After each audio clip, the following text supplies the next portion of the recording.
Within a dark region, there was a towering, 30,000-meter throne, and a massive black-robed figure seated upon it. He was gently tapping on his left armrest with his left arm. Below him was Yue, kneeling. Next to her was the azure-robed woman. "You've disappointed me deeply." The God King's voice echoed within the entire region of darkness. Yue didn't dare to say a single word in her own defense. "However, I know that you feel very deep emotions towards this Ning." The God King sighed. "This word, love, there have been countless who have been driven mad by it, even amongst immortals and fiends. I can forgive you this time, and I will no longer give you any missions pertaining to Ning, but if you ever disobey me again, then you shall go burn for all eternity within the infinity hells." "Thank you, God King." Yue revealed an excited look on her face, while the nearby azure-robed woman revealed a look of astonishment. Yue had never imagined that she was going to survive this disaster. After all, it was simplicity itself for the God King to slay her. The God King had imprinted her soul with his seal during her past life. With but a single thought, he could tear her soul out and cast it into the infinity hells. The infinity hells was an illusory place of damnation which the God King had constructed. Souls cast into it would suffer endless torment which would never come to an end. In fact, with but a single thought, the God King could shatter her soul and kill her. And yet, she felt tremendous gratitude towards the God King. It was the God King who had bestowed new life upon her. "Go then." The God King waved his hand, and Yue vanished. "God King." The azure-robed woman could no longer stay silent. She had followed the God King for far too long. This was completely different from how the God King usually did things. "Even if we don't give her any missions related to Ning, we can still use her to unknowingly send him on the road to hell," the God King said. "In addition, this chess piece, Yue, remains very useful to us. I'll pardon her impudence, this once." The azure-robed woman's eyes gleamed. The God King is wise. Within a private room, Yue opened her eyes, unable to disguise the excitement within them. "Junior apprentice brother, junior apprentice brother." Yue immediately charged out of the still room, running towards the wide courtyard outside. Within the courtyard, Ning was training with his Dark North swords. He wanted to master the Tao of the sword as quickly as possible. He could sense that he was on the path to full master of the Tao. Although his mastery of sword force had only increased his combat power by a small amount, he was now gaining insight into the Tao of the sword at a much faster pace. "Eh?" Ning turned around, then laughed. "Senior apprentice sister, I'm still training." "Is there something you need?" "Nothing." Yue sat down, just staring at him.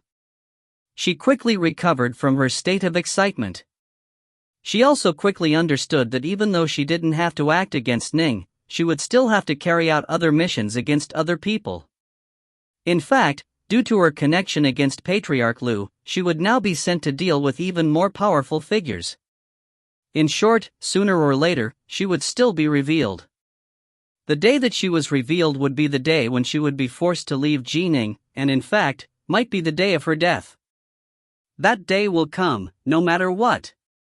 After this latest experience, Yue became even more reluctant to part with him. That very night, Ning and Yue were together in bed, sharing a pillow. Junior apprentice brother. Yue was in Ning's arms. Ning looked at her. "Let's have a baby," Yue said suddenly. "Have a baby? Why? The three realms are in a state of chaos. How can we possibly take care of a baby right now?" Ning was startled. He was a fiend god, while Yue was a celestial immortal. It was very difficult for immortals and fiend gods to conceive, but much easier for them to prevent conception. All they had to do was use their elemental energy or their divine power to prevent it. Yue looked at him. "I want one. The three realms are in a state of chaos, as you said. This way, even if one of us ends up dying, we'll at least have a child together." "But how can you say such things?" Ning said. If you die, do you plan to leave me alone in this world? Yue asked. You've experienced so many dangerous events lately, I'm honestly terrified right now. If you were gone, I wouldn't be able to stay alive. When Ning thought of how he had been exiled to the Nihilim zone, his heart turned soft. He nodded. Fine. If you want a baby, we'll have a baby. But I'm a fiend god, while you are a celestial immortal, it's going to be very hard for us to conceive. We still have to give it a try, Yue said earnestly. Fiend, here I come. Ning chortled, then gently pulled Yue's gauzy clothes off of her. It was a dark, dreamy night. Ning felt as though he was intoxicated by bliss. Whether it was due to sheer luck or whether it was because someone was looking out for them, on the third month of their attempts, Yue, a celestial immortal, became pregnant by Ning, a fiend god. After becoming pregnant, Yue spent every day just sitting there, stroking her belly, beaming as she watched Ning train with the sword. In truth, there was no swelling whatsoever in Yue's belly at this point in time, but she still liked to stroke her belly, because she was caressing the child of herself and Ning. Ning completely immersed himself within swordplay, but whenever he paused, he would turn to beam merrily at Yue. Every time he did, he would feel very warm, very happy. It had been so long. Ever since his parents had passed on, it had been so long since he had felt such warmth. This was an intoxicating warmth, one which filled him with vigor. In the future, after his child was born, the two of them would play with the baby together. Those days would be even more blissful, right? Ning suddenly ceased his training. What is it?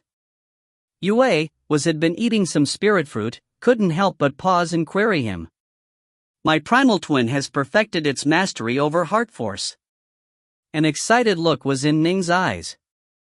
Then, are you going to have your primal twin attempt the celestial tribulation? Yue was stunned. If you find any errors, ads pop up, ads redirect, broken links, non-standard content, etc. Please let us know. Report chapter so we can fix it as soon as possible. Book 17, Chapter 16, The Enraged Celestial Immortal Black Heaven. Book 17, Celestial Immortal, Chapter 16, The Enraged Celestial Immortal Black Heaven. Ning nodded lightly. It should be time to undergo the tribulation. However, prior to doing so, I want to make a trip back to Swallow Mountain. You can think of this as a way to calm myself prior to the tribulation. Honestly, as I see it, in my celestial tribulation, I expect the wind tribulation, fire tribulation, and thunder tribulations to be comparatively easy to deal with, while the demon heart tribulation will be the toughest. He had karmic sin flames covering him. After all, the demon heart tribulation would probably be truly terrifying. All right. Yue was somewhat worried as well. Give Master a heads up. We're going back to Swallow Mountain today, Ning said. Whatever you say, Yue said with a smile. That very day, Ning and Yue returned to Swallow Mountain. Swallow Mountain. Serpent Wing Lake. Brightheart Island. Ah. Master, you are actually having a baby with Rainbow Flame? And you didn't tell me? You didn't tell me something as important as this? You're breaking my heart. Wow. Little Cheng stared at Yue's belly, utterly excited. Master, let your child be my disciple, alright? You? Based on what? Don't even think about leading that poor child astray. The nearby Uncle White chortled merrily while seated. He was actually the happiest one of them all. An heir. Ning had an heir. If my big brother and my sister-in-law were still alive, I can't even imagine how happy they would be right now. Senior apprentice brother, I insist on being godfather to your child. Mu Northsun was similarly unable to disguise his joy and eagerness. Fine. However, as his godfather, you need to prepare some quality gifts. As a grandmaster of constructs, you absolutely have to bring out some particularly nice things. Ning laughed. Giving his junior apprentice brother something to care about was a wonderful thing. Stop just chatting. Quick, all of you, sit. The door swung open, and Autumn Leaf walked in carrying a platter of sumptuous foods. Everyone was gathered here together, eating, drinking, and joking around. Ning's heart grew increasingly calm, increasingly peaceful. For some inexplicable reason, he wanted to come back before his celestial tribulation. Aside from meeting with these familiar faces, he wanted to see Serpent Wing Lake. A boat was drifting about on the surface of Serpent Wing Lake. Ning lay within it, sleeping by himself. Mist gathered in the area around him. Eventually, Ning sat up. He stretched out with his hand, gently gliding it through the water beneath the boat. He said softly, "Father, Mother, when you were alive, you had always hoped that my name would be known throughout the world. And now, your child has accomplished it. In fact, your child's name is now known even in other major worlds. And now, in a few days, your child shall undergo the celestial tribulation. Your child swears this: I will definitely become a true god and a Tao Father. I'll stand at the very peak of the three realms, and at that point in time, I'll see you again. I'll tell you all of these things in person. As for this tribulation, it's be nothing more a small wave before the great storm to come." It was as though Ning was engaging in idle banter with his family members. He just glided his hand through the water as he spoke. His voice, however, contained a decisiveness and an ambition that would cause the faces of those who heard it to change. A beautiful gorge, with many palaces built within it, as well as many flowers, trees, and other forms of vegetation. It was as beautiful as paradise. Two supremely lovely immortal maidens who were even more astonishingly beautiful than Yue were walking through it, shoulder by shoulder. One of them was dressed in green, while the other was dressed in gray. The peerless fairy maiden dressed in gray sackcloth clothes was walking barefoot. The gray clothes covering her were completely unable to disguise her beauty. In fact, they gave her a spiritual aura that it seemed as though she transcended the mortal world. Countless male immortals and fiends would go mad just looking at her. She was the leader of the 7 female immortals of the 100 Tombs Mountain, Fairy Deadgrass. The 100 Tombs Mountain, a place within the heaven realm where spiritual energy gathered in abundance. In the primordial era, it used to be a place where many of the most powerful deceased fiend gods would be buried, which was why it was known as the 100 Tombs Mountain. However, because so many powerful fiend gods had been buried there, the place had become even more mysterious. Many flowers and trees had grown in that place, many of which possessed spiritual qualities.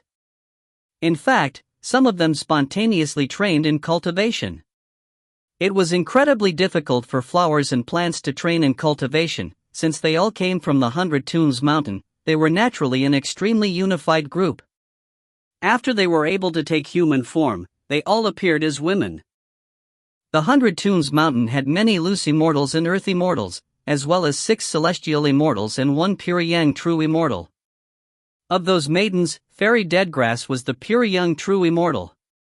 She was originally a blade of grass that looked dry and withered, but that blade of grass was incredibly marvelous. No other flowers or types of vegetation were able to survive at all within a very large region around her. After taking human form as an earth immortal, she had been to effortlessly overcome her celestial tribulation, becoming the number 1 celestial immortal of the 100 Tombs Mountain. She was extremely reserved, and the more one interacted with her, the more intoxicated one would feel. In fact, even the celestial emperor of the 3 realms had been smitten by her. He had wanted to sneak in to court her, but who would have thought that upon entering the 100 Tombs Mountain, the celestial emperor would have been physically kicked out, a single word echoing throughout the entire heaven realm. Scram! The celestial emperor had slunk away in disgrace. After that, many in the 3 realms began to hypothesize that Fairy Deadgrass had to have a true god or Tao Father behind her. However, given that Fairy Deadgrass was arguably one of the most peerless beauties of the entire 3 realms, it wasn't strange for her to have attracted the attention of a true god or a Tao Father. Elder sister. The green-robed fairy maiden's eyes glistened with tears. Little sister Violet Grass died such a miserable death. She was just a little girl, but that Ning showed her no mercy at all. My husband went all out to defend her, and even sent a mental message ordering him to stop, but Ning still killed little sister Violet Grass. Elder sister, you have to take revenge for her. A cold light flashed through the eyes of Fairy Deadgrass. She said calmly, we 7 female immortals of the 100 Tombs Mountain, we aren't killed so easily. Who is this Ning, and where does he come from? Your husband, true immortal Gaudi, is quite powerful. Could it be that even he was unable to kill him? This Ning is merely a void-level fiend god, he hasn't even overcome his tribulation, the green-robed woman said. However, he is extremely powerful, although he is merely a void-level fiend god, he was able to block my husband for a period of time. He blocked Gaudi? Fairy Deadgrass was startled. There was a tremendous difference in power between celestial immortals and true immortals. To block a true immortal, only the rarest and most monstrously talented celestial immortals of the 3 realms were capable of such a thing. According to what my husband said, although he wanted to kill Ning very much, Ning's power has indeed reached the threshold of Empyrean gods and true immortals, the green-robed woman said. In addition, the Xia Emperor of the Grand Xia insisted on protecting Ning. And, a true god or Tao Father Master stands behind Ning. Right, I forgot to tell you this, but this Ning has trained in the 8-9 arcane art, as well. Fairy Deadgrass' body stiffened. Understood. Fairy Deadgrass stood there pensively. The green-robed fairy maiden stood next to her, waiting impatiently. She knew very well that her elder sister was capable of many things. Naturally, she was hoping that her elder sister would help out. Elder sister? The green-robed fairy maiden called out softly. The 7 female immortals of the 100 Tombs Mountain, Violet Grass was the youngest, and she had always followed you. I only met her a few times after she overcame her tribulation to become a celestial immortal. Although there isn't much of a relationship between us, no matter what, she came from our 100 Tombs Mountain. If memory serves, after she left you, she went to follow Azure Fox, right? Fairy Deadgrass said. Right. The green-robed woman nodded. I'll go meet Azure Fox tomorrow, Fairy Deadgrass said calmly. There were many female immortals in the 100 Tombs Mountain, including a large group of Earth Immortals and Loose Immortals. Due to the 3 calamities and 9 tribulations, most found it hard to live for more than 1,000,000 years. Thus, the earliest ones who were born, such as Fairy Deadgrass, didn't have much of a connection to the latecomers, they only had close connections to the others who were also born early on. Violet Grass was one of the latecomers. She had first followed many powerful figures, but had actually been lucky enough to become a celestial immortal. If it weren't for that, Fairy Deadgrass probably wouldn't even remember who she was. The 5th world. Within that towering palace, the gatemaster of the Seamless Gate, Azure Fox, was accompanying her guest, Fairy Deadgrass. Little sister Deadgrass, I've already told you the full details to this story. Gatemaster Azure Fox shook her head. To tell you the truth, our Seamless Gate wants to kill Ning more badly than any of you do. If he doesn't die, then he will become a dangerous variable that will impact our plans to subjugate the Grand Xia. He already has the power to impact the situation right now, much less in the future when he grows more powerful. Thus, the earlier we kill him, the better. However, I haven't been able to find a good opportunity to do this. After all, he's very tough to kill, with the 8-9 arcane art protecting him. And once we fail in killing him, the immortals that we send to deal with him might end up being killed by the figure standing behind him. Fairy Deadgrass frowned. She was an incredibly proud figure, but there was no way she would blindly rush into danger. Azure Fox. An enraged bellow rang out, and a long-haired man came storming in with a terrifying look in his eyes. Black Heaven. Gatemaster Azure Fox and Fairy Deadgrass both watched him enter. He was one of the marvels amongst the countless celestial immortals of the 3 realms, celestial immortal Black Heaven. From the primordial era to the current era, no one had ever been able to determine for sure exactly how powerful celestial immortal Black Heaven was. However, what they did find out suggested that he was most likely just as powerful as a supreme celestial immortal. Still, when he engaged in fights, he often used many strange, heterodox techniques that caused even Empyrean gods and true immortals problems.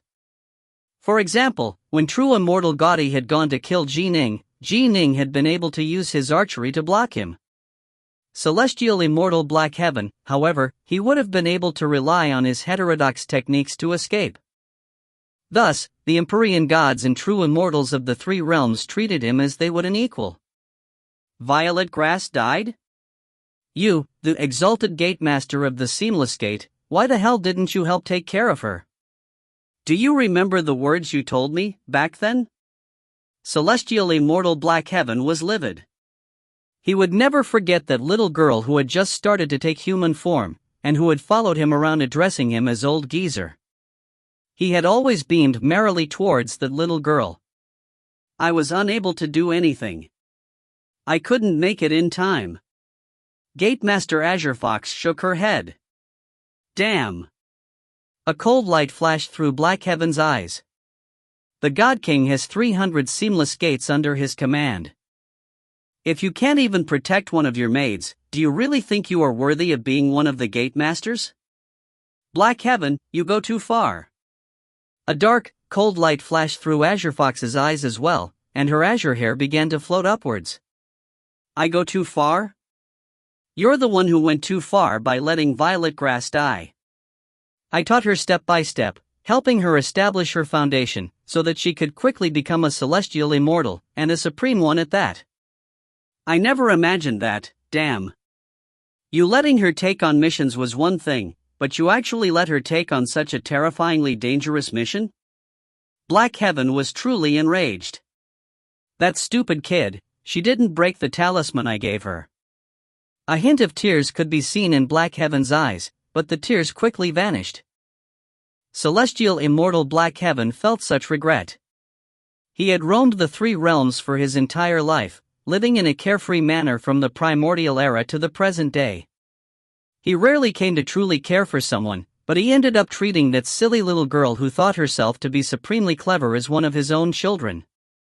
Who would have thought that they would have ended up being parted by death so soon? In truth, when Violet Grass had been at the verge of death, she had thought of celestial immortal Black Heaven. Long ago, Black Heaven had pounded his own chest and boasted proudly, "If there's anything you need, come find me. I'll give you 3 promises to accomplish 3 tasks for you. No matter how major the task is, I'll be able to accomplish it. Keep bragging, old geezer.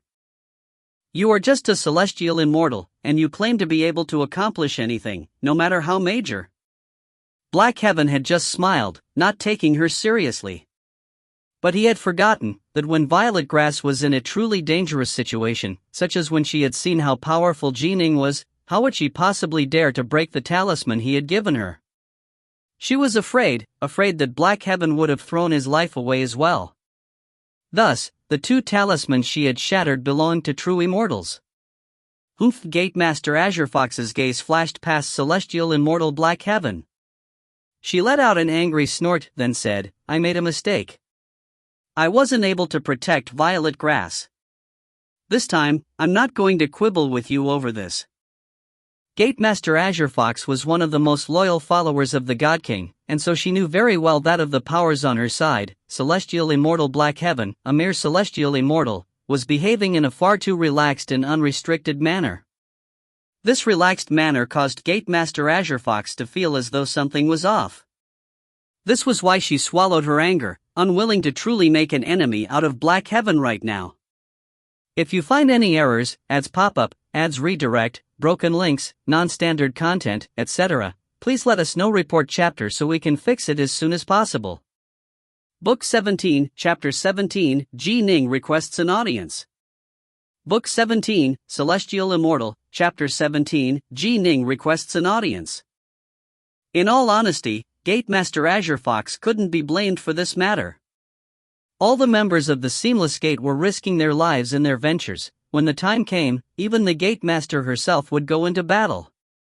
This battle against celestial immortal unity wasn't that dangerous a mission either. Violet Grass had only died due to bad luck. The three realms were being rocked by a storm. Who would dare say for certain that one person would definitely survive? However, Gatemaster Azure Fox could tell that celestial immortal Black Heaven was truly enraged, and so she didn't bother to explain. In addition, Black Heaven was on their side. Logically speaking, as a celestial immortal, he should be forced to obey the orders that came from his superiors. Only major powers, those linked to major powers like Fairy Deadgrass, and the most supreme of Empyrean gods and true immortals were able to left alone to their own devices without being assigned any missions. Black Heaven, however, was also left alone and unburdened. This was truly quite strange, and this caused many of their celestial immortals to address him reverently as Exalted Immortal Black Heaven. This also caused Gatemaster Azure Fox to feel some nervousness. For an inexplicable reason, she felt as though if she were to truly go fight against Black Heaven, the results would be poor. Black Heaven, don't blame Azure Fox. She had no idea that Ning was this much of a monster. The nearby Fairy Deadgrass sighed. When I learned that Violet Grass had died, I immediately rushed over here. I imagine that you, too, came here for the purpose of getting vengeance for her, Black Heaven. Azure Fox, as the gate master of her seamless gate, wants to kill Ning more than any of us. We all share a common goal, to kill Ning. Ning, of course we have to kill him, Black Heaven growled. Even if only for the sake of our subjugation of the Grand Xia alone, Ning must die. Gate Master Azure Fox hurriedly agreed. How to kill him? Black Heaven asked. If he could be easily killed, Gaudi would have killed him long ago. He's currently within the world of the Grand Xia. That's the territory of the Xia Emperor. Both of you know exactly how deep the Xia Emperor's roots are, but in truth, they didn't care as much about the Tao Father behind Ning. If they were truly worried, they wouldn't even dare to say the word kill. The reason why they weren't afraid was because the three realms were now divided into two major opposing camps. These two camps had come to a common agreement. The major powers were not to casually intervene, because if they did, the other side would probably release even more and even more powerful major powers. The Xia Emperor's roots go deep. If we don't go all out against him, there's no way we'll have a chance to kill Ning, Gatemaster Azure Fox said. The price of doing that, however, is too great. The best plan of action right now is to have the Marquises of the Grand Xia assault the Xia Emperor first, but this was what the Seamless Gate usually did. They would recruit some of the Marquises, then use them to assault the other Marquises. A full frontal assault. If the Seamless Gate truly had enough of an advantage to carry out such an assault, why would they have worked so furtively all these years? They would have forcibly swept through and conquered the three realms long ago. However, clearly, the Seamless Gate wasn't that powerful yet. Celestial Immortal Black Heaven, Gatemaster Azure Fox, and Fairy Deadgrass couldn't come up with any ideas for acting against Ning. Just as Black Heaven was about to turn and leave with a belly full of fire. Gatemaster Azure Fox suddenly rose to her feet. Puzzled, Black Heaven gave her a glance. Fairy Deadgrass was puzzled as well. Our chance just came. Azure Fox revealed a smile as she looked towards Fairy Deadgrass and Black Heaven. Our chance to kill Ning just came. What? What's the chance? Fairy Deadgrass was puzzled, while Black Heaven immediately went to the point. Azure Fox smiled. I just received word that Ning is about to undergo his tribulation. It should be his primal twin that is going to undergo the celestial tribulation. Tribulation? Fairy Deadgrass and Celestial Immortal Black Heaven were both surprised, and then both revealed looks of delight. This is indeed a wonderful opportunity. Fairy Deadgrass laughed as well. Once his tribulation begins, especially when the final Demon Heart tribulation begins, since a primal twin shares the same memories and thoughts with the true body will also be trapped in the Demon Heart world. Ning will be at his weakest, he won't be able to fight back at all. Right. he'll be unable to fight back, and the 8-9 arcane art will be useless against the demon heart tribulation. Black Heaven revealed a look of delight. The azure-robed woman felt quite excited for this stroke of luck. It was incredibly hard to subjugate a major world. One had to remove multiple impediments, and Ning had become one such impediment that she had to resolve. That very day, true Immortal Gaudy, Fairy Deadgrass, Celestial Immortal Black Heaven, Immortal Venom Freak, and the three leaders of the Seamless Gate, the Myriad Demon's Cave, and Bloodcloud Hall gathered together for a meeting. "We'll primarily be relying on you this time, exalted Immortals." Immortal Venom Freak had a very humble attitude, and his ingratiating smile caused his ugly face to look even more savage. "If there's anything you need me, Venom Freak, to carry out, just tell me. I'm prepared to give my life up over there if needed." Life? The others all chuckled. Immortal Venom Freak's life was spent cheaply, he had already died countless times. There was no value in killing his clones. "I'll bring 6 of my aberrations as well. I've been nurturing them since the primordial era, and they are amongst the most powerful of my children." Immortal Venom Freak had a delighted look on his face, and the other immortals present all nodded and smiled. Immortal Venom Freak had many clones spread throughout the universe, and was quite famous within the 3 realms for his abilities in cultivating venomous bug aberrations. All of them were thick and muscular, and could be used in many ways. "When we go to the Grand Xia, we are all risking our lives," Fairy Deadgrass said. "I'm only going to have one of my incarnations to go." "Right. I'll send an incarnation as well, and it'll carry some of my powerful magic treasures. It should have 1/10 of my full power," true Immortal Gaudy said. Celestial Immortal Black Heaven let out a cold snort. However, even though he wanted to take revenge for Violetgrass more than anyone else, he too was merely going to send a clone over.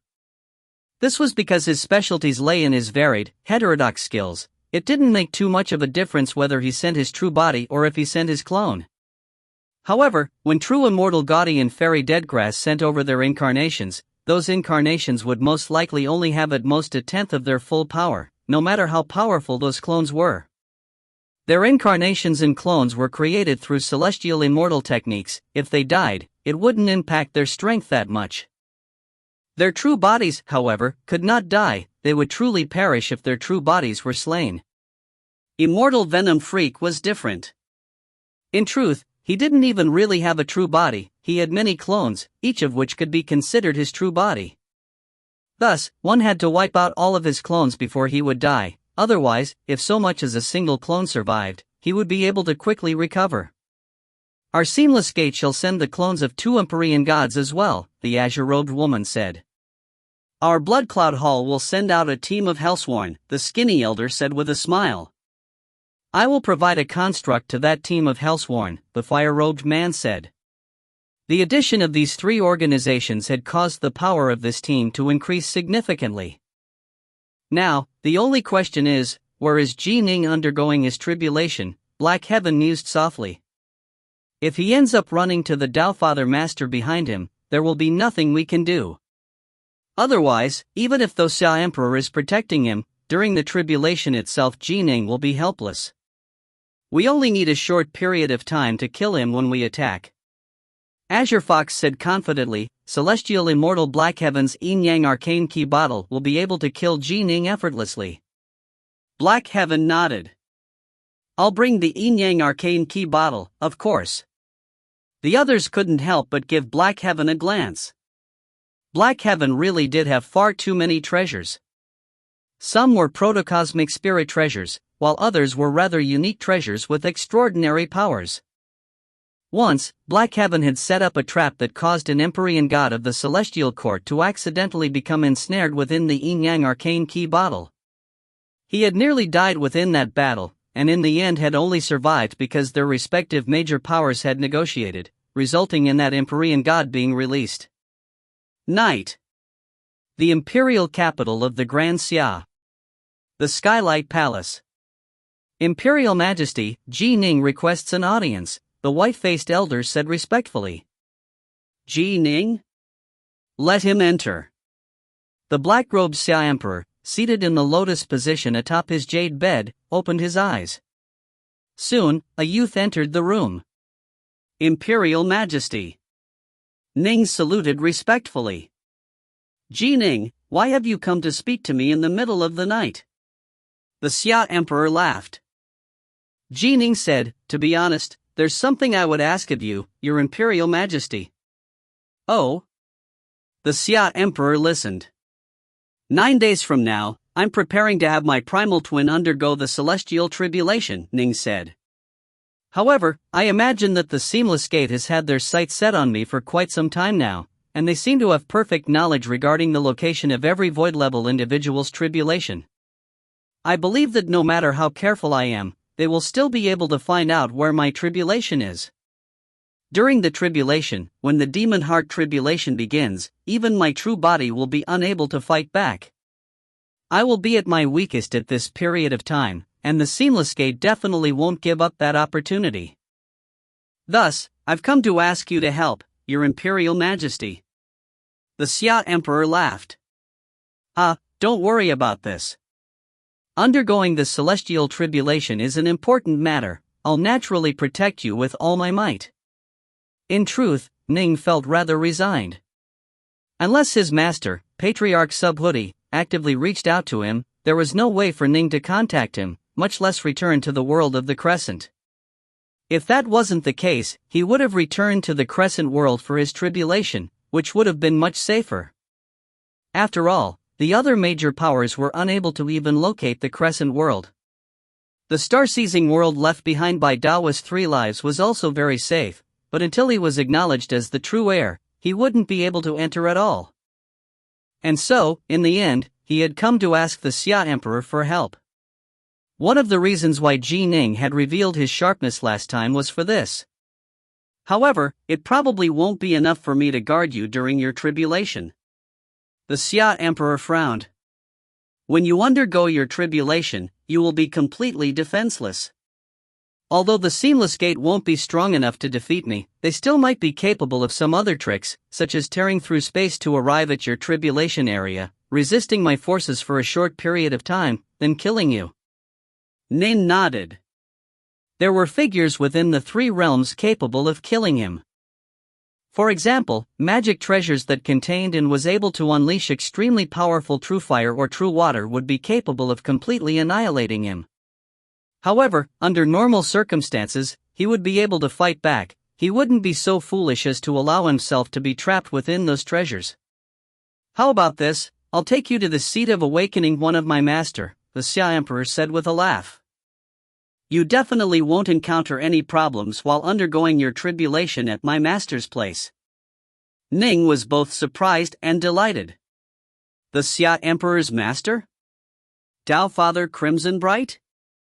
If he could receive protection from a Dao Father, his tribulation would become far safer. Having a powerful backer really did make a difference. As for his own master, Patriarch Subhuti, sheesh. He was the ultimate arbiter of whether or not his disciples would even be allowed to return to the Crescent world. By contrast, Dao Father Crimson Bright had openly taken control over dozens of major worlds and countless minor worlds. However, it was precisely because of how secretive he was that Patriarch Subhuti had become known as the most mysterious Dao Father of the 3 realms. But, would the Dao Father permit me to enter? Ning hesitated slightly. Let me report this matter to my master, first. If his place won't work, then I'll take you to my big brother's place, the Xia Emperor laughed. Big brother, Ning instantly thought of the Xia Emperor's lifelong friend, Dao Father Rain Dragon. Yet another Dao Father. A seat of awakening, aka Bodhimanda, is the place where a Buddhist or a Taoist gains enlightenment. If you find any errors, ads pop up, ads redirect, broken links, non-standard content, etc., please let us know. Report chapter so we can fix it as soon as possible. Book 17, Chapter 18, Demon Heart. Book 17, Celestial Immortal, Chapter 18, Demon Heart. Thank you, Your Imperial Majesty. Ning was utterly delighted. The Xia Emperor nodded. The celestial tribulation is the greatest, most dangerous tribulation any immortal cultivator will face on his path. One cannot be overconfident in dealing with it. Since you have karmic sin flames around you, your demon heart tribulation will definitely be quite extraordinary. Ning nodded. Right. Demon heart. Last time, when the karmic sin flames had unleashed 3 rounds of tribulations upon him, Ning had realized how terrifying his demon heart tribulation would be. In truth, he didn't know for certain if he would be able to withstand it this time. Then I'll leave now, Your Imperial Majesty, Ning said. Go. I'll decide upon your tribulation area within the next 2 days, the Xia Emperor said. Ning immediately left. This trip had been worth it. The Xia Emperor's promise of assistance, if a Tao Father truly was going to protect him, then he would have no outside factors to worry about during his celestial tribulation. Damn. The day after Ning had gone to speak to the Xia Emperor, the azure-robed woman had previously been seating calmly in the lotus position atop her jade bed. Now, her face changed.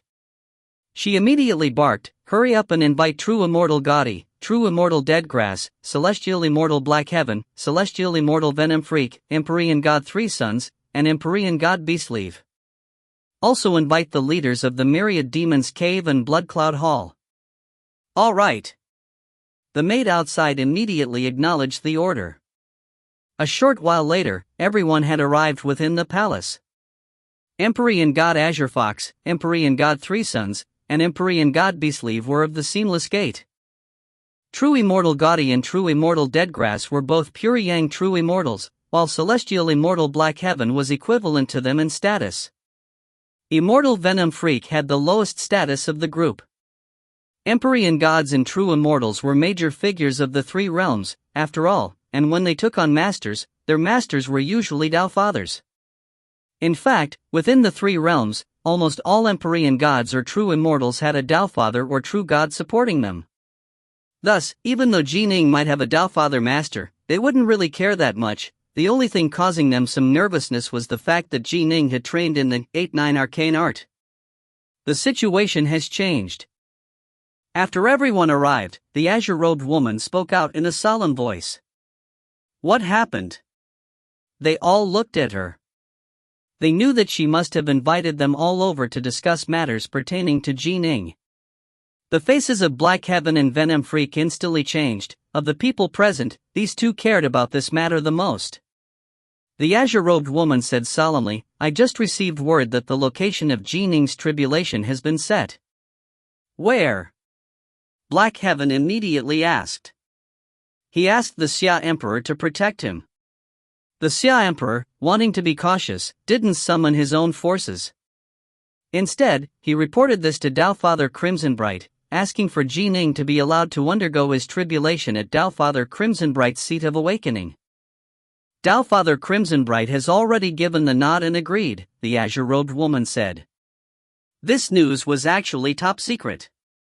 The Xia Emperor hadn't even told his subordinates about it, and very few people by the side of Tao Father Crimsonbright knew about it. The Seamless Gate, however, had found out right away. The accuracy and lethality of their intelligence, it was the best in the 3 realms. It had reached an utterly terrifying level. However, the people present didn't have any desire to ponder about such matters. All of them knew exactly how formidable the Seamless Gate's intelligence network was. Tao Father Crimsonbright? If it's at his seat of awakening, then we have no chance at all. Are we going to have to invite a major power? They all began to worry. Forget about their incarnations and their clones. Even if they sent their true bodies in to violate a Tao Father's seat of awakening, Tao Father Crimsonbright would probably wipe them all out in an instant. There's no way our superiors will start a war against Tao Father Crimsonbright for Ji Ning's sake. The azure-robed woman shook her head. Once a battle starts, the other Tao Fathers and True Gods will jump in as well. The end result might be a massive, chaotic war amongst True Gods and Tao Fathers. We can't possibly afford to pay such a price. Right. They all nodded. If a huge storm erupted due to personal grudges between true gods and Tao fathers, that was one thing. But if as a result of their report, a huge storm erupted that claimed the lives of 2 or 3 of their Tao fathers, they wouldn't be able to bear that sort of responsibility. Then what should we do? Black Heaven frowned and barked. Everyone was silent. However, the horned figure that had been silent up till now suddenly laughed. I have an idea. Oh? All of them looked over to him. Immortal Venom Freak laughed. Exalted Immortals, all of you should know that when Ning battled against my young Flame Clan, he was punished with karmic sin flames. Yes. Right. All of their eyes lit up. They were all intelligent people, and only one word was all it took for them to sense what Immortal Venom Freak was saying. Due to the karmic sin flames, when he undergoes his celestial tribulation, the power of the wind, fire, and thunder tribulations will increase significantly. But those aren't that important. What really matters is his demon heart tribulation. That's when the tribulation shall become the most astonishing and the most terrifying. Immortal Venom Freak laughed. I already know exactly what sort of a person this Ning is. He cares deeply about filial piety and loyalty to his loved ones and friends. He's willing to die for his loved ones, and he's also willing to die for his brothers. Right. The nearby fire-robed man nodded. To save his junior apprentice brother, this Ning once launched a major battle within one of the bases of our myriad demon's cave, not worrying about offending us at all. His devotion to his friends is worthy of our admiration. Although I, Venom Freak, would never act like him, I still admire him very much. Immortal Venom Freak chortled. The greatest strength of a person like him is that his devotion can make his Tao heart incredibly, terrifyingly strong. But at the same time, his devotion is also his weak spot. Once it crumbles, then his Tao heart will also crumble. Now, since Ning overcame karmic sin flames, it's not very likely that we will be able to make the devotion he feels for his loved ones crumble. However, it's possible for us to fill his heart with boundless rage and hate. Kill those who he cares about. Kill that Uncle White, who he treats as he would a father or a mother. Kill that obedient little spirit beast of his, that azure sky snake. Kill that autumn leaf, who he loves as he would a sister. His Tao companion, Yue. His junior apprentice brother, Moon North Sun. Kill them all. Ning will definitely be enraged, and he'll definitely turn berserk and go mad. Immortal Venom Freak's smile began even more brilliant. Although sometimes madness can increase one's power, during the demon heart tribulation, going berserk is one of the greatest taboos. There are very, very few berserk demons who are capable of overcoming their celestial tribulation, unless they truly have pure Tao hearts and truly are born demons. However, Ning is not a demon by nature. There's no way he can have a pure, demonic Tao heart. Good idea. The azure-robed woman nodded. However, Yue cannot be killed. Cannot kill Yue? Immortal Venom Freak nodded. Although killing the others would also enrage him, Yue is his Tao companion. Killing her will have the greatest impact on Ning. No. Yue is Lu Dongbin's disciple. Our target right now is Ning. I don't want to pull Lu Dongbin into the mix. The azure-robed woman swept them with her gaze. You should all know that if Lu Dongbin gets involved, then our branch of the Seamless Gate probably wouldn't be able to survive. Everyone turned solemn. The God King had a total of 300 Seamless Gates under his command. Although their particular branch was strong, Lu Dongbin himself was incredibly powerful, and his friends spanned the 3 realms. He was only friendly terms with more than 10 true gods and Tao fathers. One of them treated Lu Dongbin like a son, and that one was one of the most supremely powerful leaders of the Taoist path. If Lu Dongbin got into the mix, it could indeed cause a tremendous storm. Even if he just called his friends, such as the 8 Immortals of the High Caves, that would be enough to wipe out their Seamless Gate. Fine. We won't touch Yue a dot. Don't touch her. Everyone agreed. Immortal Venom Freak secretly smirked. These people only dared to go after the easy targets. It seemed as though in the seamless gate, only the most powerful of figures would dare cause trouble for the likes of Lu Dongbin. These Empyrean gods and true immortals present today, at least, didn't have the courage to go up against him. Killing the others is enough. That Uncle White, that Autumn Leaf, they are family to Ning. Immortal Venom Freak laughed. Gate Master, when shall we move? There's no time to waste.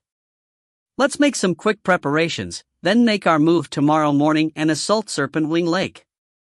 The azure-robed woman added, if Ning is at Serpent Wing Lake as well, then let's kill him as well. If we can't kill him, killing those targets will satisfy our objectives. Right. They all nodded. Time flowed on. Soon, the day ended, and the next day arrived. If you find any errors, ads pop up, ads redirect, broken links, non-standard content, etc., please let us know. Report chapter so we can fix it as soon as possible. Book 17, Chapter 19, on Brightheart Island. Book 17, Celestial Immortal, Chapter 19, on Brightheart Island. It was at the cusp of summer, with spring coming to an end. The morning was rather cool. Swallow Mountain, Serpent Wing Lake, Brightheart Island. Ning walked out of his room by himself, with Yue still asleep. At the celestial immortal level, one usually did not need to rise early or engage in an austere lifestyle. What really mattered was understanding the Tao. Once one reached a sufficiently high level in the Tao, such as mastering of a grand Tao, then Qi would manifest within the chest, causing one to immediately become a pure yang true immortal. However, the mastery of a grand Tao was simply far too difficult. Many celestial immortals were trapped in front of the final bottleneck before mastery, unable to take that last step no matter how they tried. Thus, Yue's life was quite relaxed. She wouldn't even get out of bed until the golden crow had risen high into the sky. Whoosh! Whoosh! Whoosh! As Ning walked towards the waters of the lake, he could make out the rustling sound of the waves of Serpent Wing Lake striking against the shore. Even when there was no wind, this massive lake would have 3-foot-tall waves, and so the sound of the waves striking against the shore was heard quite often. Ning held a dark north sword in his hand, resting it over his shoulder as he strode past many buildings. Young Master! Young Master! Many of the servants and maids of Brightheart Island called out to him as he walked past. Ning quickly arrived at the island's shore. Snick! Snick! Not too far away, there was a gray-haired old man who was holding a giant pair of shears with both hands, trimming away at the flowers and vegetation. Brightheart Island was kept in pristine condition, like a true paradise, and the efforts of these gardeners were a crucial part.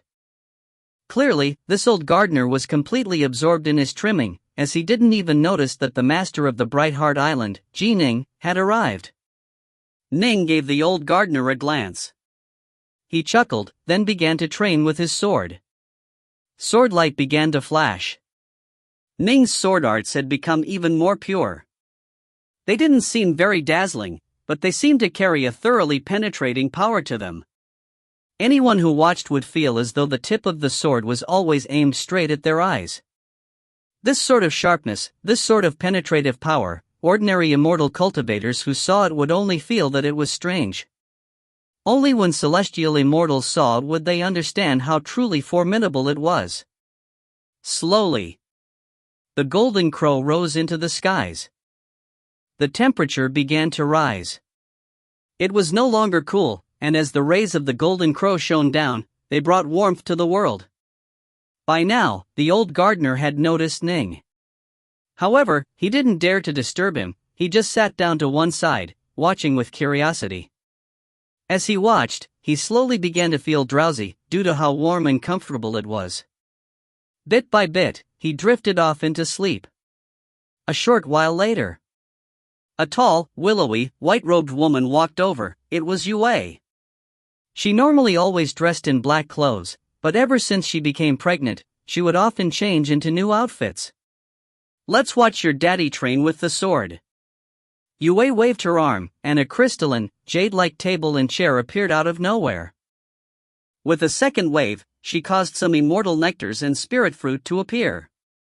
As she sat down, she noticed the old gardener snoozing off in the distance.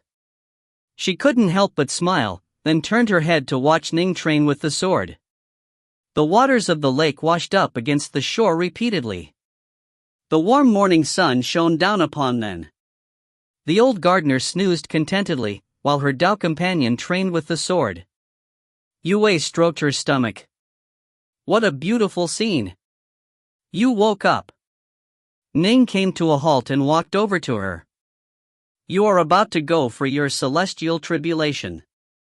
Of course I had to come watch you train, Yue laughed. How do you feel? Superb. Ning smiled. My heart feels very peaceful, and my insights into the Tao of the sword continue to rise. To be honest, I can sense that I am very close to the final bottleneck in the Tao of the sword. In perhaps another half year or year, I'll be able to reach that bottleneck. It wasn't too hard to reach the bottleneck. Breaking through it to gain full mastery of the Tao of the sword, however, was incredibly hard. Still, Ning had once experienced the 1,000-year dream, which his master, Patriarch Subhuti, had provided to him so as to help him get a taste in advance of what it would be like to have full mastery of the Tao of the sword.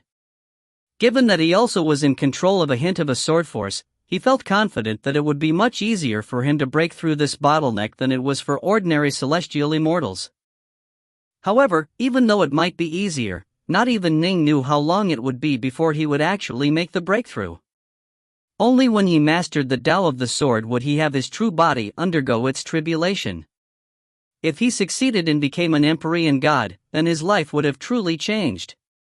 But all of it was dependent upon him mastering the Tao of the sword. Why don't you train for a bit longer? First reach the bottleneck, then have your primal twin undergo the tribulation, Yue said. My primal twin is in control of heart force, it's more than strong enough by now. Even if I do improve slightly in the Tao of the sword, it won't be of that much help to me, Ning said. Their words were naturally sealed off from the surrounding area, preventing anyone else on the island from listening in. Ning's words were correct. With his full mastery over his third-level heart force, his natural level of power was already that of a supreme celestial immortals. Even if a mere primal Taoist was somehow so monstrously talented as to be able to take perfect control over the third stage of heart force, that primal Taoist's power would also rise to that of a supreme celestial immortals. Heart force was an extremely mysterious form of power. Generally speaking, only Empyrean gods and true immortals could slowly begin to grasp it, while a number of true gods and Tao fathers had some degree of skill in it. It was far too rare, however, for anyone at the void level to have gained insights into it. As for primal Taoists doing the same, this had never before happened. Ning's primal twin was now in perfect control of his third stage heart force. Its power had similarly skyrocketed to the supreme celestial immortal level. For a key refiner, this sort of power was absolutely enough to overcome the thunder tribulation, while the wind tribulation and fire tribulation were even less dangerous. Only the most unfathomable tribulation, the demon heart tribulation, remained a threat. Insights into the Tao of the sword wouldn't be of much help to fighting the demon heart tribulation. And, my subconscious is whispering to me that the next few days are the best period of time for undergoing my tribulation, Ning said. Oh? Yue nodded. Just as Ning and Yue, this loving pair of Tao companions, were chatting together. In the skies above a location deep within the southern seas of the Grand Xia, a spatial rift suddenly appeared. An awe-inspiring group flew into the world, each member of the group possessing powerful auras. The leaders were true immortal Gaudi, Fairy Deadgrass, Empyrean God Beastleaf, and Empyrean God Three Sons. Although these were merely their incarnations or clones, in possession of just a tenth of their full power, they were still definitely at the Empyrean God or true immortal level of power. They were significantly more powerful than Ning, who could be considered to have just barely reached the minimum threshold of that level of power. Celestial Immortal Black Heaven and Immortal Venom Freak were also present, and behind them were a group of black-robed figures. Every single black-robed figure had an astonishing aura that was filled with savagery and brutality. The first time Immortal Venom Freak had seen this group, he couldn't help but feel nervousness. The Hellsworn of Bloodcloud Hall, they are legendary Deathsworn who came forth from the Infinity Hells. What are these Infinity Hells? The 18 Hells of the Netherworld shouldn't be able to produce terrifying figures. Immortal Venom Freak had just recently joined. After all, there were many secrets which he did not know, and he didn't dare to ask too many questions either. We've arrived at the Grand Xia. True Immortal Gaudy said. Venom Freak, you weren't confident in being able to teleport from the fifth world to Serpent Wing Lake, but now that we are at the Grand Xia, it shouldn't be a problem, yes? Yes, it will be easy. Forget about Serpent Wing Lake, I can teleport us straight to Brightheart Island. Immortal Venom Freak smiled, confidence in his eyes. For the sake of killing Ning, I gained a thorough understanding of Brightheart Island of Serpent Wing Lake. I know its layout intimately. Good. True Immortal Gaudy nodded. Then use a greater teleport. A blood-red pearl appeared in the skies. Whoosh. Immortal Venom Freak waved his hand again. None of them resisted as they were drawn into that blood-red pearl. This pearl was merely a heaven-ranked magic treasure that contained a holding space within it. The likes of True Immortal Gaudy and the others could easily destroy it from the inside and emerge as needed. In addition, they could see what was going on in the outside world, so they weren't worried about Immortal Venom Freak playing any tricks on them. And, if he really did, the Seamless Gate would never spare him. The Seamless Gate was able to keep track of everything they were doing, after all. Let's go. Pearl in hand, Immortal Venom Freak immediately used a greater teleport. Whoosh. Serpent Wing Lake. Brightheart Island. This place was as beautiful and paradise-like as ever. Many servants and maids had already risen from bed and started on a few simple tasks. Ning and Yue were seated together, drinking some warm wine. Come here and feel it. Can you feel the movement? Yue placed Ning's hand on her stomach. Ning carefully pressed his palm down, sensing the pulses coming from her belly. The pulses were very minute, very fine. These little pulsing movements caused Ning to feel a very strange, unique feeling in his heart. This feeling was a powerful, protective urge, the urge an eagle might feel to protect its chicks. Ning was filled with a desire to ensure that nothing would happen to this little soul. Yue looked at Ning, looked at the expressions on his face. Rumble.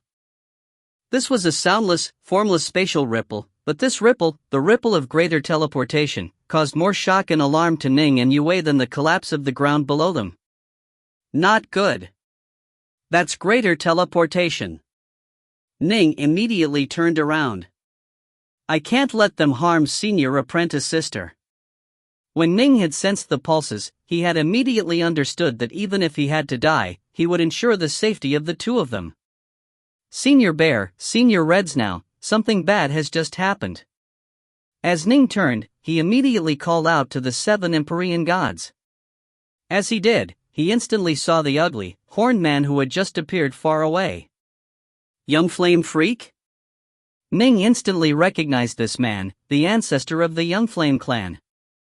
The horned man grinned savagely, and his hoarse, ear-piercing voice that sounded like a jagged knife sawing through a table instantly rang out throughout Brightheart Island. Ning. What a coincidence! His power, filled with the celestial immortal's energy, echoed throughout the island. Swish! Swish! Swish! Swish! Swish! Swish! A large number of people suddenly appeared next to Young Flame Freak. The leaders of the group caused Ning's eyelids to twitch. He instantly recognized True Immortal Gaudy. If it hadn't been for the Xia Emperor, he probably would have been forced to ask Senior Reds now and the others to intervene. And this time, Gaudy wasn't alone. Next to him were 3 figures whose auras were no weaker than his. For Empyrean gods or true immortals? Ning felt tremendous shock. Even if I immediately ask the Xia Emperor for assistance, if he doesn't bring enough people, it will probably be very hard for him to stop them. Senior Reds now! Ning frantically called out to them. The 7 Empyrean gods had been located within the star-seizing world. They only began to emerge once the giant yellow bear notified them, which naturally needed a bit of time. What a perfect opportunity! Kill Ning. 55 figures had emerged within the skies. Celestial immortal Black Heaven immediately let out a furious roar, while the eyes of the 4 leaders became filled with murderous intent. The wave of murderous intent swept down towards Ning, causing him to feel a greater sense of danger than he had ever felt before. He had the feeling that if he tried to fight back by himself, he would probably die in a single clash. "I'm trying to sleep." An utterly enraged roar suddenly rang out.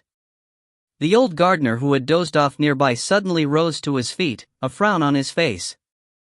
He actually coughed twice as he stared at the 55 figures in midair. That damned duck that squawked just now had a horrible sounding voice. "Do you guys want to die?" Everyone was stunned. Ning and Yue stared in shock at the old gardener. Only an instant had passed, but the old gardener had actually slowly risen to his feet, coughed twice, then said a few things. It was as though time was passing at completely different speeds for them and the old gardener.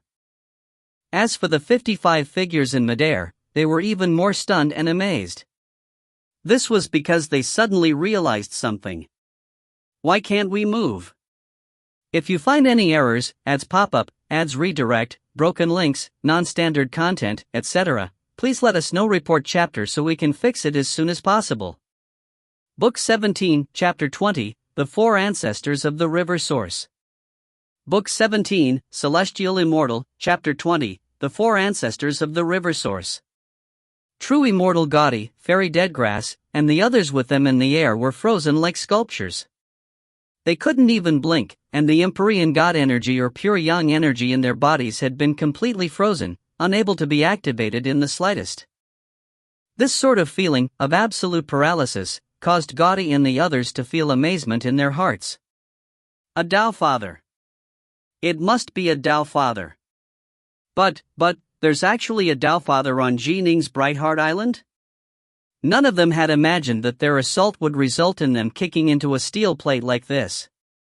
Their greater teleport had been quite a lucky one. They had teleported straight to Brightheart Island, and because Brightheart Island wasn't that large, they had arrived very close to Ning. And in fact, even if their teleportation was a bit off, the formations of Serpentwing Lake would not have been able to resist the likes of true Immortal Gaudi, who had completely mastered the Grand Tao of Qiankuan. But now they realized, they weren't lucky at all. In fact, their luck was terrible to the extreme. Senior. Both Ning and Yue hurriedly called out respectfully to the man. The old gardener still held those gardening shears in his hands as he lazily sauntered over. Upon hearing both Ning and Yue addressing him respectfully as senior, he nodded. Good, you know how to be respectful to the elderly. Ning and Yue instantly felt speechless. An exalted Tao Father had first pretended to be a gardener, and now was putting on airs as an old man. He had completely destroyed the image which Ning had of Tao Fathers in his mind. You brats that are hanging up there in the air.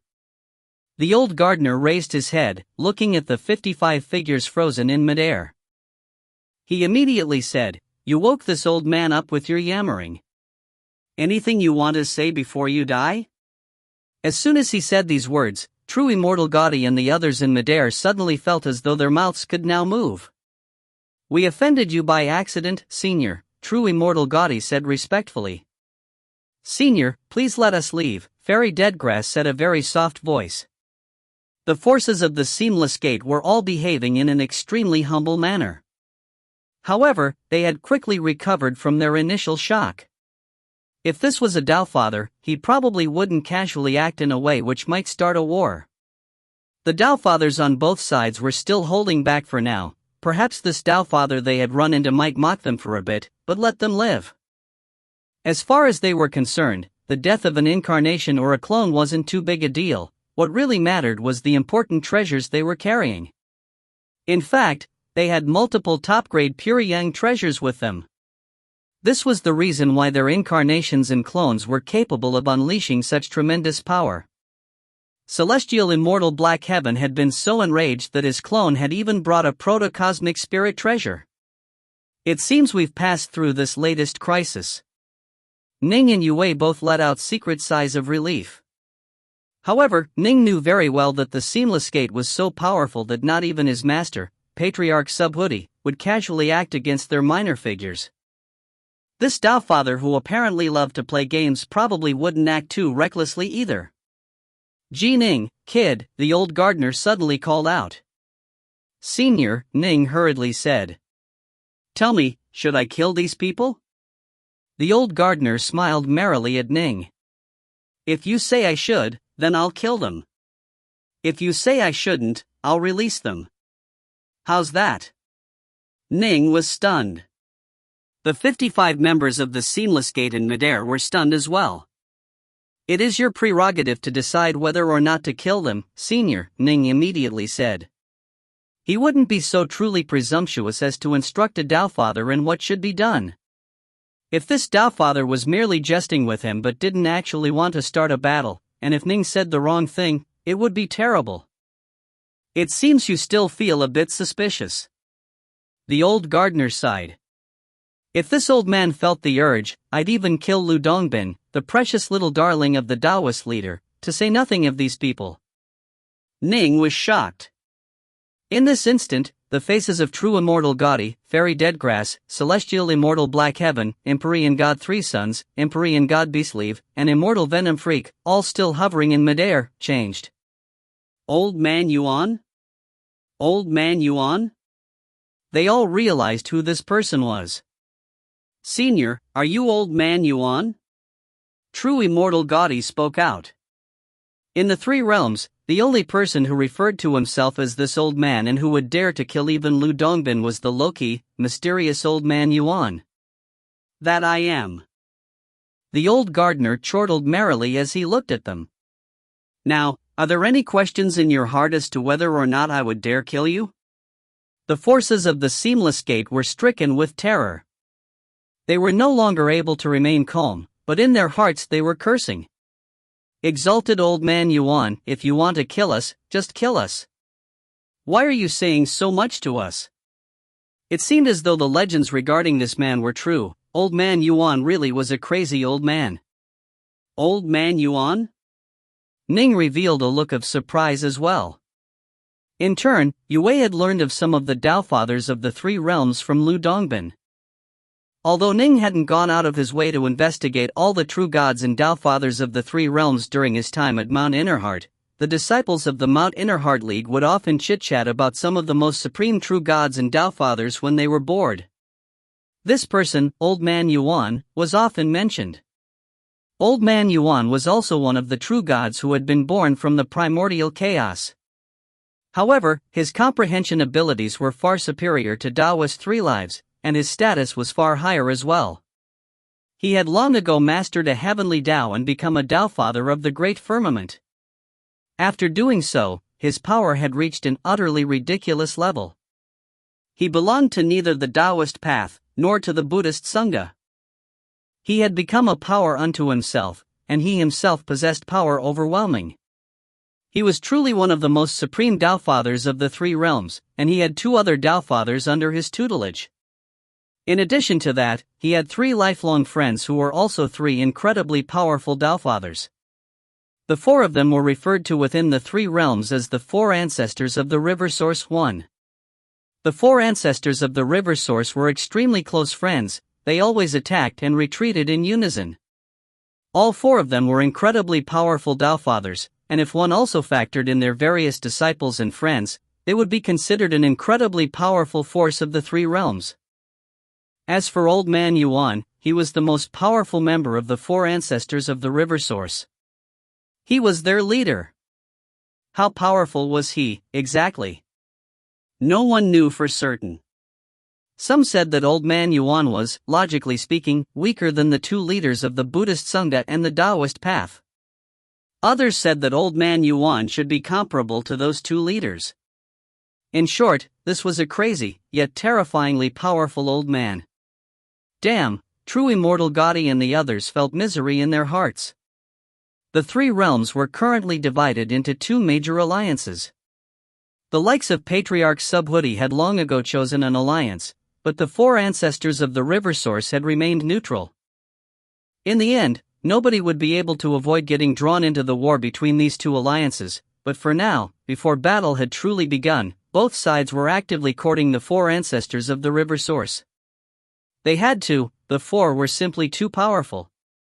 These were not four ordinary Taofathers, all four of them had been born as true gods of primordial chaos, and stood at the very top of power amongst Taofathers. Old Man Yuan, in particular, was one of the utmost supreme major powers of the three realms. If Subhuti dared to kill these 55, the major powers behind the Seamless Gate would probably strike back. They were enemies, after all. But if Old Man Yuan was the one to kill them, the major powers behind the Seamless Gate definitely wouldn't intervene. They had been working so hard to have the four ancestors of the river source join them. How would they dare to offend this old man now? Now you should realize that I wasn't joking with you, right? The old gardener beamed merrily as he looked at Ning. This old man is going to ask you again, should I kill them? If you say yes, then I'll kill them. Ning no longer hesitated at all. He nodded. You should. Nice. The old gardener nodded with satisfaction. That's more like it. Senior. The paralyzed members of the Seamless Gate, still hanging up high in the sky, were filled with terror. Be gone. The old gardener casually tossed out his giant gardening shears, sending it flying upwards. This was clearly a pair of ordinary gardening shears. It would probably break apart if one tried to use it to cut an ordinary rock. And yet, it now went flying towards the midair bodies of the true Immortals and Empyrean gods. Even the clones of such figures would have bodies that were incredibly tough. Snick! It was like cutting through paper. The body of an Empyrean god was bisected, and then his auras vanished. He was deader than dead. Snick! Snick! Snick! True Immortal Gaudy, Fairy Deadgrass, and Immortal Venom Freak were utterly terrified. They repeatedly called out Senior, but snick, snick, snick, they were still cut to death by the gardening shears. In the blink of an eye, all 55 members of the Seamless Gate had been slain. Although the metal shears had moved quite slowly, no major powers had appeared to intervene. Ning's eyes lit up as he watched. Wonderful! Those bastards had actually attacked Ning's home. It was wonderful to see them killed. Oh, although those little minions of the Seamless Gate only sent their clones and incarnations over, they brought a few nice things with them. 3 top-grade pure yang treasures, and a protocosmic spirit treasure. The old gardener waved his hand, and the items left behind by the deceased members of the Seamless Gate flew forward to levitate in the air before Ning and Yue. They don't suit this old man. You take them. Ning blinked. Yue was stunned as well. Them? What in the...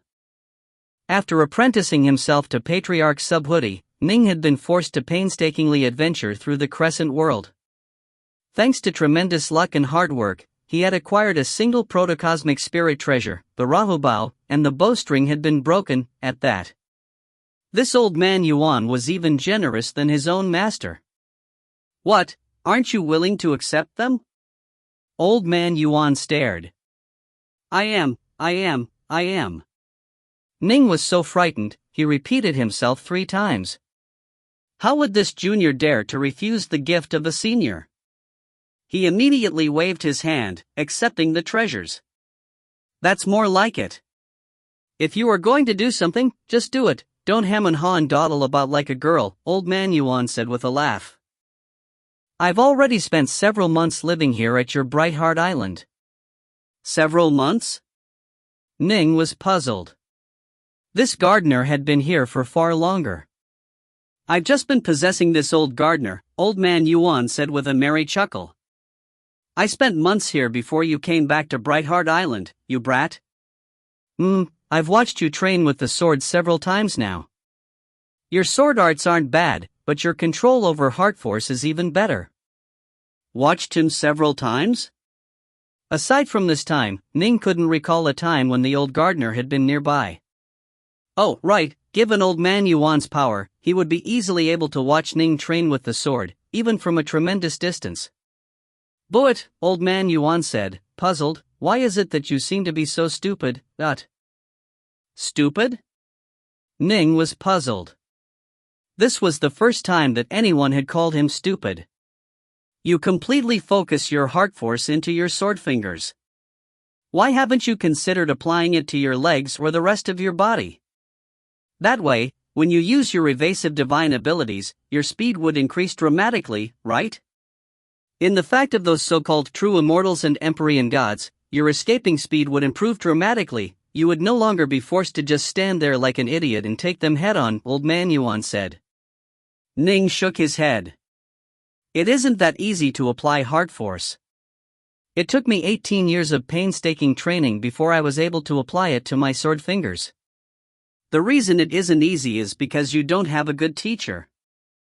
Your teacher doesn't know a damn thing about heart force. Old man Yuan chortled. What do you think of my power? Your power is incredible, of course, senior. Ning said hurriedly. Then hurry up and kowtow to me as your master. Old man Yuan puffed his chest up. 1. The name Yuan means source. If you find any errors, ads pop up, ads redirect, broken links, non-standard content, etc., please let us know. Report chapter so we can fix it as soon as possible. Volume 6. Book 17, Chapter 21, Master? Book 17, Celestial Immortal, Chapter 21, Master? Within the towering palace in the fifth world. The three leaders of the Seamless Gate, Myriad Demon's Cave, and Bloodcloud Hall were all gathered here, along with true immortal Gaudi, Empyrean God Beastleaf, Empyrean God Three Sons, Fairy Deadgrass, Celestial Immortal Black Heaven, and Immortal Venom Freak. They had only sent their clones or incarnations to deal with Ning, but they were still watching nervously. This was because they had brought powerful treasures, such as Empyrean God constructs and protocosmic spirit treasures. We reached Swallow Mountain. We're fairly lucky, we actually encountered Ning after a single greater teleport. Hurry up and kill Ning. They all stared intently at the mirror in the air. The mirror was displaying images from what was happening within Brightheart Island. Fairy Deadgrass was standing close to it, and every so often she would say a few things. Then, suddenly. What the hell? Whoosh! The azure-robed woman and the others all jumped to their feet. They stared intently at the old gardener holding the gardening shears who had just woken up and stood up. Who is that? Our clones and incarnations can't even move. We can't even use our elemental energy. He's terrifying, he must be a Tao Father. Otherwise, there's no way he could be this powerful. True immortal Gaudi, Empyrean God Beastleaf, and the others all had ugly looks on their faces. How can there be a Tao Father at Brightheart Island? The azure-robed woman roared furiously. A short while later, after the old gardener chatted with Ning for a while, his identity was revealed. Old man Yuan, of the four ancestors of the river source? The azure-robed woman's face turned ashen. Everyone present was stunned. Ugh! I just lost my horsetail whisk. True immortal Gaudi had an ugly look on his face. That was a top-grade pure young treasure. Although this wasn't one of the treasures he liked the most and used the most, the loss of a top-grade pure young treasure still caused him some heartache. Don't say a thing. Black Heaven suffered the worst loss this time. They all looked towards celestial immortal Black Heaven. Black Heaven had lost a protocosmic spirit treasure. Damn! Black Heaven ground his teeth. Ning managed to escape again. In truth, Black Heaven was angrier over having not killed Ning than over his loss of a protocosmic spirit treasure. He's acting now. Immortal Venom Freak and the others watched as the mirror showed images of the giant gardening shears snicking through them. He said hatefully, "This old man Yuan really shows no mercy at all. If old man Yuan wants to kill you, what can you do?" The fire-robed man shook his head and snickered. Forget about clones and incarnations. Even if he wanted to kill your true body, he'd do so without pause. Rumble. After the mirror finished sending images of everyone being snicked and killed by the giant gardening shears, the shears turned towards the sky and made one final snick dot. Instantly, no further images appeared in the mirror. They were no longer able to watch what was going on. Old Man Yuan won't let us watch anymore, the azure-robed woman said. Given his abilities, he must know that we were watching what was happening there. The reason why he let us watch him act was because he wanted to let our superiors, the major powers of the Seamless Gate, realize that he is going to protect Ning. Old Man Yuan isn't even on our side. Does he really think he can just protect whoever he wants? Black Heaven growled. Right now, we're trying to court him, but once the great storm truly erupts, no one will be able to escape it. He'll have to make a choice. Ning already has a Tao Father as his master, and an enemy one at that. If Old Man Yuan chooses to join us, then in the future he'll become an enemy to Ning's master. I refuse to believe he'll still protect Ning then. And if he doesn't join our side, then we can completely ignore him when we move to kill Ning. Everyone present nodded. However, the storm has yet to truly erupt. The azure-robed woman shook her head. Old Man Yuan is still standing to one side and watching. He hasn't truly made a choice yet. It's not appropriate for us to offend Old Man Yuan. You are overthinking things. Black Heaven let out a snicker. Do you think that is something for you to concern yourself with? The azure-robed woman's face sank. Black Heaven was acting far too impudently. Even with so many others present, he still dared to speak in such a manner. Alas, Black Heaven wasn't under her command, and she still wasn't sure of his true power. In addition, the number of treasures he had was completely bizarre.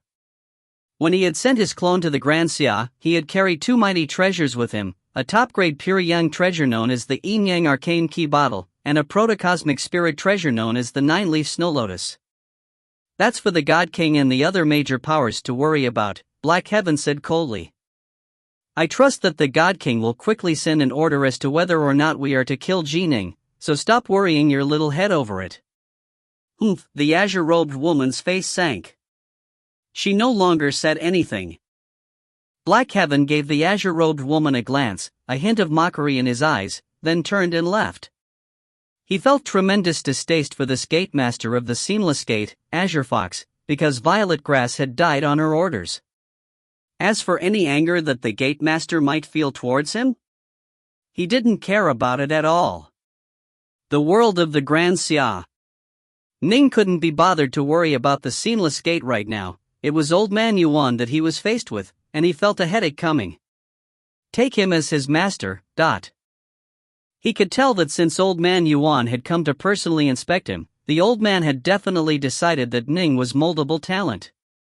Today, he had first asked Ning whether or not he should kill the forces of the Seamless Gate, and then immediately killed them upon Ning giving the nod. This caused Ning to feel quite delighted. Clearly, Old Man Yuan wanted Ning to feel positively towards him. And now, the old man had gifted him with the many treasures the Seamless Gate's forces had left behind. This, too, was to make Ning feel grateful towards him. Next, the old man had suggested that he work on applying heart force to his legs or to his entire body. These words had indeed caused Ning to feel a desire to learn such a method. Finally, he had asked Ning to accept him as his master. He's really put effort into this. Ning understood this.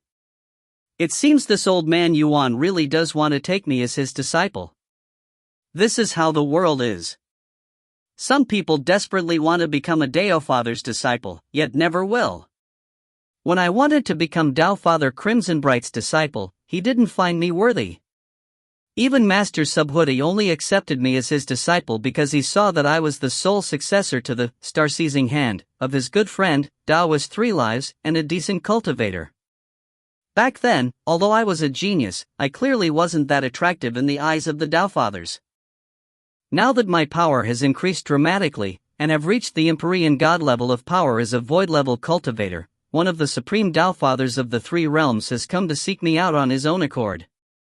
If your potential was truly astonishing, the Tao Fathers would seek you out on their own accord. Ning now was qualified for a Tao Father to do so. He truly was an astonishing piece of unpolished jade. But what should I do? What exactly should I do? Ning hesitated. Is he a friend or a foe of my master, Subhuti? Or do they have no relationship at all? This was what Ning was worrying about. This old man Yuan killed the forces of the Seamless Gate, but the Seamless Gate didn't even make a single peep about it. The major powers behind the Seamless Gate haven't responded or reacted at all. The three realms are facing a great storm, and there is no way that the major powers behind the Seamless Gate can possibly be frightened by Old Man Yuan. Clearly, then, Old Man Yuan is on passable terms with the Seamless Gate, while my teacher, Subhuti, is an enemy to them. What if Master Subhuti and Old Man Yuan are enemies? If I were to apprentice myself to Old Man Yuan without getting Master Subhuti's permission, then in the future, how could I possibly face Master? This was Ning's concern. As the saying goes, the Tao is not to be lightly transmitted. There was a saying regarding one who taught the Tao, one day as a teacher, a lifetime as a father. This meant that one was to revere and honor one's master as one would one's father.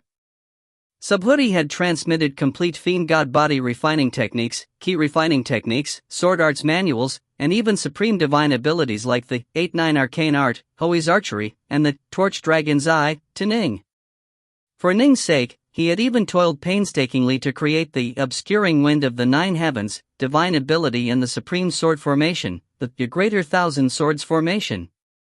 After Ning had been exiled into the Nihilim zone, his master had come to search for him. His master had shown him benevolence in transmitting the Tao to him and in saving his life. No matter what, if he was going to take on a new master, he first had to get the nod from Master Subhuti.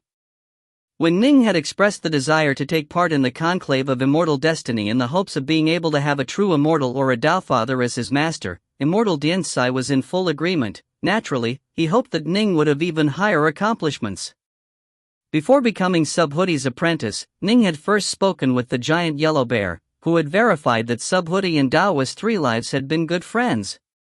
If they had been enemies, things would have been tricky. Why are you hesitating and hemming and hawing? The nearby old man Yuan frowned. Senior, Ning said, I need to get my master's permission, first. Your master? Old man Yuan suddenly seemed to have thought of something. Laughing, he waved his hand. Whoosh! Someone suddenly appeared out of nowhere.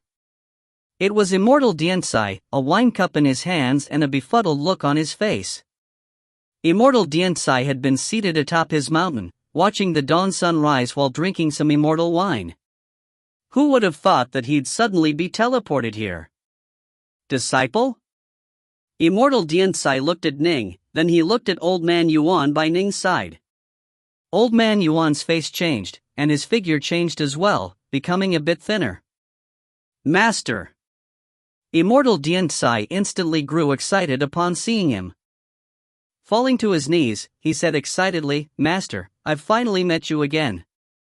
Hey! Don't overstate our relationship, Old Man Yuan said hurriedly. All those years ago, I saw that you were borderline suicidal, and also saw that you were decently talented, and so I took pity on you and casually transmitted a set of sword arts to you. I have plenty of sword arts in my possession, and so teaching you one of them didn't really mean anything. What's more, your talent is too mediocre and your comprehension abilities are too weak. How could you possibly be qualified to call me master? You'd cause this old man to lose all face.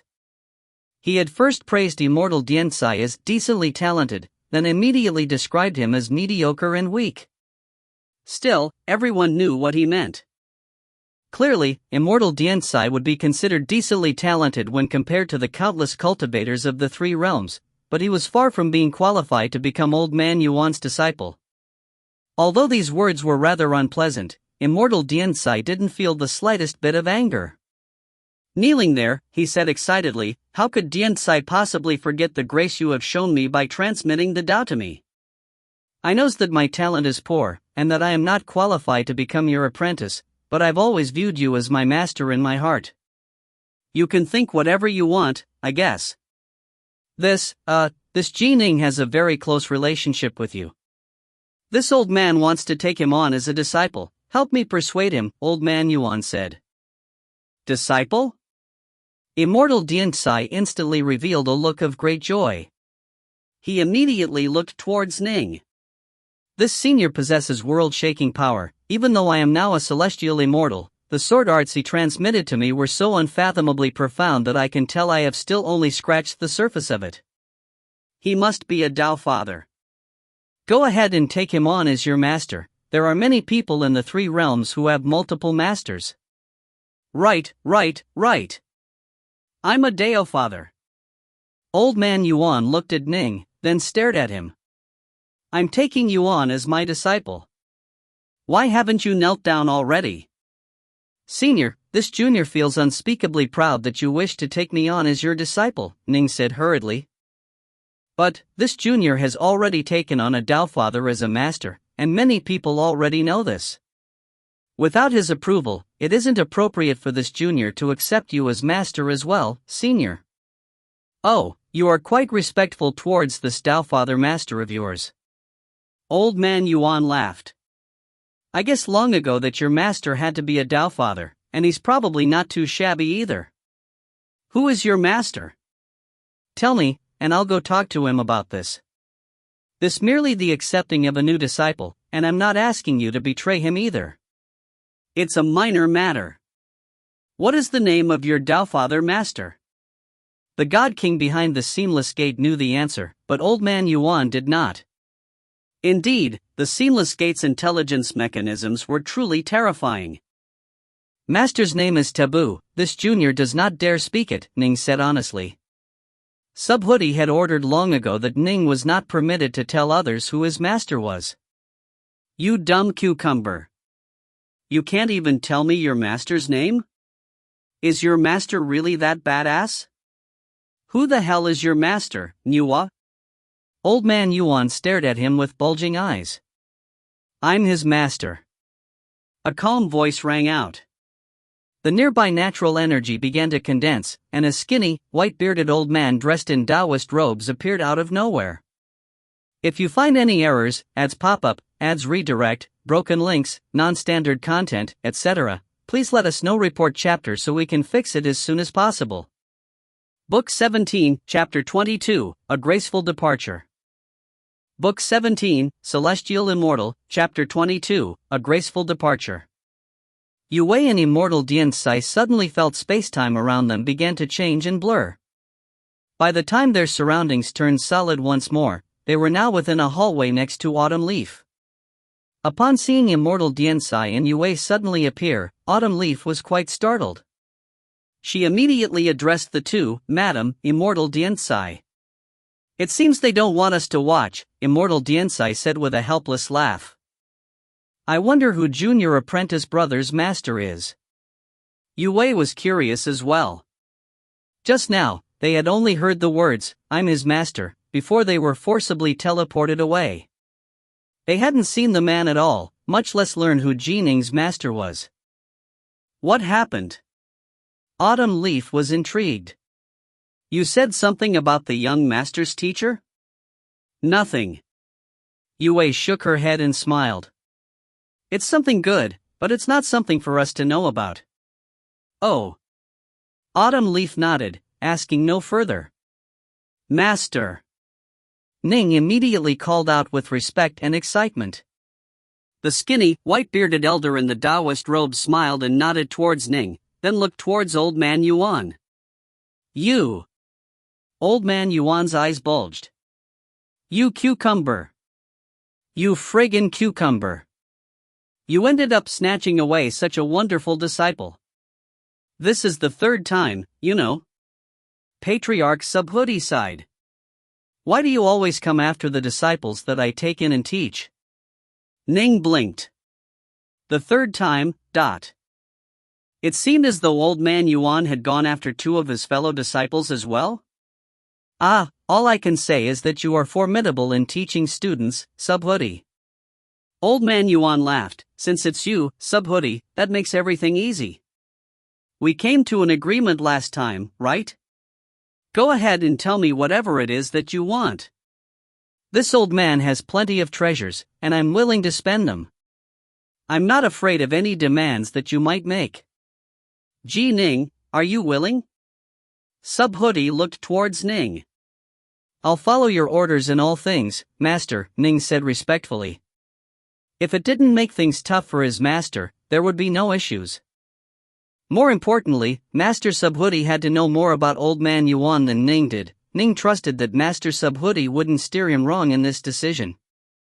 Subhoodie nodded slightly. He can be both considered one of your disciples as well as one of mine, Subhoodie said calmly.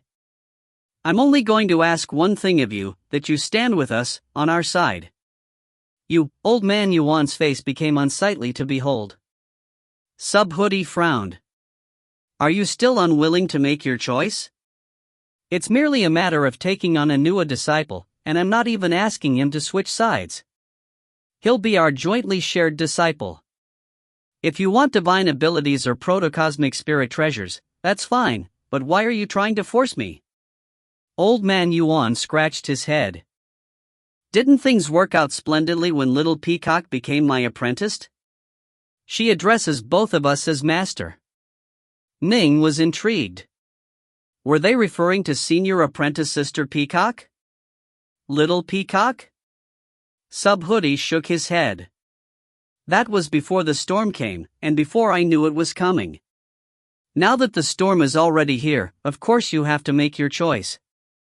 Otherwise, there's no way I'll permit my disciple to become apprentice to you as well. How can you are absolutely, you old blockhead. Old Man Yuan was infuriated. Humph, Subhoodie snorted coldly. Then let me ask you this, if Ning becomes your apprentice, and you end up joining the Seamless Gate, what is Ning supposed to do? Is he supposed to choose to stand with me, or is he supposed to choose to stand with you? If he stands with the Seamless Gate, then I'll definitely strike and annihilate such a vile disciple.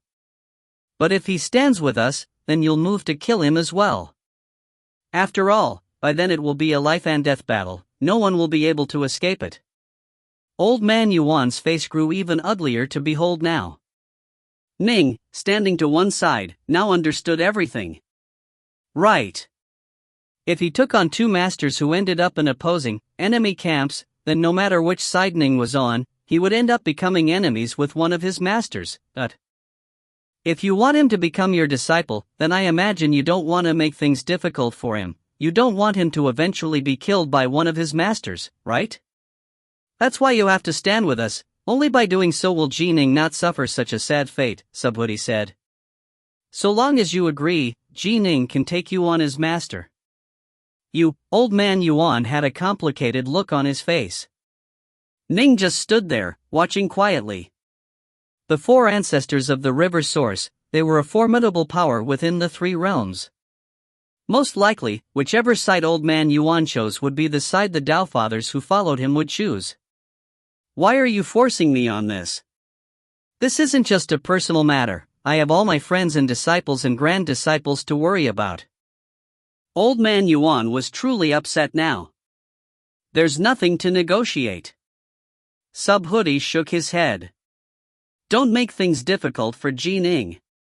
But didn't things work out perfectly when I took on Little Peacock? Old Man Yuan snapped back irritably. That's because you haven't made your choice yet. Once you do make your choice in the future, if you choose to join the Seamless Gate, Little Peacock will have to make her choice as well. Will she follow you, or will she follow me? Subhoodie sighed. I've already done wrong by Little Peacock. I don't wish for Ning to face the same tough situation in the future. Old Man Yuan suddenly grew angry. I don't get it. Why are all of you so damn stubborn? I don't understand either. All of us were born from the same primordial chaos. We were like brothers. All of us are standing together now. Why is it that you are roving about on your own? All four of you four ancestors of the river source act in the exact same manner. You don't give a damn about your old friends and friendships. Subhuti was no longer calm either. In fact, he was so angry that his eyebrows were twitching, and as he spoke he pointed angrily at Old Man Yuan. "The rest of you are in Nuwa's debt, but we aren't," Old Man Yuan replied angrily. "And Pangdu's primordial world shattered long ago. This is now the era of the Three Realms. That old, undying bastard just wants to take over the Three Realms, let him. Do you Daofathers really care who is in control of the Three Realms? Do you have to risk everyone's lives over this question? You say that I don't care about old friends and friendships? If I didn't, I would have joined the Seamless Gate long ago." Subhuti was now truly enraged. "How can you be so?" Their voices suddenly turned silent. The distant figures of Patriarch Subhuti and Old Man Yuan's turned blurry as they angrily but silently yelled at, argued with, and cursed at each other. Ning wasn't able to hear a single word of it. "It seems, they don't want me to hear this." Ning mumbled to himself. "They said something about an old undying bastard who wants to take over the Three Realms. Who? He must be a truly terrifying major power of the Three Realms." Ning had no choice but to just stand there silently and watch. As for the two distant Daofathers, both of them were awe-inspiringly famous figures of the Three Realms who stood at the very pinnacle of power amongst Daofathers. Both had multiple Daofathers amongst their disciples, and both also had many Daofathers who were their resolute allies. Both possessed tremendous power in every sense of the word.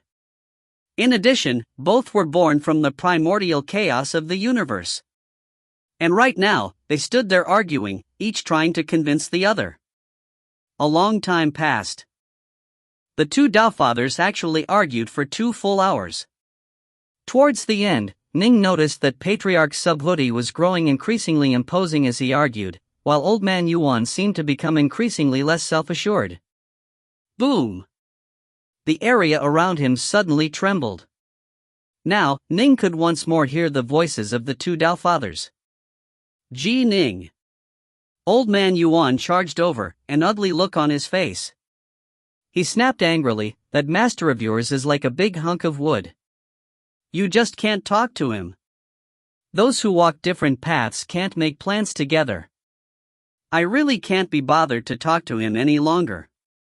You are quite talented, kid, although that rotten blockhead is very skilled in some respects. He's complete crap in heart force. Since we aren't destined to become master and disciple, then forget it.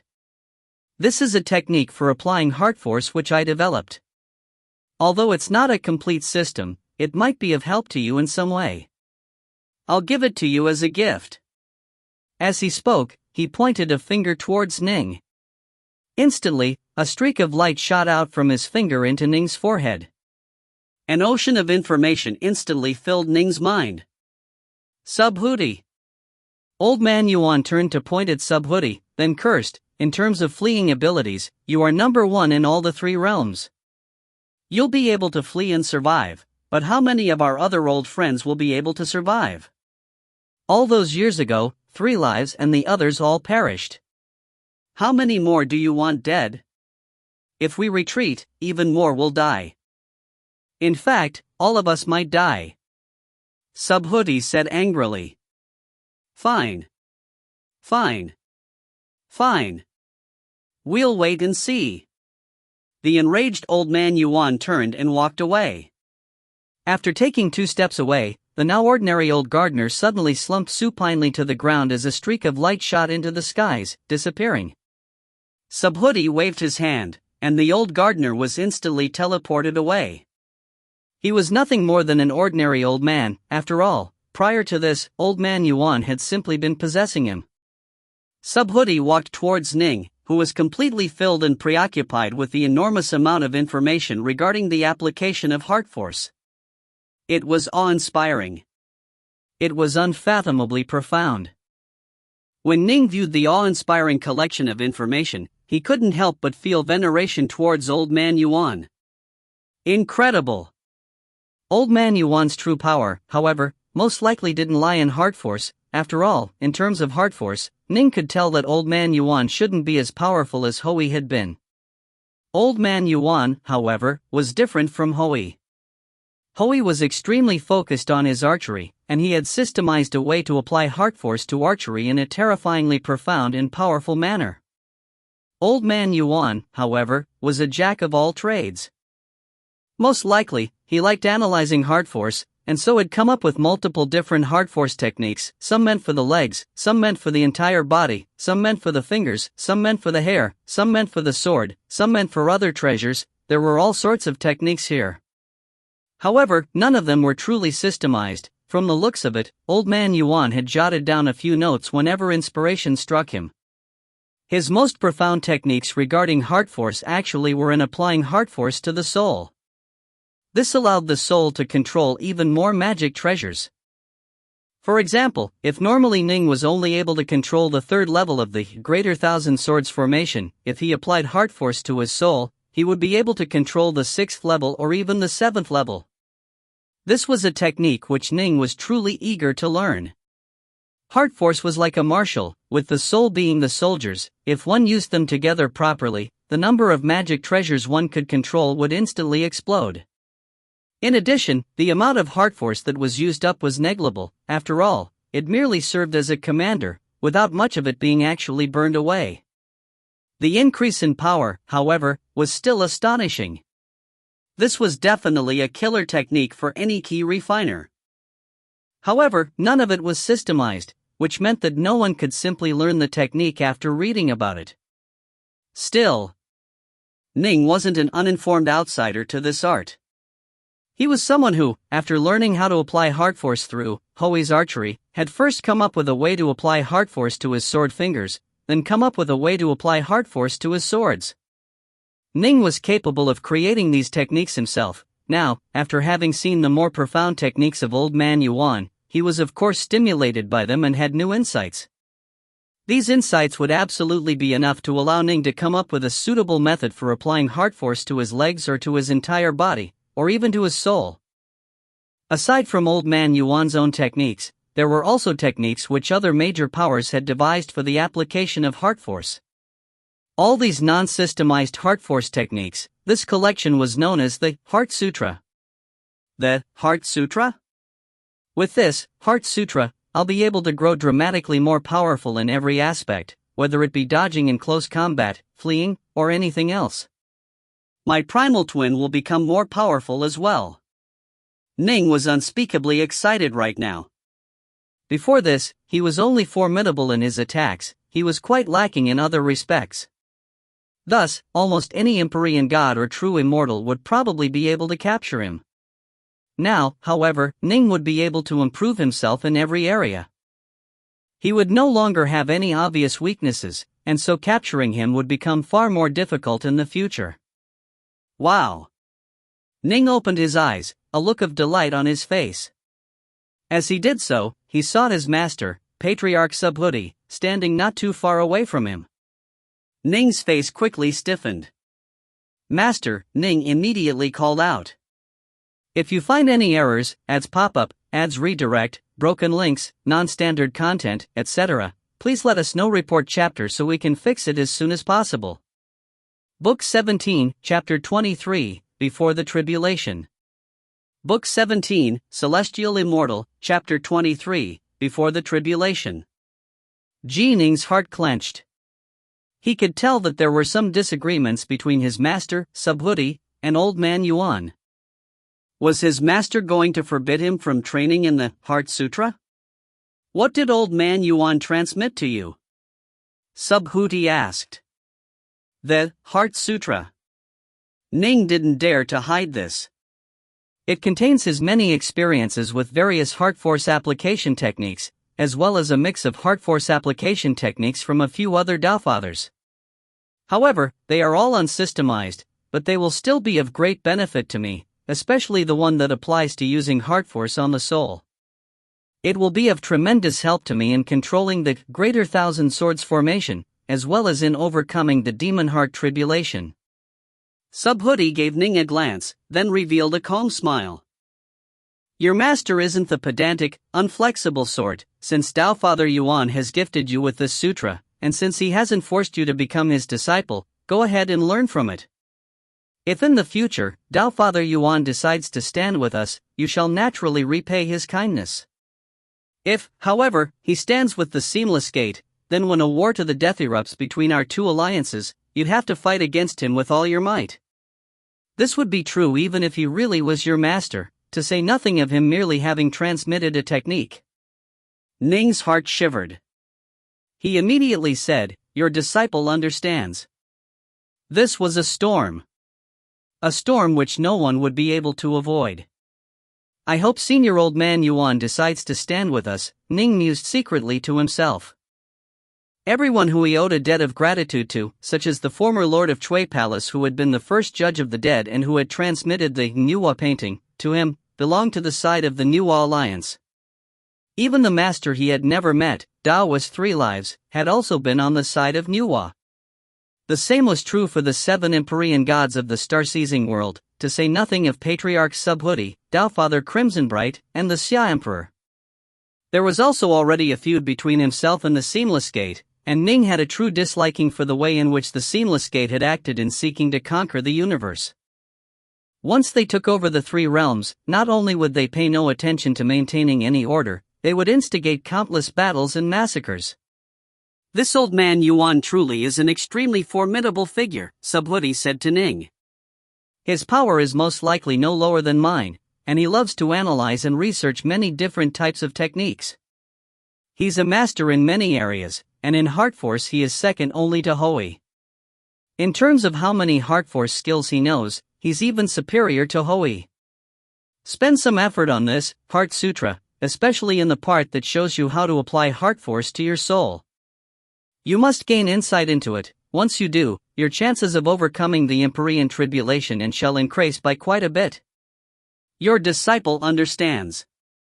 Nin nodded. Heart force as the general, the soul as the soldiers. Once the general commanded the soldiers to unleash their power in an organized fashion, he would be able to control even more magic treasures while also making it harder for the demon heart tribulation to invade his mind. Against a weak soul, it was easy to create a terrifying demon heart illusion, but against one with a powerful soul, it would be far more difficult. In fact, there were some truly terrifying souls that were so powerful that the demon heart illusions were completely unable to take hold against them. Once Ning learned the art of applying heart force to his soul would instantly become more than 10 times steadier.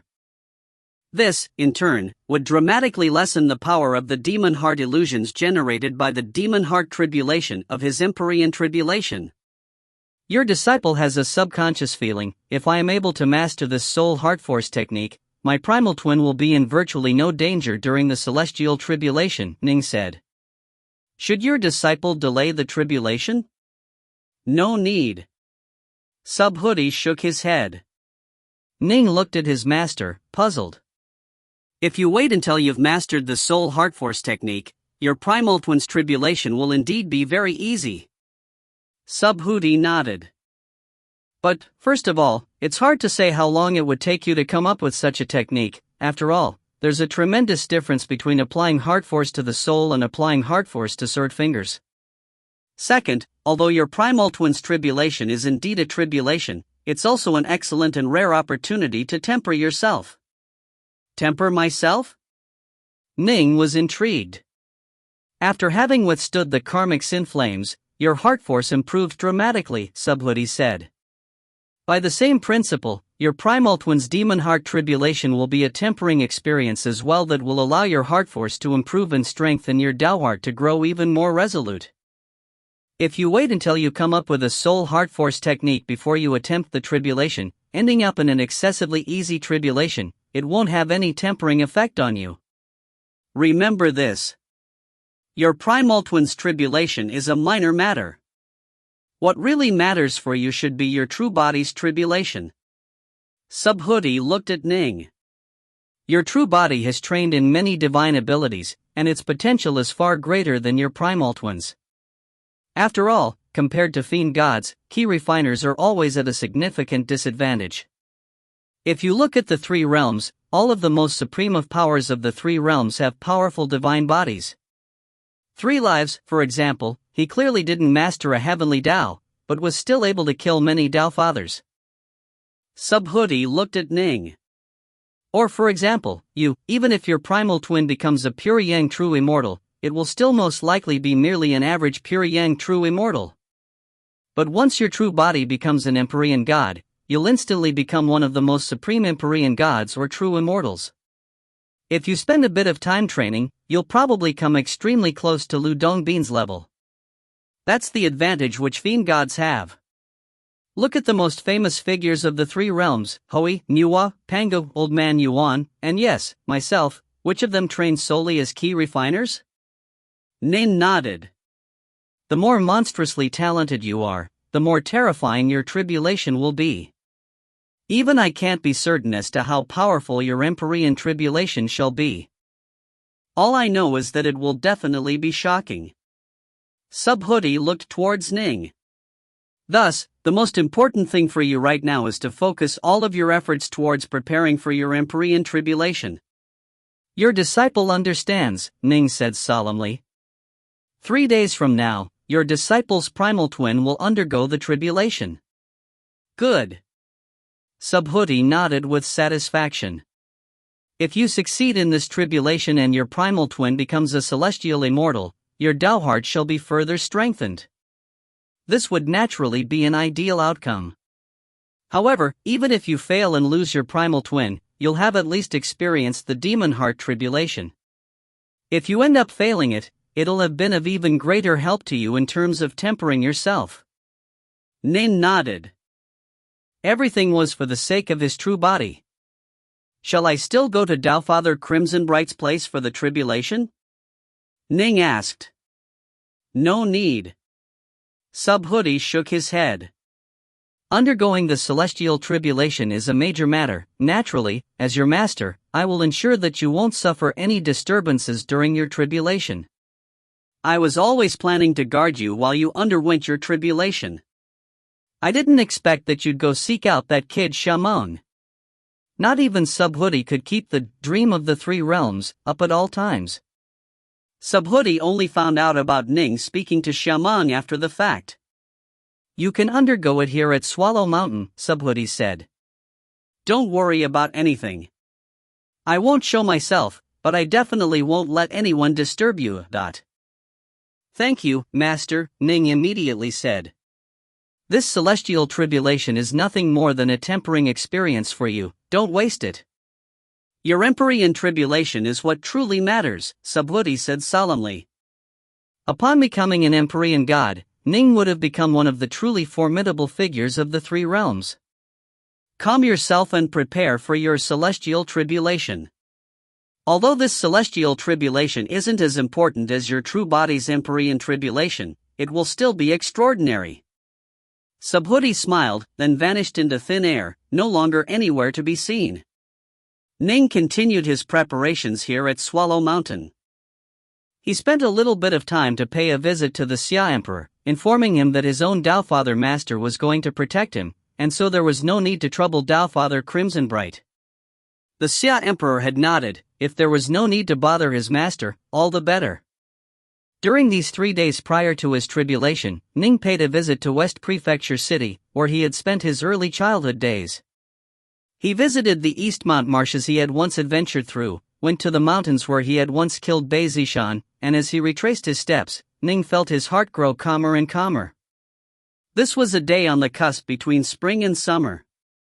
The early dawn was very cool and refreshing. Within a solitary mountain peak in the Swallow Mountain region, Ning's true body and his black-robed primal twin were seated together in the lotus position, a hint of dew on their bodies. They had sat here all night, their minds and hearts as calm as still water. Far away, on a distant mountain peak, stood Uncle White, Little Ching, Mu North Sun, Immortal Dian Sai, Autumn Leaf, and the pregnant Yue.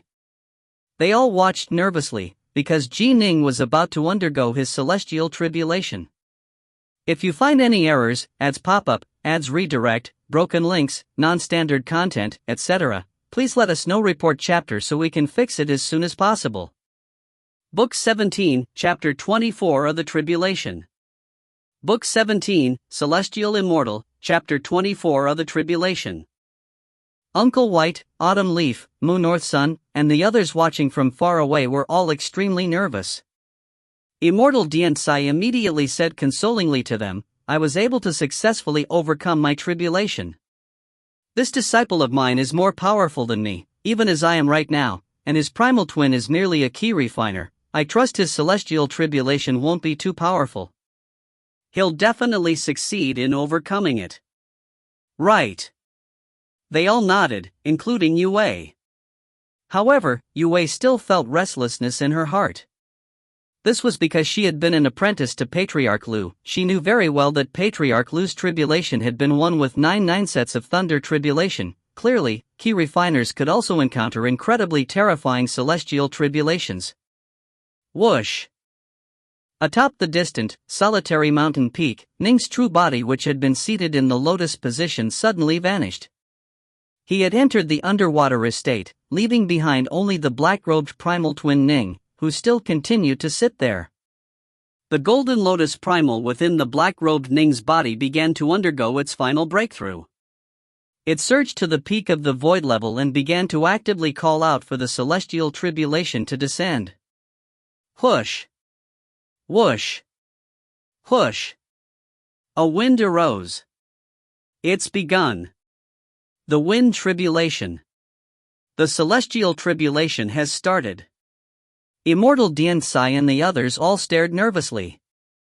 Everything had been completely calm before this, but suddenly a gale erupted out of nowhere, forming into wind blades that grew increasingly small in size. The wind blades changed in color, growing increasingly powerful as they became tiny black knives, each of which was comparable to an immortal ranked magic treasure. The start to the wind tribulation is already this powerful. The looks on the faces of Immortal Diantsai and Yue changed.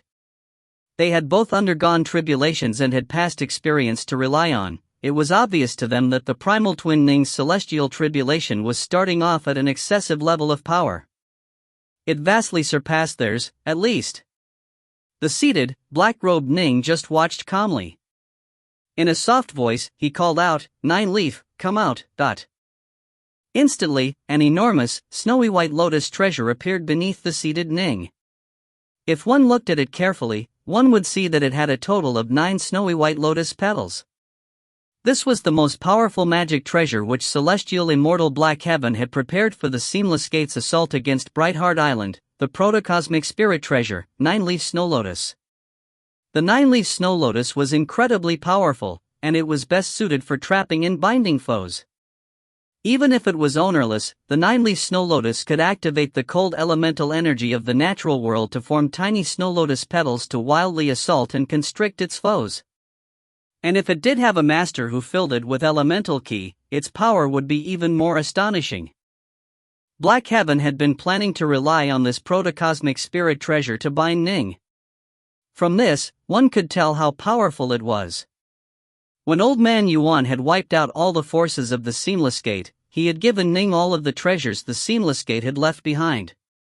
The Pure Yang treasures weren't as important for now, and Ning was in no rush to parcel them out to Yue or the others. After all, his tribulation was coming soon, and he had his master to protect him, meaning that this period of time would be very safe.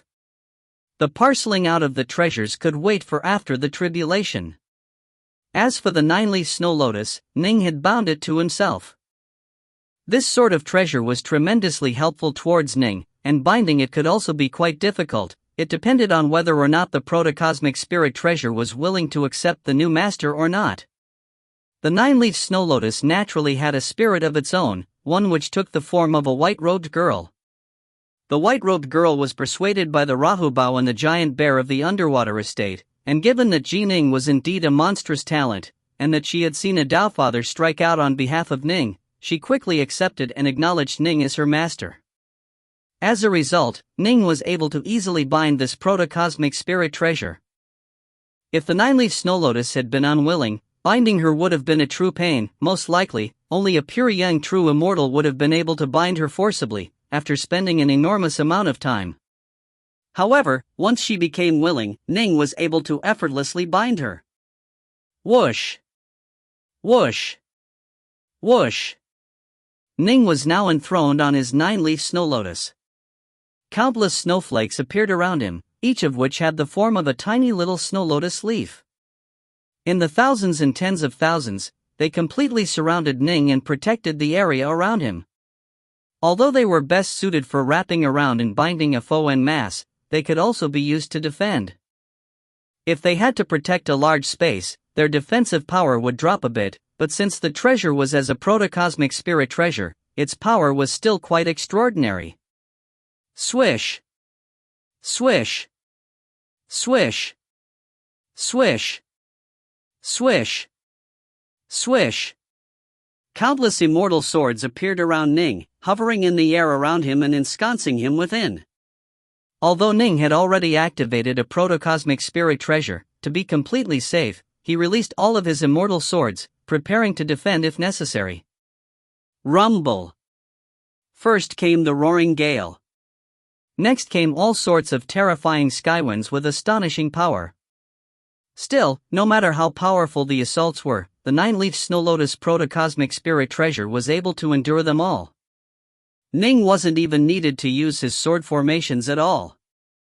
The final assault of the wind tribulation has come, the celestial immortal wind. Immortal Diensai and the other distant spectators all felt their hearts clench. The celestial immortal wind was formless and invisible, no magic treasures or spells could block it. Whoosh! The celestial immortal wind descended, effortlessly bypassing the defending nine-leaf snow lotus. It passed through Ning's skin, going straight into the sulky pearl of primal water within Ning's primal twin. Ordinary people usually had this wind entering through their head, but since Ning's primal twin was created from the sulky pearl of primal water. Still, in the face of the celestial immortal wind, it seemed incredibly fragile. Celestial immortal wind would only ever appear during the celestial tribulation. It was a manifestation of the Tao that flowed through the three realms, and no power or magic treasure could oppose it. If one's Tao heart was not strong enough, the celestial immortal wind would incinerate one's body and reduce it to ash. Thus, one's Tao heart had to be firm. Ning had managed to overcome the karmic sin flames tribulation. How could his Tao heart be weak? He could sense the Zifu region within his sulky pearl of primal water begin to tremble, then transform. The pearl itself was being transformed. Once he truly became a celestial immortal, the pearl would completely vanish, and the true core of his primal twin would become a golden pellet, his Jin Dan. The wind tribulation ended. The fire tribulation came. The weather changed dramatically as an utterly enormous cloud of fire appeared in the skies, causing the temperature to skyrocket. However, Ning continued to simply sit there above the nine-leaf snow lotus. Just by using a little bit of his elemental energy, he was able to activate a large amount of energy of the natural world to cause the temperature to cool once more.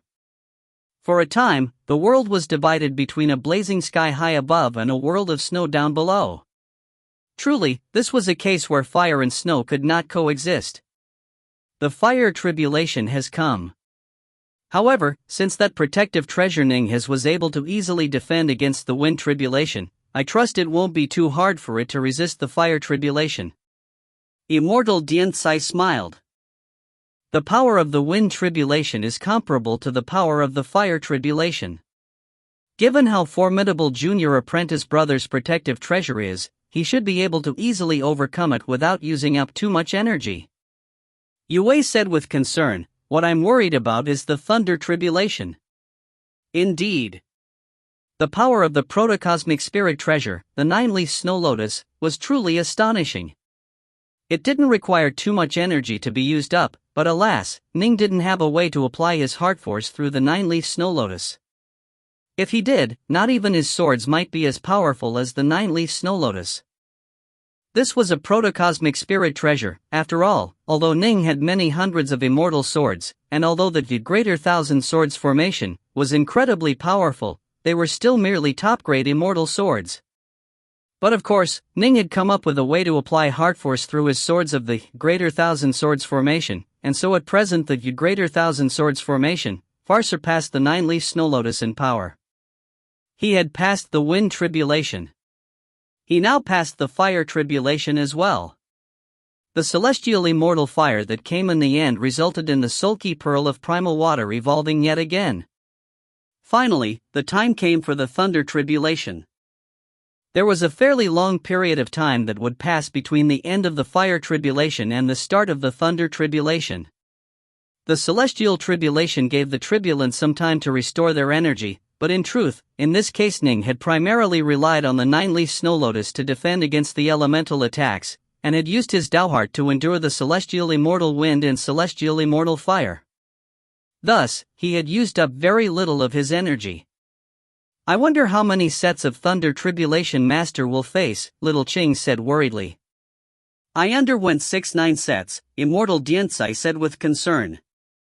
This disciple of mine had far more karmic luck than I did, and he also has karmic sin flames around him. His thunder tribulation shall undoubtedly be astonishing. All of them were worried.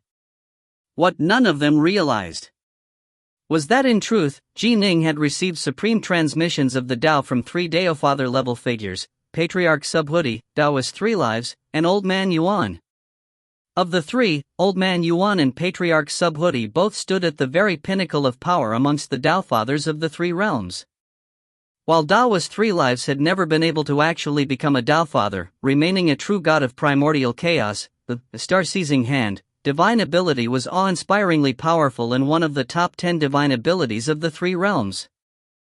Ning had acquired so many legacies that even his key refiner tribulation wouldn't be weak, and he also had mastered heart force and was covered in karmic sin flames. An hour passed. Rumble. The calm skies suddenly manifested a pair of enormous black clouds. These enormous black clouds covered nearly the entire sky, causing the world to turn pitch black as they blocked out almost all light. What just happened? The sky turned dark? The G-clansmen within Swallow Mountain, as well as the other clansmen and monsters present, all stared towards the sky in confusion. The entire sky had turned pitch black. As for the dark clouds, they had now completely covered the entire Swallow Mountain area of nearly 100,000 kilometers. How could this, Yue, Immortal Dianzai, Moon North Sun, Uncle White, Little Chine, and Autumn Leaf all raise their heads? They had changed looks on their faces, while Yue's face was completely bloodless. The 2 enormous dark clouds that had blotted out the skies above all of Swallow Mountain slowly began to move towards each other. Because of how enormous they were, these 2 massive clouds meant to fly at a very slow pace. But as they flew, crack, crack. A series of cracking sounds could be heard from the skies as one enormous bolt of lightning after another began to snake out from within the 2 massive dark clouds. Ning, however, just watched calmly. He wasn't surprised at all. Soon, an enormous vortex of lightning and clouds had formed within the skies. The size of this vortex still covered the entire Swallow Mountain region. From its size alone, one could tell how utterly astonishing its power was. Boom! A streak of lightning lashed out from the lightning cloud vortex, striking directly down like the sword of the heavens. Clang! Ning had already risen to his feet. Hundreds of immortal swords hovered around him, while the 9-leaf snow lotus was underneath him. Many hundreds of meters above Ning, an utterly enormous lotus had formed, generated from countless tiny snow lotus petals. The enormous lotus was a barrier to defend against the thunder tribulation. Ning still wanted to use this protocosmic spirit treasure. It consumed very little of his elemental ki, after all. Boom! The first bolt of lightning wasn't even able to cause the protocosmic spirit treasure to shake in the slightest. Bolts of lightning continued to crash down. Soon, they were at the 4th 9 set of thunderbolts. Thunderbolts continued to crash down. 5 9 sets. 6 9 sets. This is the 7th 9 set. Autumn Leaf couldn't help but whisper these words. Brightheart Island now had quite an extensive library of books, many of which Ning had acquired after killing other immortals. Autumn Leaf had naturally perused them. Master is almost at his limit. Little Qing was worried as well. This was the 61st bolt of thunder. The enormous lotus flower formed from the 9-leaf snow lotus was already beginning to collapse.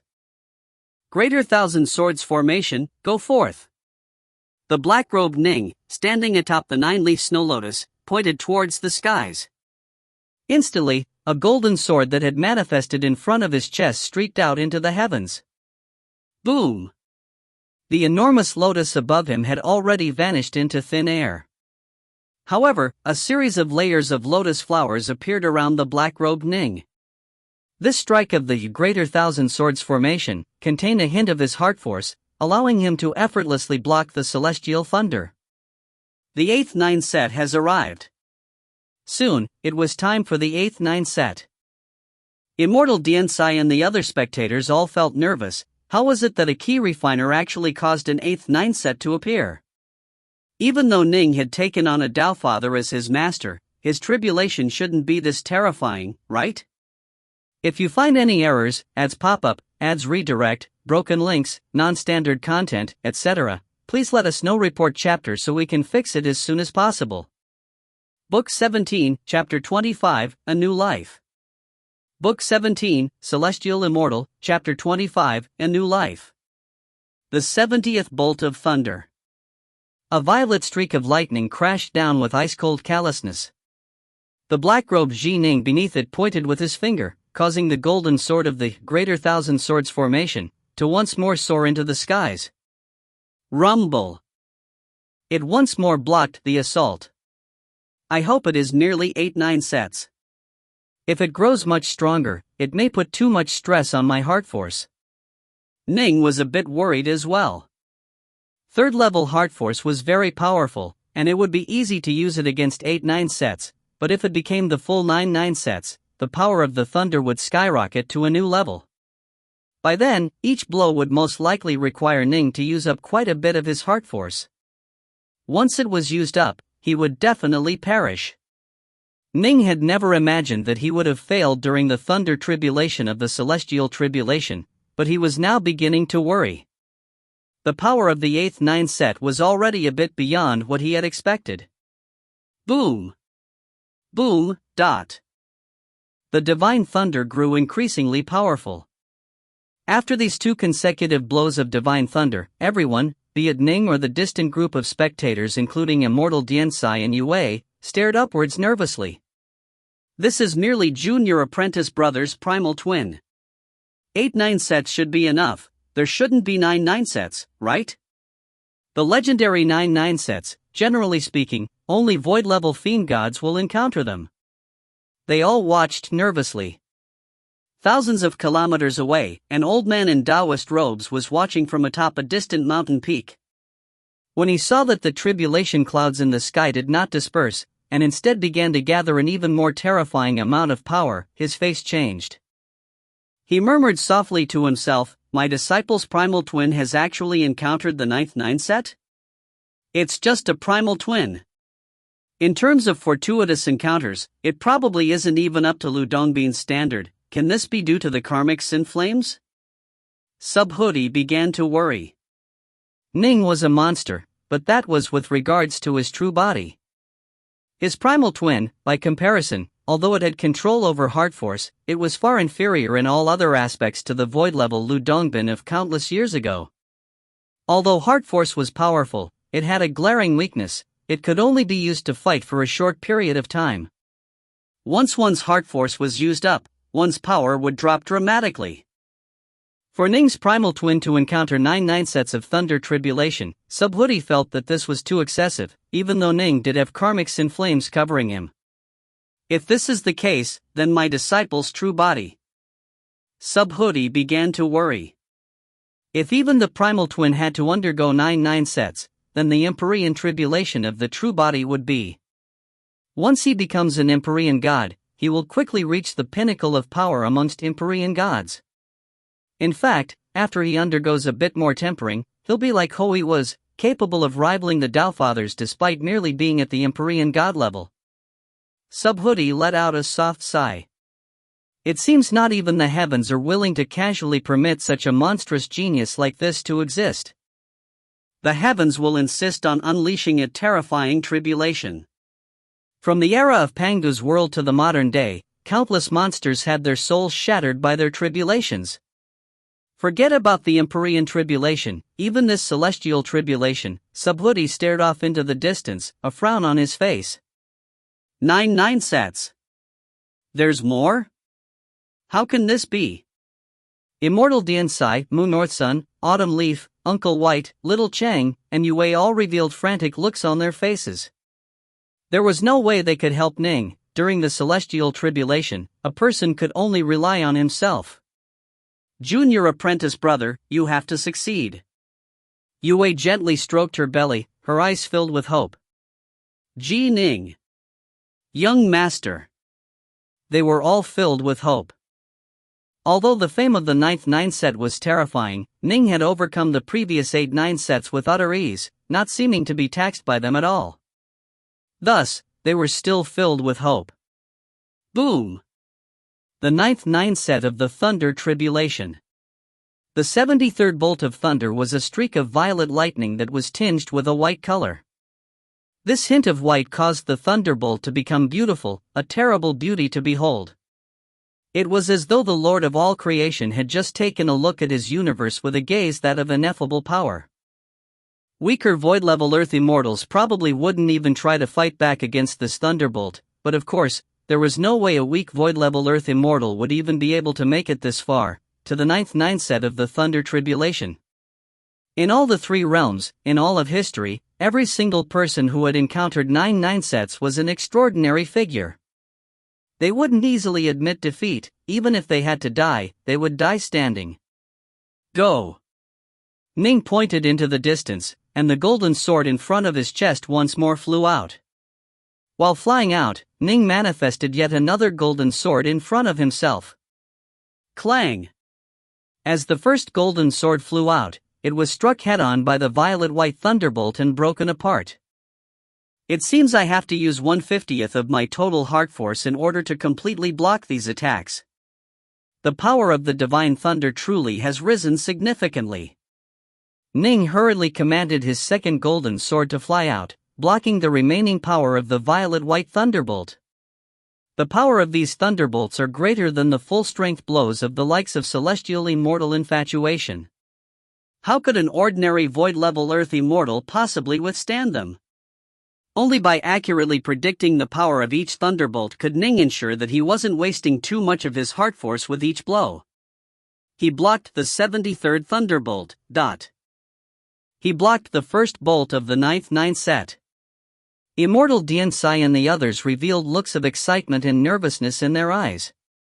There was a huge increasing in power between the last bolt of the 8th set and the first bolt of the 9th set. For him to be able to block this first bolt meant that there was hope for him to block the others. Boom! Boom! Boom! Boom!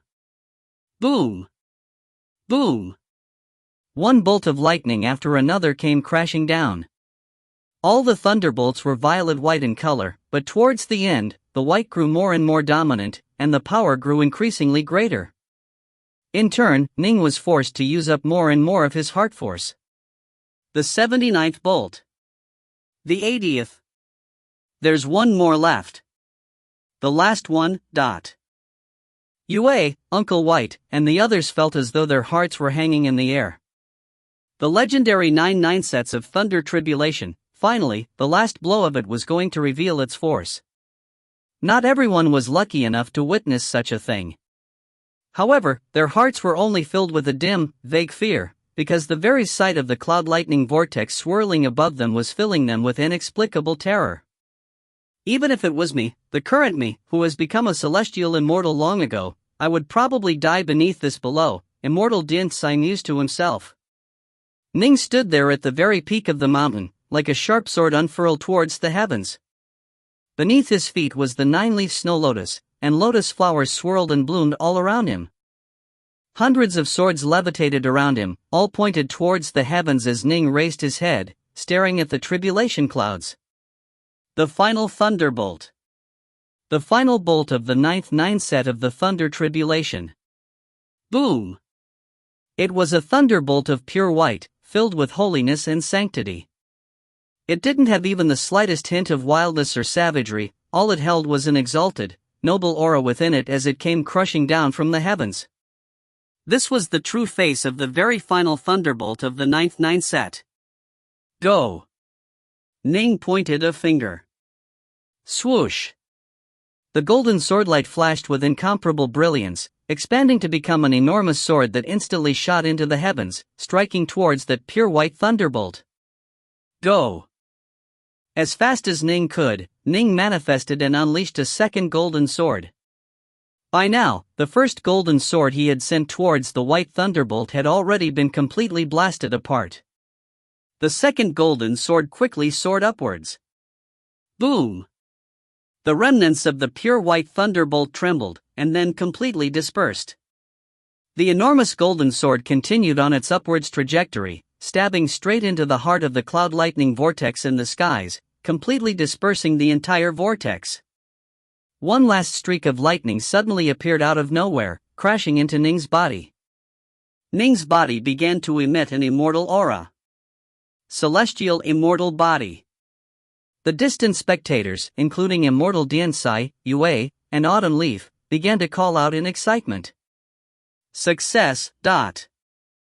9 sets of Thunder Tribulation, the legendary 9 sets. Master actually withstood it. So the final bolt from the 9th set is actually a bolt of completely white lightning. Why did that white bolt of thunder seem so holy and noble? I felt the urge to bow towards it. Ning looked at Uncle White, Yue, Immortal Diansai, and rest of his distant, celebrating friends. He revealed a smile, but still felt a hint of lingering fear in his heart. The 9 sets were simply too terrifying. I've been very stingy with my heart force, but I still have less than 30% of it left. That final thunderbolt in particular, even my full-strength sword strike was unable to withstand it. If the Thunder Tribulation is already so frightening, then what of the Demon Heart Tribulation? Ning had a bad feeling. Although this was merely his Primal Twin's tribulation, the power of the Celestial Tribulation had still exceeded his expectations. The Demon Heart Tribulation coming up would probably also be as powerful as the most terrifying ones in the legends. It's a boy. It's a boy. A distorted voice suddenly rang out in Ning's mind, summoning his memories. Ning opened his eyes. A giant dressed in white furs was holding him. The white-furred giant ordered, "The rest of you can leave." Father! The face of the giant caused Ning's heart to tremble. Ning immediately turned to look towards one side. He immediately saw a body covered with sweat that lay on an enormous, fur-draped bed. Mother! Did I just go back to the moment of my birth? Time passed, one day after the another. Ning once more lived life in West Prefecture City. Under his father's protection, he began to train. Although Ning had all his memories, he still had to undergo normal training. Still, although the Demon Heart world had given him a weak body, it was unable to change Ning's memories or his Tao heart. Thus, Ning knew very well that this was the Demon Heart world. However, even though he knew it, he wasn't able to do anything about it, because there was no way for him to leave this world at all. He had to wait for the Demon Heart Tribulation to come to an end, only then would this Demon Heart world come to an end as well. Ning slowly grew up. Because he did possess all of his memories, Ning was able to train very quickly within this Demon Heart world. In addition, he had control over his heart force. Third-level heart force was simply too powerful. Thus, although he was a child of less than 10 years of age, his power was no weaker than that of a supreme celestial immortals. Thus, everything was changed. In the Demon Heart world, he had to train normally as a fiend god body refiner, but his training speed as a key refiner was incredibly fast. With the assistance of his powerful heart force, he was naturally able to acquire immortal spirit pills. He became a void-level Earth Immortal by age 9, procuring spirit pills for his mother, Yuchi Snow, that would allow her to continue to live. A 9-year-old void-level Earth Immortal. What an utter monster! Within the Demon Heart world, Ning continued to hide his control over heart force. The fact that he was a void-level Earth Immortal, however, could not be hidden.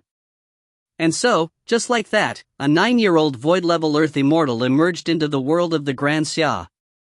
His status was so special that even the Northmont clan of Stillwater sent someone over to recruit him.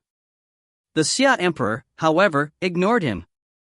This was because the Xia Emperor believed that this Ning had to be the disciple of a major power, which was why he possessed all of his memories immediately after being reincarnated and born again.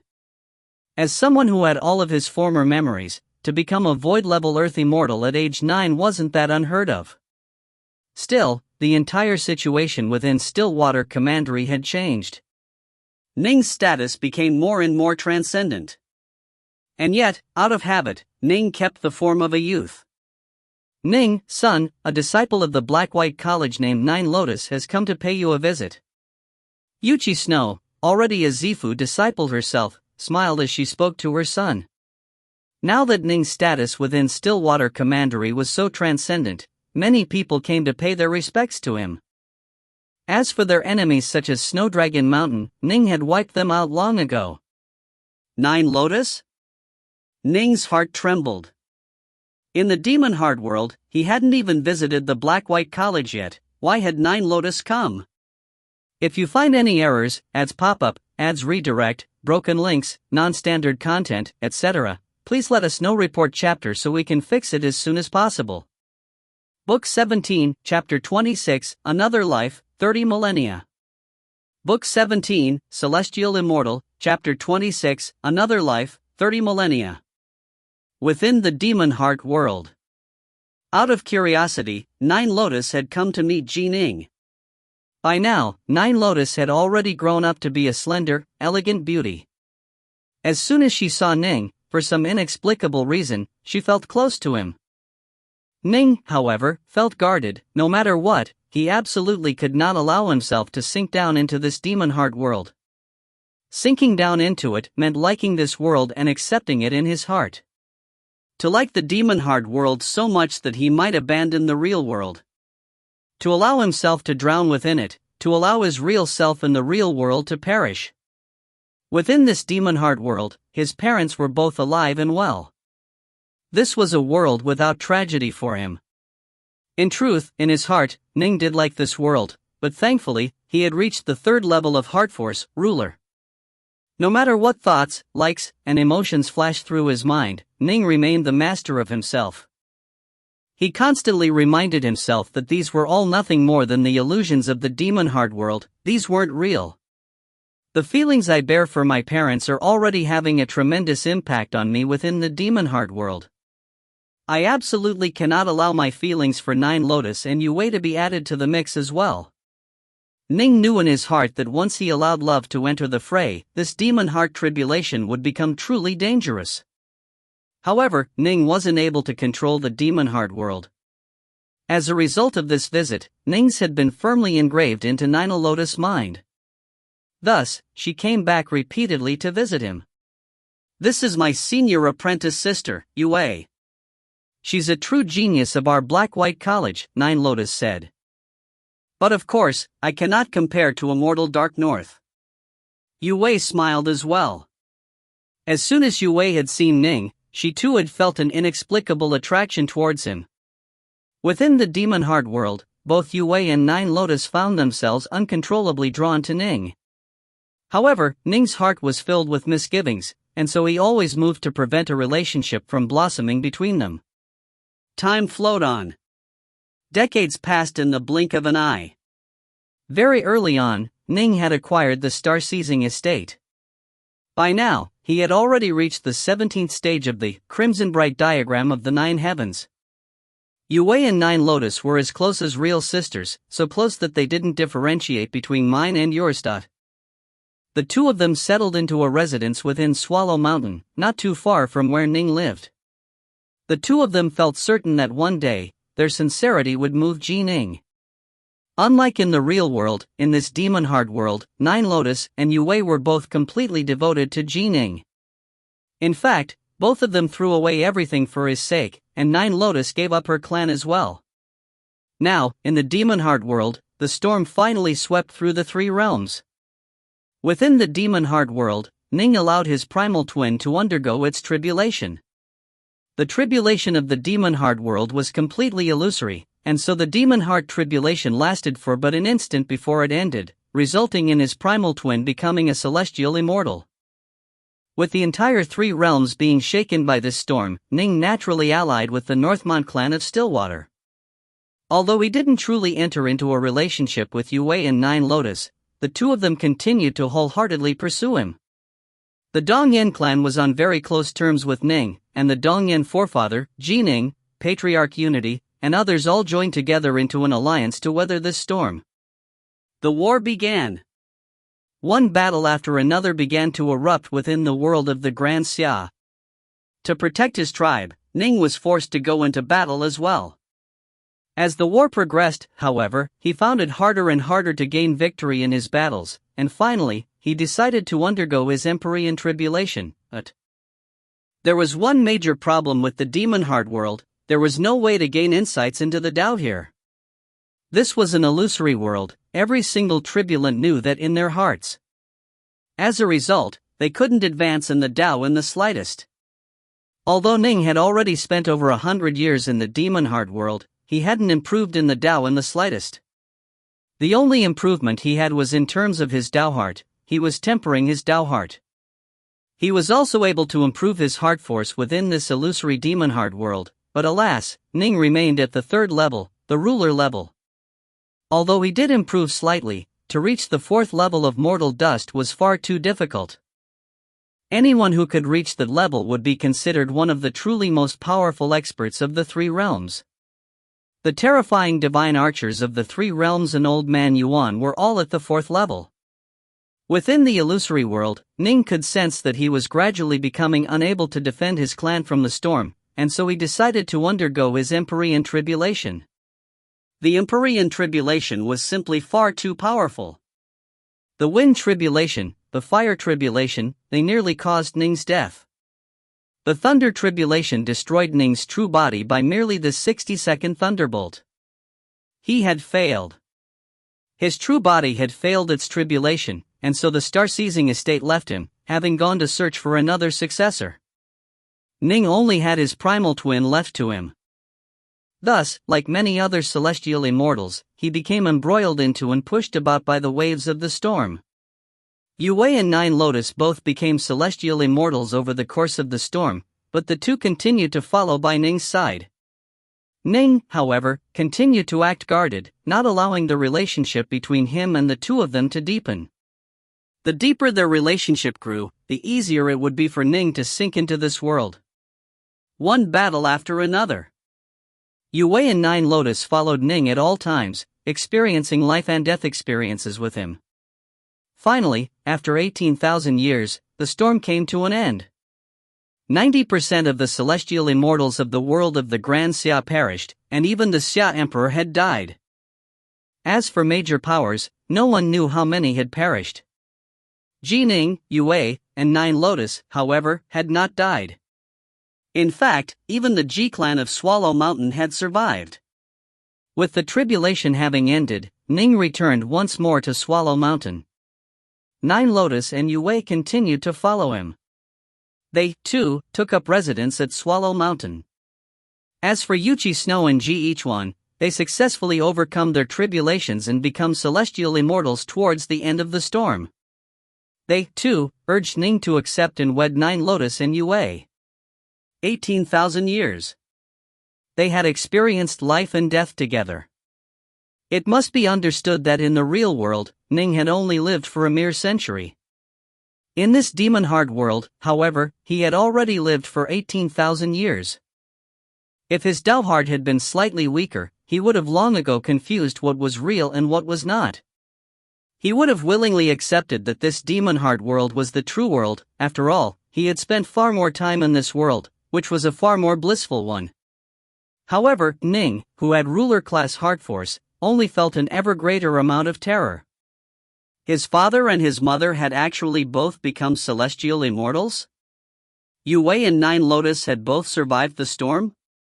Clearly, the demon heart world was doing everything it could to give him an incredibly blissful life.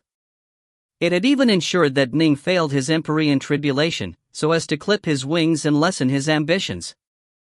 Lesson ambitions, a blissful life, emotions, countless shared life and death experiences, 18,000 years, all of these things were having an impact on Ning.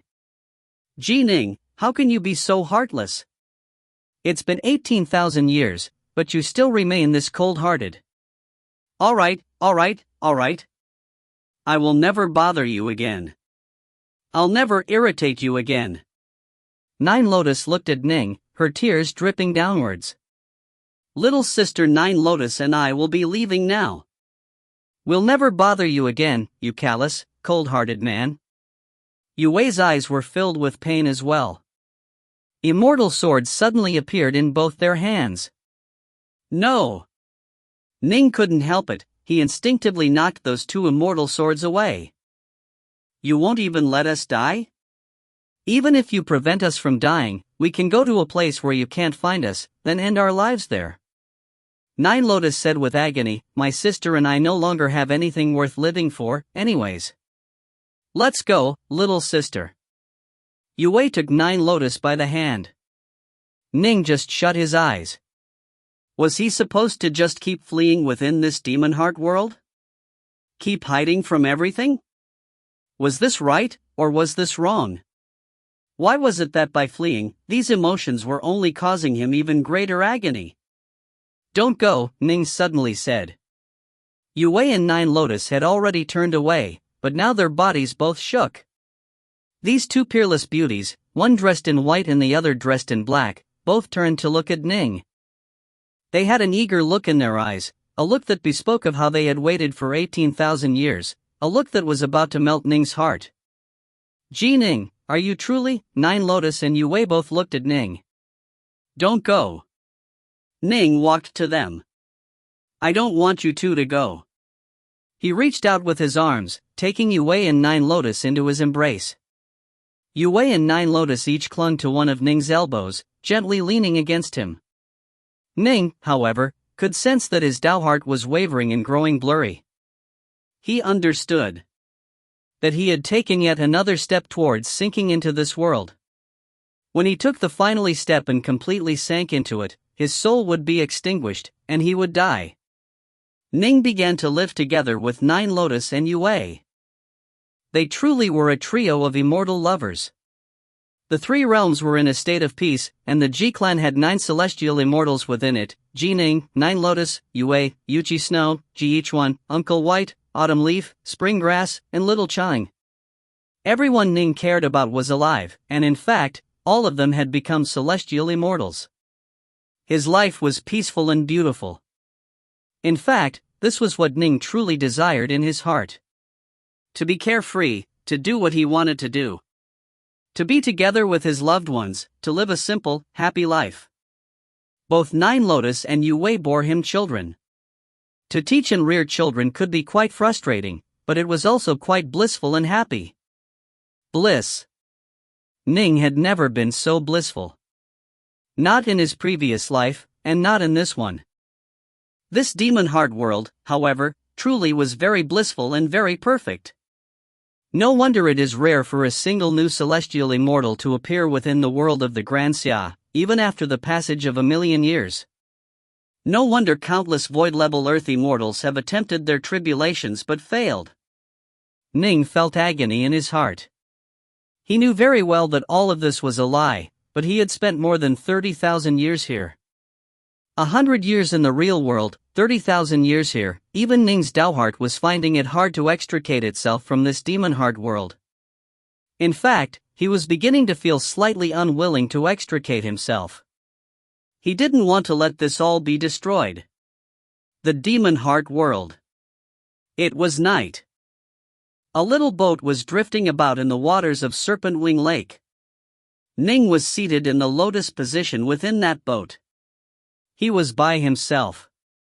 Am I really going to sink? Ning could already sense that his Dao heart was growing blurrier and blurrier. Clearly, it was becoming increasingly corroded. Ning stared at the distant Bright Heart Island. That island had all the people he loved the most: his father, his mother, Nine Lotus, Yue, Uncle White, Little Chang, Autumn Grass, Spring Leaf, and his children. All of those relationships, all of those emotions, they were like chains that had dug their way deep inside him. As more time passed, the chains only dug deeper and deeper. 30,000 years of life here, it was incredibly hard for him to shake them off. But. Ning gritted his teeth, blood beginning to come out from his eyes, ears, nose, and mouth as he forced the words out. It's all fake. Fake. When Ning said these words, he felt as though a knife was scraping against his heart. It's all fake. Because I want all of these things to become real. I want all of them to come back to life in the real world.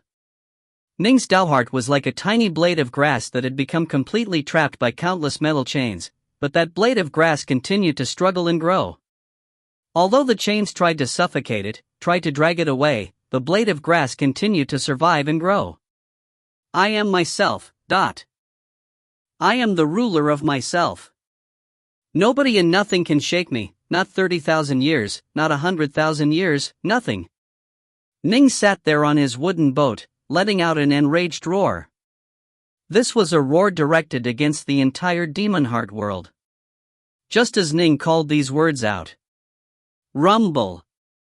The colors of the world began to change. Whoosh. Space itself broke apart. A towering figure appeared within the distant, infinite void that was left. Its aura was incomparably powerful, and it was looking at Ning. So you are Ning? You were the previous successor to the star-seizing estate, yes?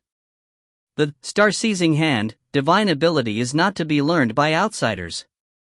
I alone can possess it, and so, you can die. An enormous hand appeared, instantly covering the entire sky. Carrying awe-inspiring power, it came crashing down. If you find any errors, ads pop up, ads redirect, broken links, non-standard content, etc., please let us know. Report chapter so we can fix it as soon as possible. Book 17, Chapter 27, Becoming Immortal. Book 17, Celestial Immortal, Chapter 27, Becoming Immortal. Ning just closed his eyes. Kill him? Go ahead. This was the demon heart world. Killing him here wouldn't actually have an impact on his Dao heart. In addition, Ning had a certain feeling. He had spent more than 30,000 years within this demon heart world. He had allowed himself to sink deeply into this world multiple times before rousing himself once more. This had only resulted in his Dao heart becoming even stronger. This sudden appearance of a new successor to the star-seizing estate was most likely the last trick the demon heart tribulation had to play. Boom! The giant palm suddenly came to a halt directly above Ning. It was mere inches away from Ning. If Ning lifted his head up, he would be able to see the enormous fingerprints of that massive palm. Why have you halted? Ning asked calmly, new master of the star-seizing estate. You aren't afraid of death? The towering figure said, pulling back his enormous, sky-covering hand. If you want to kill me, Ning said coldly. I had thought that killing a previous owner of the star-seizing estate would be quite an interesting affair, but you actually aren't going to fight back at all? How dull, the towering figure said.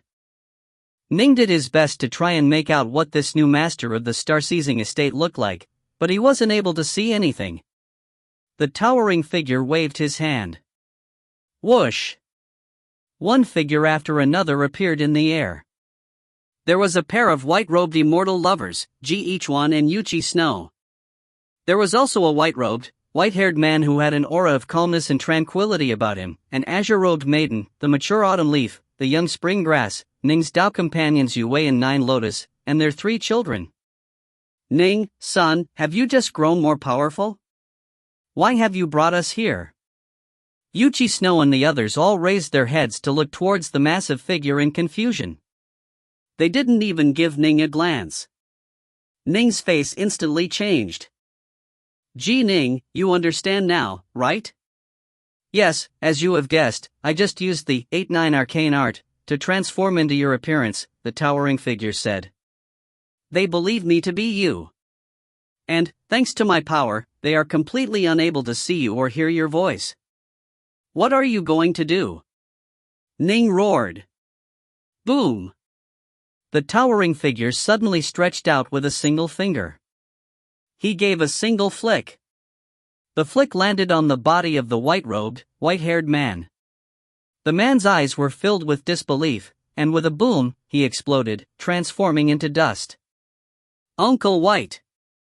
Ning called out in shock, feeling pain in his heart. He bore tremendous love for Uncle White in the real world, and he had also spent 30,000 years loving Uncle White in the demon heart world. Upon seeing Uncle White be slaughtered, Ning instantly felt utter agony in his heart, agony so great as to affect even his Dao heart. There's plenty left. Don't worry, the towering figure said. What are you going to do? Ning knew that this was just nothing more than another illusion of the demon heart world, but the emotions he had built up over 30,000 years wouldn't be so easily wiped away. I'm going to kill them, one by one, the towering figure said. But of course, if you accept me as your master and owner, I can spare them. In your dreams, Ning said through gritted teeth. Ning was no fool. He knew that the demon heart tribulation was part of the Tao of the heavens. If he was to swear an oath to the Tao of the heavens and the demon heart world to be a servant, he would truly and forevermore be lost. Then I'll continue to kill. The towering figure flicked his finger out again. Ning, son, what are you doing? Ning, son, stop. Master, you are going to kill me? Father. The voices of his loved ones caused Ning to feel as though his heart was being torn apart. However, he gritted his teeth, just watching as they died, one by one. Ning, son, I know that you must be acting under some sort of duress. Yuchi Snow closed her eyes, dying peacefully. Ji Ning. What the hell are you doing? Ji Ichuan's eyes were so wide, his eyelids were threatening to tear apart. Father. Father. The three children who venerated Ji Ning were all sobbing. The slaughter continued. 9 Lotus died. Yu Wei died. Little Chang died. One by one, all of his loved ones died. Those emotional chains, forged and tempered over the course of 30,000 years, had long ago wrapped themselves firmly around Ning. When he saw them all be killed, one after the other, those chains began to tug at him with greater power than ever before. They were going to pull Ning down, to drag him under. Ji Ning, what a callous heart you have. The towering figure roared with anger. These words pierced deeply into Ning's inner heart. It was as though his family members were all pointing at him and saying these words. What a callous heart you have. Ning shut his eyes. Even if all the people of the universe were to point at him in such a manner, he didn't want for his family to point at him. 30,000 years. But in the end, it was all fabricated. All fabricated. Boom! The world completely blew apart. Everything blew apart, even that towering figure blew apart. The real world. Ji Ning has already spent 3 full months within the Diamheart tribulation. This is simply, I've never even heard of something like this. Immortal Diansai looked nervously at the seated black-robed Ning. A 3-month-long demon heart tribulation, I really worry as to if Ji Ning can withstand it. His own demon heart tribulation had been far briefer. My master's demon heart tribulation also lasted for 3 months. Yue Wei caressed her belly, a look of worry in her eyes. She still remembered what Lu Dongbin had said to her, long ago, I was just a hair away from truly sinking into the dreams.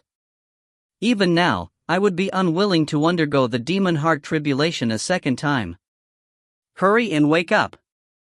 North Sun was truly worried as well. They all knew that the longer the demon heart tribulation was, the more terrifying it would be. Ning's demon heart tribulation had actually persisted for 3 months. This was utterly astonishing. Why has the Primal Twins' demon heart tribulation lasted for so long? Is it due to the karmic sin flames? The distant elder in the Taoist robes was watching quietly as well. All he could do was watch and wait. Ji Ning would have no one to rely on but himself, if he wanted to wake up from the demon heart tribulation. Suddenly, Everyone's gaze turned towards Ning, because the black-robed Ning had just opened his eyes. He woke up, Uncle White said with surprise and joy. Master succeeded. Wahahaha, he overcame his tribulation and became a celestial immortal. Little Ching seemed to have gone a bit delirious with joy. Junior apprentice brother. Yu Wei was extremely excited. All of them were. As for the black-robed Ning, he just thought there. His thoughts, his mind, everything was slowly coming back to him from the demon heart world. Only a long moment later did he realize that his face was covered with tears. He loved and longed for everything he had within the demon heart world. Everyone he cared about was still alive. It had all been a dream, but that dream had lasted for 30,000 years, far longer than the mere century he had spent in the real world. He wanted to forget it all, but how? I'm sorry, Ning said softly. He knew that those family members were all just an illusion, but Ning still said those words. No wonder Master also shed tears after he successfully overcame his tribulation, Ning said softly to himself. This demon heart tribulation really is. Only now, after having escaped the demon heart world, did Ning truly understand how terrifying that illusory world had been. In truth, he had danced at the very edge of truly falling into the abyss and never returning. Things had grown especially dangerous for him after he accepted and reciprocated the love of Yu Wei and Nine Lotus. After having accepted their love, he now had even more ties to that world. However, fortune and disaster rode together. Accepting their love did indeed make him sink even deeper into the dream, but precisely because of that, when he successfully struggled to shake off his chains and take control over himself once more, his Dao heart had reaped even more rewards. If he hadn't sunk into the dream, he wouldn't have been strengthened by the awakening. But if he had sunk too deeply into it, he would have died. Fortunately, his heart force had reached the peak of the ruler stage, otherwise, he wouldn't have been able to withstand the demon heart tribulation. An immortal melody rang out as auspicious clouds descended from the heavens and golden lotuses began to bloom throughout the area. A terrifying presence descended, pouring the energy of the natural world into Ning's body. The universe itself began to transform Ning's primal twin. This is... The black-robed Ning could clearly sense that the energy of the natural world, with the invisible help of the Tao of the heavens, had begun to compress all of the energy within his body. His soul completely fused with his Golden Lotus Primal. In fact, even his Zifu region began to merge into the Golden Lotus Primal, as well as the sulky pearl of primal water itself. Crack! The lotus seed head at the top of the golden lotus gave birth to a tiny little golden lotus seed. This was the most important thing for celestial immortals, true immortals, and even golden immortals of the great firmament, the golden pellet, the Jindan. As the Jindan flew out, the Zifu region, the sulky pearl, and everything else vanished. In fact, the body of the primal twin Ning was changing as well, transforming into a celestial immortal's body, a body that was designed and created through celestial immortal energy. Jindan? The black-robed Ning murmured to himself. This was the very core of his entire life essence, this tiny little golden pellet. This Jindan possessed utterly inconceivable power. It merged all power into it, melting everything into a dazzling, beautiful golden luster. A perfect Jindan would contain even the soul and the true soul within it. There would never again be any distinction between them. In fact, the Jindan also contained a dimension within it that held an enormous amount of celestial immortal energy. The energy of the natural world was drawn into the Jindan, and even magic treasures could be stored within it. Breathe in. Breathe out. Ning sensed his body transcending, one breath at a time, as immortal energy flowed throughout his entire body. Ning. Junior apprentice brother. Only now did Immortal Dian-Sai and the others fly over. The black-robed Ning smiled towards them in welcome. Ning, congratulations on your primal twin overcoming the tribulation. 9 sets of thunder tribulation, and a 3-month demon heart tribulation. I've never even imagined something like this happening. Immortal Dian-Sai looked at Ning. didn't I actually have a disciple like you? I regret nothing in life, nothing. Master, you are absolutely incredible. I admire you to death.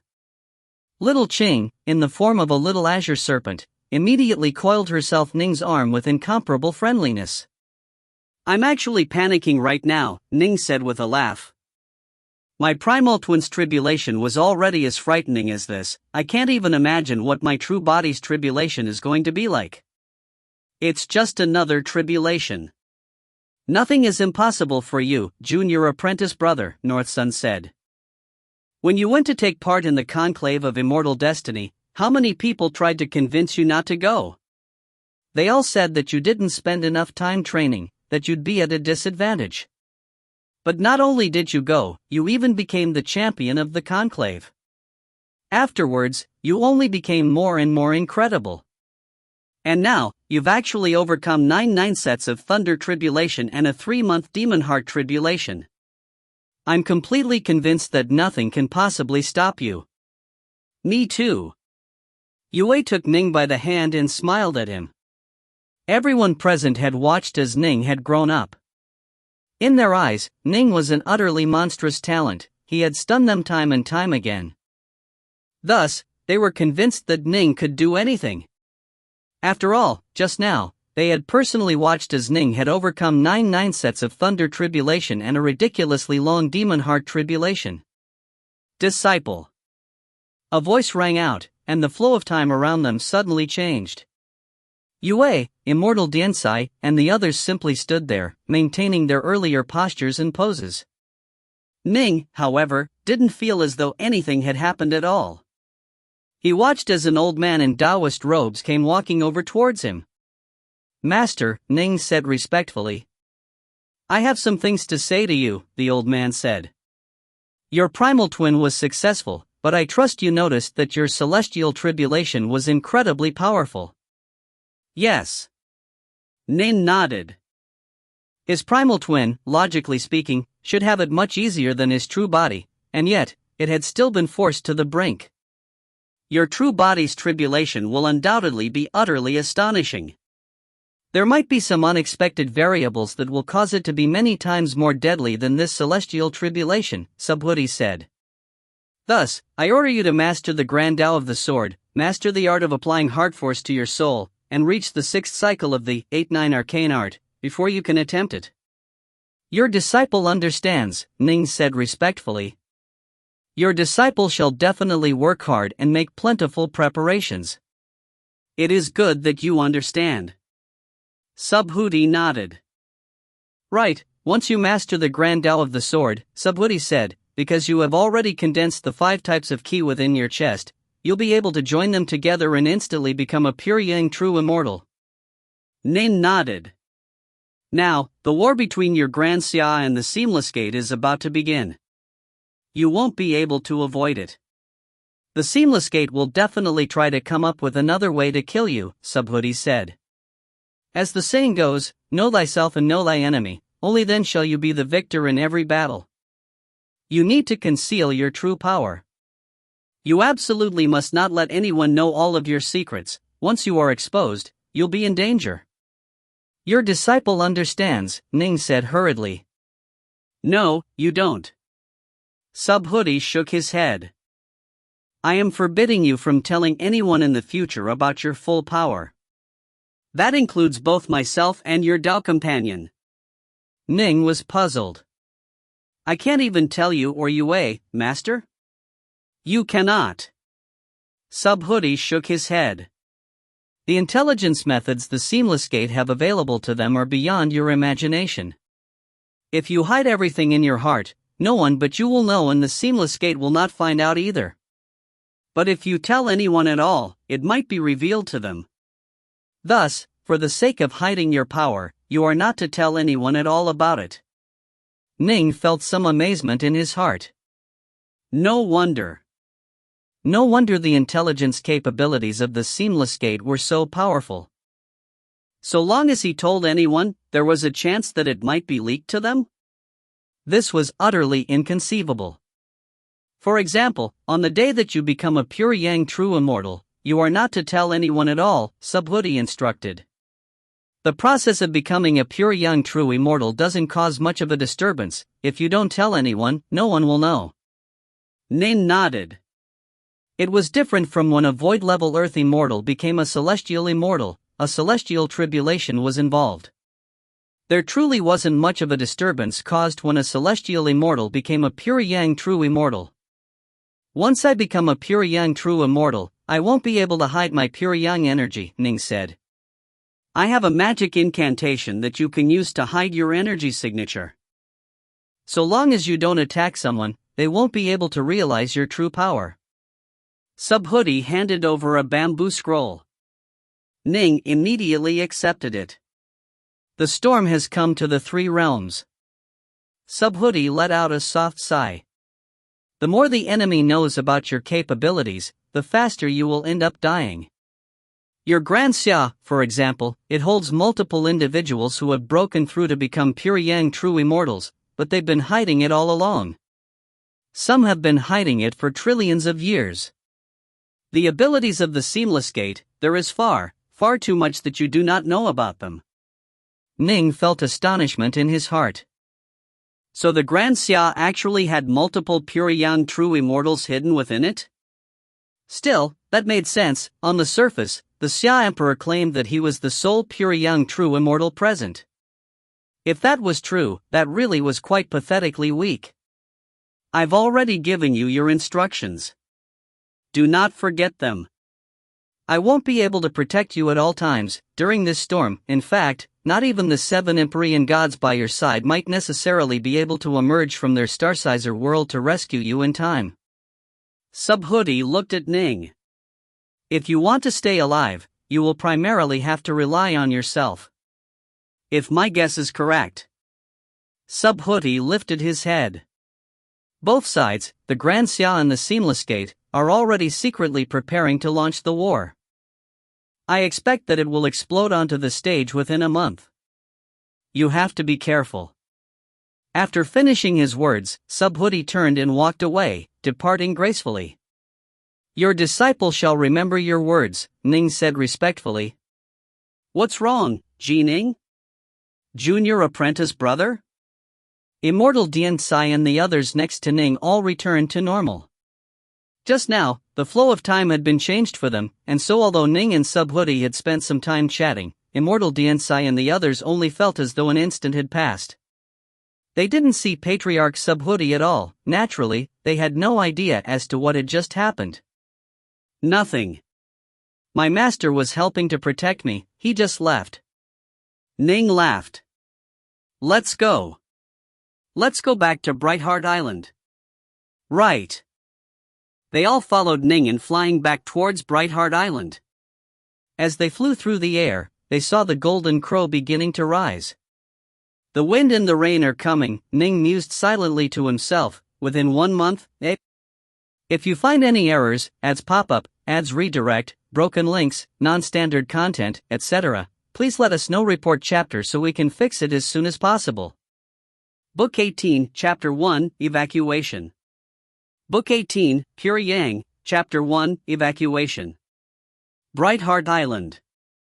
Ning and the others landed onto the ground.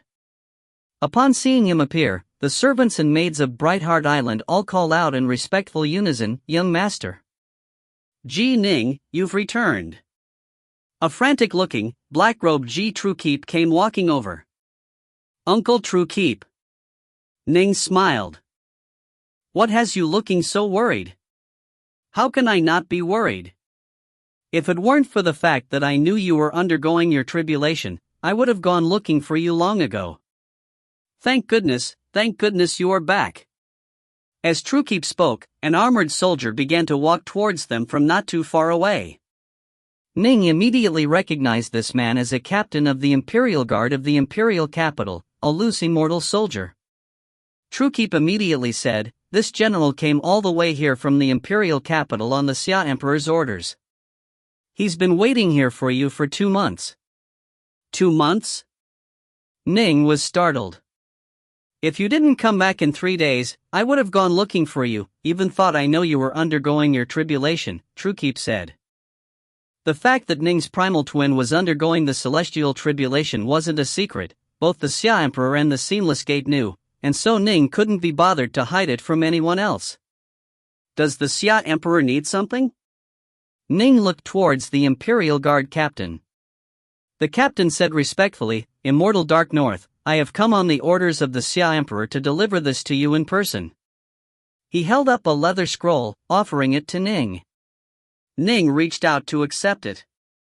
I'll be leaving now. The captain immediately turned to leave. Let me send you off. Clan leader Ji Truekeep moved to escort the captain. Ji Ning opened the leather scroll. The nearby Immortal Diansai and Yue were both puzzled. What urgent matter was this? Upon seeing the contents of the leather scroll, Ning's face changed slightly. Ji Ning, what is it? Immortal Diansai asked. Of course, if it's something that cannot be told to others, you don't have to tell me. There's no point to keeping this a secret, Ning said. By now, Truekeep had returned as well. Truekeep said nervously, all I know is that the messenger captain said that this is critically urgent news that had to be delivered to you, Ji Ning, before the 6th day of the 8th month. Thankfully, you finally came back with 7 days to spare. Right, what is this about? Ning swept everyone present with his gaze. Mu Northsun, Little Chang, Autumn Leaf, Immortal Diansai, and Yue all looked back at him. The Seamless Gate is about to truly launch their war against the Grand Xia, Ning said. War? So it's finally starting. But they all felt their hearts sink. All of them, however, had mentally prepared themselves for this long ago. Some major worlds of the 3 realms had already descended into war, and some of the weaker ones had already been subjugated.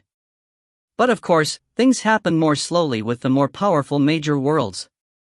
The Grand Xia was one example. Things were just beginning here.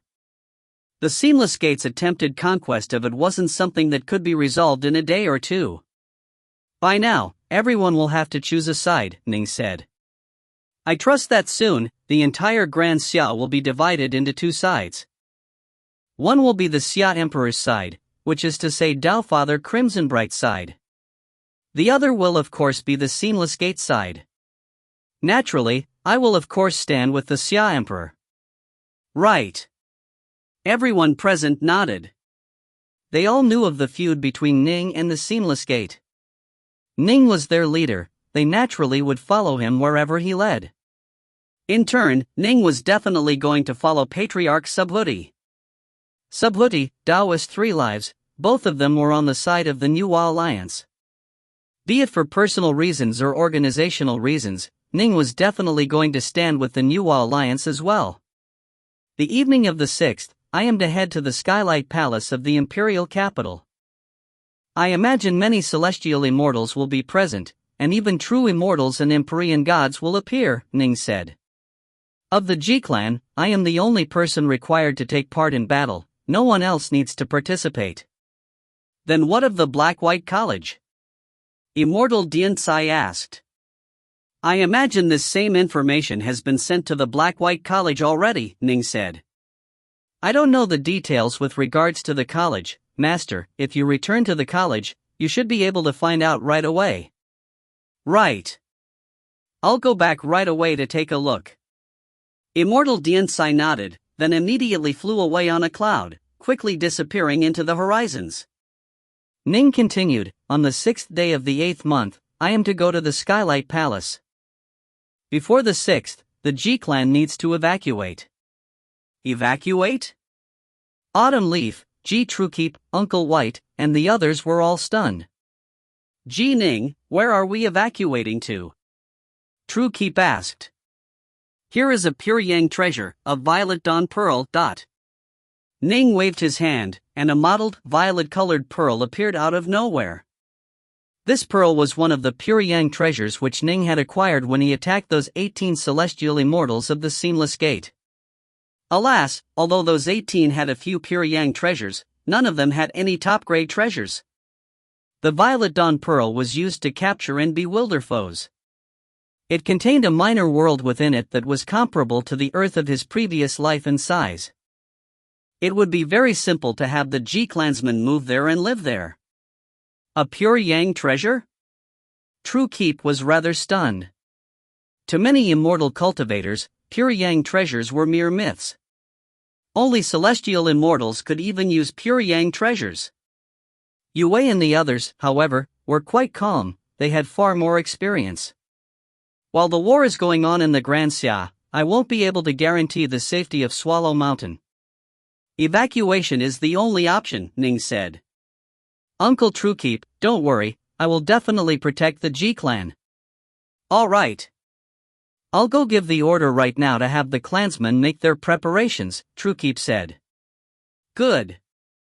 3 days from now, we will begin the evacuation, Ning said. Night. Ning, Immortal Diansai, Yue, and Celestial Immortal Unity were meeting at the Black-White College. Per the Xia Emperor's orders, the 2 Celestial Immortals of the Black-White College, along with all of the loose Immortals, must arrive at the Imperial Palace of the Grand Xia by the evening of the 6th, Immortal Diansai said. The Northmont clan of Stillwater received the same order. All the loose Immortals and Celestial Immortals must go. Unity sighed. The Xia Emperor is being fairly benevolent. He isn't forcing us to send our primal Taoists or Earth Immortals into battle.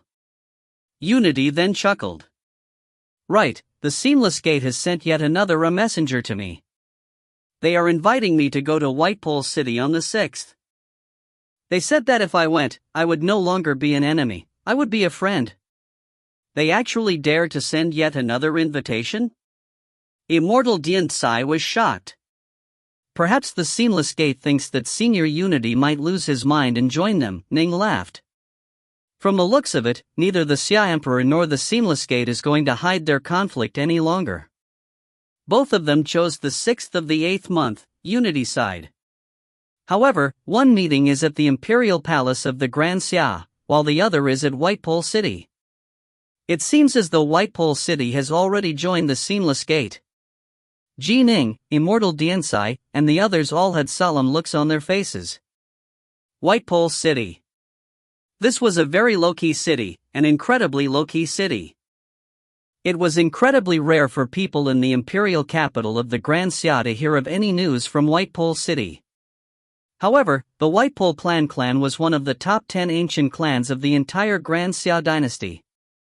They were content to just hold on to a small piece of land, and they had no interest in going to the imperial capital to take up official positions. Instead, they had built up their fief of White Pole commandery to the point where it was almost completely invulnerable to attack. The power of this clan was actually greater than that of the brash Youngflame clans. Who would have thought that they would have silently, wordlessly joined the Seamless Gate? Their city had even ended up as the headquarters for the Seamless Gates Conference. From this, one could see how much the Seamless Gate trusted the White Pole clan. The reason why the Xia Emperor was able to force the other clans to join him was because he had the primordial Imperial clan behind him. This was why he was able to finally unify the world, Unity said. In truth, however, there had been many clans that were struggling quite fiercely against the Shaman clan. The White Pole clan was one of the clans that struggled with the Shaman clan for supremacy. However, they didn't have enough of a foundation, and so in the end they submitted. If the many clans of the world all joined forces, the Shaman clan would be completely unable to resist them, Unity continued. In fact, there have been Marquis-led rebellions in the past. Only after that did the Xia Emperor set up the massive commandery cities to further solidify his rule. I wonder, how many marquises have joined the Seamless Gate? Unity sighed. Nin nodded as well. There were differences amongst the various marquises. The likes of the Shaman clan and the Kind Water clan were all branches of major clans of the primordial era. The White Pole clan, however, originally belonged to Celestial Immortal White Pole, a lone cultivator. After Panga's world was destroyed, Celestial Immortal White Pole had established his clan within the newly created world that was later known as the Grand Xia. Afterwards, he had broken through to become a pure young true immortal. This naturally resulted in the White Pole clan flourishing and becoming powerful. Alas, Whitepole didn't have any powerful backers, as he had created his clan by himself, unlike the Shaman clan or the Kindwater clan, which had the major clans of the primordial era behind them.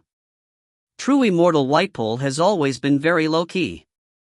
After the Grand Xia was unified, he has never acted against the Grand Xia dynasty, Unity said.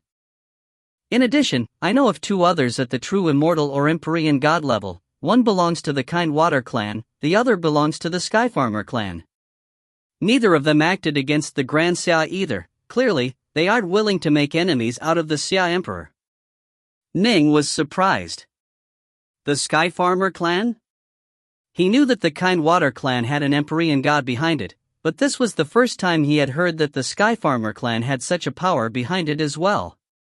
Celestial Immortal Unity, who had lived through the Fiend God era, truly was a man who knew many mysteries. Ning's group, without question, stood by the side of the Xia Emperor. However, they couldn't help but feel worried by how powerful the Seamless Gate side was. 2 sides were struggling for supremacy. Would the Xia Emperor suffer a disastrous defeat, or would the Seamless Gate be sent fleeing in disgrace? All of this was unknown for now. However, one thing was certain: this was going to be a savage, cruel war. After all, many major worlds had already been conquered, while many others were already burning in the fires of war. The power of the Seamless Gate, it caused everyone in the 3 realms to shudder. Ning's primal twin was able to easily bind the pure Yang treasure, Violet Dawn Pearl. The evacuation of the G clan started. Since there weren't many G clansmen to begin with, the evacuation was fairly simple. In just the time needed to boil a kettle of tea, the evacuation was completedly. G Ning, Yue, Uncle White, Little Ching, Autumn Leaf, Moon North Sun, and G Truekeep stood atop the clouds, staring down at the vast world below them. Time to leave Swallow Mountain. Truekeep let out a sigh. This was the land which countless generations of the G clan had worked to till and make prosperous. We'll be back, the black-robed Ning said. Whoosh! Ning suddenly waved his hand, releasing his celestial immortal energy. Using a world-shaping technique, he manifested an utterly enormous palm out of natural energy, a palm that was many hundreds of kilometers in size. The enormous palm looked misty and blurry, as it was formed by energy and air. Suddenly, the giant palm made a downwards grab. The entire Serpent Wing Lake, along with the centermost Brightheart Island, was caught up by the giant palm. Not even a single drop of water was missed. Come in. Ning used a technique, instantly drawing the entire Serpent Wing Lake into the Violet Dawn Pearl. Serpent Wing Lake held extraordinary meaning for him. He didn't want to leave Serpent Wing Lake here. If it ended up being destroyed, he would be filled with endless regrets. If Ning had the energy of a pure young true immortal, he would have been able to move away the entire Swallow Mountain region of 100,000 kilometers. The Underwater Estate. Ning's true body emerged from the War God Hall. He had just successfully challenged the highest level of the War God Hall, the 10th level. The war is about to begin. It is time for me to find a suitable pure Yang treasure for myself. Ning headed straight for the treasure hall. If you find any errors, ads pop up, ads redirect, broken links, non-standard content, etc., please let us know. Report chapter so we can fix it as soon as possible. Book 18, Chapter 2, 10,000 Immortals Converge. Book 18, Pure Yang, Chapter 2, 10,000 Immortals Converge. Although the 10th level was seemingly difficult, in truth Ji Ning had already acquired the power to overcome it by the time he had returned from the Nihilum Zone. However, since his primal twin had yet to overcome the tribulation, he wouldn't have been able to put the pure Yang treasure to any use, and so he hadn't been in a rush to attempt it. The treasure he had acquired last time, the Soul Key 9 element pearls, he had traded to the Xia Emperor for many other treasures, so as to repair the Rahu Bow and train in both the 8-9 arcane art and the star-seizing hand. This time, there was no way Ning would trade the treasure away. The war was beginning. He needed powerful treasures for it. Although he had acquired quite a few treasures from the Seamless Gate, especially the 3 top-grade pure young treasures and the protocosmic spirit treasure which Old Man Yuan had given him. Alas, the only treasure which was of significant use to him was the 9-leaf snow lotus. The others weren't very useful to him, in fact, they weren't even of great use to Yue.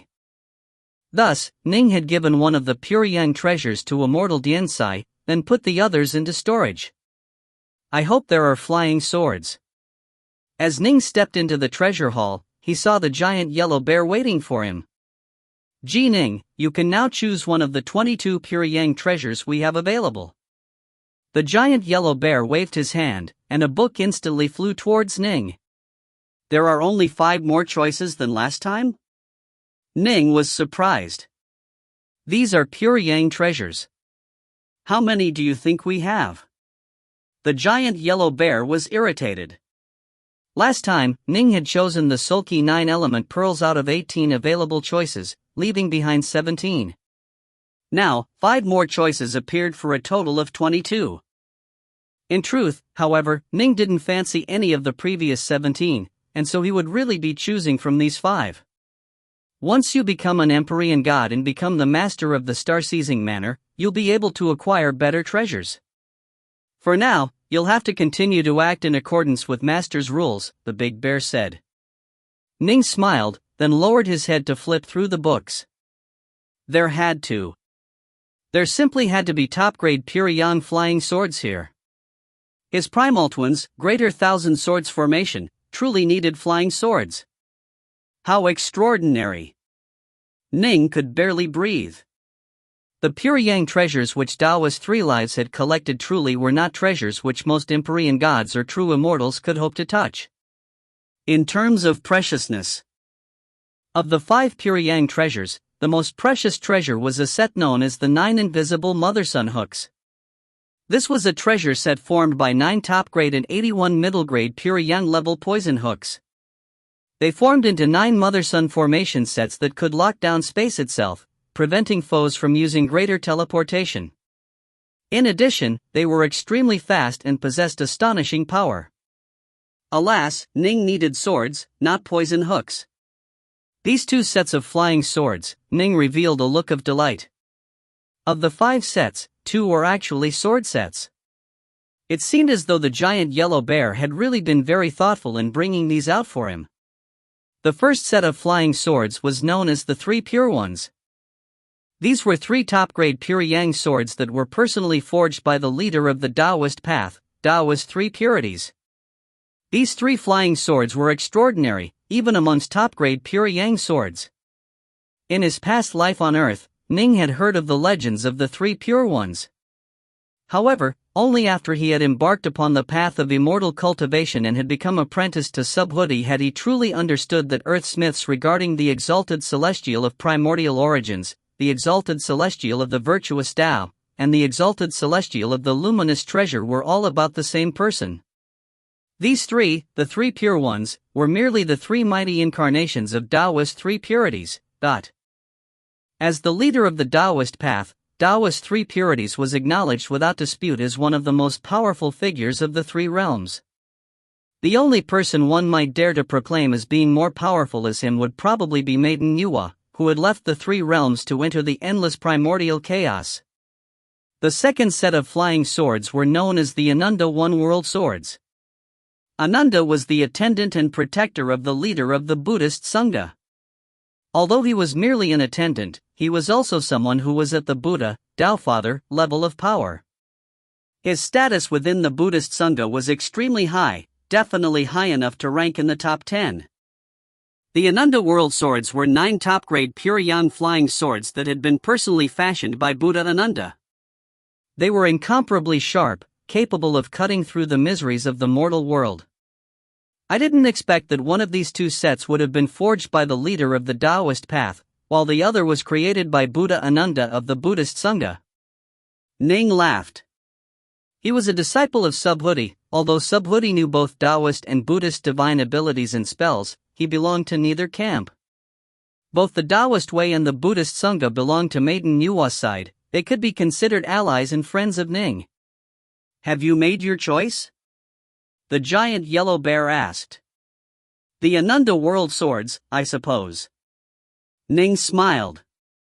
They are 9 top-grade pure yang flying swords. They can serve as a formation base, allowing the power of my greater thousand swords formation to increase dramatically. All right. The giant yellow bear waved his paw. Whoosh! Deep from the thronging mass of treasures that hovered in the air above the treasure hall, a massively powerful ripple suddenly spread out. 9 flying swords that were completely lacquered came descending downwards, appearing in front of Ning. At the same time, 9 little monks that glowed with golden light flew out from the 9 swords. The little monks were bald and all dressed yellow robes, and they looked as if they were 7 or 8 years old. All 9 of these little monks, however, possessed sharp auras that were filled with killing intent. So you are our new master? One of the little monks said. Right. Ning nodded. Shall you work to sever misery and its bringers from the world, bringing blessings to the countless living beings of the world? The little monk asked. Ning smiled. A storm has arisen, and I shall naturally be forced to kill. I am, however, on the same side as the one who created you, Buddha Ananda. The 9 little monks immediately folded their hands together into a prayer. Amit Ba. 2. With the 9 top-grade pure yang swords serving as a formation base, and the hundreds of top-grade immortal rank swords supporting them, the power of the greater thousand swords formation instantly increased to become far more greater than that of the 9-leaf snow lotus, which was a high-grade protocosmic spirit treasure. Top-grade pure yang treasures were normally only comparable to middle-grade protocosmic spirit treasures, but 9 of them combined into a large formation naturally resulted in more power. In addition, the 9-leaf snow lotus was mainly meant for trapping and binding foes, while immortal swords were meant for launching attacks. The 6th day of the 8th month. Night was descending. Let's go. Celestial Immortal Unity, the black-robed Ning, Yue, Immortal Diansai, and more than 200 loose immortals all soared into the skies in awe-inspiring fashion, then left through teleportation. 200 loose immortals, this represented all of the loose immortals of Stillwater Commandery. The various major schools and sects of Stillwater Commandery, such as the Skysplitter Sword Sect, the 100 Flowers Fairyland, the Dragon Hunter Clan, and the East River Clan actually had even more loose immortals than the Black-White College did, and now, all of them were being mobilized. There was no way any of them would dare to violate the Xia Emperor's orders. The war really is starting. All the loose immortals and celestial immortals are being dragged into it. Upon seeing more than 200 loose immortals gather here, Ning couldn't help but secretly sigh to himself. The air above the imperial capital of the Grand Xia. One spatial ripple after another appeared, followed by the emergence of squads of celestial immortals and loose immortals. Every squad had at least a few dozen people, while some had several thousand. If the Young Flame Clan hadn't joined the Seamless Gate, their 3 commanderies would have sent the thousands of loose immortals they possessed as well. This day was simply too stunning. Countless citizens of the imperial capital raised their heads, staring at the skies. Upon seeing a countless number of loose immortals pour in at a steady rate, and even many exalted celestial immortals appear, everyone was shocked. This many? They have to all be at least loose immortals. Good heavens! The local citizens were completely dazed. As for the immortals, they shot out like an endless stream of meteors, shooting through the skies towards the imperial palace. Whoosh! Ning's group of 200 or so from Stillwater Commandery arrived as well. So many. As Ning stared at the many celestial immortals and loose immortals who had been gathered here, he couldn't help but feel stunned as well. At the same time, he felt a hint of dread in his heart. So many immortals, even Empyrean gods or true immortals, would be in grave danger if they tried to fight by themselves. Ning glanced sideways at Yue. Yue's belly still wasn't protruding yet. Ning was a fiend god, after all, while Yue was a celestial immortal. Their child would spend a fairly long period of time gestating in her womb. Ning mused silently to himself, she's pregnant, it wouldn't be appropriate for her to go out into battle. I need to have a chat with the Xia Emperor about this. The delegation from Stillwater Commandery flew towards the Imperial Palace as well. The plaza below the Imperial Palace. Countless figures had appeared here. It truly was a veritable ocean of people. The Xia Emperor had given the order long ago that only celestial immortals were qualified to go into the Skylight Palace and congregate there. The main reason for this was that there were simply far too many loose immortals. There was no way the Skylight Palace could possibly fit that many people aside. Were all the immortals supposed to be packed in together shoulder to shoulder? Even back during the conclave of immortal destiny, only a few thousand people had been permitted to sit within the main hall of the Skylight Palace. You wait here. Celestial Immortal Unity gave the order, and the 200-plus loose immortals all landed, leaving Ning, Yue, Immortal Diansai, and Unity to continue flying forwards by themselves towards the Skylight Palace. Within the Skylight Palace, many celestial immortals were gathered here, having rushed here from throughout the 3,600 commanderies and the 4 seas. Although the Seamless Gate had worked hard to pull others into their orbit, over the course of countless years, these celestial immortals had all become tightly drawn into Taofather Crimsonbright's alliance. Thus, many of them had still chosen to come here. So many. Ning, Yue, Immortal Diansai, and Celestial Immortal Unity all entered the palace, and as they did they felt breathless for a moment. There has to be at least 7,000 people here. Ning swept his gaze forward. Fellow Daoist Ji Ning. Fellow Daoist Dark North. Ji Ning's arrival caused quite a few celestial immortals to head towards them to chat with him. Of course, they said a few things to Celestial Immortal Unity, Yue, and Immortal Diansai as well, but most of them clearly came over to chat with Ning. Celestial Immortal Unity had been in seclusion for far too long. Immortal Diansai was the least known of the group, with Yue being slightly better off thanks to her being Patriarch Lu's disciple. As for Ji Ning, he was a monstrous genius who was capable of resisting 9 celestial immortals of the Young Flame clan while being merely at the void level.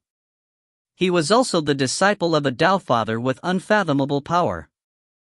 Naturally, the various celestial immortals wanted to become better acquainted with Ning. That way, if they encountered any problems in the future and they wanted to ask Ning to help out, Ning would at least have met them before.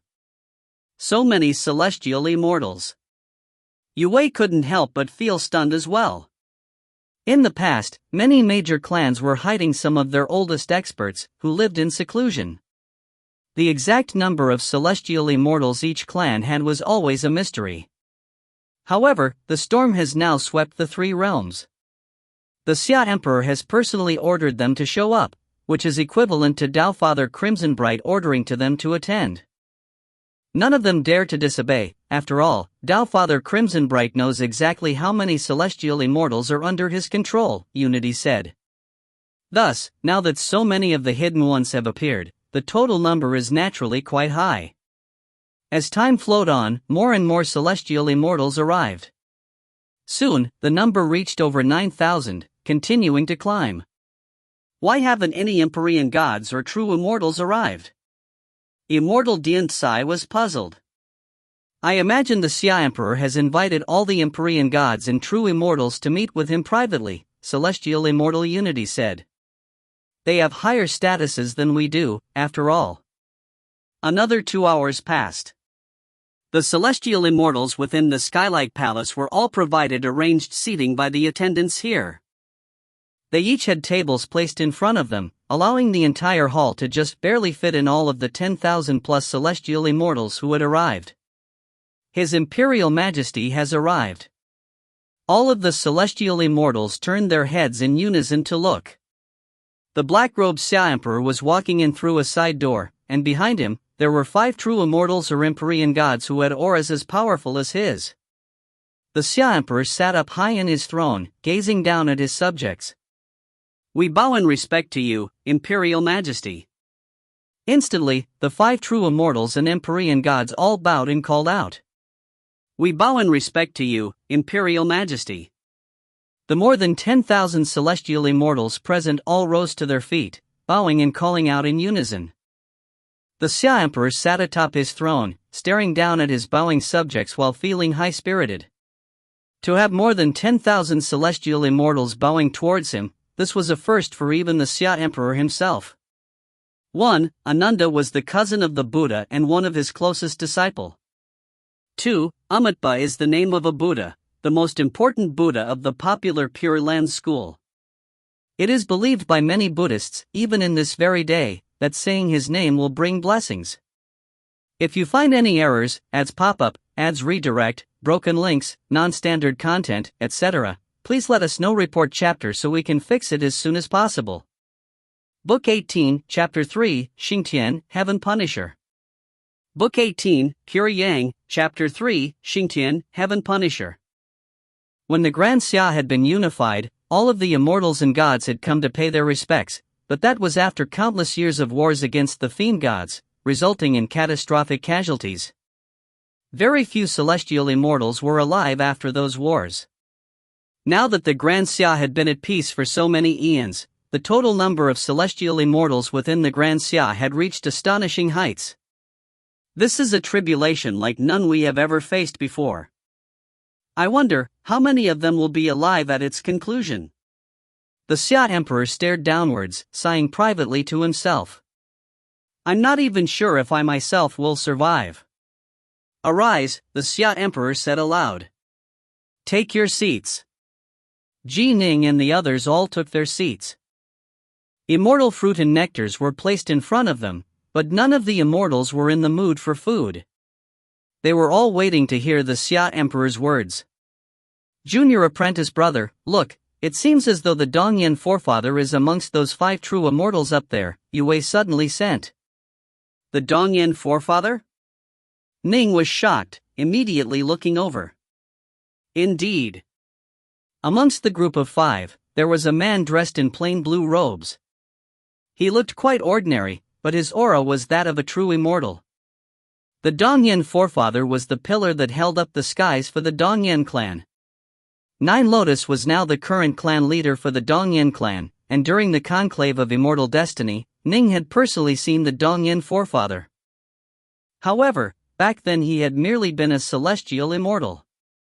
Who would have thought that when upon his next appearance, he was a pure young true immortal? Ning suddenly thought of what his master, Subhuti, had told him. He couldn't help but sigh to himself. The world of the Grand Xia truly is a world of crouching tigers and hidden dragons. My many fellow immortal, the Xia Emperor finally spoke out. Instantly, everyone looked at him.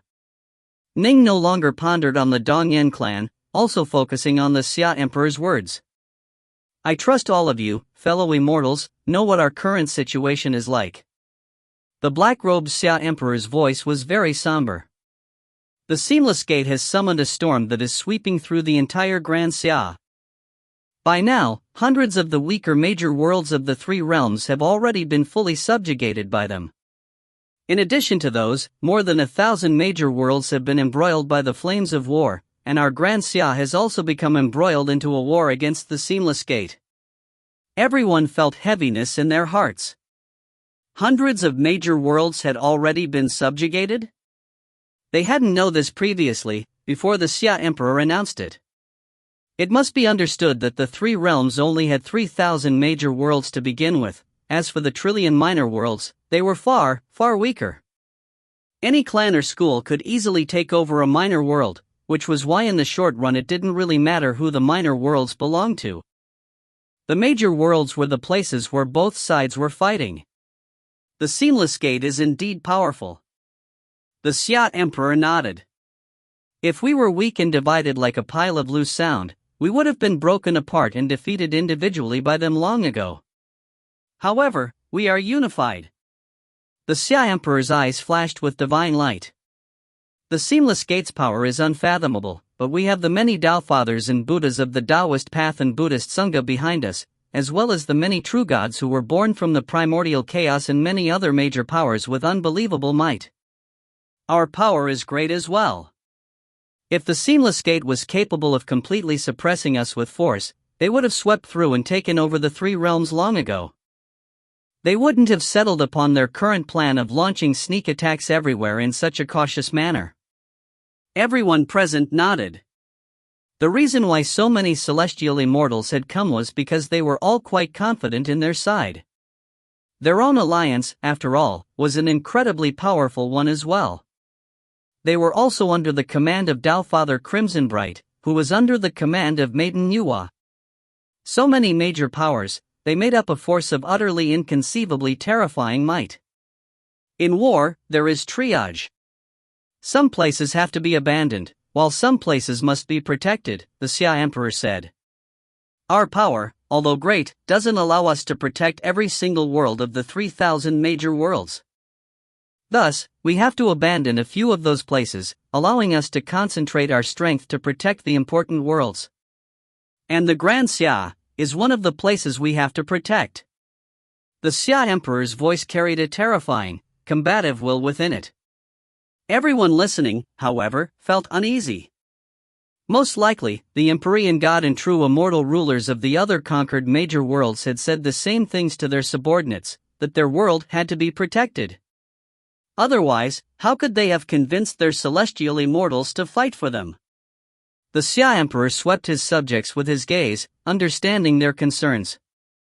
He immediately said, "The karmic luck of our Grand Xia is one of the highest of all the 3,000 major worlds of the three realms. In the face of a tribulation like this, the war over karmic luck is a critically important component. Even the loss of 10 of those weaker major worlds wouldn't compare to our Grand Xia." Everyone below him nodded. This was definitely true. Thus, the Grand Xia absolutely not must be lost, the Xia Emperor said solemnly. In addition, our side already has 11,000 celestial immortals and more than 1,000,000 loose immortals. The Xia Emperor continued, "I have spoken with multiple true gods and Taofathers regarding how the Grand Xia shall defend against our foes." The many immortals all felt their hearts clench. Multiple true gods and Taofathers? They all listened attentively. 11,000 celestial immortals, more than 1,000,000 loose immortals. Although this figure was stunning, everyone had already guessed at it after seeing the veritable sea of loose immortals present. "We have decided upon our plan," the Xia Emperor said. "Of the 11,000 celestial immortals, 2,000 will be under my direct command. The other 9,000 will be divided up into 9 major armies, each of which will consist of 1,000 celestial immortals and 100,000 loose immortals. Every single army will train in the Heaven Punisher formation." During the conference, True God Xingtian I personally agreed to transmit this grand formation to me. Xingtian the Heaven Punisher? Everyone revealed a look of shock and joy. True God Xingtian was extremely famous in the three realms. He was a figure out of the oldest legends. Long ago, during the era of Pango's world, Xingtian had been merely an Empyrean god, one of the mighty generals under the command of humanity's primordial imperial clan. Early on during the primordial era, although humans were a very powerful race and the human emperor was acknowledged as a true emperor, the thousands of other races were all quite powerful as well. The monsters, for example, were only slightly weaker than the humans. Thus, the major powers had all worked together to establish the celestial court. As for the celestial emperor, his job was to assure peace between the various parties, so as to ensure the safety and stability of the primordial world. Back then, the human emperor had been a truly dominating force. The celestial emperor, by contrast, was merely a mediator. During that era, Xingtian had a quarrel with the celestial emperor, resulting in him launching a direct assault against the celestial court. Xingtian was a general of the imperial clan who was extremely skilled in battle. Although the celestial emperor had some Empyrean gods and true immortals by his side, they were unable to withstand Xingtian. In the end, the celestial emperor had been forced to go all out and also invite other Empyrean gods and true immortals to assist him before he had been able to suppress Xingtian. In the end, they actually managed to chop off Xingtian's head. Now, as a fiend god, Xingtian naturally wouldn't die after having his head severed. However, Xingtian was an excessively proud person. Much like how Daoist Three Lives had been unwilling to regrow his severed arm, Xingtian had been unwilling to regrow his head after it was cut off. Instead, he transformed his nipples into eyes and his belly button into his mouth. Who would have thought that as a result of that wild battle, Xingtian would actually break through from being an Empyrean god to the true god level? He had instantly executed the Celestial Emperor. 2. The primordial imperial clan of humans had gained yet another true god. They were naturally delighted by this and were completely determined to protect Xingtian. The other major powers didn't quibble too much. After all, Xingtian had already become a true god, and that was that. They ended up just choosing a new celestial emperor. True god Xingtian, a member of the primordial imperial clan, had bestowed upon the Xia Emperor the Heaven Punisher formation. Clearly, he was standing alongside the Xia Emperor as well. The fact that the Xia Emperor had the primordial imperial clan behind him was yet another reason why all of these celestial immortals were willing to risk their lives for him. The primordial imperial clan was simply too strong.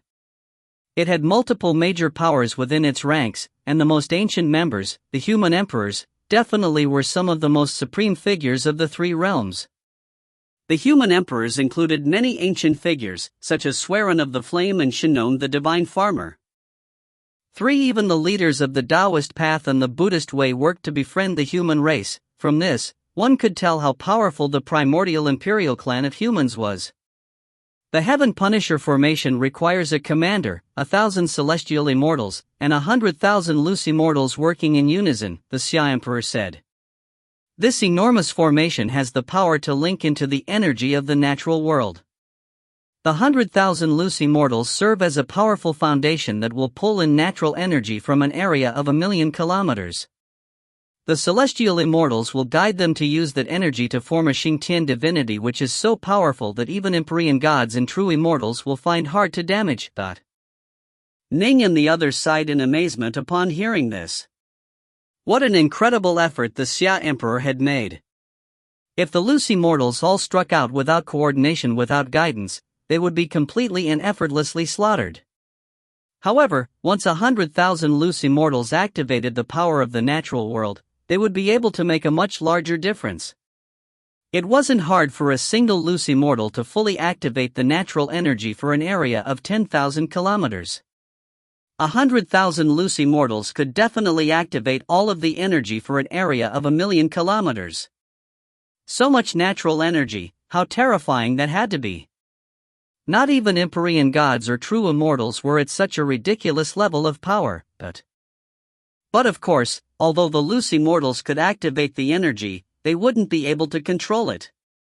Thus, 1,000 celestial immortals were needed to provide guidance and to mobilize that energy, serving as the skeleton and spine, and of course, a commander was needed to serve as the head, in charge of everything.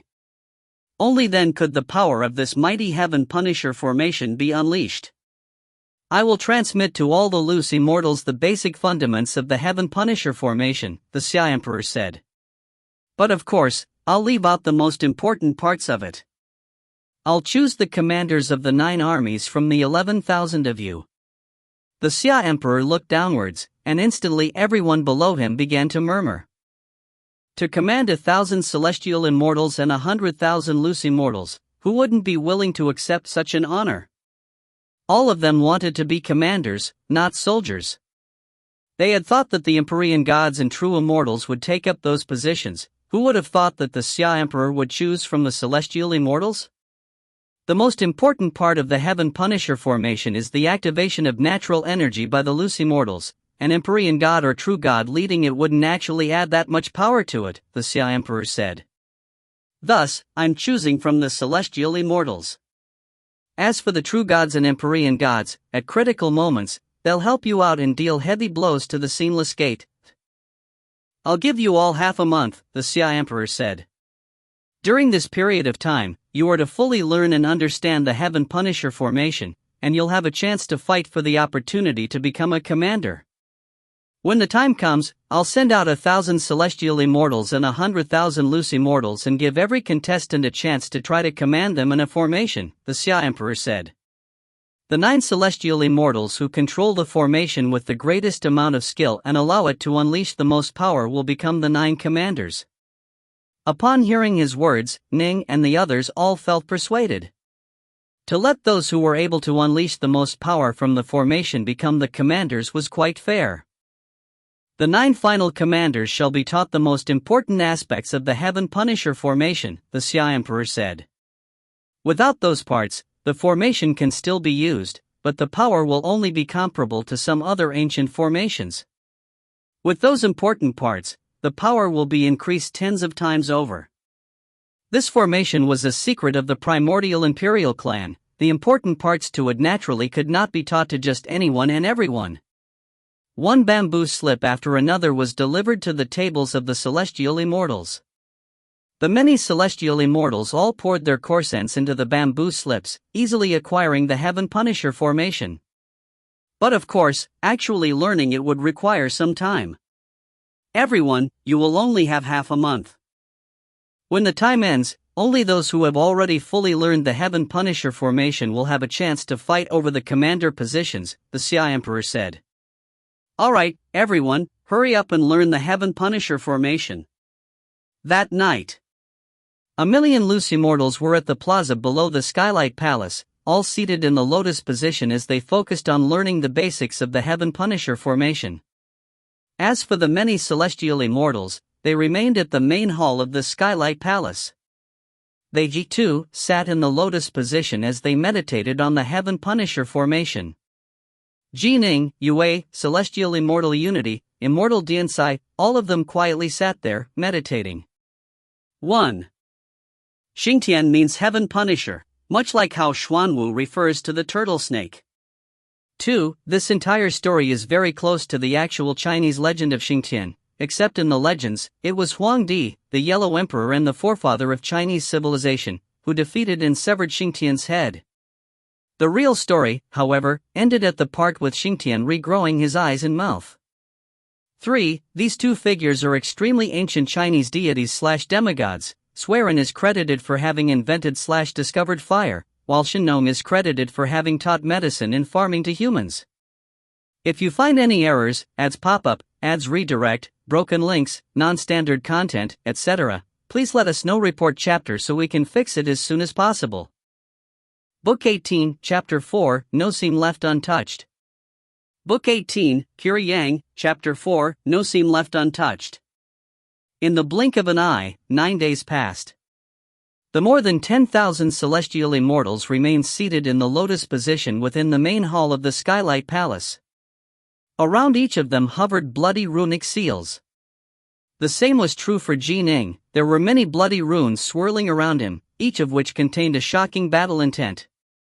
However, it seemed as though those runes were lacking in something. They continuously circled around Ning, and finally, after Ning manifested yet another rune, all of the bloody runes connected to each other, forming a complete whole as their warlike aura skyrocketed in power. Success! Ning opened his eyes, looking at the hovering runes. This Heaven Punisher formation is truly mysterious and profound. It actually took me 9 full days. However, it truly is a grand formation that is perfectly suited for combination attacks. It truly lives up to its reputation as a formation created by true god Xingtian, known as the primordial war god. Xingtian was often referred to as the primordial war god. He delighted in battle. When he made his breakthrough to become a true god, it was when his head had been chopped off and he had transformed his nipples into eyes and his belly button into his mouth, then continued to fight. From this, one could tell how savage and how warlike Xingtian was. Ning looked at his surroundings. Immortal Diansai and Yue were both meditating, but Celestial Immortal Unity's seat was empty. Unity has already mastered it? Ning rose to his feet as well. The Skylight Palace was currently quite silent, everyone was busy meditating. As for the Xia Emperor and the other 5 true immortals and Empyrean gods, they had left for now. The Xia Emperor and the others couldn't just sit there and do nothing for half a month, after all. Ning moved towards the outside of the main palace, soon seeing the celestial immortals floating on the clouds outside, chatting and laughing amongst themselves. Ning saw a total of 60 individuals. Apparently, these were the ones who had succeeded in learning the technique. If one had a very high level of comprehension abilities, one would be capable of learning the Heaven Punisher formation. But of course, if one had a very high level of insight into the Tao or an extremely deep level of insight into formations, one could also learn it in an incredibly short period of time. Fellow Daoist Dark North. Fellow Daoist Dark North mastered it as well? The reason why we were able to learn it so quickly was because we've lived for trillions of years. Fellow Daoist Dark North's comprehension abilities are truly staggering, the other celestial immortals laughed and praised. Ning smiled in acknowledgement. These 60 celestial immortals were elites, in fact, quite a few were comparable to celestial immortal Unity. Ning. Unity walked over as well. I just finished learning it a short while ago, you were just a hair slower than me. It seems you'll be one of my major foes when it comes to competing for the commander positions. Don't praise me, fellow Daoist Unity. Ning shook his head. The world of the Grand Xia is filled with crouching tigers and hidden dragons. It won't be easy to rank in the top 9 out of more than 10,000 celestial immortals. Oh, right, there's something I need to speak to the Xia Emperor about. Go. Unity nodded. Ning immediately walked towards a nearby attendant, asking him to carry a message for him. I'll go notify the Xia Emperor right away. Immortal Dark North, please wait a moment. The attendant immediately departed to go report to the Xia Emperor. A side palace. The Xia Emperor was seated by himself before a table that was covered with a map of the entire Grand Xia. The Xia Emperor was staring intently at the map as the black-robed Ning walked in. There you are.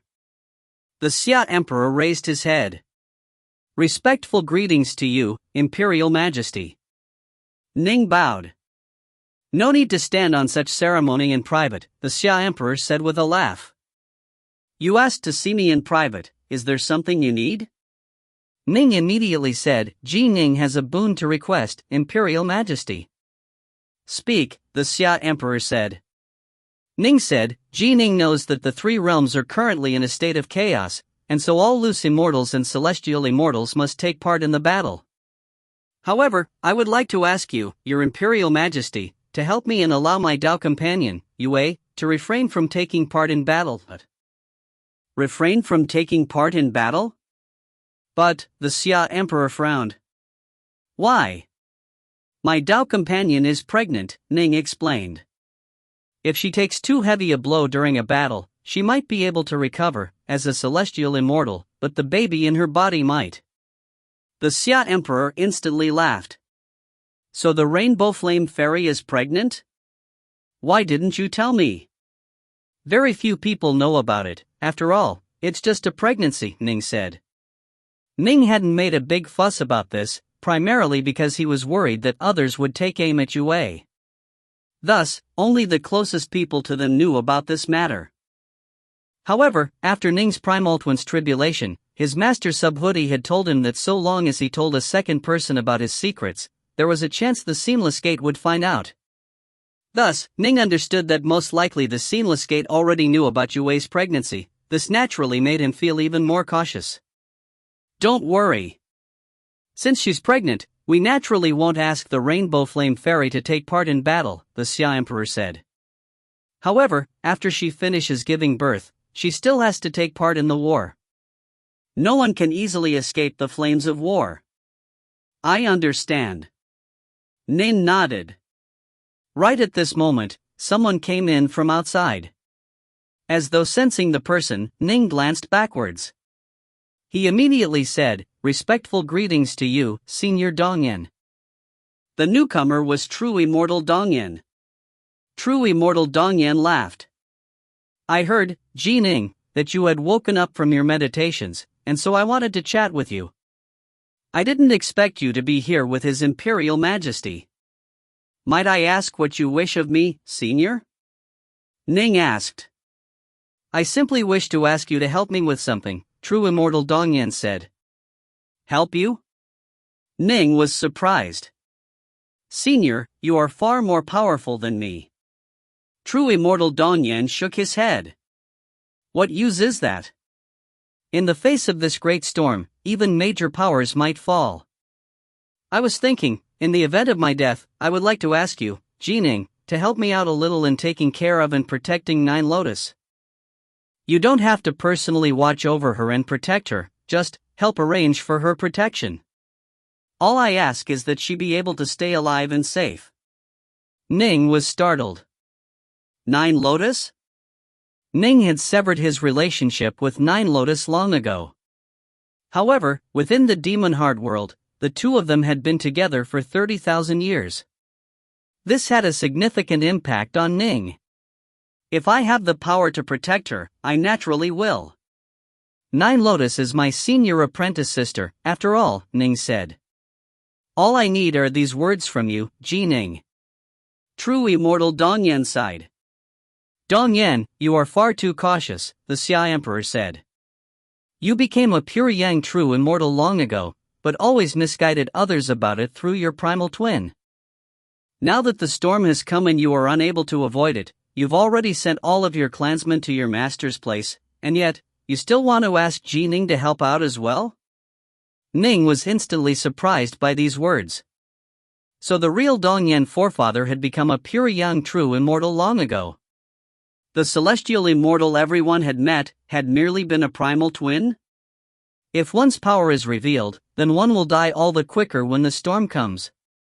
True immortal Dongyan shook his head. Right, Xiameng. Of the 11,000 celestial immortals, I imagine some are traitors for the Seamless Gate.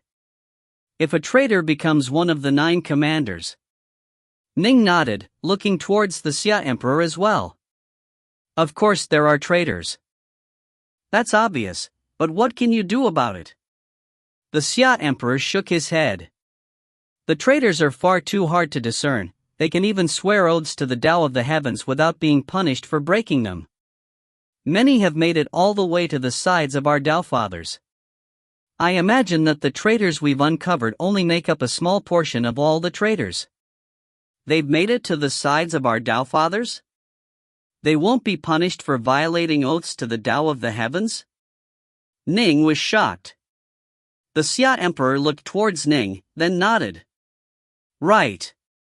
You are still quite weak. Your main goal right now is to train to prepare for the Empyrean tribulation and become an Empyrean god. Thus, there are many things which your master has probably not informed you about. Once you do become an Empyrean god, you'll know all these things. The Seamless Gate, their abilities are beyond what you can imagine. The Seamless Gate, in terms of their intelligence abilities and their infiltrating abilities, they truly do leave no seam untouched. Ning shivered. Puzzled, he asked, but why is it that they can violate oaths to the Tao of the Heavens? That makes no sense. Why doesn't it make sense? Tao Fathers have all mastered heavenly Taos and are in control of them. Oaths to the Tao of the Heavens are useless when made by them, the Xia Emperor said. Since oaths to the Tao of the Heavens are useless when made by Tao Fathers, naturally, there are others for whom they are useless as well. However, not just anyone is capable of this, but clearly, the Seamless Gate is. They are able to know of every single celestial tribulation. They are able to ignore oaths to the Tao of the Heavens. They even number amongst their ranks disciples of the leaders of the Taoist path and the Buddhist Sangha. The Xia Emperor sighed. The 2 leaders of the Taoist path and the Buddhist Sangha possess unfathomable abilities. They were able to detect some flaws and identify some traitors. However, those ones they found most likely only make up a tiny fraction of the total number of traitors. The Xia Emperor sighed again. Thus, this is a true tribulation for the 3 realms. Ning nodded. Right. Even people like his master, Subhuti, were behaving with the utmost caution. The Seamless Gate, it was far too mysterious, and its abilities were far too unfathomable. In fact, Ning had the feeling that it was as though the Seamless Gate was in control of the laws of heaven and earth. They were able to locate any celestial tribulation, and oaths to the Tao of the Heavens was useless to them. I will naturally be very, very cautious in choosing the 9 commanders, the Xia Emperor said. No matter what, I cannot let one of those positions enter the hands of a traitor. However, although there might be a few traitors amongst the 11,000, the chances of one of them becoming the top 9 are quite low. I'll be extremely careful in my investigations, and if I detect anything out of place at all, I'll immediately apprehend them. Soon, the 15 days given to the celestial immortals to meditate on the Heaven Punisher formation came to an end. The Skylight Palace. The main hall. The Xia Emperor was seated high up on his throne, staring down at his subjects. Smiling, he said, "Fellow immortals, the 15 days have passed. I trust that you have all mastered at least the advanced scroll of the Heaven Punisher formation." All the celestial immortals present laughed. The Heaven Punisher formation was divided into the basic level, the advanced level, and the complete level. The basic level was for loose immortals to learn. It was very simple, and even loose immortals would only need a single day to learn it. Learning the advanced level was a bit tougher, but for celestial immortals, even the slowest of them would only need 2 days to master it. Mastering the complete Heaven Punisher formation, however, was thousands of times more difficult. Those of you who have mastered the complete Heaven Punisher formation, come to the center of the palace, the Xia Emperor said. One person after another began to rise to their feet. Ning and Celestial Immortal Unity rose to their feet as well, walking to the center. An entire group of celestial immortals now stood at the heart of the palace. A total of 359. The Xia Emperor laughed. If there was one more, we would have a perfect 360-degree circle. Still, perfection is rare in this world. My 359 fellow immortals, I'd like to ask you to make your preparations now. In 2 hours, I will have each of you attempt to command 1,000 celestial immortals and 100,000 loose immortals in assuming the Heaven Punisher formation. I'll test the power of the Heaven Punisher formations you command, and the most powerful 9 will become the 9 commanders. A short while later. The Imperial Plaza below the palace. More than 1 million loose immortals were gathered here, one truly could see no end to them. By now, the loose immortals had all parted, allowing for an empty area with a circumference of 1,000 kilometers appear amongst them. At the edges around this empty area, there stood more than 11,000 celestial immortals as well as the Xia Emperor. 1,000 celestial immortals, 100,000 loose immortals, enter the field. The Xia Emperor ordered. The pre-selected celestial immortals and loose immortals flew into the empty field in an awe-inspiring manner. Fellow Immortal Northstar shall be the first one, the Xia Emperor said. Celestial Immortal Northstar immediately said respectfully, yes. He stepped into the empty region, and as he did, a blurry aura of light instantly covered the field, forming into an enormous grand ceiling formation. If you find any errors, ads pop-up, ads redirect, broken links, non-standard content, etc., please let us know. Report chapter so we can fix it as soon as possible. Book 18, Chapter 5, Chaos Goldstone. Book 18, Pure Yang, Chapter 5, Chaos Goldstone. The Xia Emperor and the million loose immortals watched from outside the grand ceiling formation. Within the formation, this quite famous Immortal Northstar, dressed in stellar Taoist robes, gave an order to the 1,000 celestial immortals and 100,000 loose immortals next to him. I'll have to trouble you all, fellow Taoists, assemble the formation. Swoosh. Swoosh. Swoosh. 1,000 celestial immortals and 100,000 loose immortals all flew into the air in unison. When the Xia Emperor had selected them, he had also assigned them each a location within the grand formation. In truth, it was quite simple. Each celestial immortal controlled 100 loose immortals, who would do whatever the celestial immortal ordered. The 1,000 celestial immortals, in turn, followed the lead of Immortal Northstar. Thus, the Heaven Punisher formation was quite stable. The immortals all hovered there in midair, and then bloody runes began to emerge from their bodies, causing a shockingly powerful warlike aura to emerge. Boom! A blood-red aura suddenly burst out of the grand ceiling formation, but it didn't damage it in the slightest. Countless lines of bloody red light began to converge, merging together to form a dark red giant. And then, the colors of the world seemed to change. An enormous whirlpool appeared in the air above the entire imperial capital. It spread more than 1 million kilometers, ravenously drawing in all of the surrounding natural energy. In almost the blink of an eye, a completely void of 1 million kilometers was created. all of the energy in that region had been drawn into the ceiling formation, into the blurry giant's body. Instantly, the blurry form of the giant began to stabilize. The giant was 30,000 meters tall, and he looked like he had an absolutely enormous head, as well as a pair of muscular arms and powerful legs. However, if one took a careful look, one would see that the massive head was actually the giant's entire upper torso. The nipples were the eyes, while the belly button was the mouth. The entire upper body was like a giant, savage, snarling face that had a vague resemblance to celestial immortal North Stars. So this is Xingtian, the Heaven Punisher. Ning and the others all sighed in amazement. 1,001 celestial immortals, along with 100,000 loose immortals, were all located within the body of this Heaven Punisher.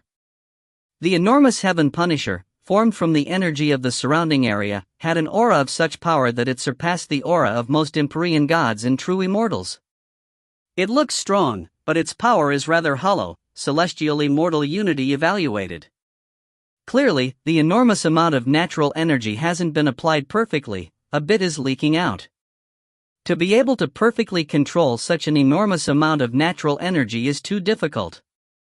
Even the most powerful of celestial immortals can only do their best. Ning could see and sense how massive this concentration of power was. If someone was capable of controlling all of this power with absolute perfection, even Empyrean gods and true immortals would have no choice but to flee in the face of it. Alas, even a pure young true immortal controlling the formation wouldn't be able to perfectly control it. Fellow Immortal North Star. The Xia Emperor, located outside the formation, spoke out. Swish! A white-robed Xia Emperor appeared out of nowhere. The white-robed Xia Emperor walked towards the grand ceiling formation, which didn't impede him in the slightest, allowing him to enter. Imperial Majesty. The massive North Star Heaven Punisher called out respectfully to him. The Heaven Punisher's entire body was dark red. He was only clad in furs which covered his waist and his groin. A blood-red aura radiated from his entire massive body. It was the manifestation of his warlike intent, made corporeal. First, familiarize yourself a bit first, the white-robed Xia Emperor said. Yes, the North Star Heaven Punisher said respectfully. Natural energy continued to ripple over the body of the massive Heaven Punisher, slowly stabilizing as the Heaven Punisher's form grew more solid. The aura emanating from it, however, actually shrank considerably, but then, everything came to a halt. Clearly, this Heaven Punisher was unable to strengthen any further. The white-robed Xia Emperor nodded. Prepare. He waved his hand, and an enormous pile of black rocks suddenly appeared, stacked up on each other in neat layers like a small mountain. However, hints of golden light could be seen from within the black rocks, causing them to have a mysterious aura. This is Chaos Goldstone, the white-robed Xia Emperor said. There are a total of 10 pieces piled up here. Use your full power to chop down upon the stones here with your palm.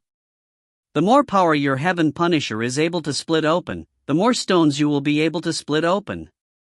The other fellow immortals who command the Heaven Punisher formation will also be assigned the task of splitting these stones open. Chaos Goldstones? But we haven't been taught the critical components to the Heaven Punisher formation yet, will we be able to break them open? Celestial Immortal Unity, located outside the formation, was a bit worried now. Hard to say. Ning wasn't certain either. He naturally knew a bit about Chaos Goldstones. The fifth cycle of the Star-Seizing Hand required many 5 elements treasures, and Chaos Goldstones could be used to satisfy the metal element requirements. True gods and Tao Fathers harvested them from the infinite primordial chaos. They were incredibly tough, and generally speaking only Empyrean gods or true immortals were capable of damaging them. For Empyrean gods and true immortals, the value of Chaos Goldstones lay in the fact that if one refined them, one would be able to extract Chaos Gold essence from them. The stones were completely black, but their surface glimmered with faint dots of golden light. These dots of golden light were Chaos Gold essence. These 10 enormous pieces of Chaos Goldstone, nearly 3,000 meters long, if one refined and smelted them, the amount of chaos gold essence that would be produced would most likely be the size of a human fingernail. Chaos gold essence was something which even true gods and Tao fathers would find hard to damage. It could only be used in smelting and forging if one had very special forging equipment and special techniques to melt them. They were truly top-grade ingredients, generally used in the most top-grade of pure yang artifacts. If one mixed in just a little chaos gold essence into those artifacts, they would become nigh indestructible. Begin, the white-robed Xia Emperor ordered. 1,000,000 immortals outside the formation watched as the North Star Heaven Punisher raised his enormous palm. That massive palm was like a giant axe, the edge becoming the axe blade as it chopped straight downwards. Ripples in space appeared in the area around his palm, pushing out in two opposite directions. However, his power was clearly still being held back, otherwise, space would have been torn apart long ago. Boom! The enormous palm hacked straight down against the 10 massive pieces of chaos goldstone. Instantly, the entire Imperial Plaza trembled. However, since this was the most stable and secure location in the entire Grand Xia dynasty, it wasn't damaged in the slightest. How'd he do? He broke it. He broke it. He seems to have broken 4 pieces, but... The million immortals stared, all sighing in disbelief. To be able to shatter 4 pieces of chaos goldstone, despite how tough they were, it could be said that even without knowing the critical parts to the formation, the North Star Heaven Punisher was definitely at the power level of an Empyrean god or true immortal.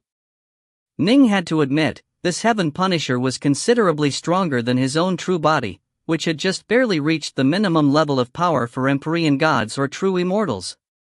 And this was without knowing the most important parts to the formation. 4 pieces shattered, some damage to the 5th piece. The white-robed Xia Emperor nodded. All right. Next shall be fellow Immortal Altruth. The Grand Ceiling formation was temporarily dispelled. The Heaven Punisher formation disassembled. The 100,000 loose immortals and 1,001 celestial immortals all appeared. Celestial Immortal Northstar first bowed towards the white-robed Xia Emperor, then walked out of the Grand Ceiling formation. As he did, a tall, skinny, ashen-faced elder walked into the formation. Each of the 359 celestial immortals had a chance to test themselves. The first testee, Celestial Immortal Northstar, was actually quite formidable. Most of those who came after him were only able to break 3 pieces. Fellow Immortal Unity. The white-robed Xia Emperor glanced outside. I'm going to give it a try. Unity gave Ning a smile, then walked towards the Grand Ceiling formation. Ning watched closely. Unity was the 192nd testee. The most powerful celestial immortal to date had, amazingly enough, been able to shatter 6 pieces of chaos goldstone. She was a female immortal, celestial immortal Rainsor of the Skyfarmer clan. She was a tremendously famous pill refining expert, but she wasn't particularly well known for her combat abilities. And yet, till now she was the most powerful person to be tested. I wonder how Celestial Immortal Unity will do. Yu Wei wondered. Senior Unity's power is formidable, Ning said. I trust his results shall be extraordinary. Rumble. A Heaven Punisher once more took form within the formation. After familiarizing himself with the technique, the Unity Heaven Punisher was given the nod by the white-robed Xia Emperor. He, too, lifted up his massive right palm, then hacked downwards towards the pile of chaos goldstone. Boom! Yet another, now familiar exploding sound. By now, most likely all of the dwellers within the imperial capital of the Grand Xia had gotten used to this sort of explosion, because there had been nearly 200 of them by now. Ning took a careful look, only to see that only 4 pieces of the 10 chaos goldstones remained undamaged. 6 pieces. Ning called out in delight. He truly is formidable. He's comparable to Celestial Immortal Rainsor. Yue was surprised and delighted as well. Truly formidable. Impressive. Immortal Diantsai was excited as well. There were so many celestial immortals here, quite a few of whom were almost as powerful as pure Yang true immortals. However, it truly was hard to say which of them would be able to unleash the most power from the Heaven Punisher formation. The million immortals all sighed in praise as well. Within the formation, the white-robed Xia Emperor nodded. 6 shattered pieces, with the 7th piece slightly damaged. You are very close to fellow immortal Rainsor, you are just a tiny bit weaker. You rank second amongst the 192 fellow immortals who have tested so far. The formation dispersed, allowing celestial immortal unity to fly out. A look of delight was in his eyes. To rank second amongst 192 celestial immortals meant that he had a very good chance of ranking in the top 9 of the 359 total celestial immortals. But of course, it was also possible that he was just unlucky, and that the later figures would all be incredibly powerful. If that was the case, there was nothing he could do. One celestial immortal after another went forward as the tests continued. Why isn't it your turn yet, junior apprentice brother? Yue Wei was getting a bit impatient. No rush. There will always be some who come first and some who come later, Ning said. The Xia Emperor most likely had a very high opinion of Ning, which was why he had put Ning towards the rear, as part of a grand finale. By now, more than 300 celestial immortals had made their tests. A total of 5 celestial immortals had shattered 6 pieces of Chaos Goldstone, but fellow immortal Ji Ning, please step forward, the white-robed Xia Emperor said. Ji Ning? Ji Ning is up. Immortal Dark North, Ji Ning? Supposedly, his true body was, at the void level, capable of resisting 9 mighty celestial immortals by himself. He's the disciple of a Tao Father, and by the looks of it, his primal twin has overcome the tribulation and become a celestial immortal. I was actually watching Ji Ning during the conclave of immortal destiny. He truly is a monstrously talented genius. However, fellow Taoist Ji Ning has trained for a fairly short period of time. I don't know if he's capable of controlling this Heaven Punisher formation well or not. The plaza was immediately filled with discussions regarding Ning. After all, Ning was quite well known amongst the 10,000 plus celestial immortals. As they saw it, perhaps Ji Ning wasn't particularly strong right now, but in the future he would probably surpass them. Within the formation. Fellow Taoists, thank you for your help, Ning said towards the 1,000 celestial immortals and 100,000 loose immortals. Assemble the formation. Ning immediately soared upwards, flying into the air as 1,000 celestial immortals followed him, scattering all around him. As for the 100,000 loose immortals, they in turn followed their respective celestial immortal leaders. An enormous number of bloody runes appeared, all of which began to gather together and form into a blurry, dark red giant. The surrounding natural energy began to furiously flow towards them. An enormous, 30,000-meter tall Heaven Punisher quickly took shape, one whose face was rather similar to Ning's. This feeling, such tremendous power, Ning sighed in amazement. The flood of power flowing through him was beyond what he could truly control. All he could do was to try and control it as best he could.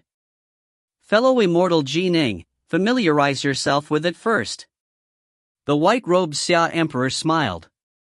If you find any errors, ads pop-up, ads redirect, broken links, non-standard content, etc., please let us know. Report chapter so we can fix it as soon as possible. Book 18, Chapter 6, Becoming Generals. Book 18, Pure Yang, Chapter 6, Becoming Generals. Every loose immortal was very weak, but the amount of natural energy 100,000 loose immortals could summon, finally, Ji Ning had a taste of it for himself. Even though 1,000 celestial immortals were guiding and taming the energy, making it so that it wasn't too unruly or chaotic, Ning still could sense how tough it would be to control it. Controlling the power of the Heaven Punisher formation is like controlling the Greater Thousand Swords formation. Ning sighed. The Greater Thousand Swords formation, the more immortal swords one used, the more difficult it was to control the formation. This was especially true now that Ning used 9 top-grade Pure Yang flying swords, the Ananda World Swords, as the heart of his greater thousand swords formation. Although his heart force was incredibly powerful, which was of use to him in controlling these magic treasures, Ning was still only able to just barely activate the first level of the greater thousand swords formation. The main reason for this was that those 9 and underworld swords were simply far too powerful. It must be understood that not even most pure Yang true immortals would be lucky enough to acquire such a complete set of top-grade pure Yang swords. Thus, one could imagine how hard it was to control them. The only reason why Ning was able to do so despite being merely at the celestial immortal level was because his heart force had reached the 3rd stage, ruler. Although Ning hadn't yet learned the way to apply heart force to his soul, the more powerful one's heart force was, the more flying swords one could control. This was similar to an unskilled strongman wielding a sword. The stronger he was, the heavier his sword could be. The application of heart force to the soul was like a matter of technique. With the proper technique, the strongman would be able to wield even heavier swords, while also allowing the power of his sword arts to explosively increase. This was the difference a good technique could make. Right now, Ning was completely relying on his heart force to brute force things for him. Whoosh! A flood of energy circulated throughout the Heaven Punisher as Ning took control over it. He slowly grew familiar with its power and gained experience with it. In truth, it really wasn't that different from controlling one of his sword formations. The white-robed Xia Emperor put away the earlier, shattered Chaos Goldstones, then placed 10 more undamaged pieces on the ground. The Chaos Goldstones all glimmered with golden light, filled with beauty and magnetism. You can begin. After watching Ning familiarize himself for a few moments, the white-robed Xia Emperor gave the order. Rumble! The Dark North Heaven Punisher took a single step forward, lifting up his thick, powerful right arm. The attention of the million-plus immortals located outside the formation was all focused on this massive arm, many thousands of meters long. Rumble! The enormous palm hacked down like a massive great axe, chopping downwards with irresistible might. It was like Pango splitting open the cosmic egg of primordial chaos and establishing the universe. Spatial ripples appeared around the palm, pushing out in 2 directions like waves. The enormous, dark red axe hand carried awe-inspiring might as it chopped downwards like a hatchet towards the mountain of Chaos Goldstone. Boom! An enormous collision, followed by a shockwave that blasted out in every direction. When the shockwave struck against the Grand Ceiling formation, a series of booming sounds could be heard. When the million-plus immortals outside the formation heard those sounds, they were all tremendously shocked. Such power! This level of power, it's definitely the strongest thus far. This Ning truly is extraordinary. Monster! What a monster! I wonder how many pieces of Chaos Goldstone he broke apart. The immortals all sighed in amazement. In their hearts, Ning truly was a peerless monster. They had thought that he wouldn't necessarily be that impressive in commanding the Heaven Punisher formation, but who would have thought that he had most likely surpassed all of the celestial immortals who had come before him? They all took a careful look. The shockwaves dispersed. Only now could they see that the mountain of Chaos Goldstone was an absolute mess. There were so many shattered pieces of stone that they couldn't even tell how many were broken. Is that 8 pieces? Maybe 9? The million-plus immortals tried their best to discern how many pieces there were, but found it hard because so many shattered bits of rocks were obstructing their view. The white-robed Xia Emperor waved his hand, and instantly all of the shattered bits flew to one side, revealing a completely undamaged piece of Chaos Goldstone as well as a second piece that was covered with cracks. 8 pieces shattered, the 9th piece nearly completely shattered. The white-robed Xia Emperor revealed a smile. Fellow immortal Ning truly is formidable. You've already become number 1 amongst the 330 immortals who have tested thus far. In his heart, the white-robed Xia Emperor sighed to himself. Ning truly is incredible.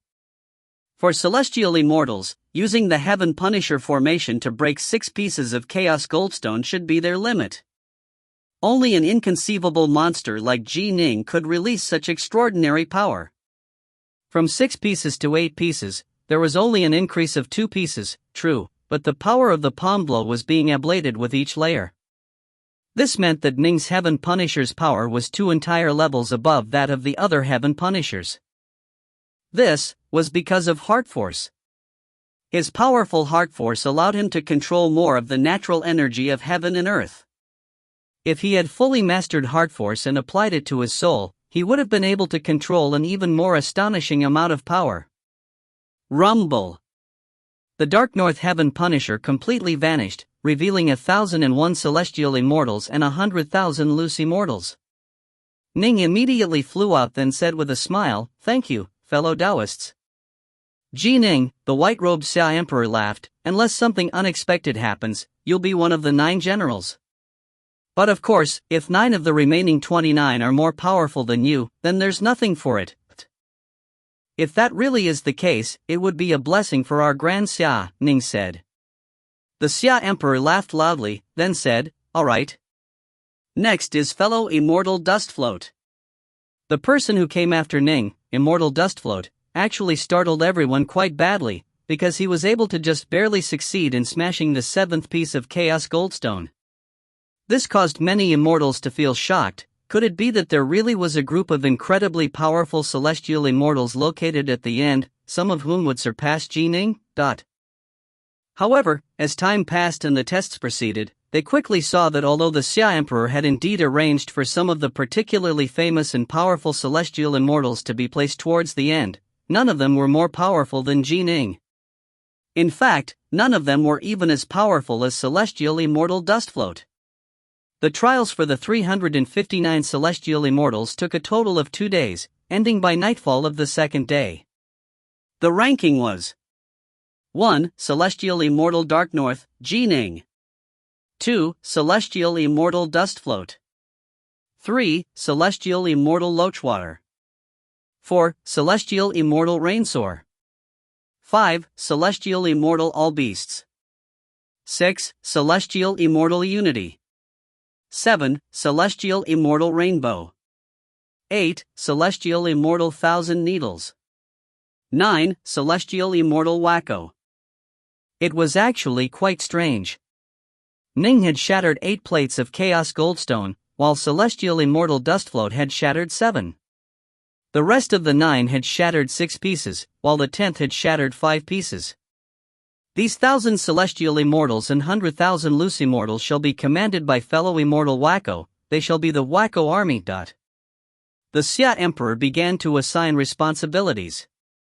Upon hearing the name, quite a few of immortals were unable to control their laughter. This army's name didn't have any hint of an immortal's aura at all.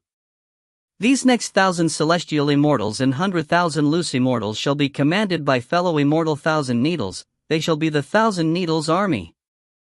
These next 1,000 celestial immortals and 100,000 loose immortals shall be commanded by fellow immortal Dark North. They shall be the Dark North army. Alright, the 9 armies have been set. The remaining celestial immortals and loose immortals shall be under my command, the Xia Emperor said. 9 generals, come with me. All other immortals, you can go rest with your fellows in the same army. The Xia Emperor immediately flew away on a cloud towards the Skylight Palace. The 5 true immortals followed him, as did Ning and the rest of the 9. Within a graceful hall inside the Skylight Palace. Sit, all of you. The Xia Emperor sat down with a smile. Everyone else sat down as well. The 5 true immortals were naturally seated closest to the Xia Emperor. Next was Ning and the rest of the 9, who seated themselves in accordance with their ranking. These are the critical parts to the Heaven Punisher formation. Hurry up and learn them. Meditate well. The Xia Emperor waved his hand, and instantly 9 dark red medallions flew towards Ning and the other 8. True God Xingtian personally forged these, imprinting his technique within them. These medallions were the size of a palm. They were dark red, and covered with a savage-looking diagram. The 9 medallions hovered in the air in front of Ning and the rest of the 9. They naturally reached out to grab them, then filled them with their core sense. Soon, they completely memorized all of the information contained within it. You can keep the medallions. The Xia Emperor sighed. All of you have fearlessly volunteered to command my many immortals to do battle against the Seamless Gate. If you manage to survive, you can use the medallion to go visit True God Xingtian, and pick a single technique of your choice from his Dao repository. Alternately, you can choose any pure Yang treasure or proto-cosmic spirit treasure from his treasury. Ning remained quite calm, but the other celestial immortals began to feel the fires of desire blaze in their hearts. After all, none of them were a Deofather's disciple. There were many divine abilities and secret arts which they did not have access to. Meditate well, the Xia Emperor repeated, his gaze dark and gloomy. I fear that not too long from now, the Seamless Gate will launch the war. The world of the Grand Xia. White Pole Commandery was a very remote commandery. Generally speaking, the more remote a fief was, the larger in size it was. It was nightfall. An enormous, towering black citadel was hovering in the air above White Pole City. The levitating black citadel was a full size larger than even White Pole City itself. It was completely black, and around it hovered a large number of chains. These countless chains filled the space around it, seeming to lock the citadel here as an anchor kept a ship locked in place in the sea. The walls of the black citadel were filled with many roving black-armored soldiers. Within the citadel itself, there was a tightly patrolled military headquarters, as well as some towering palaces. The largest open area within the Black Citadel was covered with a veritable sea of immortals, all seated in the lotus position. These were loose immortals, and one could see no end to them. At the very front of the plaza, there were 3 enormous, fog-shrouded caverns that were 300 meters tall. The dark cavern entrances led to a mysterious, terrifying location. It's said that those caves lead to the legendary Fifth World. The Patriarch said that the celestial immortals within the Fifth World are numerous beyond measure. There's even many true immortals and Empyrean gods there. If the Fifth World released its full power, it would effortlessly wipe out the entire Grand Xia. So why don't they? Supposedly, the Fifth World is battling against many major worlds right now. The countless loose immortals were all secretly chatting with each other. Within the tallest tower of the levitating Black Citadel, thousands of celestial immortals were seated in the lotus position within this palace. Black, watery runes were emanating from their bodies as they quietly, calmly meditated and trained. At the very front of this palace sat the Gatemaster of the Seamless Gate, Azure Fox, as well as the other Empyrean gods and true immortals. There were a total of 8 of them. The Seamless Gate alone had 4, whereas the Myriad Demons Cavern and Bloodcloud Hall had thus far only produced their respective leaders, their other experts having yet to arrive. True Immortal Whitepole, a white-browed, icy-looking man, was also present, along with a black-robed, black-haired, red-eyed elder. After many years of subterfuge and decades of instigations, nearly 3,000 celestial immortals of the Grand Xia have joined us, Gatemaster Azure Fox said with a smile. We now have 3,000 more, while Shamong has 3,000 left. That means the balance has been shifted by 6,000. Our Seamless Gate is also gathering in some scattered pockets of power located throughout our other major worlds as well. Once these 3,000 celestial immortals have mastered the true art of Chaos Water, it will be time to launch the assault. Senior Apprentice Brother Whitepole, we'll rely on your leadership. I've been waiting countless eons for this day, the white-browed true immortal Whitepole said in a cold voice. If you find any errors, ads pop up, ads redirect, broken links, non-standard content, etc., please let us know. Report chapter so we can fix it as soon as possible. Book 18, Chapter 7, Crusading Against the Grand Xia. Book 18, Yang, Chapter 7, Crusading Against the Grand Xia. In this campaign against the Grand Xia, True Immortal Whitepole said coldly, everyone has tasks to accomplish. If someone makes a mistake, don't blame me when I report it to Master. Fellow Daoist Whitepole, don't worry, the conquest of the Grand Xia is the most important mission we have been assigned, the Cave Master of the Myriad Demons Cave said. None of us will slack off. Fellow Daoist, don't worry, the Hallmaster of Bloodcloud Hall said with a merry smile as well. Senior Apprentice Brother, just watch and see what we can do. We absolutely must conquer the Grand Xia. Gatemaster Azure Fox chimed in as well. True Immortal Whitepole nodded lightly. Good. Since Master has assigned me to lead the conquest of the Grand Xia, I truly do not wish to lose. I'm going to win this battle, even if it costs me my life. The other 7 true Immortals/Empyrean gods all exchanged glances, murmuring to themselves in secret. True Immortal Whitepole was indeed very powerful, but he was excessively stubborn. The feud he had with the Xia Emperor wasn't a small one, but it wasn't a major one either. Generally speaking, pure young true Immortals were broad-minded and would long ago forget about such a feud. True Immortal Whitepole, however, insisted on remembering it, and had even bided his time for so long. As soon as the God King had whispered to him, he had been so narrow-minded and laser-focused on revenge that he had immediately joined the God King. He had trained bitterly for countless years, and was now incredibly powerful. Although those in the outside world didn't know exactly how powerful he was, Gatemaster Azure Fox and the others did. In addition, this man had fortified Whitepole City to a nigh impregnable level, and was also extremely skilled in biding his time. He was indeed an excellent choice as commander. The conquest of the Grand Xia was incredibly important, and so the God King had assigned this mission to True Immortal Whitepole, ordering Gatemaster Azure Fox, the Cave Master, and the Hallmaster to act as his assistants. A world of fiery red flames. Massive, towering figures were striding about on the surface of this world. Some of them were 3,000 meters tall, while others were 30,000 meters tall. Their appearances were all varied and different. Some had 8 arms, some had 3 heads, while some looked like beasts. They were all filled with massive, billowing amounts of divine power, using it to block the terrible heat of this world. Life really is wonderful these days, a green-haired cyclopean giant said with a sigh as he sat there on the scorching ground. Although the scorching heat of the ground was causing his skin to crackle, he still had a look of contentment on his face. The Xia Emperor has imprisoned us for countless years, and has been torturing us all this time. Why has he stopped recently? A nearby red-haired giant asked, puzzled. Although the environment remained a terrible one, things were far better than they had been in the past. The blazing heat, the lava-like ground, these were all minor matters. It must be understood that a few decades before this, each and every one of them regularly underwent torture that caused their bodies to break apart.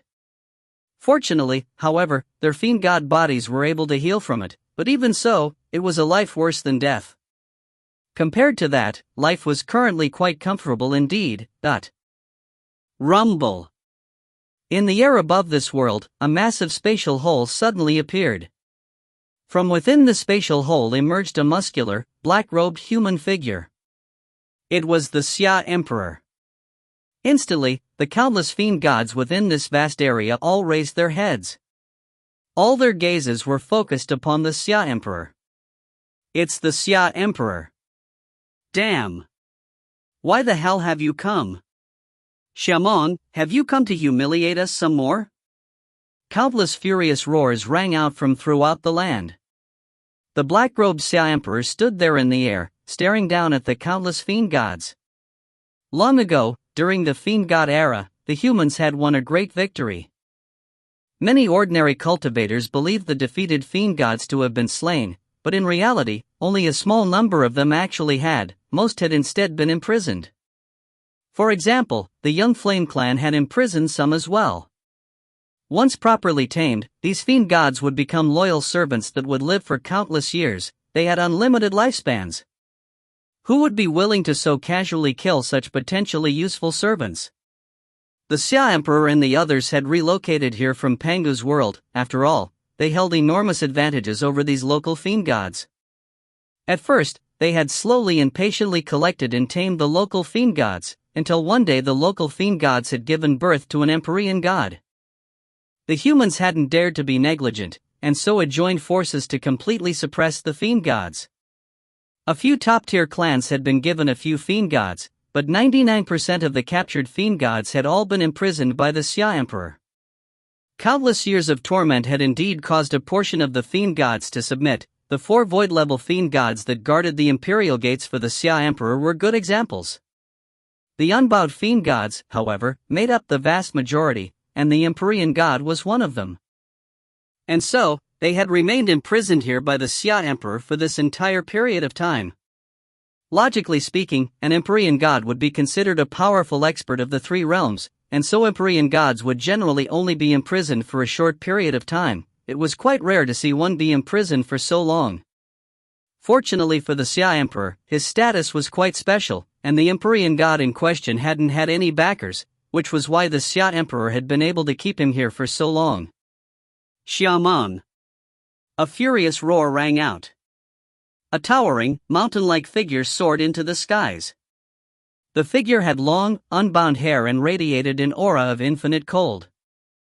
His eyes flashed with jade green light, and his upper body was completely unclad. The only thing he wore was a fur loincloth.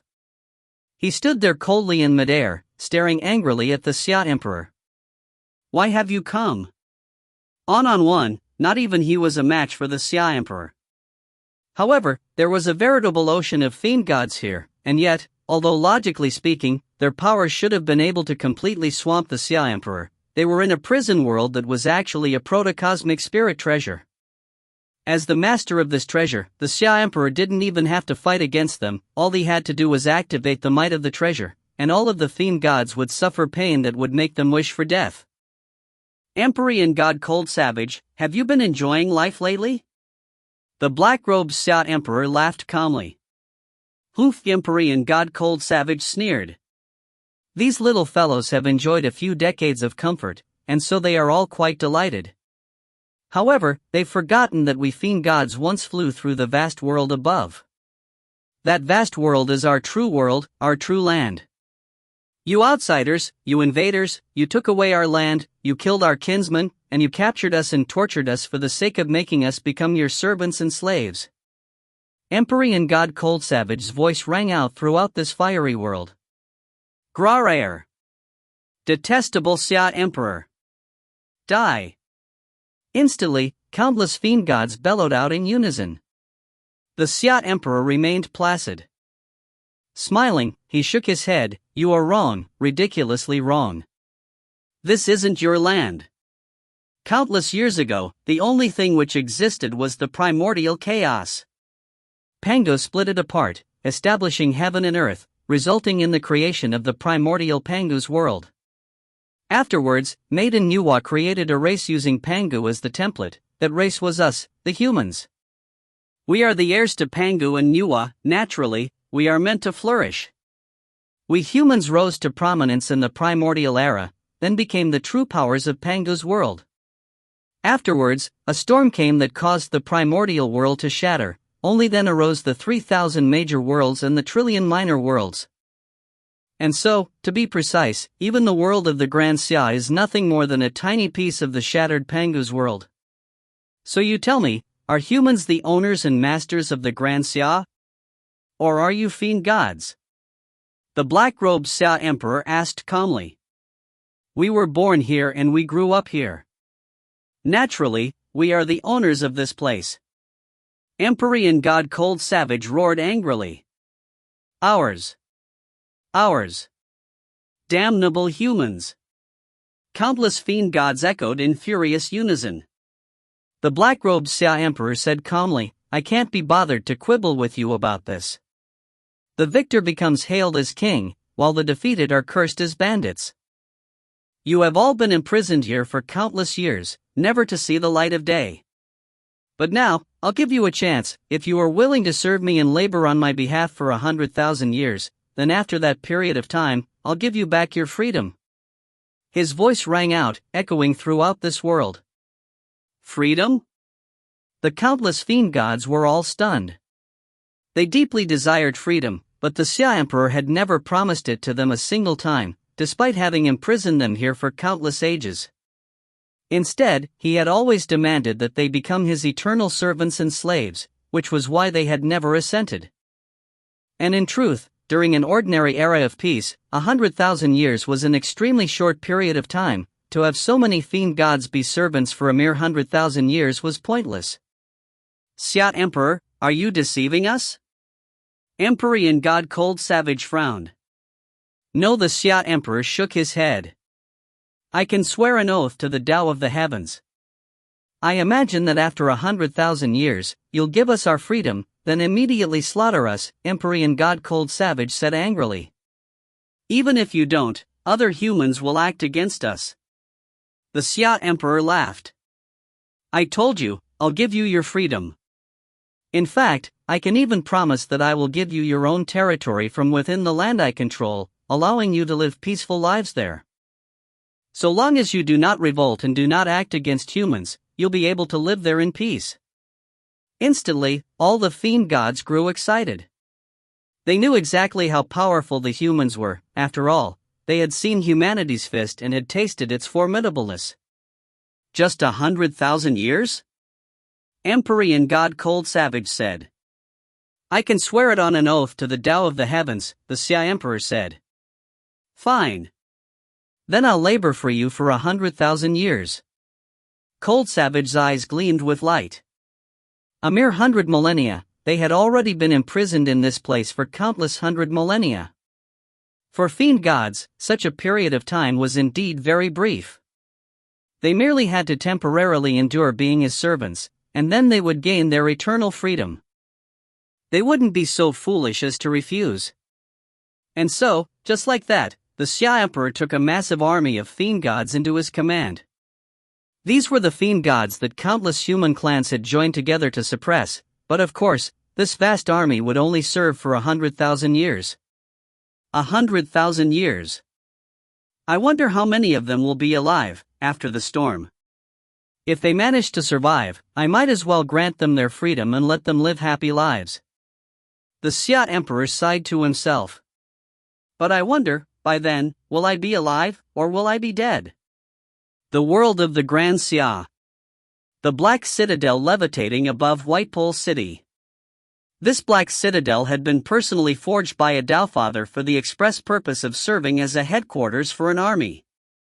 The Nuwa Alliance referred to it as the Seamless City.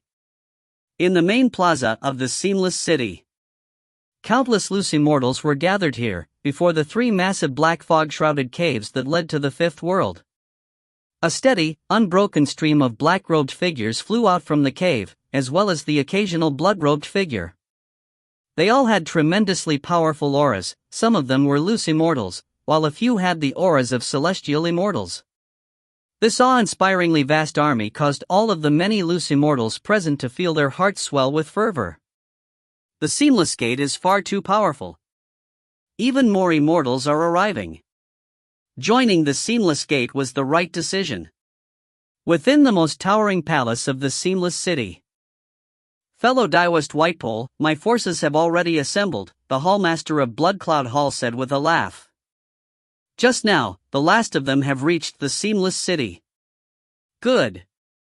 The sword-shaped white eyebrows of true immortal Whitepole danced upwards as he smiled. Excellent. Junior Apprentice Sister Azure Fox, have all 3,000 celestial immortals finished learning the first scroll of the true art of Chaos Water? They all have. Gate Master Azure Fox nodded. Then it is time to mobilize the army and campaign against the Xia. True immortal Whitepole rose to his feet. Assemble the world notifying formation, I am going to announce it to the world. The other 7 true immortals/Empyrean gods all rose as well. The world notifying formation was set up. True immortal Whitepole stood there in its center, staring coldly towards the vast, infinite void. He immediately said in a sonorous voice, the Xia Emperor is tyrannical and brutal, without the Tao. In the face of the storm, I, true immortal Whitepole, now command an army of 1,000,000 immortals to follow the will of the Tao of the heavens in campaigning against the Xia. True immortal Whitepole's voice reverberated throughout the 3,600 commanderies and 4 seas of the Grand Xia. Mortals, beasts, dire monsters, cultivators. They all could hear this voice. This was a voice that echoed throughout every inch of the vast Grand Xia. It represented that the curtains had been lifted upon a massive war between immortals within the Grand Xia. If you find any errors, ads pop up, ads redirect, broken links, non-standard content, etc., please let us know. Report chapter so we can fix it as soon as possible. Book 18, Chapter 8, 8 Dragons Cloud City.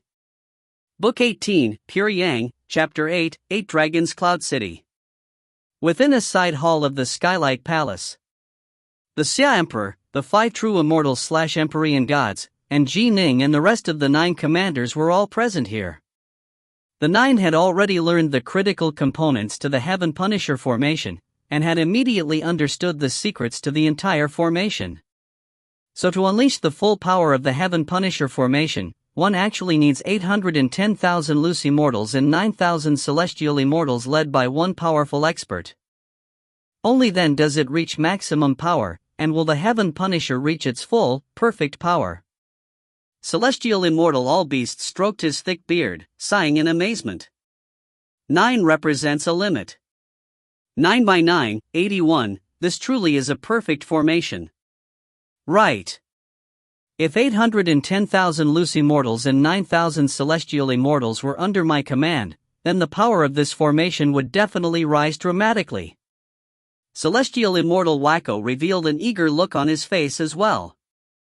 The Xia Emperor, seated on his throne, just laughed. Indeed, a perfect Heaven Punisher formation does involve 810,000 loose immortals and 9,000 celestial immortals under a single commander. A perfect formation would allow your Heaven Punishers to increase in power by 1 or 2 levels. However, forget about the perfect Heaven Punisher formation, even the simplified one that only involves 100,000 loose immortals and 1,000 celestial immortals summons more natural energy than you can handle. In addition, there's a limit to the number of loose immortals and celestial immortals available to us. Our Grand Xia would only be able to produce a single perfect Heaven Punisher, but we can make more than 10 of the simple ones. Ning and the others all nodded. Right. Actually, the difference in power between the simplified and the perfect Heaven Punishers wasn't that great. At most, the simplified ones would be at a disadvantage in a head-on battle. In a battle where one side was perfectly countered by the other, such as when a key refiner was forced into close combat by a fiend god, the result would be a slaughter. But when 2 fiend gods fought in close combat, and there was just a minor difference in power between the 2, at most one would be able to suppress the other. A slightly stronger fiend god, or 10 slightly weaker fiend gods? In a time of war, the Xia Emperor naturally knew which one to pick. Suddenly, a sonorous voice rang out, shaking the world and transmitting straight into the Skylight Palace. Or perhaps it could be said that this voice shook every single inch of this major world. The Xia Emperor is tyrannical and brutal, without the Tao. In the face of the storm, I, true immortal Whitepole, now command an army of 1,000,000 immortals to follow the will of the Tao of the heavens in campaigning against the Xia. Campaigning against the Xia. Campaigning against the Xia. Campaigning against the Xia. The voice echoed non-stop within the world. The citizens of the imperial capital of the Grand Xia were incredibly proud figures, but during the past half-month, they had been consumed with odd discussions regarding the countless immortals who had entered the imperial palace, as well as the 300-plus shocking explosions that they had heard over the course of the past day and night. They had questions, they had suspicions. But now, everything had been clearly and publicly laid out this day. The Xia Emperor is tyrannical and brutal, without the Tao. In the face of the storm, I, true immortal Whitepole, now command an army of 1,000,000 immortals to follow the will of the Tao of the heavens in campaigning against the Xia. A voice rang out from the ends of the world, instantly causing all of the countless denizens of the imperial capital to become stunned. And then, they went berserk. Campaign against the Grand Xia? True immortal Whitepole? Can it be that he is a pure Yang true immortal? An army of 1,000,000 immortals? Is this real? The citizens of the imperial capital were all extraordinary figures. They knew that pure Yang true immortals sat above celestial immortals in power. No wonder countless immortals gathered at the imperial palace. No wonder. It seems that they are there to deal with the revolt of this true immortal Whitepole. True immortal Whitepole is incredible. He's actually able to command an army of over 1,000,000 immortals. Immortals. And more than 1,000,000 of them? This is just... Can this true immortal Whitepole be the ancestor of the Whitepole clan? All sorts of conversations. The local citizens were shocked and uneasy. However, over the course of countless years, the imperial capital had always been safe. In addition, there had been several Marquis-led revolutions in the past, none of which had reached the imperial capital. Thus, the local dwellers were still filled with confidence towards the Xia Emperor. Campaign against the Grand Xia? An army of 1,000,000 immortals? Good heavens, This voice seems to be ringing out everywhere at the same time. True immortal white pole? What's a true immortal? Can it be that there is actually something more powerful than a celestial immortal? 1,000,000 immortals, our entire sect has only a single immortal. No wonder our Flame Door commandery has been in such a state of chaos. It seems the world is about to change. Every place in the vast land of the Grand Xia, including the 4 seas that surrounded it, every human, beast, dire monster, cultivator, they all heard these words, and they all had their own thoughts. The reference to an army of 1,000,000 immortals caused particular astonishment and terror. Given that the entire Grand Xia was in a state of chaos to begin with, many mortals with limited experience thought to themselves, the Grand Xia is probably finished. More than 1,000,000 legendary immortals, good heavens! Even the more experienced individuals were terror-stricken. Does the entire Grand Xia even have 1,000,000 immortals in it? Hard to say. It is going to be hard for the Grand Xia to win this battle. We might lose. Everyone felt restless and uneasy. These simple words had already thrown everyone into a state of confusion and chaos. The imperial capital of the Grand Xia. A side hall in the Skylight Palace. Upon hearing these words, the Xia Emperor's face changed, as did the faces of the others with him. It's finally begun, Ning murmured silently to himself. The Xia Emperor raised his head, frowning. As the master of the Grand Xia and a man of tremendous power, he could vaguely sense that karma and luck were changing. When the hearts of the citizens are with us, luck shall gather here. When their hearts are quaking, luck shall disperse, the Xia Emperor said softly. The hearts of the citizens could, to a certain extent, have an impact on karmic luck. But of course, this wasn't absolute. There were many factors which could impact karmic luck. For example, if the Grand Xia suddenly gave birth to 10 Empyrean gods or true immortals, its karmic luck would immediately increase by an explosive amount. In the end, what really mattered the most was personal strength. As for the hearts of the citizens, that was secondary. In an ordinary world of mortals, it might be important, but this was a world of immortals and fiends. Power was what truly mattered.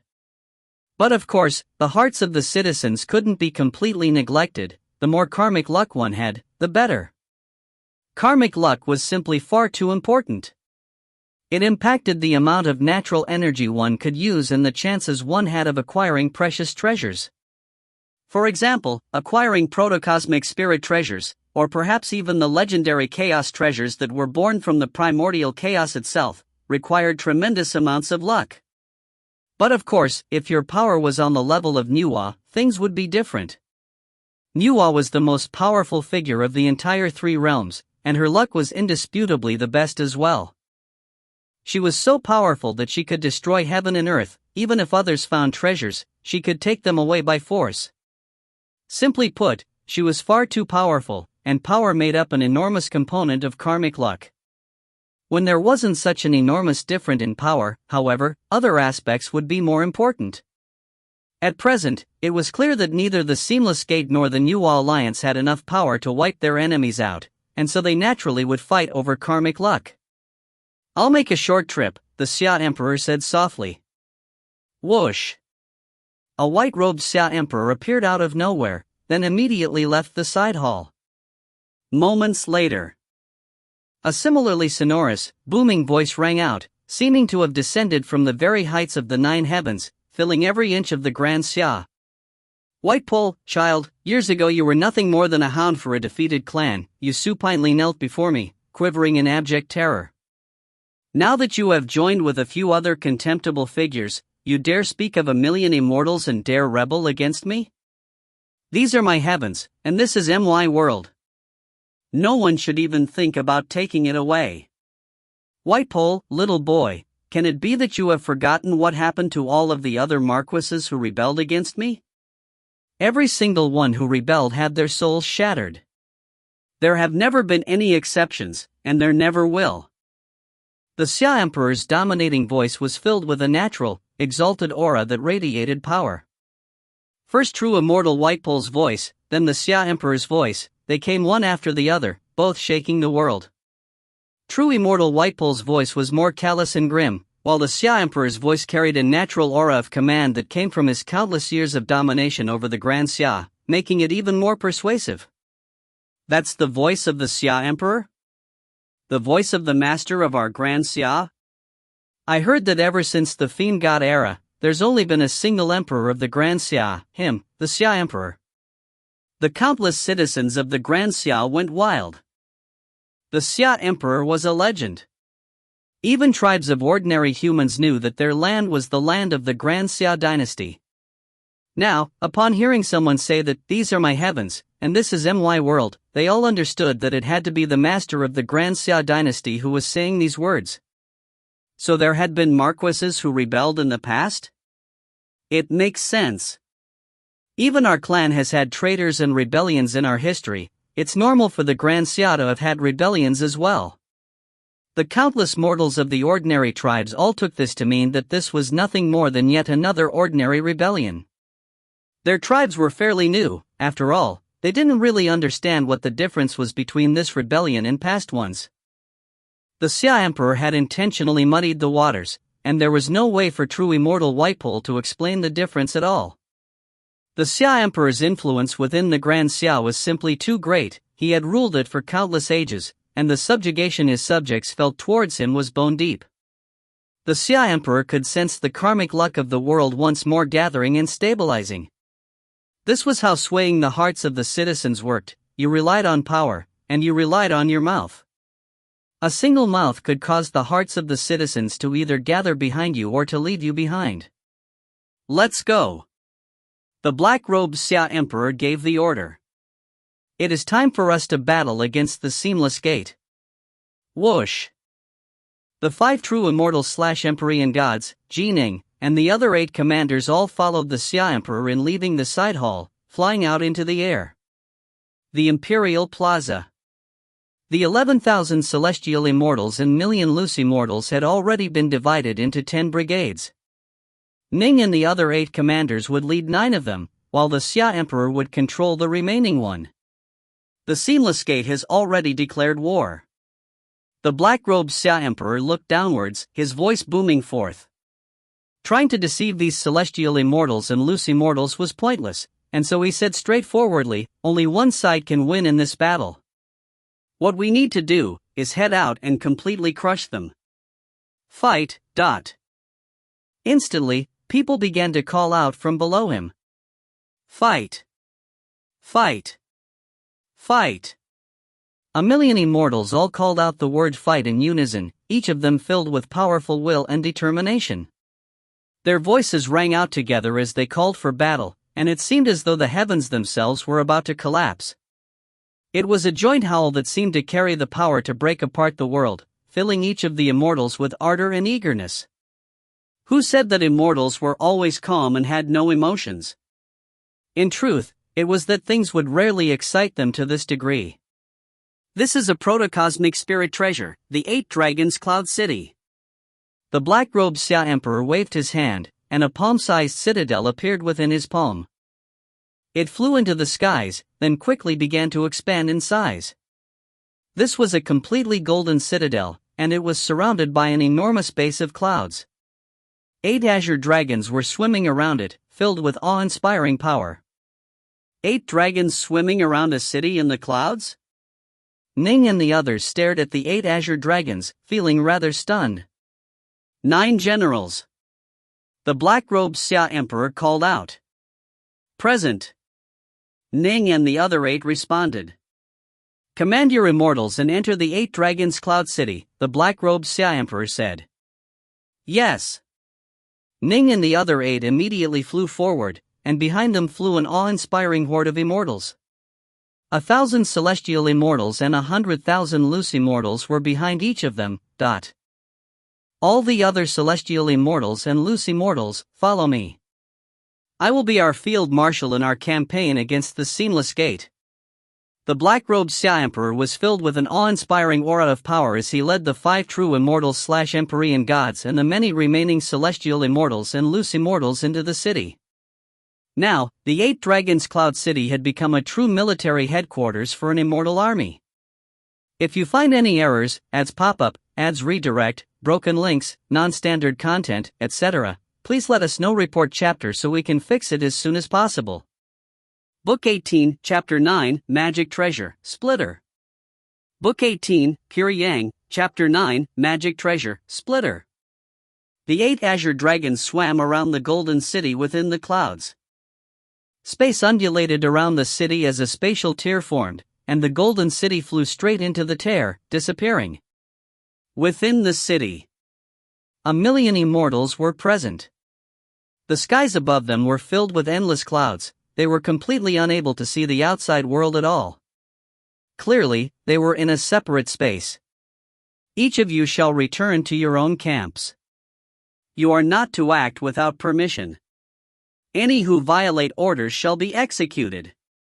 The black-robed Xia Emperor's voice rang out, echoing throughout the 8 Dragons Cloud City.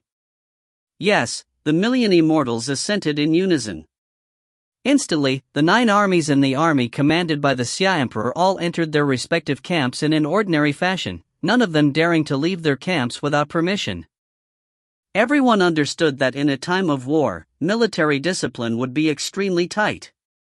If the immortals were permitted to act and wander about as they pleased, there would be no way an army could be quickly mobilized. It's quite large. After entering the Dark North Army camp, 100,000 immortals saw a vast region with countless private rooms, more than enough for all of them to reside in. Find your own places and go rest for now. You are not to leave the Dark North Army camp, Ning ordered. Yes, General. The 100,000 immortals answered in an awe-inspiring chorus, their voices shaking the skies. Sounds from the other army camps could be heard from far away. 9 generals, come to the main hall for a meeting, the Xia Emperor's voice suddenly rang out. Senior apprentice sister, take a rest first. I'll be back soon, Ning said. All right. Yu Wei nodded. Although she had joined this army, there was no need for her to enter the battle. Soon, Ning and the rest of the 9 generals arrived within the central main hall of the 8 Dragons Cloud City.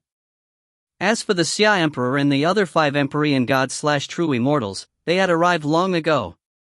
In this campaign, I shall serve as the field marshal. I, and I alone, shall be responsible for our movements and our plans, the Xia Emperor said from his throne on high. It isn't that I don't trust you, rather, the Seamless Gate's intelligence mechanisms are simply unfathomably great. If I tell you, they will probably find out, and so I am keeping it to myself for now. Ning and the rest of the 9 nodded. Don't worry, Your Imperial Majesty. This is a time of war, we know what is at stake. Since you are our field marshal, then it is natural that you shall be in charge of everything, Your Imperial Majesty. The celestial immortal generals all hurriedly assented. Ning had been informed by Subhuti as to how powerful the Seamless Gate was. He understood the Xia Emperor's predicament. As for the others, they might or might not understand, but they accepted the Xia Emperor's explanation. The black-robed Xia Emperor nodded lightly, then waved his hand. Whoosh! Instantly, 18 black globes of fur-covered flesh appeared in the air. The black-furred globes also emanated heart-quaking golden light. These 18 globes all had tremendously powerful auras, causing Ning to feel startled. He felt as though these were on the same level as the Anunda World Swords. These are top-grade pure Yang treasures, the black-robed Xia Emperor said. There are 9 pairs in total. They are known as the Splitters, and each of you shall have a pair. Top-grade pure Yang treasures? Everyone present, Ning included, was surprised. These were incredibly valuable items, even for Empyrean gods and true immortals. In fact, for many Empyrean gods and true immortals, all their treasures combined were not worth as much as a pair of splitters. Why haven't you accepted them yet? The black-robed Xia Emperor frowned. Yes. Ning and the others didn't dare to be slow. They immediately accepted the treasures, filling them with their immortal energy and easily binding them. Upon doing so, Ning immediately understood how these pure yang treasures were meant to be used. Whoosh! Whoosh! The pair of pure yang splitters merged into Ning's hands, causing them to instantly transform into bestial paws. Thick black fur grew out from the palm and the back of Ning's hands, and his fingernails became inch-long and knife-sharp. These were the claws of a vicious beast. Transform! Ning willed it, and one of his fingernails instantly began to lengthen at high speed, transforming into a long sword. As for the other dagger-like fingernails, they grew shorter until they disappeared. Transform! The long sword vanished, but a sharp blade appeared at the edge of his palm, making it seem like the edge of a great axe. Axe, spear, sword, staff. All of these could be manifested. The 9 celestial immortals couldn't help but feel delighted with the results of their experiments. The black-robed Xia Emperor glanced downwards towards them, then smiled. Enough! Ning and the others immediately came to a halt. The heaven punishers that your formations create possess tremendous power and are skilled in close combat, and so in the war you shall be fighting in melee. These treasures, the splitters, shall serve as the weapons for your heaven punishers, the black-robed Xia Emperor said. It doesn't matter if you are skilled in swords, sabers, or other weapons, the splitters will transform to be of use to you. Ning and the others now understood. So these were meant for the heaven punisher formations. However, let me warn you, the black-robed Xia Emperor said, that although the heaven punishers possess enormous strength, they are not very fast or nimble. Your battle tactics have to be adjusted accordingly. Return to your camps and ponder on what is the best way for you to use your heaven punishers in battle, so as to allow them to unleash their maximum power. Yes. Ning and the others immediately withdrew. Within the Dark North Army camp. Within the largest, centermost private room. This was the commander's residence, and Yue was present here, along with Ji Ning. How should I battle? Ning was frowning, pondering this question pensively. He thought back to the feeling he had when he had first taken control over the Heaven Punisher, that feeling of tremendous power. Nin nodded slightly. Right. The Heaven Punisher is most suited for using great axes or warhammers, in short, heavy weapons. They should be used to fight in a straightforward, head-on manner, rather than in a nimble, graceful manner. In a battle, one had to make use of one's advantages. If one was clearly weak in terms of agility, and yet still insisted on using flashy, agile sword arts, one would be courting death. Fortunately, Ning's true body was that of a fiend god, and so he had many insights with regards to close combat. He also knew multiple sword arts, and so he was quickly able to come up with a battle method that suited him the most. What's going on? You've already come back to rest, but are still here mumbling to yourself, Yue said with a laugh. I'm fine. I'm just thinking about my battle tactics for when I fight against the Seamless Gate, Ning said with a laugh. Using the Heaven Punisher is different from using my own fiend god body, after all. Then go ahead and spend some time thinking about it. Smiling, Yue sat down next to him. Ning nodded, then immediately began to train. The 8 Dragons Cloud City was now merely 300 meters long, and it was hidden within the clouds. Whoosh! Whoosh! Whoosh! 3 black armored figures appeared out of nowhere. Moments later, the black-robed Xia Emperor appeared as well, and he stood next to the city, gazing at the 3 figures. Master, the 3 figures called out respectfully. Your mission this time is a critical one. You have to set up the formation perfectly, the Xia Emperor said. If you fail, then we'll have to pay an even larger price. Don't worry, Master, the 3 black armored figures said respectfully. Go, then. The black-robed Xia Emperor nodded. Whoosh! Whoosh! Whoosh! The three black-armored figures flew off in three separate directions, and then they each used spatial teleports to disappear. The black-robed Xia Emperor remained there, standing within the clouds, quietly attuning himself to the locations of his three servants. In the air above a wide river, a black-armored figure suddenly appeared out of nowhere. The figure quietly pondered for a moment, then made a tossing motion. Instantly, a tower-shaped formation base flew into the river, sinking into it and drilling deep into its depths. A black-armored figure appeared out of nowhere in the air above a massive, towering mountain. A tower-shaped formation base, covered with countless complicated runes, appeared in his hand as well. He tossed it downwards with incredible power, and it instantly smashed deep into the depths of the mountain. A black-armored figure appeared in the air above a desolate marsh. He, too, tossed down a small tower.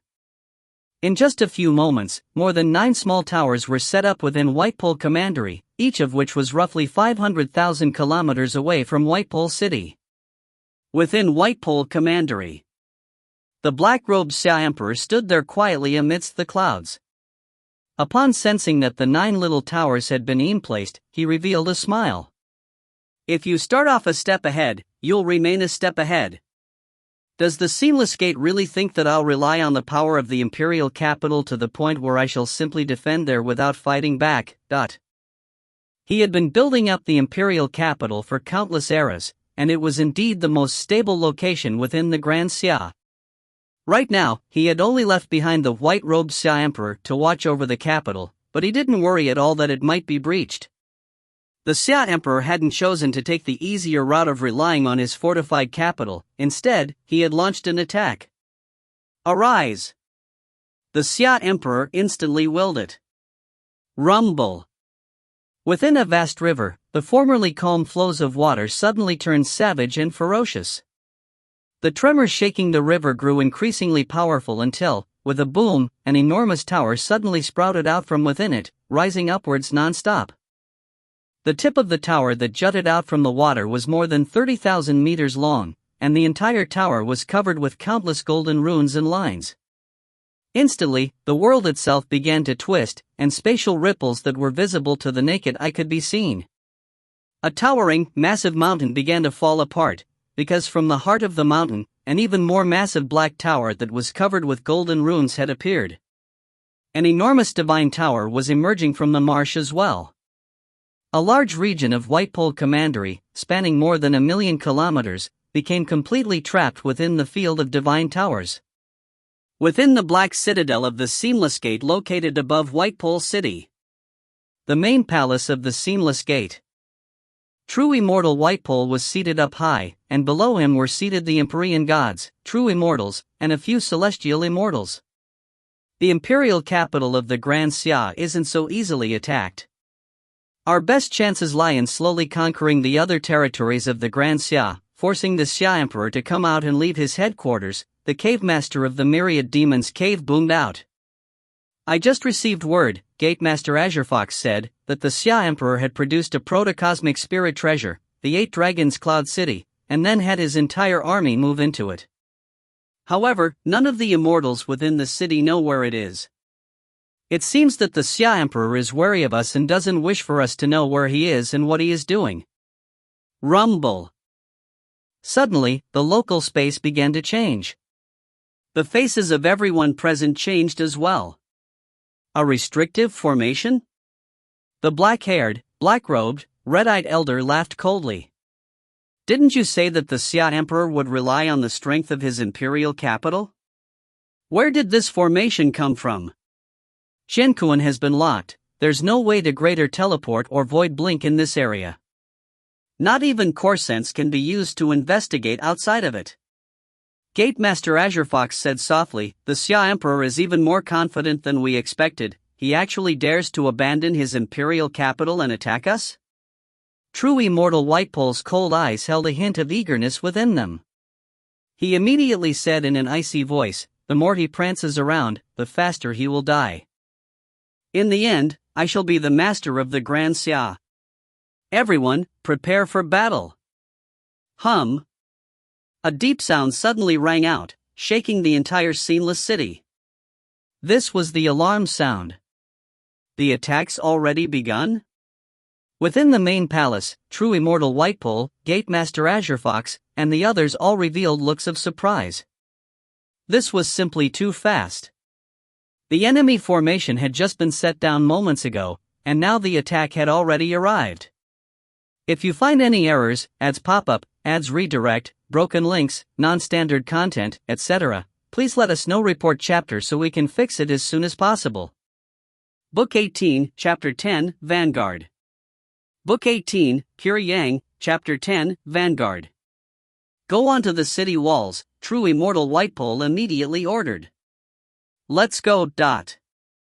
The Empyrean gods and True Immortals, along with several celestial immortals, all quickly departed from the main palace and flew towards the city walls. The sceneless city wasn't that large, and so they quickly arrived at the wall from which the warning signal had come. As they arrived, the soldiers patrolling this wall all immediately knelt respectfully. There were several void-level fiend gods amongst them, and some of them had trained in divine abilities that allowed for distant sight. Naturally, they were able to see to a great distance. True Immortal Whitepole and the others had divine abilities and secret arts of their own, and they all stared off into the distance. It was currently dawn. The wild marshes here were surrounded by fog and mist, but the gazes of the Empyrean gods and True Immortals were able to pierce through them to see far off into the distance. Roughly 30,000 kilometers away from the sceneless city, a towering, barefoot fiend god that was at least 30,000 meters tall had appeared. He was dressed in just a fur loincloth, the rest of his body completely nude. He was striding forward at astonishing speed, as though chasing after the stars or the moon. The barefoot, bounding fiend god was headless. Instead, he had an incomparably savage face on his chest, with his eyes being where his nipples should be and his belly button having transformed into his mouth. The face was the face of celestial immortal unity. Clearly, this was the Unity Heaven Punisher which had been formed by the Unity Army of the 9 immortal armies of the Grand Xia. Heaven Punisher? The Empyrean gods and True Immortals atop the walls of the seamless city couldn't help but feel startled. Although Gate Master Azure Fox had already told them that the Xia Emperor had produced the Heaven Punisher formation, actually seeing the headless fiend god with their own eyes was different. They couldn't help but think of True God Xingtian, the legendary war god whose fame shook the 3 realms. Everyone, what do you think we should do? True Immortal Whitepole asked calmly. Gate Master Azure Fox said, Senior Apprentice Brother Whitepole, I know all of the 9 generals of the Grand Xia. Judging from the face on the chest of this Heaven Punisher, it should be the army led by Celestial Immortal Unity. I know how many pieces of Chaos Goldstone they each broke during the trials, but that was before they were taught the critical components of the Heaven Punisher formation. I trust that the power of their Heaven Punishers have increased dramatically. What we need to find out is how powerful, exactly, the Heaven Punishers have become. Only then will we have a chance of defeating the Grand Xia. It is indeed time for our white-faced flood dragons to test themselves, Empyrean God Three Sons agreed. While the Seamless Gate was preparing their response, Ning and 7 other generals were gathering together at the central, main palace of the 8 Dragons Cloud City. Imperial Majesty. As they arrived, they all saluted in respect. Sit. The Xia Emperor nodded. Only then did Ning and the others sit down. As they exchanged gazes, Why isn't Celestial Immortal Unity here? Why have only 8 of our 9 generals arrived?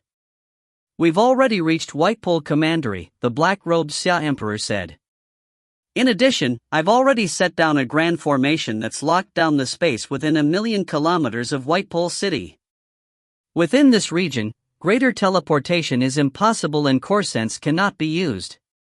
But of course, as the master of this formation, I can scan this region.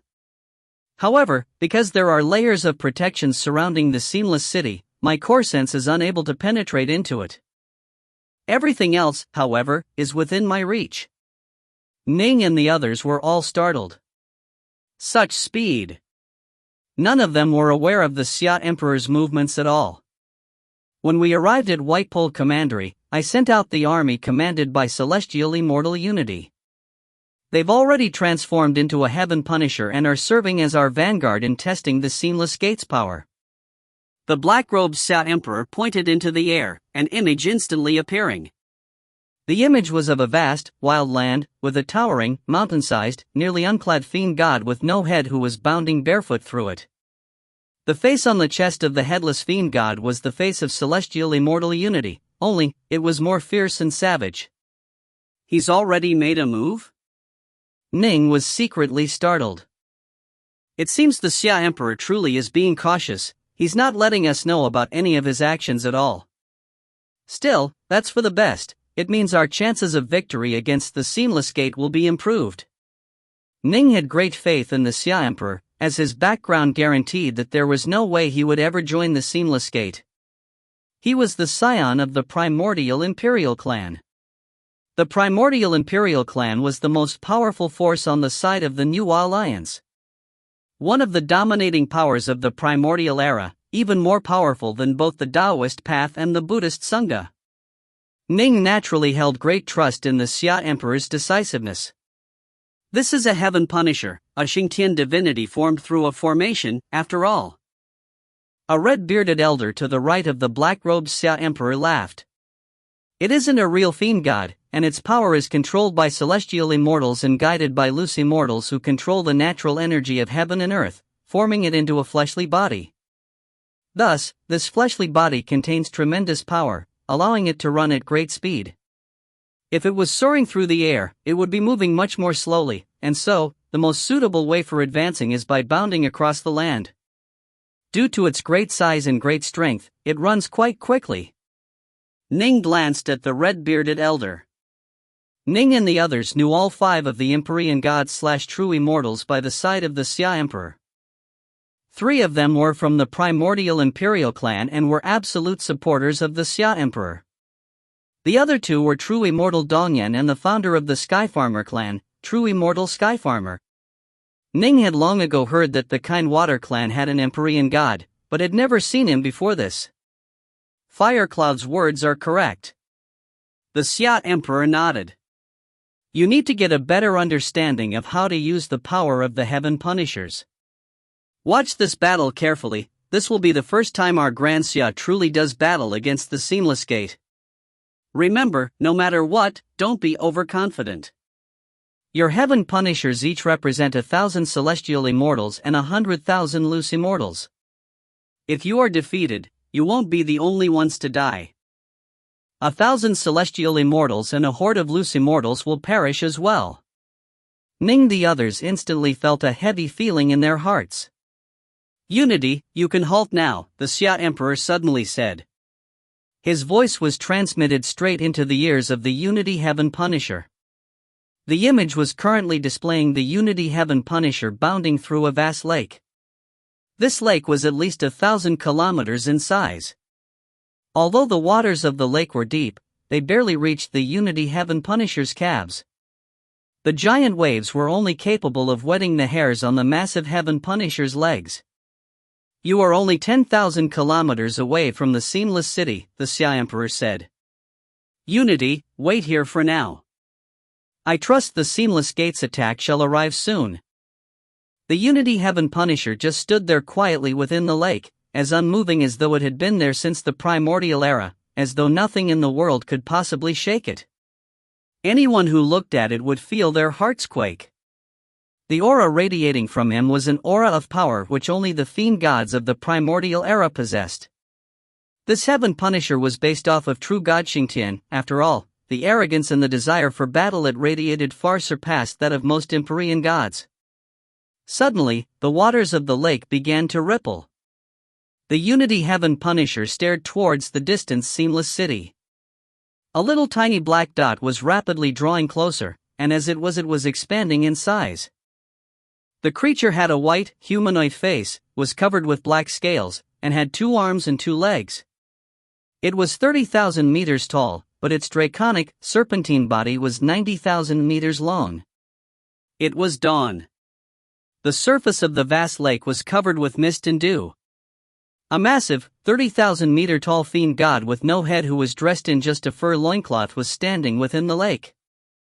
Far away, a similarly massive white-faced beast of the primordial era with the form of a flood dragon was charging forward. It soon reached the lake, and its every step caused the entire lake to tremble and ripple, arousing massive, mighty waves. Everyone within the main palace of the Eight Dragons Cloud City was able to clearly see this scene clearly. A primordial terror beast, the white-faced flood dragon? True Immortal Dongyan murmured to himself. The Seamless Gate should have used a technique similar to ours in creating the white-faced flood dragon. The Xia Emperor, seated on his throne up high, frowned. From the looks of it, the white-faced flood dragon has no flaws at all. It looks as though it is real. Clearly, this formation should be quite a perfect one. It definitely is something which only a true god or a Tao Father could have come up with. However, I wonder how strong it is. Watching a Xingtian divinity battle against a primordial terror beast, a white-faced flood dragon, I feel as though I've returned to the primordial era, true immortal Skyfarmer said with a laugh. Long ago in the primordial era, when I was surviving by hiding behind the elders of my clan, I once saw an ancient fiend god battle against a primordial terror beast. This spectacle currently before us feels identical. The Xia Emperor laughed and nodded. When we humans first began to flourish and our status was still low, the primordial era was dominated by those ancient fiend gods and god beasts.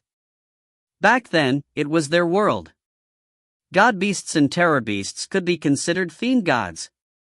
Fiend gods which had the form of animals were referred to as god beasts, while beasts that had exceptionally violent dispositions who delighted in slaughter and murder were referred to as terror beasts. The primordial terror beasts known as the white-faced flood dragons were born with the power of Empyrean gods. They were awe-inspiringly famous and were perfectly suited for battle. A battle between a primordial fiend god and a primordial terror beast? Ning stared at the images in midair. The massive headless fiend god and the massive white-faced flood dragon stared at each other from afar, their battle intense flooding the scene and invoking an image out of antiquity. It's begun. Everyone, watch carefully, the Xia Emperor suddenly said. Within that still, desolate lake, the towering heaven Punisher stood face to face with the white-faced flood dragon. SSSS. The terror beast's body undulated with a hissing sound as it stared intently towards the Unity Heaven Punisher. The Unity Heaven Punisher stared back at its opponent, watching carefully. The two just stood there, staring at each other for a few moments. Suddenly, the white-faced flood dragon made its move. Boom! The waters of the lake exploded, causing the entire lake to tremble and even the distant shores to shake. The white-faced flood dragon suddenly shot forward, instantly traversing the hundreds of kilometers between it and its foe. Its two arms lashed out like two incomparably sharp sets of claws, the claws of a flood dragon. The reason why primordial terror beasts were referred to as beasts was because they had many bestial characteristics. Their claws and appendages, for example, were often comparable to incredibly powerful magic treasures. As it charged forward, the sharp claws of the terror beast ripped directly towards the Unity Heaven Punisher's flank, seeking to tear a massive wound within it. The Unity Heaven Punisher took just a single step back. It raised its right arm, and the edges of its right hand seemed to transform into the edge of a blade. It came chopping down lightning fast, seeming to carry the power of the true Xingtian himself as it struck. If you find any errors, ads pop up, ads redirect, broken links, non-standard content, etc., please let us know. Report chapter so we can fix it as soon as possible. Book 18, Chapter 11, Frenetic Battle. Book 18, Pure Yang, Chapter 11, Frenetic Battle. The white-faced flood dragon hurriedly raised one of its hands to block. Its hands were covered with scales and filled with sharp and long claws. The Unity Heaven Punisher chopped downwards with its hand like a giant axe, striking directly against the left claws of the white-faced flood dragon with such power that the claws were knocked back down towards the white-faced flood dragon's shoulders. The white-faced flood dragon couldn't help but slightly stagger, but then it suddenly twisted about and used its massive, 90,000-meter-long tail to lash out lightning-fast towards the Unity Heaven Punisher. The Unity Heaven Punisher hurriedly raised a hand to block as well. Bang! It couldn't help but be knocked flying backwards, rolling through the waters of the massive lake and kicking up enormous 3,000 meters waves. It was as though a mountain had collapsed. However, the waves of the lake didn't impact the Unity Heaven Punisher at all. It was as though an ordinary mortal had slipped and fallen within a muddy pool. It lifted itself up, causing the lake to once more shudder, then threw itself once more towards the terror beast. The Xingtian divinity and the terror beast exchanged multiple attacks, the battle between them extraordinarily savage and violent. Within the 8 Dragons Cloud City, the Xia Emperor, Ning, and the others all watched the images intently, seeing the Heaven Punisher and the white-faced flood dragon battle within the vast lake. The Seamless Gate has used a primordial terror beast, the white-faced flood dragon, as the basis for their formation. The profoundness of this formation and its strength in battle is not one whit inferior to our Heaven Punisher formations. The Xia Emperor frowned. Look, although the terror beasts are slightly weaker than our Heaven Punishers in bodily strength, their tails possess enormous power and are even stronger than our Heaven Punishers. Ning and the others nodded. Look, they each just wounded the other, the Xia Emperor said. However, the power of heaven and earth quickly heals those types of wounds. Neither has truly wounded the other. Clearly, both sides have incredibly powerful bodies, and it is hard for each of them to truly damage the other with a single blow. One-on-one, it will be hard to achieve victory within a short period of time. The only way to win is through strength of numbers. That's the only way one can kill an opponent quickly, the Xia Emperor said. If we can kill one of them, if my guess is correct, those terror beasts are formed from at least 1,000 celestial immortals and countless loose immortals. Killing a terror beast will be a tremendous victory. Next to the Xia Emperor was a female Empyrean god dressed in armor. In battle, the key to victory lies in strengthening yourself while whittling away at your foes. Whittle a little away this time, a little more next time, our advantage will continue to grow, and in the end we will annihilate our foes with a final strike. I imagine they can't have too many of these primordial terror beasts, these white-faced flood dragons, but...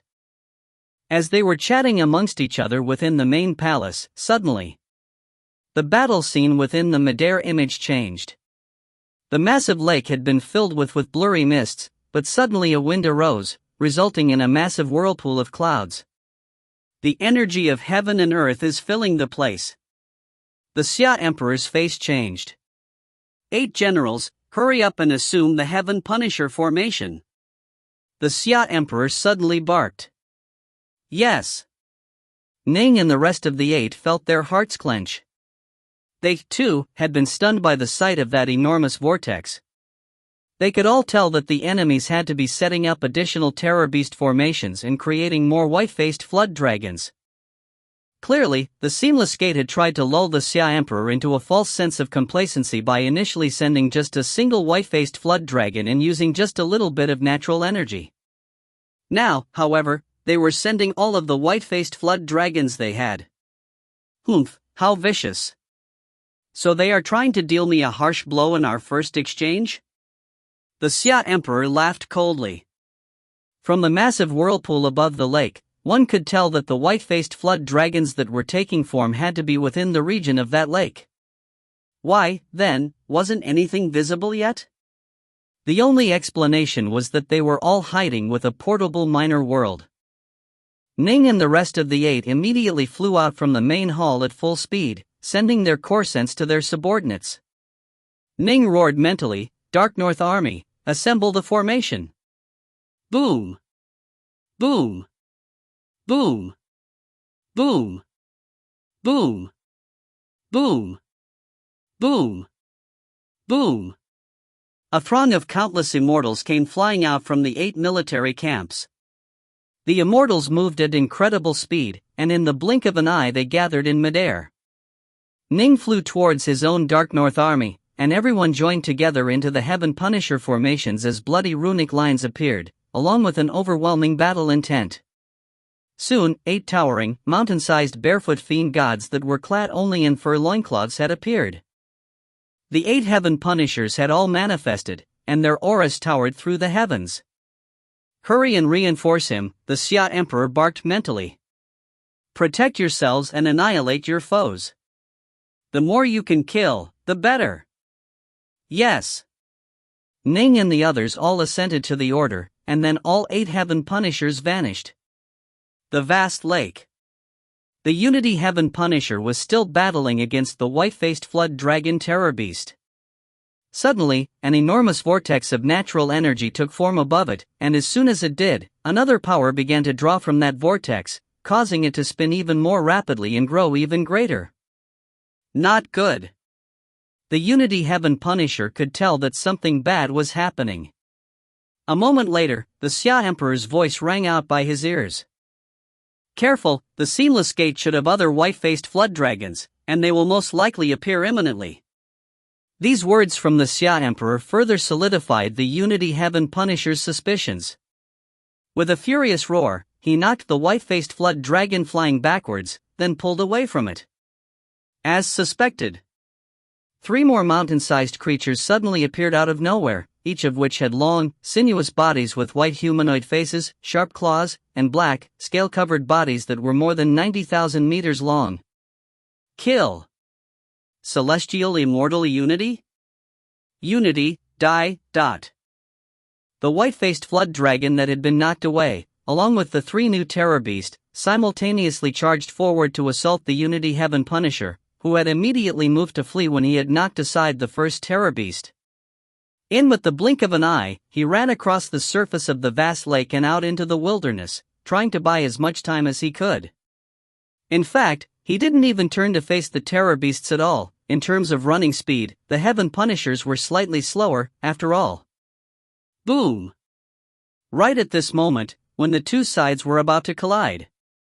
Next to the Unity Heaven Punisher, 8 towering figures suddenly appeared, all massive fiend gods that were dressed in fur loincloths. All 8 of them were Heaven Punishers, the only difference was in the faces on their chests. So he really did, Shamangs being quite cautious. Atop the distant city walls of the Seamless City, True Immortal Whitepole and the others were watching the battle that was going on 10,000 kilometers away. Upon seeing the 8 additional Heaven Punishers appear, they couldn't help but feel irritated. The white-faced flood dragon they had sent out had indeed carried a magic treasure that contained a minor world within it which had many experts hidden inside. Naturally, they would be able to unleash their power at a moment's notice. However, as soon as they had begun to establish their white-faced flood dragon formation and activate the natural energy of heaven and earth, they could immediately sense that the Xia Emperor's forces seemed to be doing the same thing. The Unity Heaven Punisher was most likely carrying a minor world alongside it as well. In truth, however, their guesses were slightly off. This was because, what the Unity Heaven Punisher was carrying was the entire 8 Dragons Cloud City. 4 white-faced flood dragon terror beasts facing 9 Heaven Punishers. The morale of the 9 Heaven Punishers of the Grand Xia's side swelled dramatically. They were all filled with tremendous confidence, because they currently held an absolute advantage. However, we can't be overconfident. Our every action involves the lives of 1,000 celestial immortals and 100,000 loose immortals, as well as the overall course of this war. Although he held an absolute advantage, thanks to the fact that his heart force had reached the peak of the ruler stage, Ning was still able to remain perfectly calm. Unity, Lochwater, Dustfloat, the 3 of you, go slow down the 3 white-faced flood dragons closest to you. As for the last white-faced flood dragon, Dark North, you and the other 5 join forces against it. You have to slay that white-faced flood dragon. The Xia Emperor gave the orders through core sense. Yes. The Unity Heaven Punisher, the Lochwater Heaven Punisher, and the Dustfloat Heaven Punisher all turned to face the white-faced flood dragons closest to them. Whoosh whoosh whoosh. Ning and the other 6 turned to assault the final white-faced flood dragon. The 4 terror beasts of the Seamless Gate were all rather caught off guard by this, especially the final white-faced flood dragon that was being assaulted by the 6. Hurry up and join forces to support each other. Join together to block them. The white-faced flood dragons all sent mental messages to each other and began to rapidly move towards each other.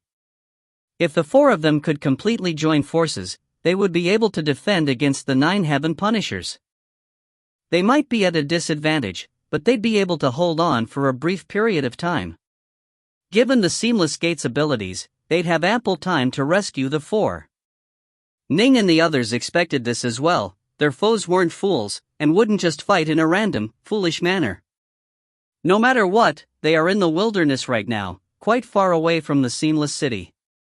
We have to kill them here. If we can kill one, we need to. The Xia Emperor sent mentally.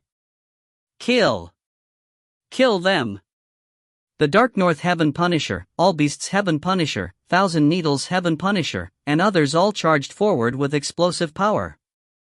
As the 4 white-faced flood dragons were moving closer to each other, the Lochwater Heaven Punisher reached its target terror beast, as it was very close to it to begin with. The mouth on the chest of the Lochwater Heaven Punisher grinned, a savage look in its eyes. So long as it could tie down even one of them, the chances of the other 3 would drop dramatically. Come, then. The Lochwater Heaven Punisher pounced forwards, and as it did it reached an arm up high, taking a stance like Pango splitting the cosmic egg to establish heaven and earth. And then, he swung his arm down in a furious strike. However, the fleeing white-faced flood dragon suddenly turned about, swiping backwards with a claw to block the furious blow of the Lochwater Heaven Punisher. Boom, dot. With an enormous explosion, something happened that was completely outside the expectations of the Grand Xia side. In this head-on collision, it was actually the Heaven Punisher who was knocked backwards. In fact, it rolled over in midair as it went flying backwards. Clearly, it wasn't even able to stabilize its body. As the white-faced flood dragon knocked the Lochwater Heaven Punisher backwards, it immediately pounced forwards, lashing out with 2 claws at lightning-fast speed. Slash! Slash! The first claw, the Lochwater Heaven Punisher was able to just barely block through using its left arm. However, its body grew even less stable, resulting in an opening appearing before its chest. The second claw tore straight through the chest of the Lochwater Heaven Punisher. In the earlier battle between the Unity Heaven Punisher and the white-faced Flood Dragon, although both sides had been able to wound the other, the wounds were instantly healed. Those were all minor wounds. This time, however, the claw from the white-faced Flood Dragon actually carried such unstoppable power that with a rip, the chest of the Lochwater Heaven Punisher was completely torn apart. In fact, the many loose Immortals and celestial Immortals hidden within the body of the Heaven Punisher could be seen. Terror was on the face of all of them. Yep. As the sharp claws of the white-faced Flood Dragon tore through the chest of the Heaven Punisher, it tore through the bodies of countless loose Immortals and celestial Immortals, killing them. The Lochwater Heaven Punisher could no longer be maintained. It instantly crumbled, revealing the countless, puny little celestial Immortals and loose Immortals that had comprised it. If you find any errors, ads pop up, ads redirect, broken links, non-standard content, etc., please let us know. Report chapter so we can fix it as soon as possible. Book 18, Chapter 12, Countless Casualties. Book 18, Pure Yang, Chapter 12, Countless Casualties. The countless Immortals of the Lochwater army felt nothing but despair, although they were fairly strong, without a supreme combination formation like the Heaven Punisher formation, there was no way they were even remotely qualified to exchange blows with a terrifying primordial terror beast like the white-faced Flood Dragon. And the white-faced Flood Dragon before them was even more powerful than the other 3 terror beasts. SSSSSSS, the white-faced Flood Dragon hissed with cold laughter, its enormous claws once more sweeping forward. Stop! Vile creature! 2 furious roars rang out. 2 additional towering fiend gods suddenly appeared out of nowhere. One was the old man with a fiery red beard, his entire body surging with flames. The other was a rather willowy maiden, although she was an Empyrean god. At this moment she chose to use a magic spell instead. With a rumbling sound, a large amount of black water came pouring out, tying down her foe and pulling away the surviving loose Immortals and celestial Immortals. Ha ha ha, members of the primordial Imperial clan? The terror beast roared with laughter. Its draconic tail lashed outwards as its claws ripped forward, moving to massacre the celestial immortals and loose immortals.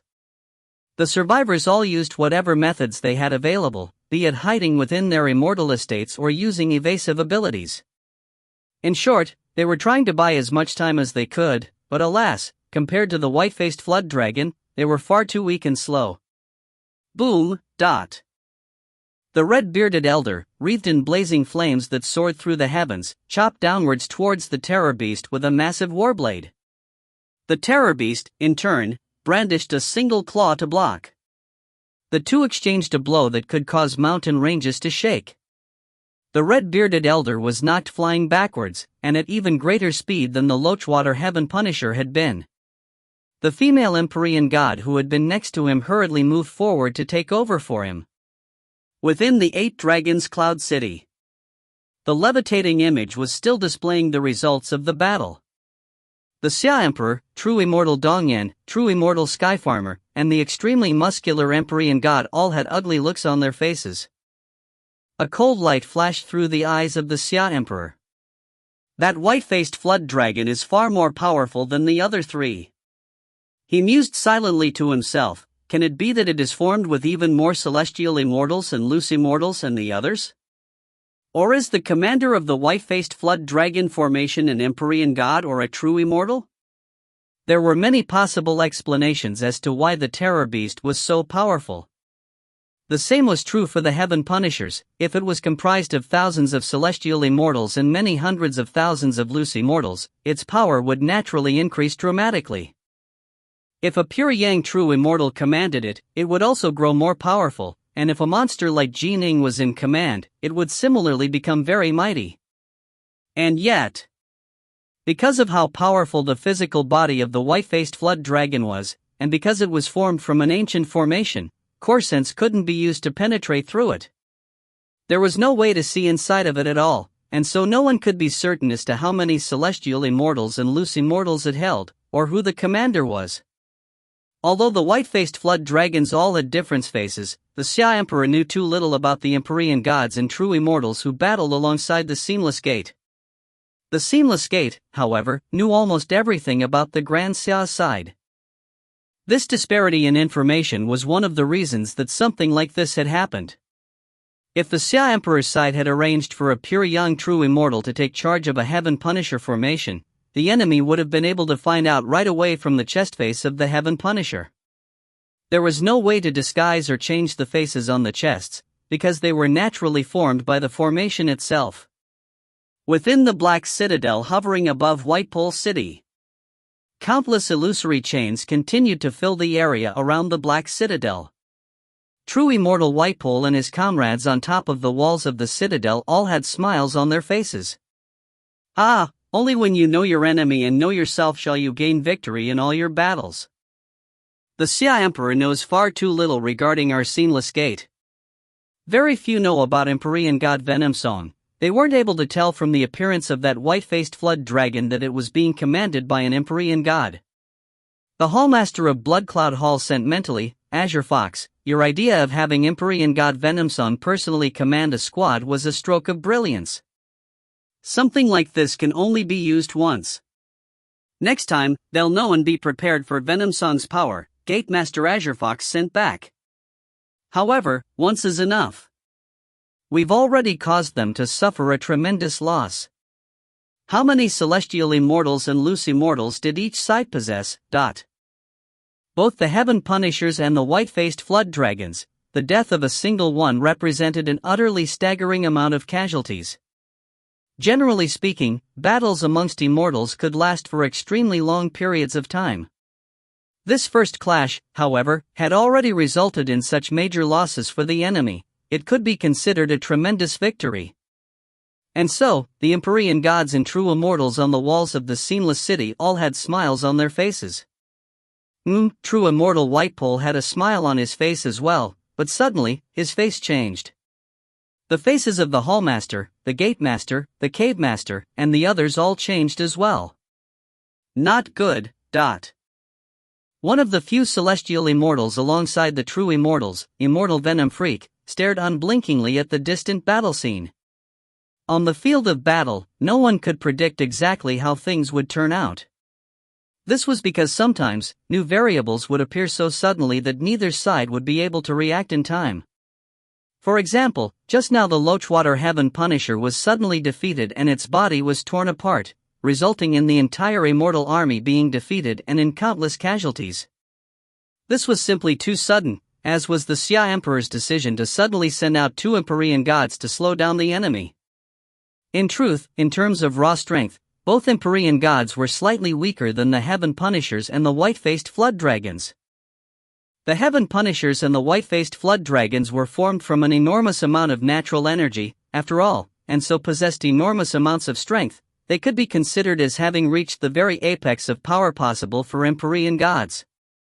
However, their fatal flaw was that once their defenses were breached, they would be finished. By contrast, Empyrean gods could rapidly heal from even the most devastating of wounds. This was because their physical bodies were the bodies of fiend gods. In addition, they were also comparatively more nimble. When 2 joined forces and used magic treasures and magic spells to support each other, they would still be able to fight evenly.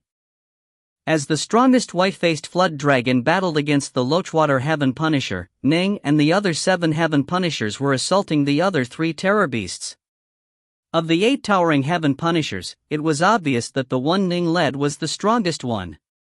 He was able to unleash more power from the Heaven Punisher formations than the others, and so his speed was naturally the fastest as well. His Heaven Punisher ran forward with great galloping steps, and was the first to reach the white-faced Flood Dragon, not giving it a chance to join forces with the other 2. "Stop him! Hold on!" The other 2 white-faced Flood Dragons shouted out furiously in the human tongue. Multiple towering figures suddenly appeared out of nowhere. They were all black aberrations that were 30,000 meters tall, but their auras were clearly weaker than the auras of the white-faced Flood Dragons. These 9 fiend gods appeared out of nowhere next to the other 2 white-faced Flood Dragons, because they had previously been hiding within the minor world magic treasure which was being carried by the white-faced Flood Dragon which the Unity Heaven Punisher had been battling. Die! Ning's Dark North Heaven Punisher noticed the 9 figures appear, but he still moved with lightning speed as he bounded through the wild landscape. With a flying pounce, he struck out with his right arm, which had taken the form of a sharp longsword, and stabbed towards the head of the white-faced Flood Dragon in front of him. The white-faced Flood Dragon hurriedly retreated while waving its claws to block. Clang! It managed to block the sword attack, but it stumbled several steps backwards upon doing so. Ning's Heaven Punisher, however, continued to fly forwards, taking a second leap and once more arriving next to his opponent. Clang! Clang! The initial clash between Ning's Heaven Punisher and the enemy caused the enemy to feel shock, because Ning's attack power was clearly lower. This made no sense at all. The earlier sword strike from Ning had been incredibly powerful. In addition, they all knew that of the 9 Heaven Punishers, the one controlled by Sword Immortal Dark North, Ning, was the most powerful one. Fly! As Ning's hands collided with the opponent, his right knee suddenly came flying upwards. There were differences between the Heaven Punishers and actual Empyrean gods. The Heaven Punishers were stronger, but if commanders were unable to control the full power of the Heaven Punishers, they would be unable to unleash its full might, to say nothing of wielding every part of its body perfectly. The arms of the Heaven Punisher were significantly weaker than its legs. Ning had been pondering on his Heaven Punisher, and he had slowly gained insights on the best ways to use it. It was very risky to incorporate the legs into his attack patterns. If he was to lose his balance, it would be easy for the opponents to break through his defenses and finish him. However, the power of his earlier sword strike was clearly superior to the power of his foe. This meant he could take the risk. Risk-taking could result in major rewards, as the power of his mighty legs was definitely enough to break apart his foe. Boom! Ning's powerful Heaven Punisher sent its right knee flying upwards, smashing viciously against the face of the white-faced Flood Dragon. Crunch! One could hear the sound of bones shattering. The pale, humanoid face of the white-faced flood dragon instantly twisted into unrecognizable shape as it stumbled and fell backwards. A long sword suddenly appeared in each of Ning's Heaven Punisher's hands. The two long swords were actually just long, sharp spikes. They had sharp tips, but no blades. But Ning wielded a long sword in each of his two hands. After his earlier knee strike, he delivered a pair of blows with the swords towards the head of the fallen white-faced flood dragon. As the white-faced flood dragon fell, it knew that things were looking dire, and so it hurriedly brandished its claws, seeking to block, but it was only able to block one of the long swords. As for the other long sword, pierce. The sharp tip of the longsword carried the full, unfathomable power of the Heaven Punisher, and it forcibly punched its way through the twisted, mangled neck of the white-faced flood dragon. And as it penetrated in, it began to grind away at the innards of the white-faced flood dragon's body. Ah! No! An enormous amount of baleful energy began to flood towards Ning. Clearly, many celestial immortals and loose immortals had just died, resulting in the creation of so much baleful energy. As Ning was the commander of the entire formation, the baleful energy naturally ignored everyone else and swirled straight towards Ning, being absorbed by the three dark north swords that were located within the Jindan region inside Ning's body. The entire white-faced flood dragon instantly collapsed, revealing the countless celestial immortals and loose immortals inside of it. These loose immortals and celestial immortals all fled in panic, trying to use any idea they could come up with to escape, hide, or flee. Ning's Heaven Punisher, however, swung both hands towards them in a savage blow. His hands were like massive storm clouds, covering the entire area where the countless ant-like immortals were. Bang! Bang! The cloud-like palms descended, causing countless immortals to perish. An even greater flood of baleful energy poured into Ning's Jindan region, and his three dark north swords greedily drank in all of it. If you find any errors, ads pop up, ads redirect, broken links, non-standard content, etc., please let us know. Report chapter so we can fix it as soon as possible. Book 18, Chapter 13, Army's Retreat. Book 18, Yang, Chapter 13, Army's Retreat. Ning didn't hesitate to slaughter these immortals at all. He showed no mercy whatsoever, because showing mercy to his foes was the same as being cruel to those he needed to protect. Bang! Bang! Dot! The enormous, storm cloud-like palms continued to slam down towards the frantically scurrying immortals, causing them utter terror and agony. Some of them even began to curse and rage, but they were nothing more than the lowest of ants that would take part in this storm. In truth, in the face of this storm, the loose immortals would have even more miserable outcomes than normal mortals would. Stop! Halt! The two closest white-faced flood dragons and the 9 black aberrations came charging towards Ning. Ning immediately recognized the black aberrations. Empyrean god golems? These newcomers had auras that were slightly weaker than the auras of the massive formation-created fiend gods. They were Empyrean god golems. The reason why Ning was able to recognize them right away was because when the forces of the Seamless Gate had attempted to assassinate him at Brightheart Island, Old Man Yuan had killed them and given Ning their treasures, and one of the treasures Ning acquired was an Empyrean god golem.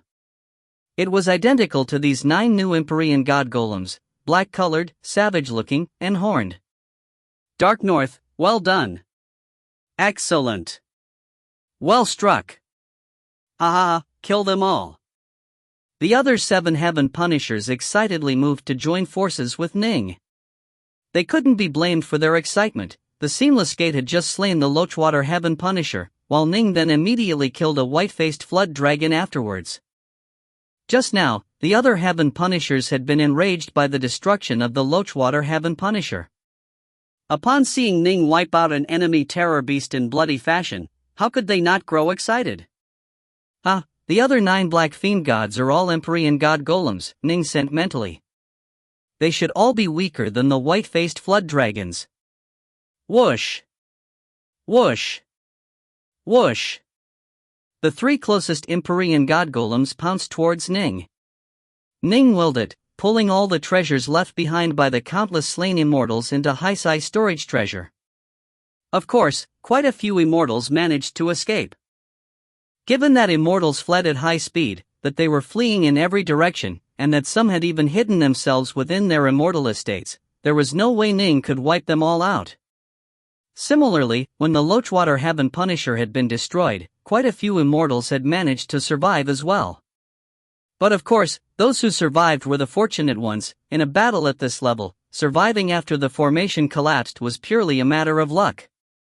Ning's Heaven Punisher took a single sidestep, then launched a fierce claw attack towards an attacking Empyrean God Golem. Ning's normal combat style involved the usage of the star-seizing hand, and so he was very experienced in bare-handed combat. Fists? Claws? Palms? Sword fingers? His two hands could use all these techniques. The Empyrean God Golem hurriedly raised its arms to block. Boom! When contact was made, Ning's clawhand attack changed into a fist strike, and his fist became covered with a series of sharp, protruding spikes. These spikes were formed from the top-grade pure yang treasure, the splitters. The punch landed heavily against the twin arms of the Empyrean God Golem, and although the arms managed to block and withstand the strike, the golem itself was still knocked flying backwards. It flew a tremendous distance, then landed deep into the waters of the Great Lake. It rolled several times before being able to rise to its feet and once more charge forward, but by this time Ning had already engaged in combat with the other two Empyrean God Golems. Ning's strikes all focused on using overbearing amounts of power. As for the three Empyrean God Golems, they were much as Ning had protected. Due to being created from precious materials, they were incredibly tough defensively, but their attacks were clearly on a lower level. However, because the three golems were attacking Ning in unison, Ning didn't have enough time to fight them and defeat them one-on-one. Kill. These Empyrean God Golems aren't that tough. Significantly weaker than the white-faced flood dragons. The other Heaven Punishers began to exchange blows with the Empyrean God Golems and the white-faced flood dragons. Battle continued unabated. To completely tie down Ning required the usage of three Empyrean God Golems, but only two were needed to tie down the other Heaven Punishers. The 9 Empyrean God Golems and the 2 white-faced flood dragons had joined forces, supporting each other in defending against Ning and the rest of the 8 Heaven Punishers. Although they were at a disadvantage, the Seamless Gates forces were able to hold. The Empyrean God Golems were incredibly resilient. After all, their bodies were comparable to pure yang treasures. But of course, they had their weaknesses as well. Once they were captured or bound, they were finished. Empyrean God Venomsong's white-faced flood dragon battled furiously for a time against the 2 Empyrean gods of the Grand Xia, but was unable to kill them. Upon seeing the 2 white-faced flood dragons and the 9 Empyrean God Golems suffer assaults from the 8 Heaven Punishers, he immediately let out a furious roar and began to charge towards them. Although the 2 Empyrean gods of the Grand Xia did their best to bar the path, they were unable to stop this mighty white-faced flood dragon. This white-faced flood dragon is too powerful, Empyrean God Firecloud sent mentally. My guess is that it has to be an Empyrean God or a true immortal commanding it, the female Empyrean God sent back. Let's use our spells to assist Ning and the rest of the 8. Right. Right now, it's best if we use spells, Empyrean God Firecloud agreed.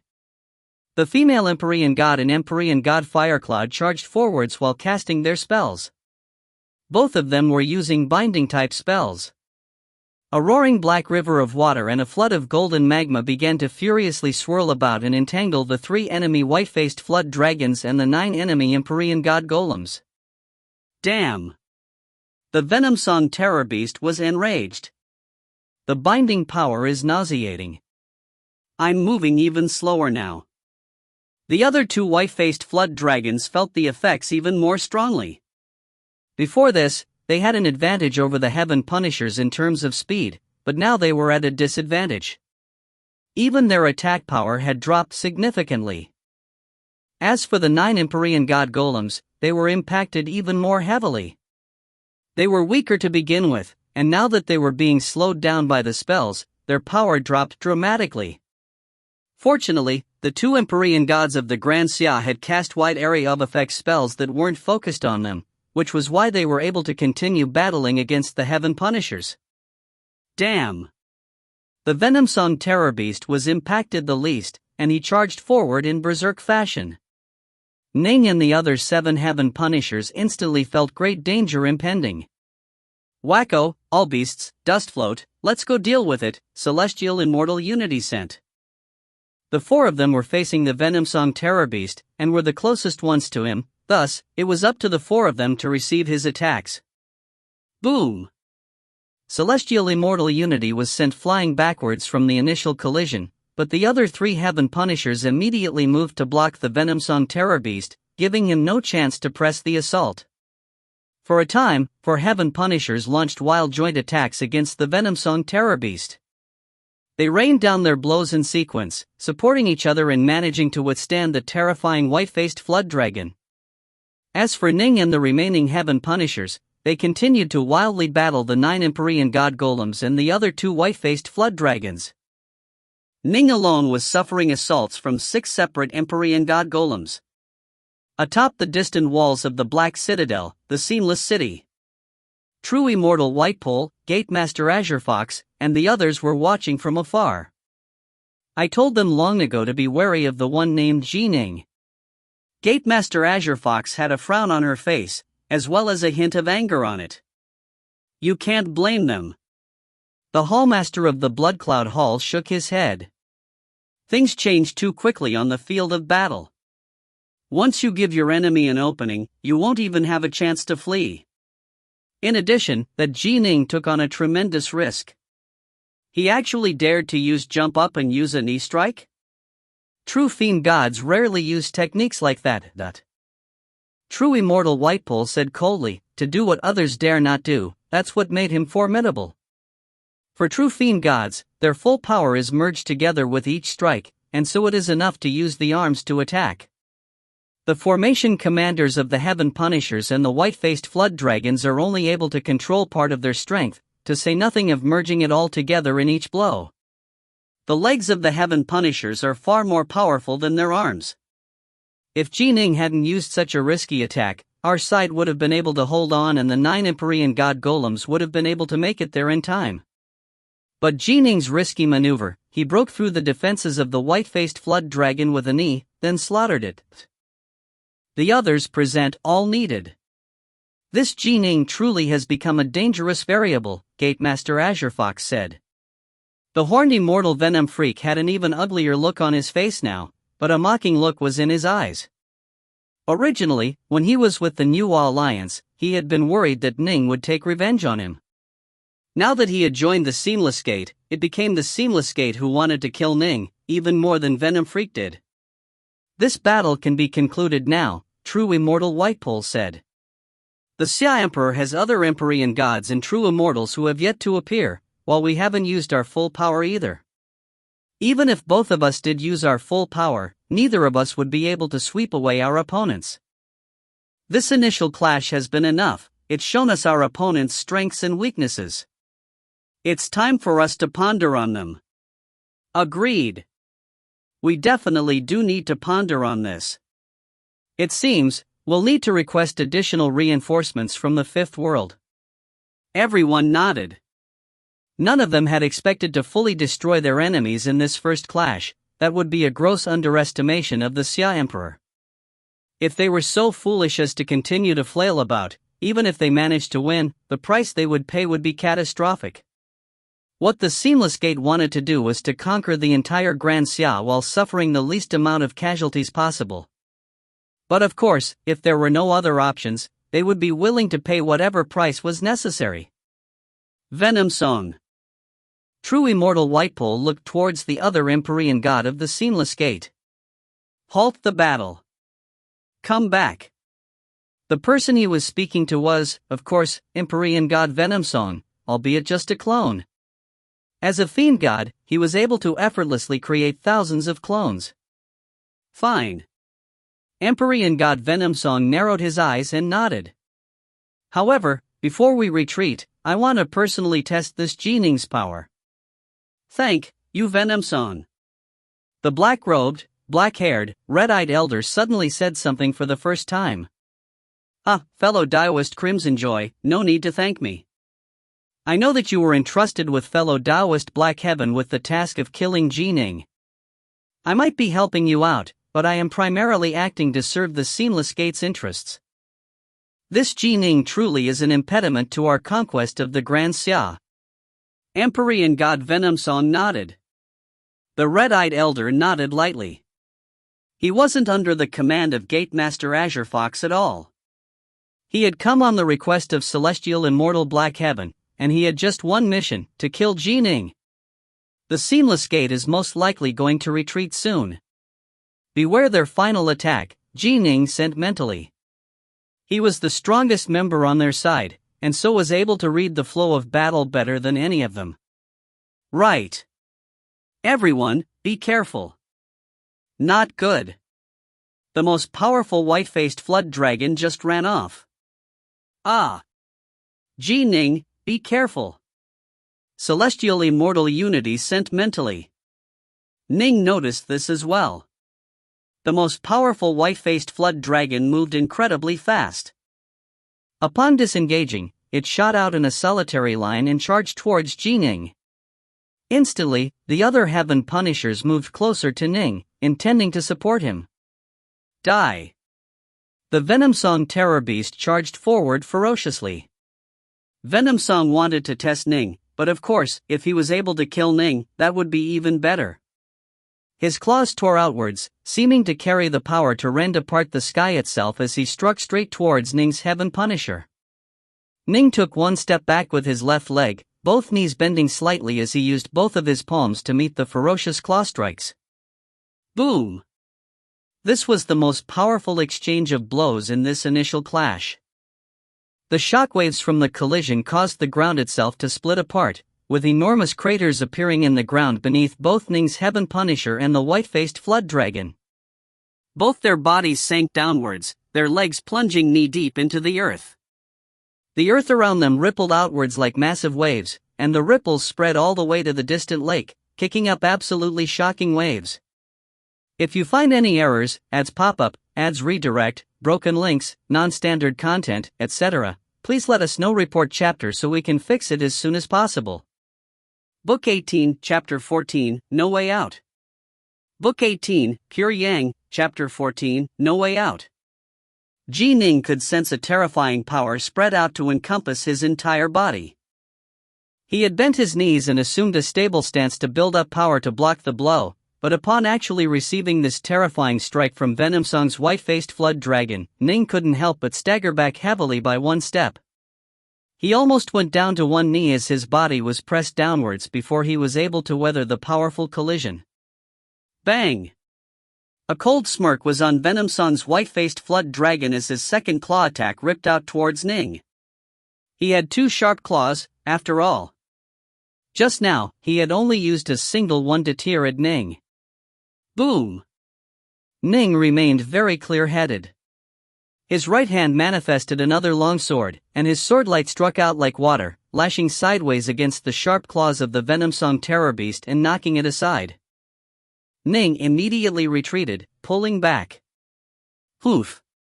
This white-faced flood dragon's first claw came with all of its power and was tremendously strong. The sudden attack from the second claw, however, was a bit weaker. Venomsong didn't really expect to actually be able to slay Ning with just two claws. He immediately moved to pursue Ning, sending the two claws in another ferocious strike. Ning was forced back time and time again, but he was still able to hold on. Ning. Fellow Taoist Dark North. Hold on. The other Heaven Punishers came to assist Ning. Empyrean God Venomsong could tell that he had lost his chance. All he could do was furiously strike out with his draconic tail. Bang! Dot! Ning lifted both his arms, blocking the strike from the 90,000-meter tail, then relied on the counterforce from the blow to retreat backwards. His movements, however, remained perfectly steady. Empyrean God Venomsong gave Ning a hateful look, then glanced sideways at the other 7 Heaven Punishers. He smirked, then barked a mental order, retreat. Yes. Everyone assented to his order. The other two white-faced flood dragons and the 9 Empyrean god golems immediately began to retreat, under the command of Empyrean god Venomsong. They all began to move at full speed, bounding across the wild marshes, traversing tens of kilometers with each movement as they moved rapidly towards the levitating black citadel. Even though Ning and the others remained more than 10,000 kilometers away from the seamless city, they could still sense how utterly enormous the citadel was. No need to chase. The Xia Emperor's voice rang out by the ears of Ning and the others. The 8 heaven punishers and the 2 Empyrean gods came to a halt, just staring off into the distance at their fleeing foes. They then turned to look at each other, a complicated look in their eyes. It was just a very short exchange, but countless loose immortals and celestial immortals died. Ning and the others couldn't help but feel a sort of sympathetic grief. Today, it was the Lochwater Heaven Punisher which had fallen. In the future, it could be them. Swish! Swish! Swish! Ning and the others disappeared into thin air. Within the 8 Dragons Cloud City, countless celestial immortals and loose immortals were gathered here, within the main plaza of the 8 Dragons Cloud City. They stared at the Xia Emperor and the others around him, such as Ning and the rest of the 9 generals. Celestial immortal Lochwater was with them as well. Although the Lochwater army had suffered catastrophic casualties, there were still many celestial immortals and loose immortals who had survived. Celestial immortal Lochwater had been lucky and had managed to survive as well. "My fellow immortals," the black-robed Xia Emperor said solemnly, "this was the first battle between our Grand Xia and the Seamless Gate. Even I didn't expect that in our first real battle, we would have suffered such heavy losses." The Lochwater army suffered heavy casualties, with 436 slain celestial immortals and 51,210 slain loose immortals. Utter silence. Ning's own heart sank as well upon hearing this. 436 celestial immortals and 51,210 loose immortals. What did this represent? Everyone present knew the answer. Prior to the onset of this great storm, the Black-White College had only produced a single celestial immortal in its entire history. Even the Young Flame clan, a clan that was ranked as one of the top 10 clans of the Grand Xia, had only produced 9 celestial immortals and around 1,000 loose immortals. In other words, the casualties they had suffered today represented a force that was tens of times more powerful than the entire Young Flame clan, but the slain celestial immortals and loose immortals had come from throughout the various commanderies of the Grand Xia. They had come in response to the Xia Emperor's summons, gathering at the imperial capital. They had come from countless schools, clans, and sects. That was why so many of them had been able to gather in one place. This happened as a result of poor command decisions by myself. The black-robed Xia Emperor's voice was low. The Seamless Gate has a formidable intelligence network, while we know very little about them. We didn't know in advance that one of the white-faced flood dragons was that powerful. Still, we know all along that our war against the Seamless Gate would result in heavy losses, but the countless celestial immortals and loose immortals below him were all silent. Their hearts were heavy. However, their losses were even heavier than ours. The black-robed Xia Emperor's gaze turned slightly more vicious than before. Sword Immortal Dark North, Ning, led his Heaven Punisher to defeat and slay a white-faced flood dragon. He killed more than 600 celestial immortals and nearly 70,000 loose immortals. The morale of the immortals located below him began to lift noticeably. They killed our warriors, but we killed theirs as well. In fact, we killed even more of them. This is war. A war of life and death. The Grand Xia, the Seamless Gate, one side has to fall. If we don't want to die, then we have to kill them. Kill them all. The Xia Emperor's voice rang out, echoing throughout the city. Kill them all. The Xia Emperor roared once again. Kill them all. Kill them all. The Xia Emperor's voice, along with the enormous pressure all of the immortals felt, caused all of the immortals to let out angry snarls as well. All of the immortals present knew that there was no way for anyone to hide from this storm. They had to face it head-on. If they wanted to survive, they had to go all out. They had to make their enemies die. All of you can go back to your camps to rest. This will be a long war. Today was just the beginning, the Xia Emperor ordered. Yes, Imperial Majesty. Instantly, all of the Immortals acknowledged his command, then flew back in a dense mass towards their respective camps. Let's go back to the main palace. The Xia Emperor swept his 9 generals with his gaze, then immediately turned to head towards the main palace. Within the main palace, the Xia Emperor was seated up high on his throne. His 5 Empyrean gods/true immortals were by his side, while Ning and the rest of the 9 remained standing before them. Imperial Majesty. Celestial Immortal Lochwater's face was completely ashen. He stepped forward, then immediately went down to his knees. It was because of me. I was hungry for a victory, causing so many of our fellow immortals to die. Imperial Majesty, please punish me. The Xia Emperor gave him a glance. You were the general for the Lochwater army, but today you caused so many celestial immortals and loose immortals to die in battle. Indeed, you cannot escape responsibility for this disaster. However, strictly speaking, I can't fully blame you. That white-faced flood dragon was indeed more powerful than we had expected. This time, I'll let the matter rest, but in the future, you must be more cautious. I will arrange for new celestial immortals and loose immortals to enter and replenish your Lochwater army. Do not disappoint me a second time. Although he now knew that he would not be punished, celestial immortals Lochwater still felt great guilt in his heart. Upon hearing the Xia Emperor promise him new celestial immortals and loose immortals to rebuild his Lochwater army, he couldn't help but feel shocked. Imperial Majesty, this. I have faith in you, the Xia Emperor said calmly. Enough. You can rise. Lochwater will not disappoint you again, your Imperial Majesty. Celestial Immortal Lochwater rose to his feet, a fierce look in his eyes. The Xia Emperor turned his gaze towards the others. What do you think of this battle? That white-faced flood dragon had to have been commanded by an Empyrean god or a true immortal, the nearby red-bearded elder said.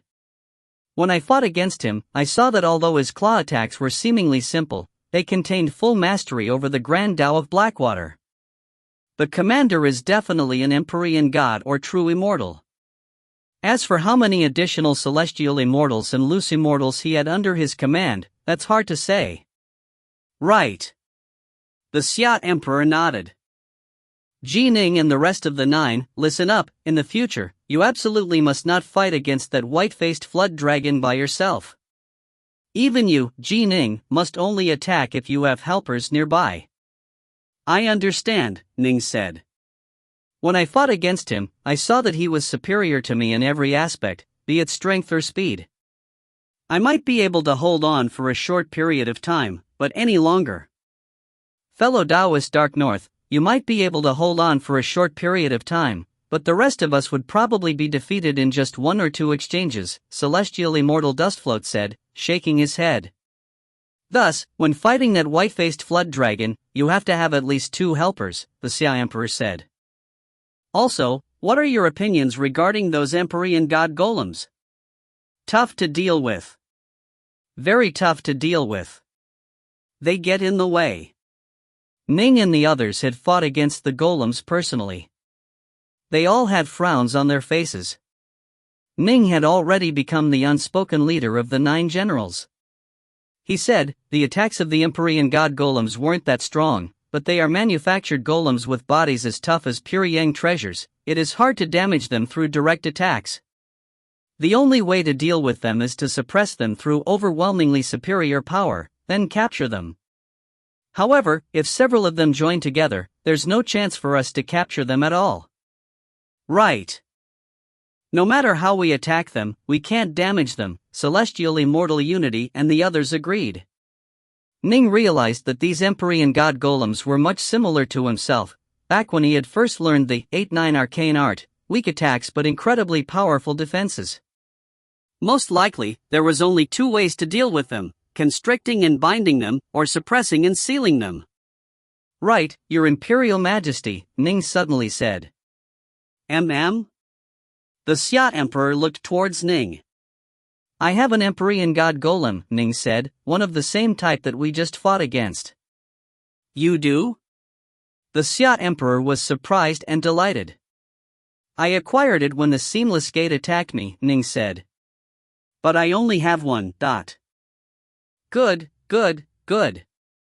In their campaigns against the other major worlds, the Seamless Gate lost several Empyrean God Golems to our side. I did everything I could, but only managed to procure 3 of them. Now that you have another one, excellent. The Xia Emperor said hurriedly. These Empyrean God Golems are incredibly precious. I won't force you to give it up for free.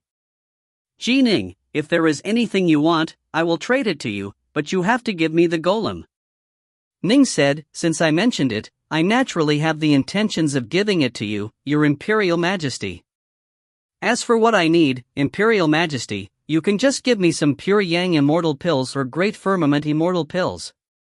I've prepared a very large number of these pills. The Xia Emperor let out a sigh. I don't know how long this war will go on for. All of our immortals will need immortal pills to replenish their energy at critical moments, and so we need many pills. I'll give you an entire bottle of them.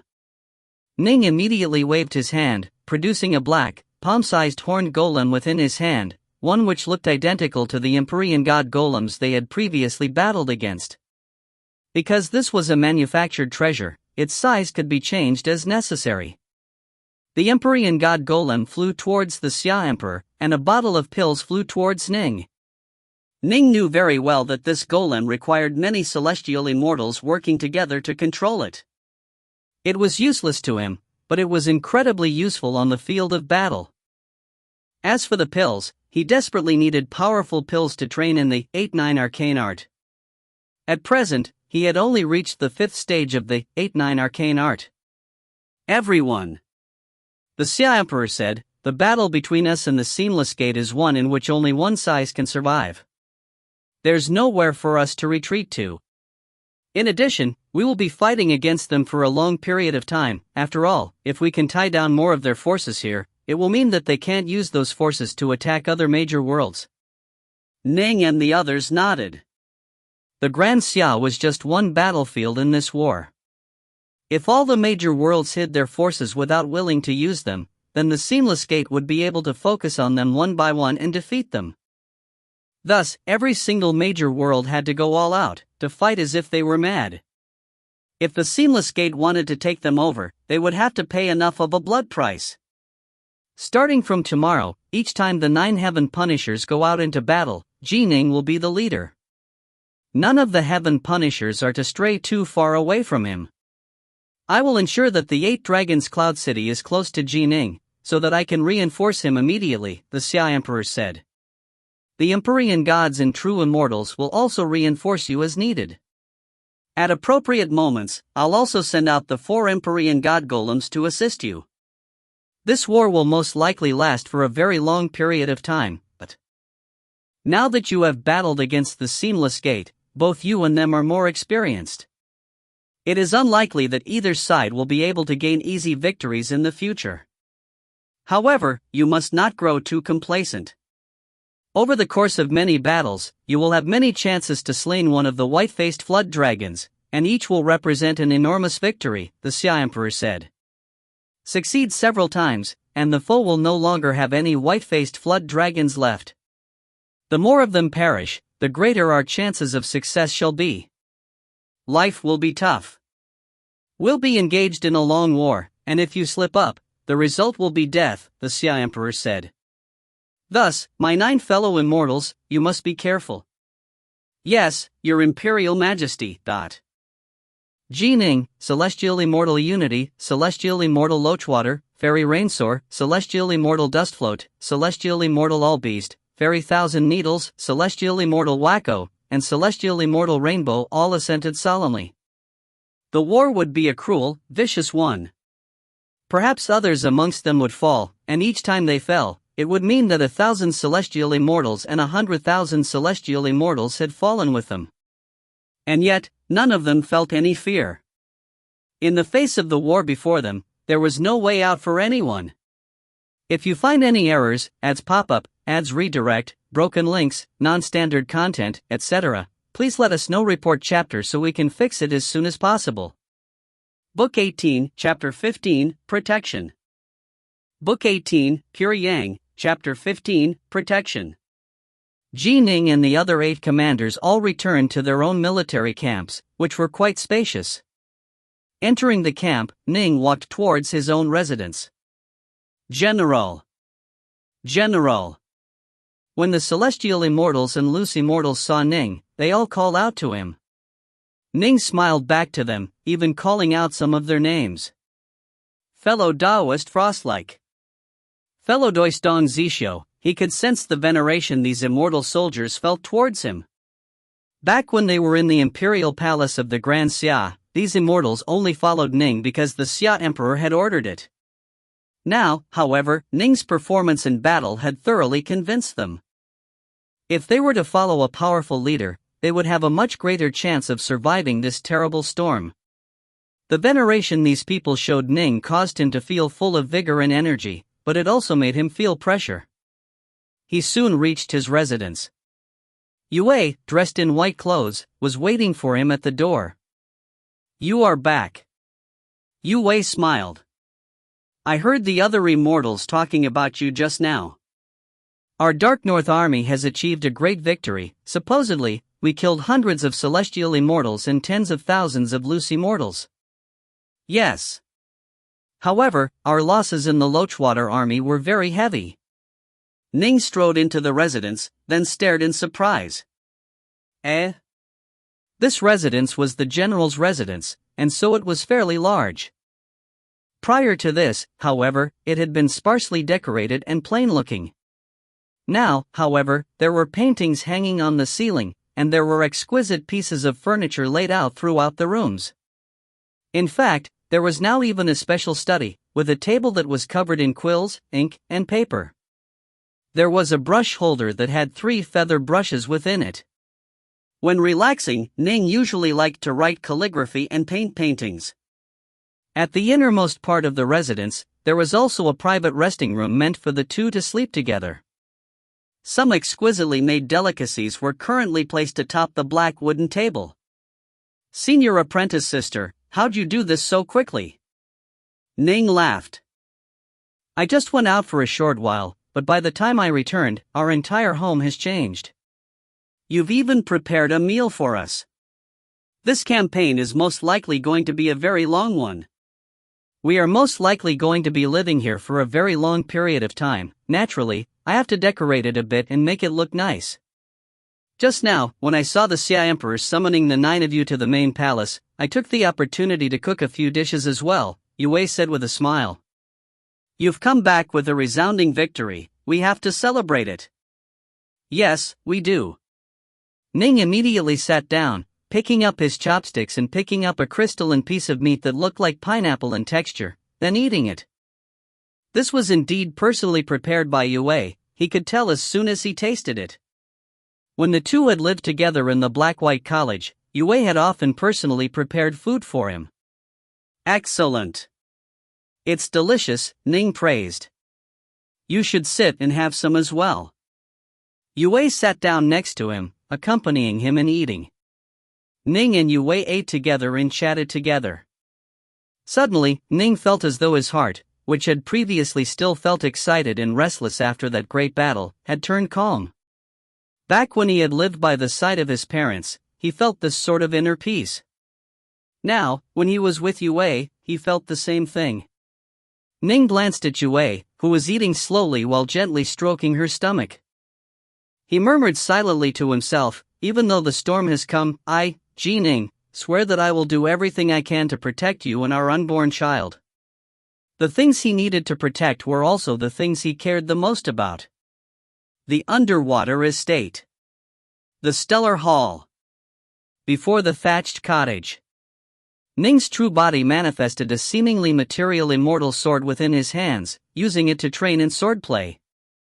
swordlight flashed everywhere, and sword ki flew everywhere.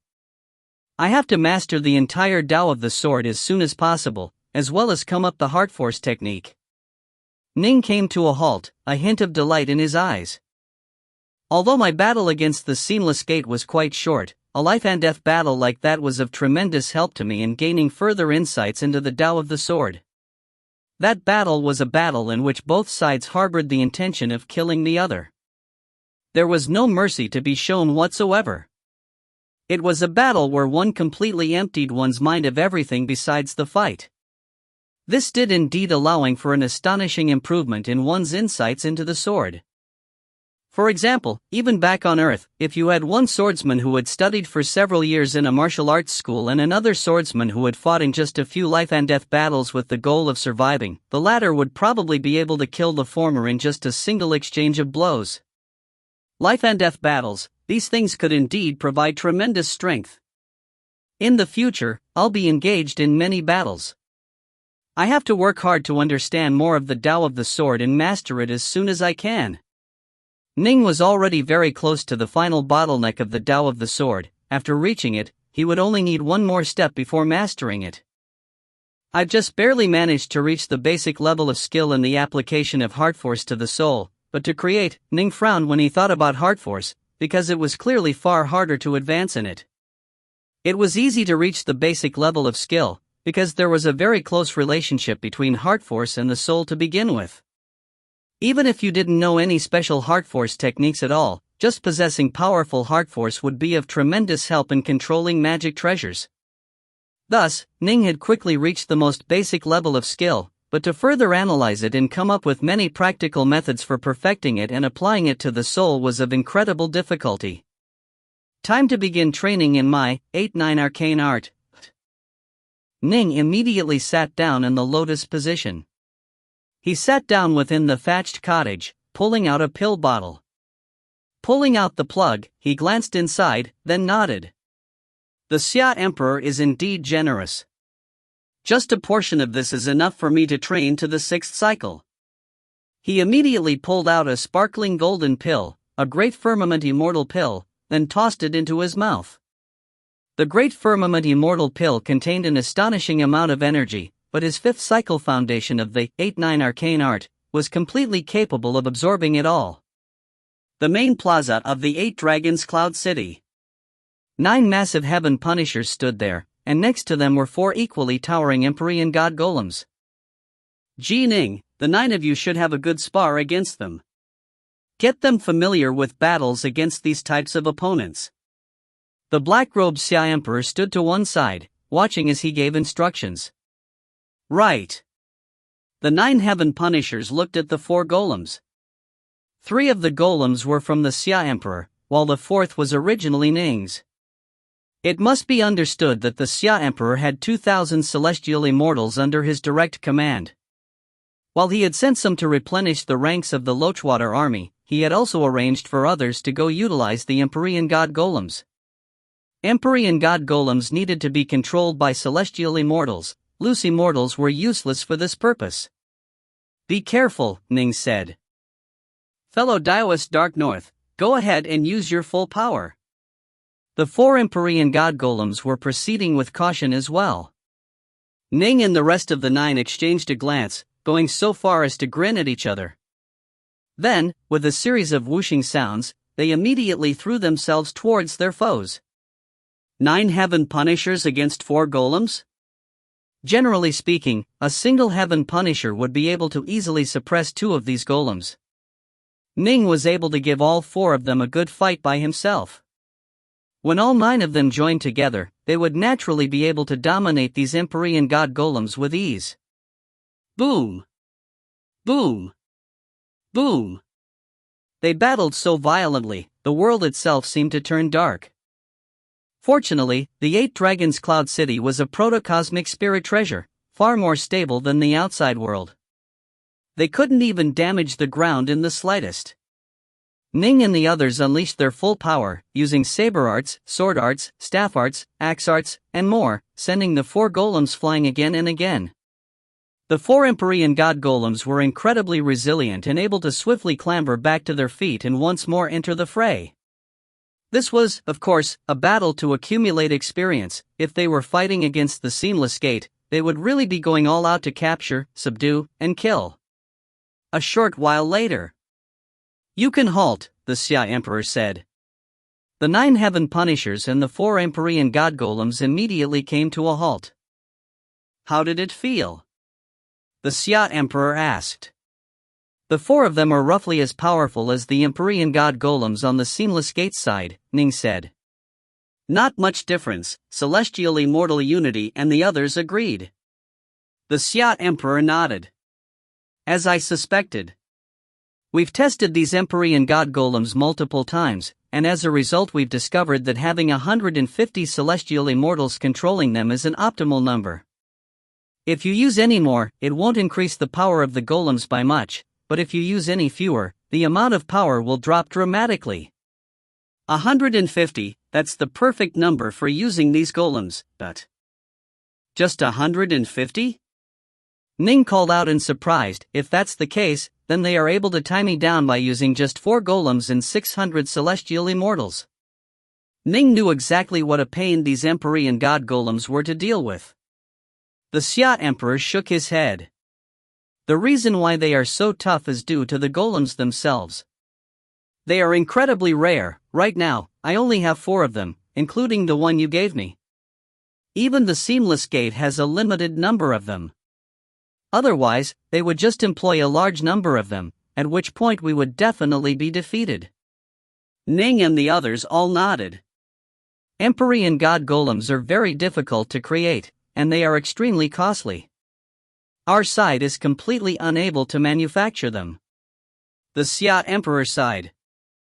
"The core formation diagrams of the Empyrean god golems, our Tao Fathers and True Gods have tried on multiple occasions to steal some, but they failed every time. The Seamless Gate is that incredible in their golem forging skills?" Celestial Immortal Unity and the others hadn't known this. "Of course. In the Tao of constructs, they far outstrip us. There's no need to deny this at all," the Xia Emperor said. Nin nodded as well. Years ago, his junior apprentice brother Moon Northsun had been imprisoned within one of the enemy bases. That place, a mere base, had amply demonstrated that their skills in manufacturing constructs had reached an unfathomable level. Even Northsun had been stunned by their prowess. Despite that, the base had most likely been one of the low-level manufacturing facilities for the Seamless Gate. "The core formation diagrams for the golems are the most valuable parts," the Xia Emperor said. "If we can acquire them, then we can manufacture golems of our own. In fact, the Seamless Gate has other golems as well, including some that are even more powerful than Empyrean god golems. Acquiring a set of the core formation diagrams would be of great benefit to our overall position throughout the entire 3 realms. Gaining a formation diagram would be even more important than losing the entire Grand Xia Major world. But alas, we haven't been able to acquire one." Ning and the others all understood. Not even the leaders of the Taoist path and the Buddhist way, the primordial imperial clan, and Subhuti of the Dream of the 3 Realms had been able to procure these diagrams. From this, one could tell how tightly and carefully the Seamless Gate protected them. If we could acquire a set, the Xia Emperor's eyes were filled with obvious desire. If he could acquire one, then most likely all of the Tao Fathers and True Gods of the New Alliance would thank him.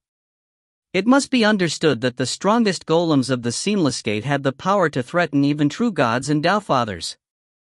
This was one of the gravest concerns for the major powers of the New Alliance, and one of the most frightening aspects of the Seamless Gate.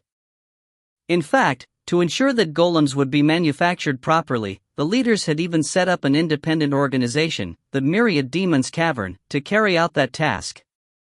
The New Alliance had attempted to infiltrate the Myriad Demons Cavern to acquire formation diagrams, but they had failed each time. Enough of that.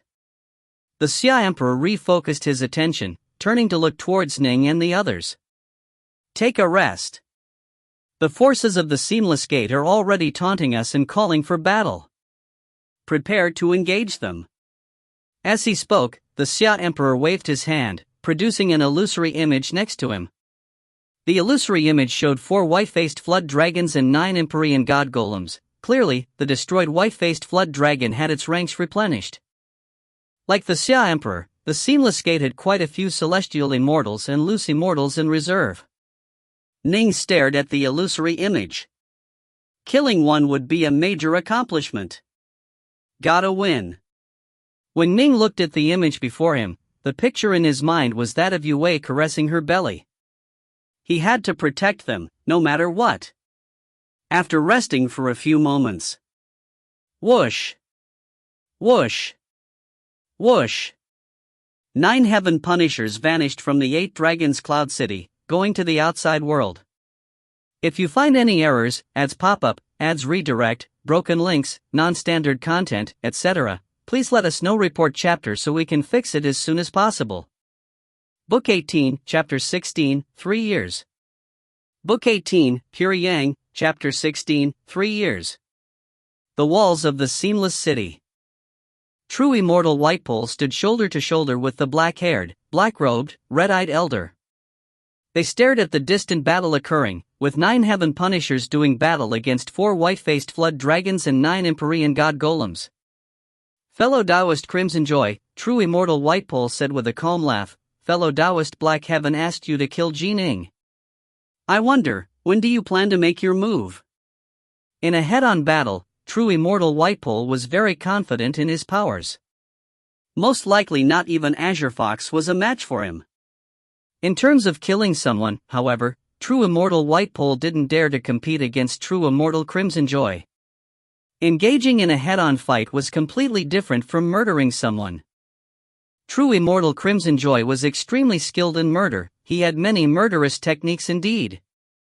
In the Seamless Gate's headquarters, True Immortal Crimson Joy had a very special, transcendent position. Not one of the 100 Seamless Gates under the command of the God King were qualified to command True Immortal Crimson Joy. Crimson Joy reported directly to the God King himself. Not even True Immortal Whitepole was able to ask him for help. And so, he truly didn't understand, how was it that Black Heaven, who was clearly a mere celestial immortal, had managed to accomplish this. True Immortal Whitepole always had the feeling that celestial immortal Black Heaven had many secrets about him. No rush. The time isn't right yet, True Immortal Crimson Joy said calmly. Right, fellow Taoist Crimson Joy, fellow Taoist Black Heaven must have paid a significant price to get you to help out, right? True Immortal Whitepole said. True Immortal Crimson Joy glanced at True Immortal Whitepole, then grinned. You couldn't possibly guess what the price was. Let me have a guess? True Immortal Whitepole laughed, intrigued. I won't tell you. True Immortal Crimson Joy shook his head. Still, don't worry. Since I accepted fellow Taoist Black Heaven's request, I'll do everything I can and pay any price to kill Ning. True Immortal Whitepole nodded lightly. It wasn't too likely that he would be able to take such a powerful figure under his command, and so he simply said, You said that this isn't the right time yet. When is the right time? Wait patiently. True Immortal Crimson Joy stared at the 9 distant Heaven Punishers and the most powerful of them all, Ning's Heaven Punisher. Wait? True Immortal Whitepole frowned. True Immortal Crimson Joy gave True Immortal Whitepole another glance, then said, The more overconfident they are, the greater my chances of killing them are. Right now, however, the war has just begun. All of them, the Xia Emperor concluded, are on high alert and are extremely cautious. But, they'll always be cautious, True Immortal Whitepole argued. That's different. True Immortal Crimson Joy shook his head. Right now, they are cautious of everything. After multiple battles happen and as time goes on, they'll slowly grow accustomed to the rhythm of battle, and as that happens, although they'll still be careful, they'll naturally become less guarded against those things they feel accustomed to. True Immortal Whitepole nodded in seeming understanding. Simply put, after they fight for a long time, even though they'll still be in great danger each day, they'll grow numb to the danger, True Immortal Crimson Joy said. What I need to do is wait for them to grow numb. Then when the time comes, I'll be watching to see your abilities, fellow Daoist Crimson Joy. Our seamless gate has sought to kill Ning, but we've never been able to succeed, even though we've spent quite a bit of effort on it, True Immortal Whitepole said with a laugh. True Immortal Crimson Joy shook his head. The seamless gate has many powerful figures. Commander Azure Fox alone has many mighty experts under her. If the God King truly wanted to kill Ning and was willing to pay any price, including risking a battle against the Taofather behind Ning would have died long ago. True Immortal Crimson Joy's gaze fell once more upon Ning's Heaven Punisher.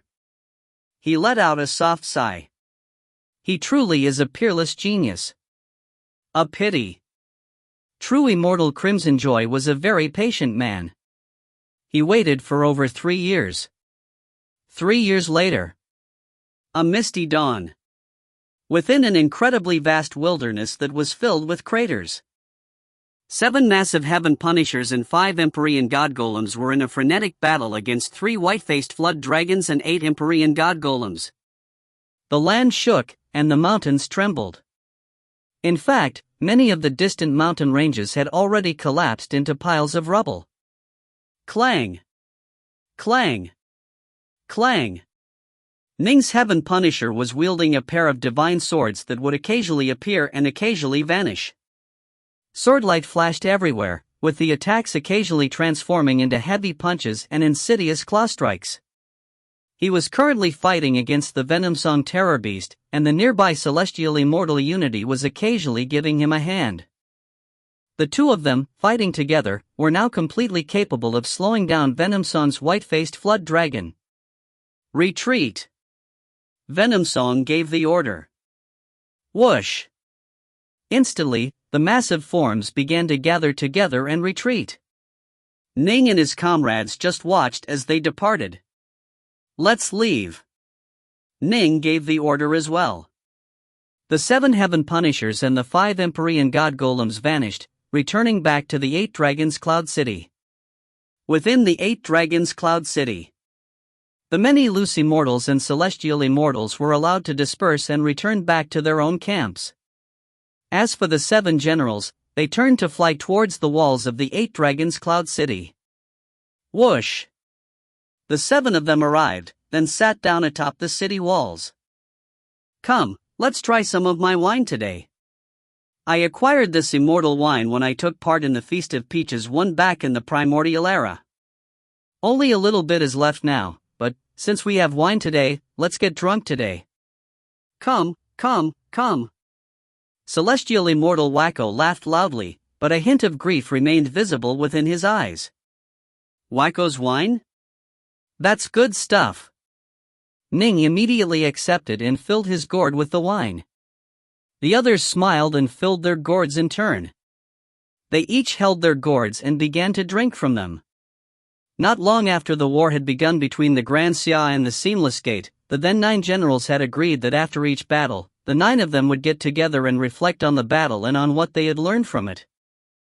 However, after the battles became increasingly common, it became rare for Ning and the others to learn anything new from them. Their teamwork had become nearly perfect, and so their get-togethers after each battle became drinking sessions.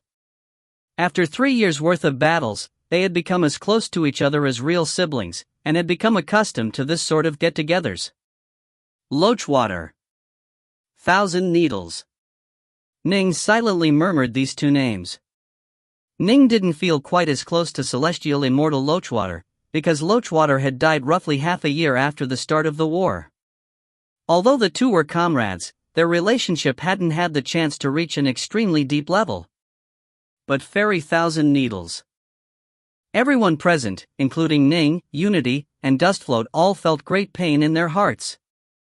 Celestial Immortal Wacko felt the most pain of all.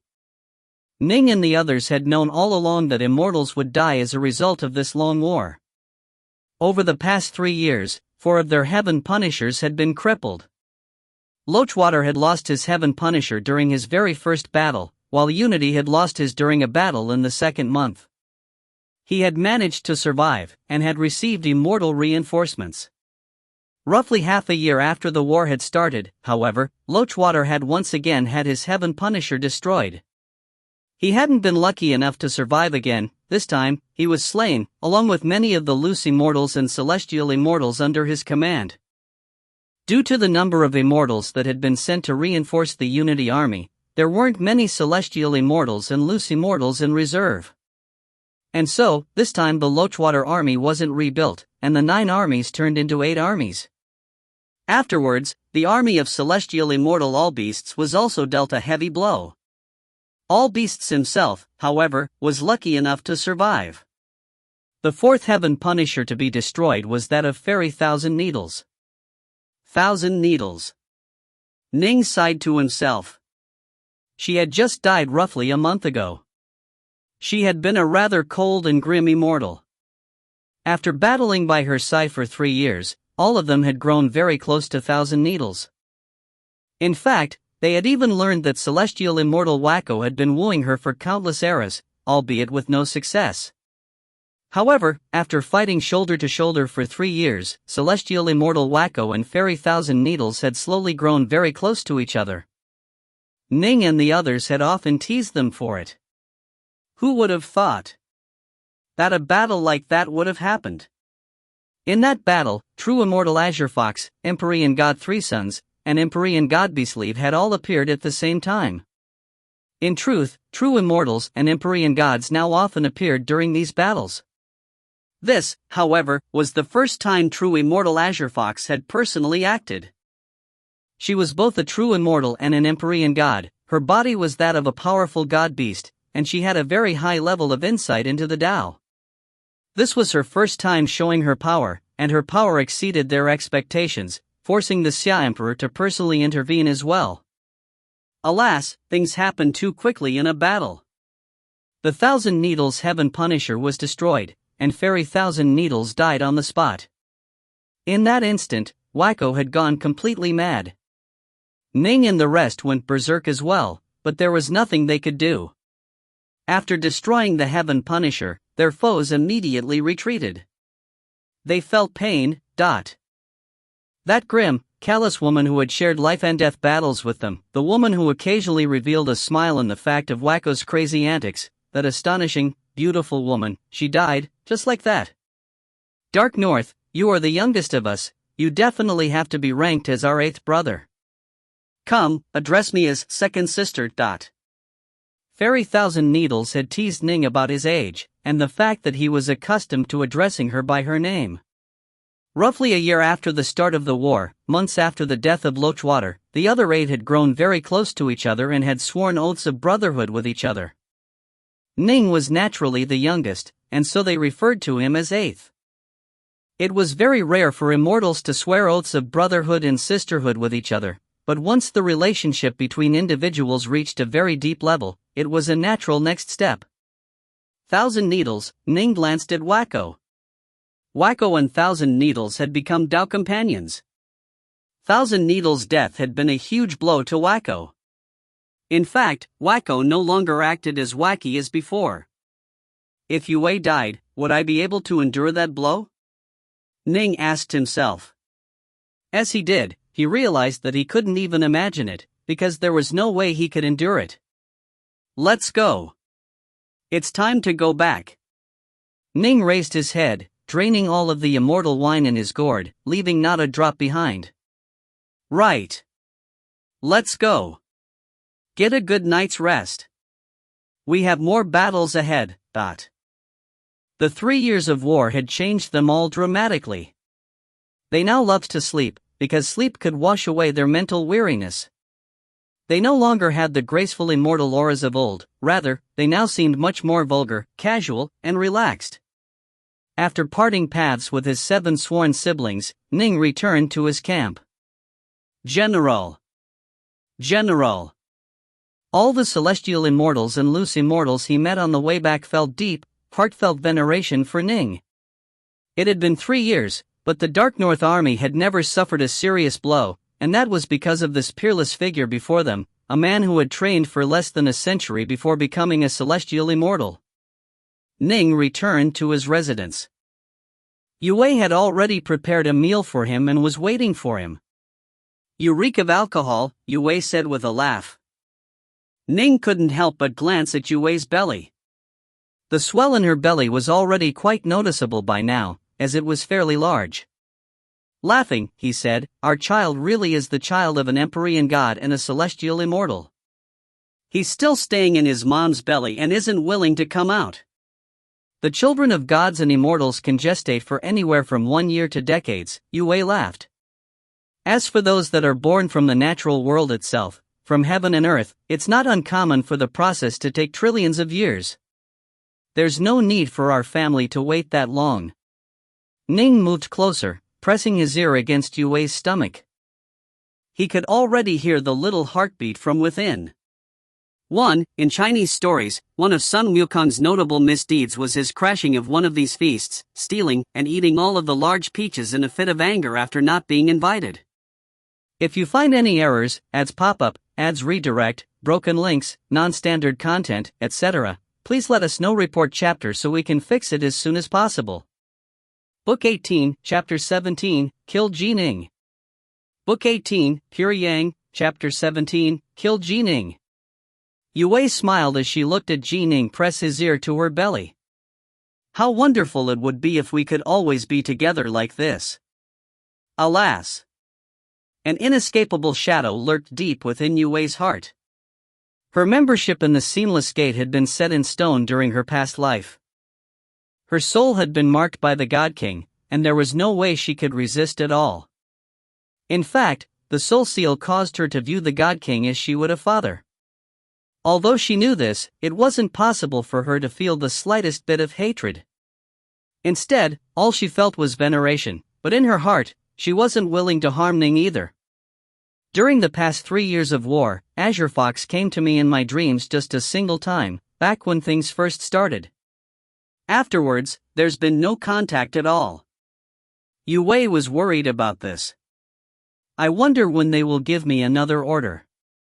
As the battles continued, the allotted time for her and Ji Ning to be together was drawing to a close as well.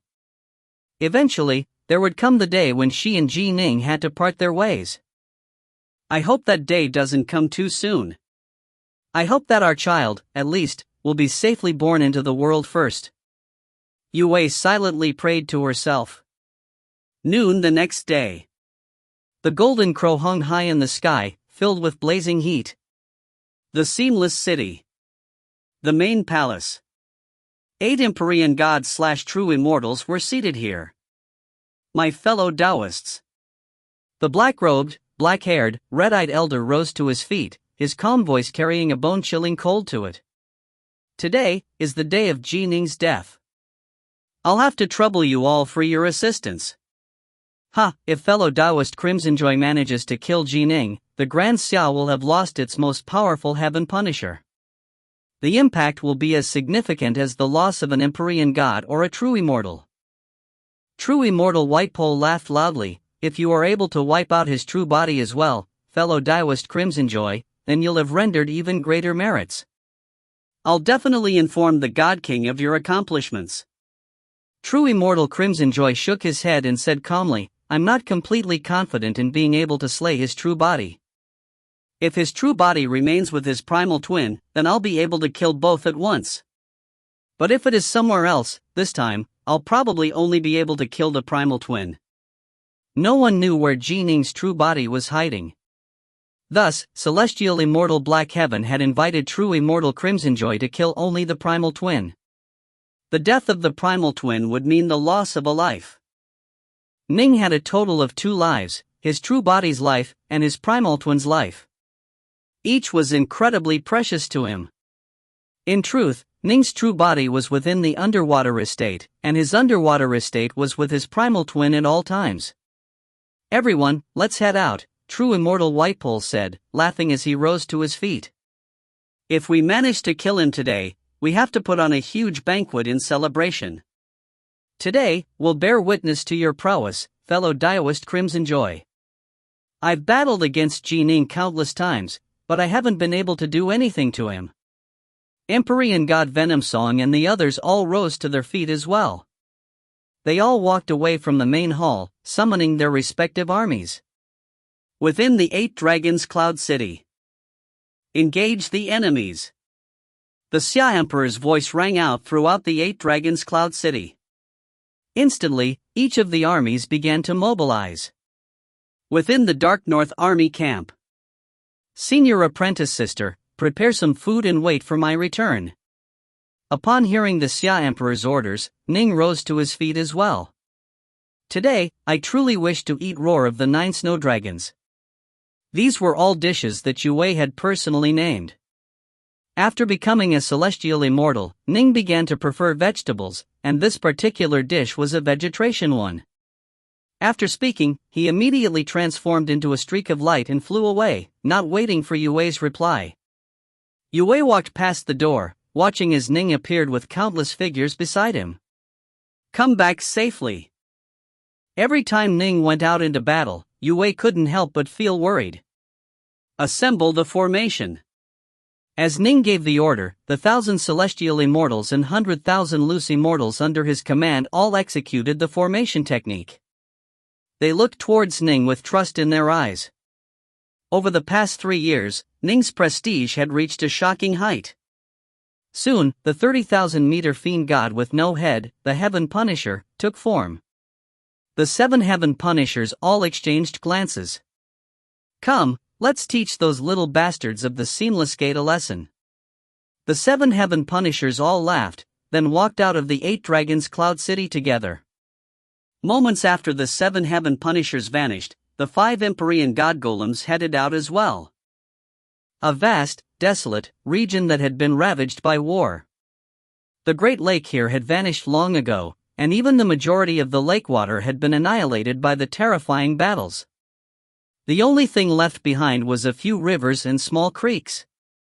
3 white-faced flood dragons and 8 Empyrean God Golems were here, calling for battle. Whoosh! 7 Heaven Punishers appeared out of nowhere. Let's fight! Kill them! Led by Venomson's white-faced flood dragon, the forces of the Seamless Gate immediately charged forward. Let's go, Ning said. Under Ning's leadership, the 7 Heaven Punishers went forward into battle as well, and as they did, the 5 Empyrean God Golems of the Grand Xia also emerged. Boom! Boom! Dot! Ning's Heaven Punisher was the first to engage, fighting one-on-one against Venomson's white-faced flood dragon. They had battled far too many times by now and were far too familiar with each other. Both sides knew exactly what abilities the other had, but Ning's side still didn't dare to be overconfident. The main purpose of this long, drawn-out war was to whittle away and lock down the enemy forces. At the same time, although the battles were seemingly pointless and drawn-out, with no one perishing, in reality both sides were like vipers that were silently waiting for an opportunity. Once that opportunity came, they would reveal their venomous fangs and go for the kill. The Empyrean gods and true immortals that both sides were hiding would reveal themselves as well, seeking to annihilate part of the enemy forces at one blow. A chance. I need a chance. As Ning and Unity joined forces to battle against Venomson's white-faced flood dragon, Ning's mentally watched the entire battlefield with incomparable calmness. Over the past 3 years, he had grown much more powerful as well. He had been dancing for so long at the line separating life and death that it had been of tremendous benefit to him mastering the Tao of the Sword. His Tao of the Sword had already reached the bottleneck, and based on his new insights, Ning had come up with an 11th stance to the 3-foot sword. He had made some progress in researching Heart Force as well. Although he hadn't reached the expertise level which Old Man Yuan had mentioned in his Heart Sutra, if Ning was to utilize this technique, he would instantly be able to unleash 3 times as much power from his Heaven Punisher. Given his much greater power and his improved sword arts, he was fully capable of reaching a higher level of power. However, Ning understood that even if he increased his power by a full level, he still wouldn't be a match for Venomson's white-faced flood dragon. Even if I did unleash my full power, the Seamless Gate would immediately adjust and compensate for it. It wouldn't affect the overall scheme of things at all, Ning mused to himself. I have to find a good opportunity, a perfect opportunity to suddenly unleash my full power and wipe out yet another white-faced flood dragon. The death of Thousand Needles had made Ning long for that day even more. When she had died, Ning had wanted to save her, but alas, he had been too far away. Even the Xia Emperor and the others had appeared, but to no avail. On the field of battle, things happened far too quickly. Life and death could be determined in an instant. I have to find a chance. Within the underwater estate, the giant yellow bear and the 7 Empyrean gods were seated within the main hall, eating immortal fruit and drinking immortal wine. Ning is quite the madman. While his primal twin does battle outside, his true body trains non-stop within the stellar hall. The kind-looking Empyrean god Dovesnake was holding a cup of wine, smiling merrily as he watched an image of the outside world. This image had been created by the giant yellow bear, who was capable of seeing the world outside. Since the underwater estate was being carried by Ning's primal twin, it was naturally able to see the battle outside. The storm has descended upon us. Ning feels pressured, and his child is about to be born into the storm. Of course he wants to protect Yue and his child. It makes sense that he is training so frantically, Empyrean god Redsnow said with a calm laugh. The true body and the primal twin shared memories with each other, but didn't disturb or interfere with each other. Even if the primal twin was to completely focus its mind on battle, the true body could still be completely immersed in training. Right. Ning's strength is increasing stably. His Tao of the sword has reached a bottleneck. Once he masters it, the time for him to meet his Empyrean tribulation will arrive shortly afterwards. The childlike Empyrean god Primelight said eagerly, after he becomes an Empyrean god, our star-seizing manor shall once more appear in the world. It has been a long, long time since the name of the star-seizing manor has been said in the 3 realms. All of the Empyrean gods were filled with eagerness. After the war and the Grand Xia had begun, all 7 of them had decided to move out from their world into the underwater estate itself. After all, Ning might encounter a dangerous situation during the war.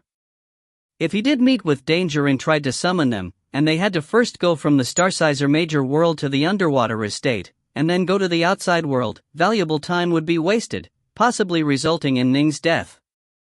They weren't willing to take that risk, and so they permanently relocated to the underwater estate. Look, true immortals have appeared. The Empyrean gods and true immortals on both sides have appeared. It seems as though today's battle will be interesting to watch. Agreed. It's so boring. They just fight. Only when a large number of celestial immortals or loose immortals die do things grow a bit more interesting. Empyrean god Sunblaze's sonorous voice boomed out. The outside world. The battle had reached a fever pitch. On the Xia Emperor's side, true immortal Dongyan and Empyrean god Firecloud had both appeared. As for the Seamless Gate, true immortal Crimsonjoy and Empyrean god Three Suns had mobilized. The true immortals used their magic treasures and spells to control the field of battle, while the Empyrean gods would alternate between using spells and engaging in close combat. Once they were added into the mix, the entire field of battle grew very chaotic. In chaos, opportunity could be found. A chance. An opportunity. As Ning battled carefully, he continued to search for a chance to kill an enemy with even greater vigilance. Go! The red-eyed elder, true immortal Crimsonjoy, pointed a finger from afar. Instantly, countless black flowers and plants began to emerge from the earth. These flowers and plants quickly began to wrap themselves around the feet of the 7 Heaven Punishers and the Empyrean God Golems. However, both the Heaven Punishers and the Empyrean God Golems possessed tremendous power, allowing them to break free from the grip of the plants.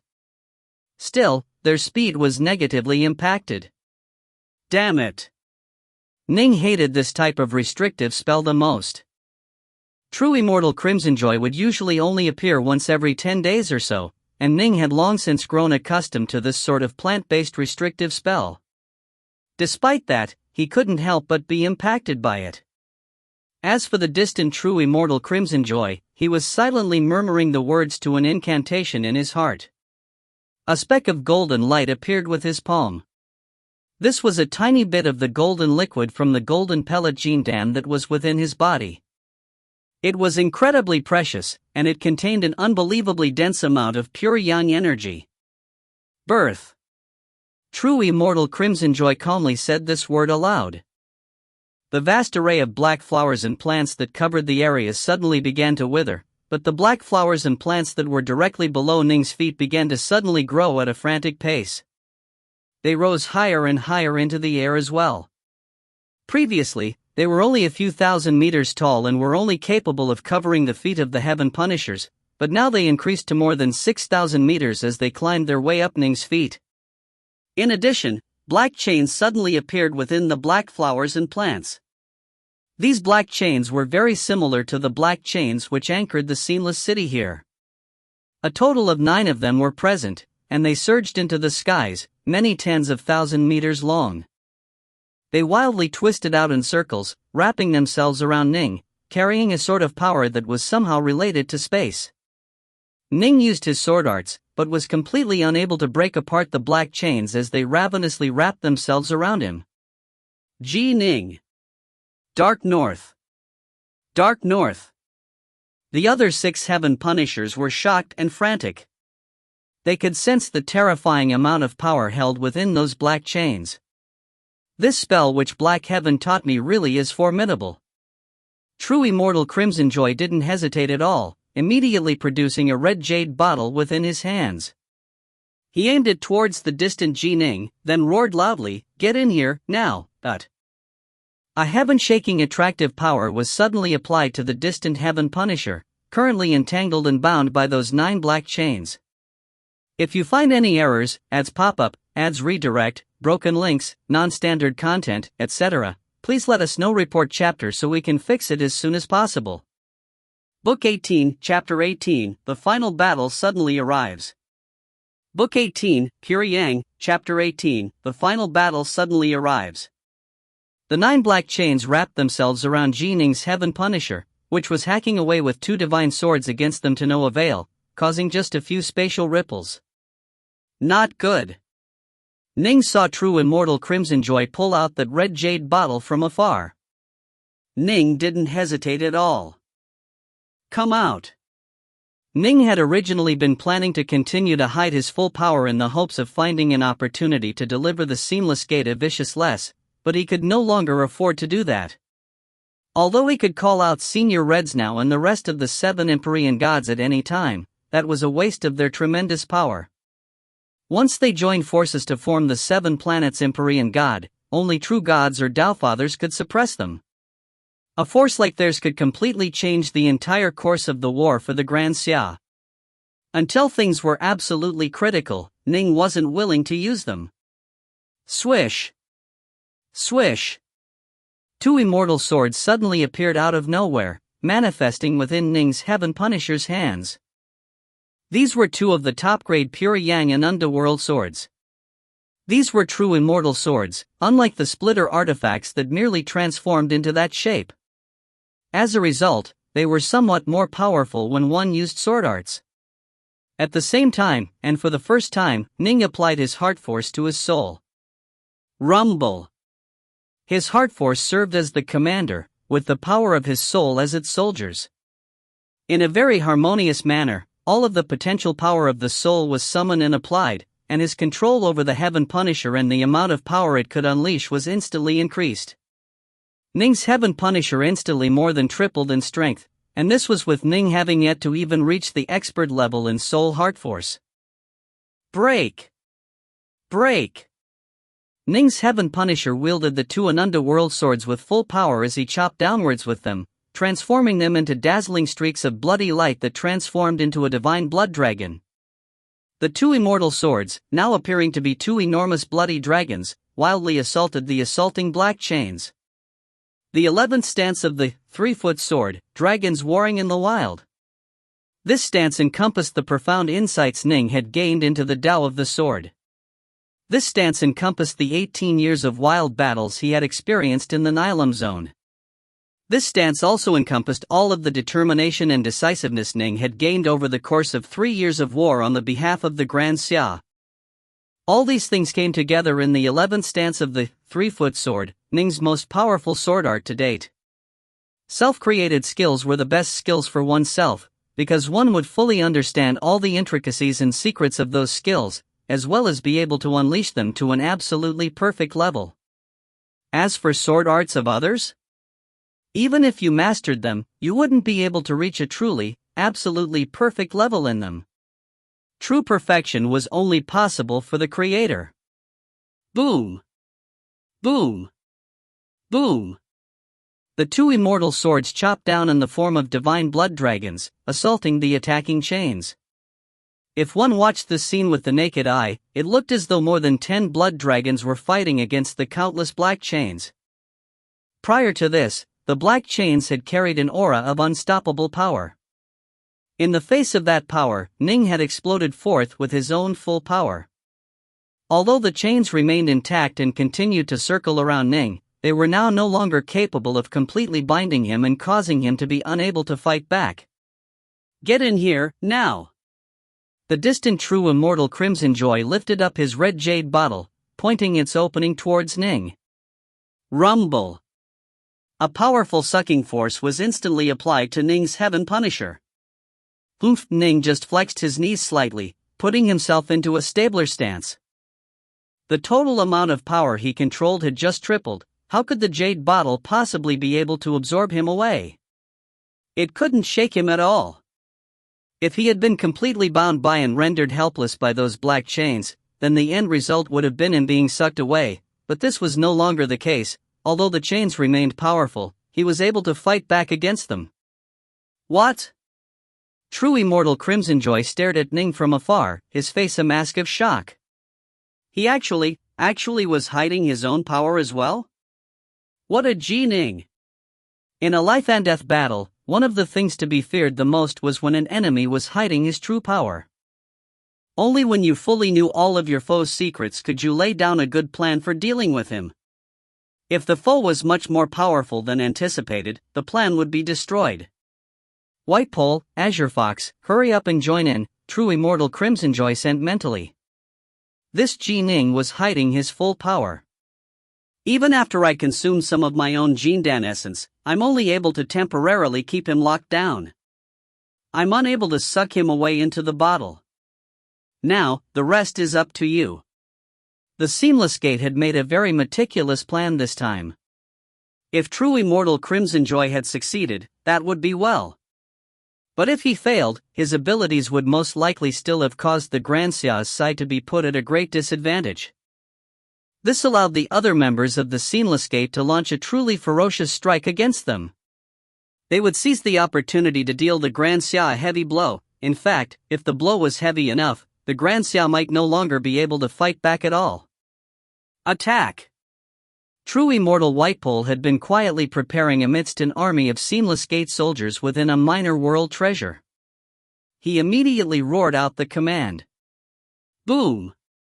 Instantly, the mighty army of the Seamless Gate appeared in the air. Everyone appeared. The Empyrean gods, the true immortals, the likes of Gate Master Azure Fox, even true immortal White Pole himself appeared for the first time.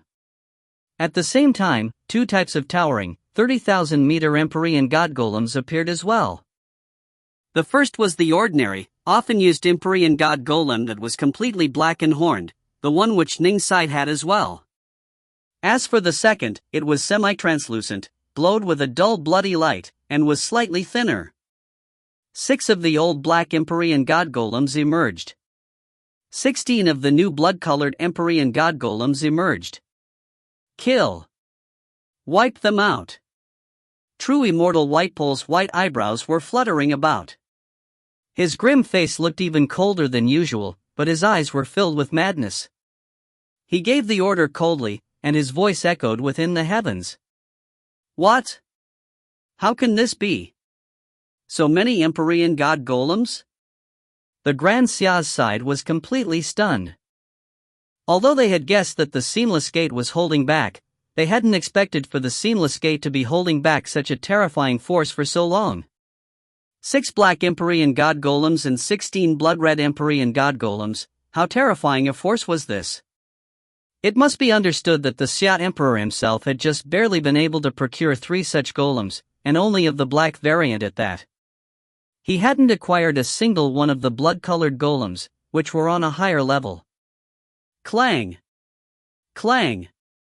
Clang! Ning wielded his Ananda world swords, still struggling against the black chains. The most powerful of the 7 heaven punishers, the Dark North Heaven Punisher, had been completely locked down. It wasn't just Ji Ning who was stunned. Celestial Immortal Unity and the other heaven punishers, even the Xia Emperor was stunned. Upon seeing that Ning was in danger, the Xia Emperor had been extremely worried, and so he had immediately sent out his forces to assist. Although all 7 heaven punishers were important, the one they could least afford to lose was Ji Ning's. Ji Ning's sole heaven punisher was worth 2 or 3 other heaven punishers. In addition, once Ning overcame the Empyrean tribulation, he would possess tremendous influence. A peerless genius who was capable of reaching the Empyrean god level of power as a void-level fiend god. Once he made his breakthrough, how powerful would he be?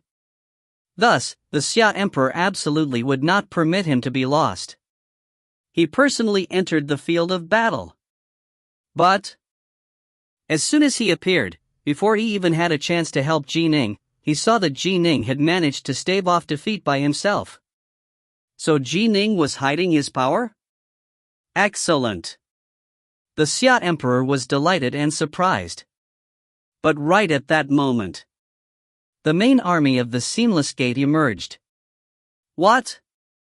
When the Xia Emperor looked at the awe-inspiring horde of Seamless Gate soldiers, his face couldn't help but change.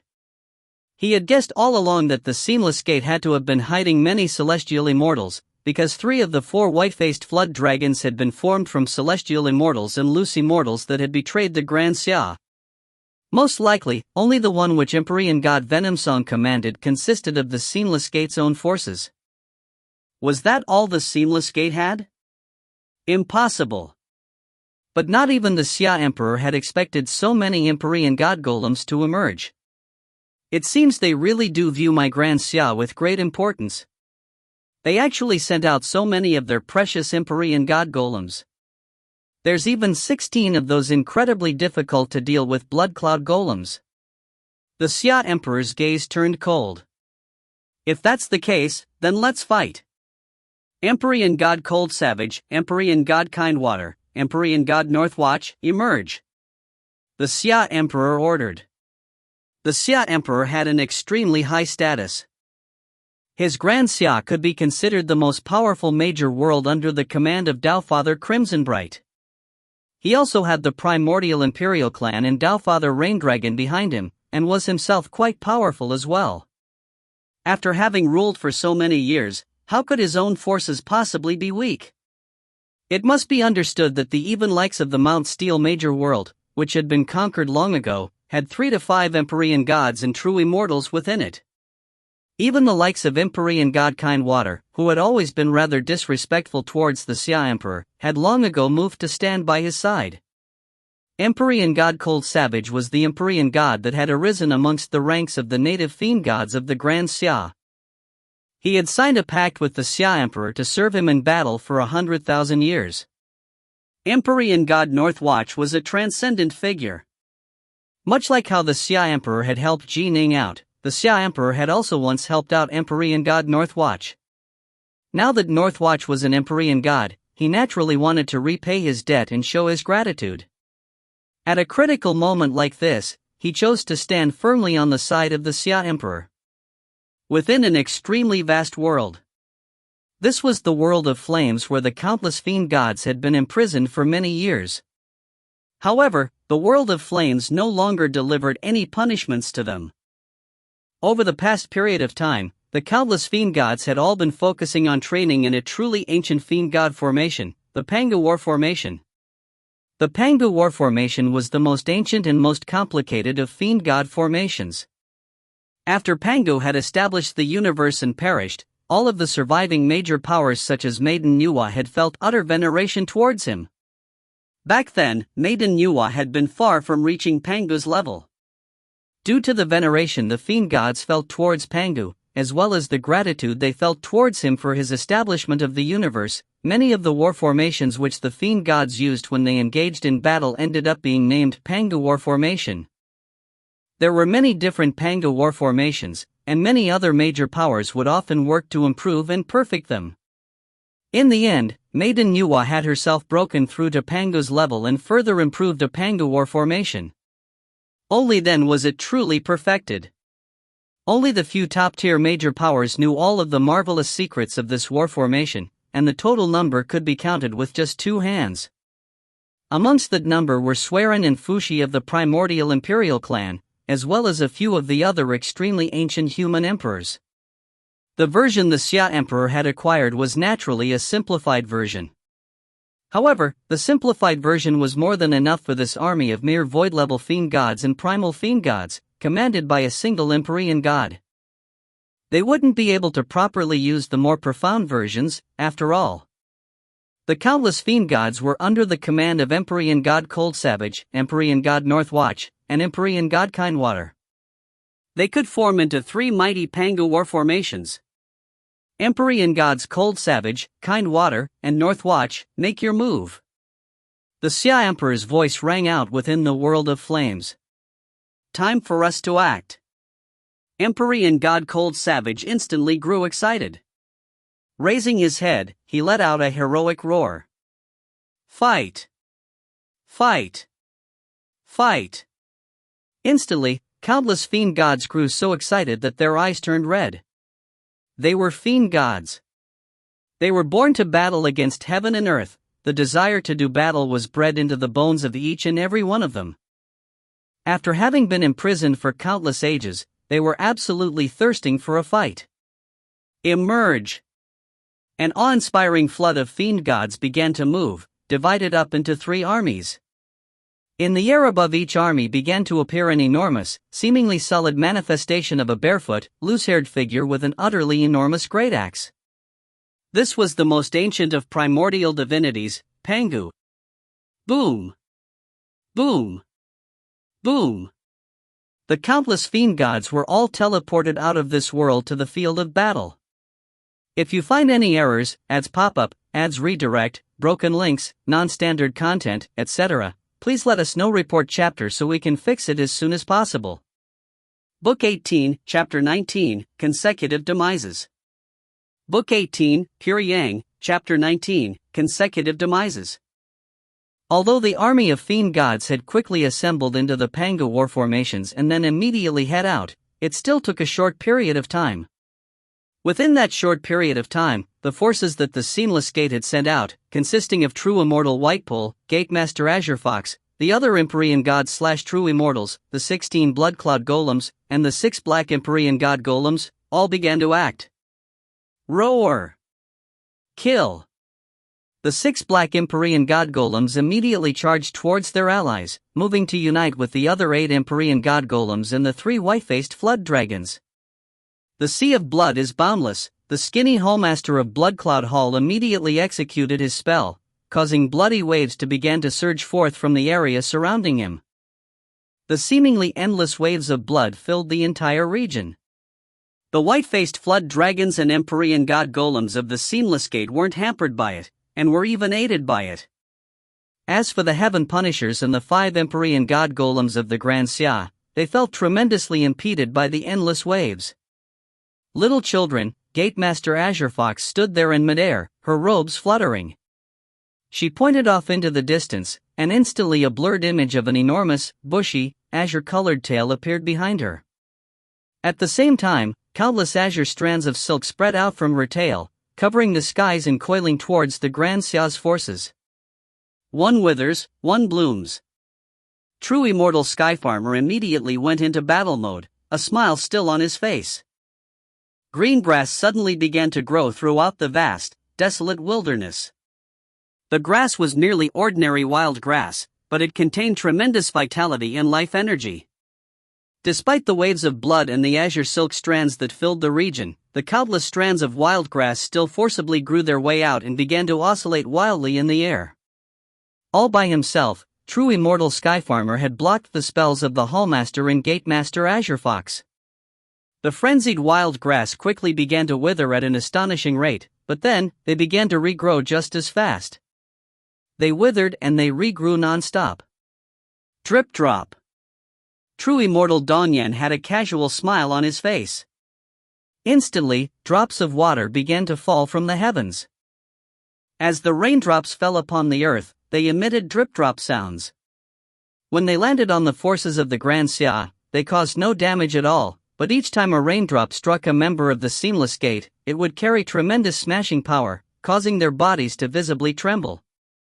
The pure Yang true Immortals on both sides had executed their spells and incantations, doing their best to impede and slow down their foes while protecting their own forces. In battle, cooperation was paramount.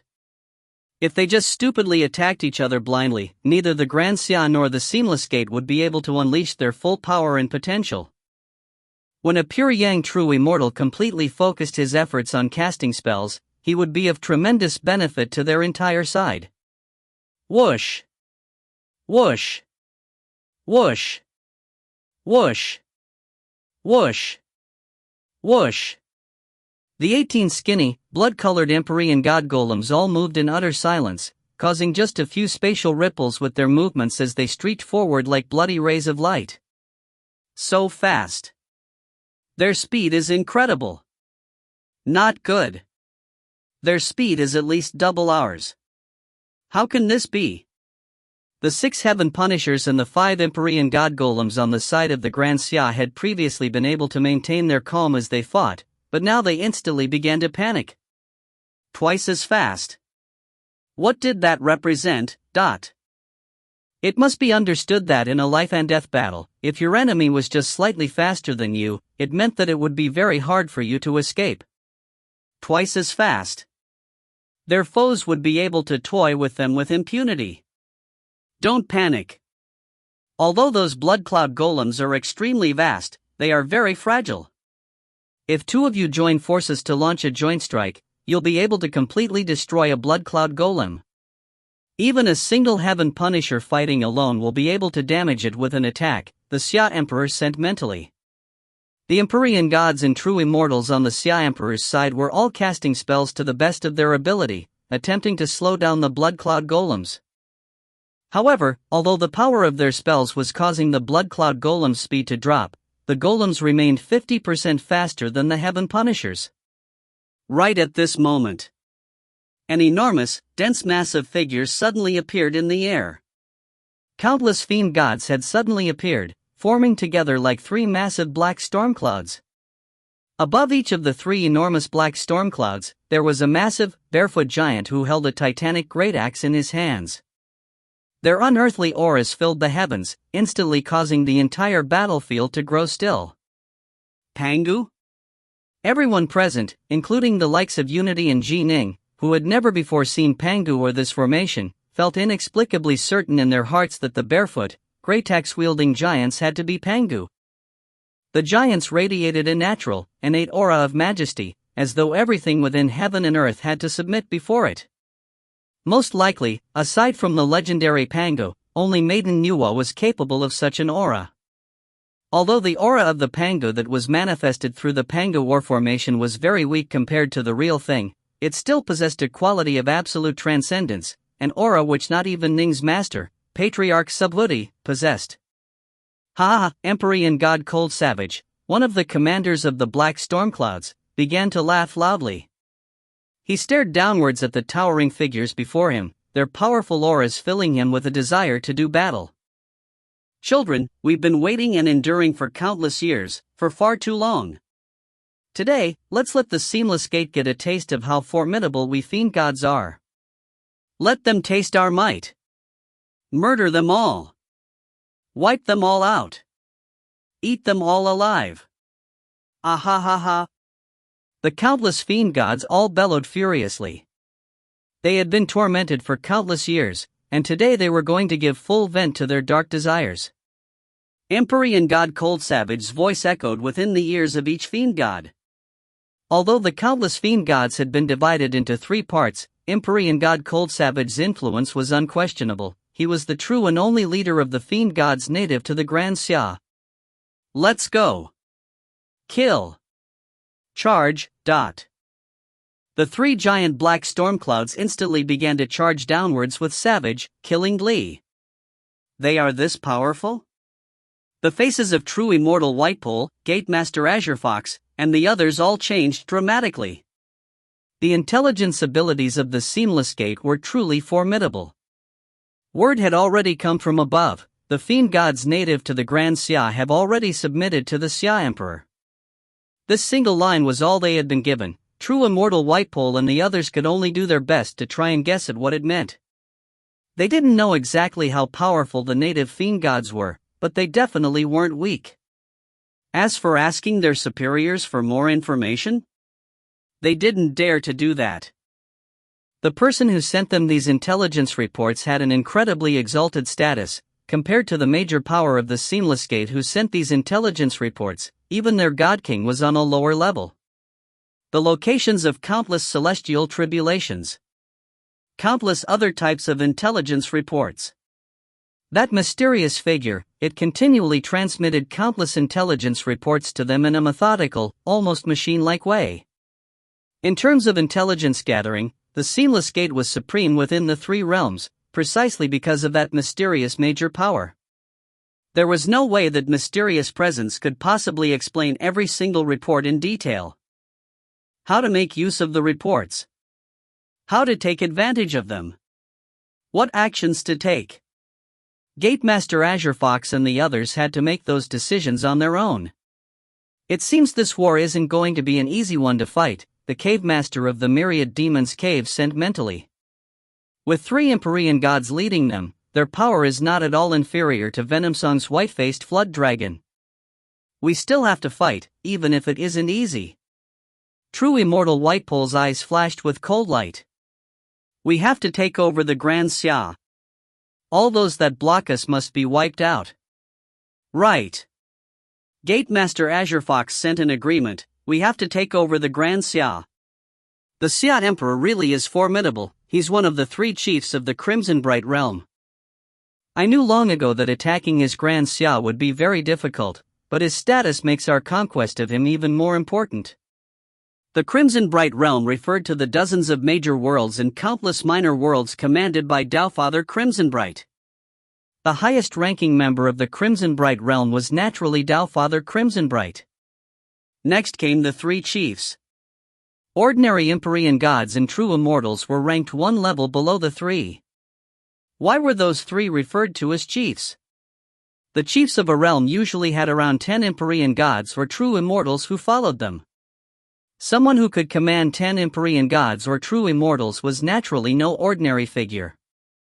After Ning became an Empyrean god, he would have those 7 Empyrean gods following him, and so he could be considered a chief as well. But of course, if he was just by himself, his status would naturally be on a lower level.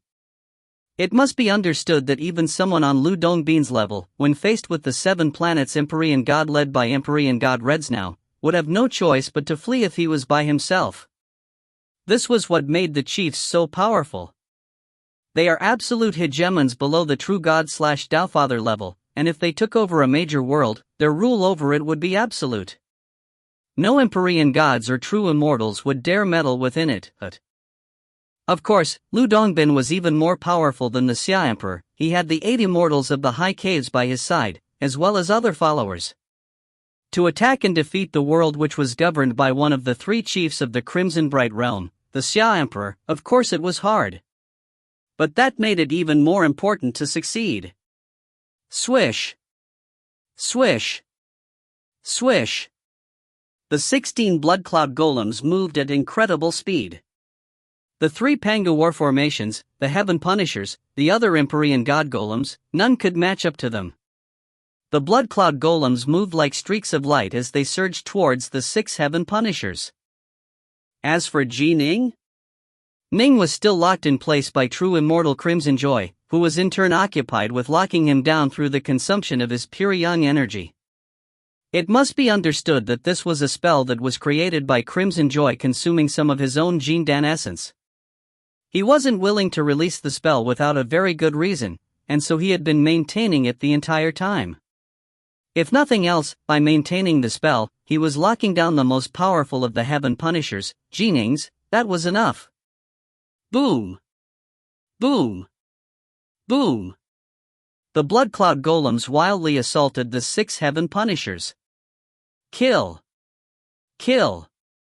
The terrifying flood of fiend gods charged into the fray. Rumble. In the air above the dark storm cloud of fiend gods, one of the massive pangas swung out with an arm. The arm was many tens of thousands of meters long. One of the blood cloud golems tried to dodge, but was still struck by it in the end. Boom! The blood cloud golem's body completely blew apart in midair, all of the celestial immortals inside having perished from the shockwaves. However, the Seamless Gate's forces remained cold and clear-minded. This was the fatal weakness of the blood cloud golems, they were too fragile. They possessed terrifying speed, but they were easily destroyed.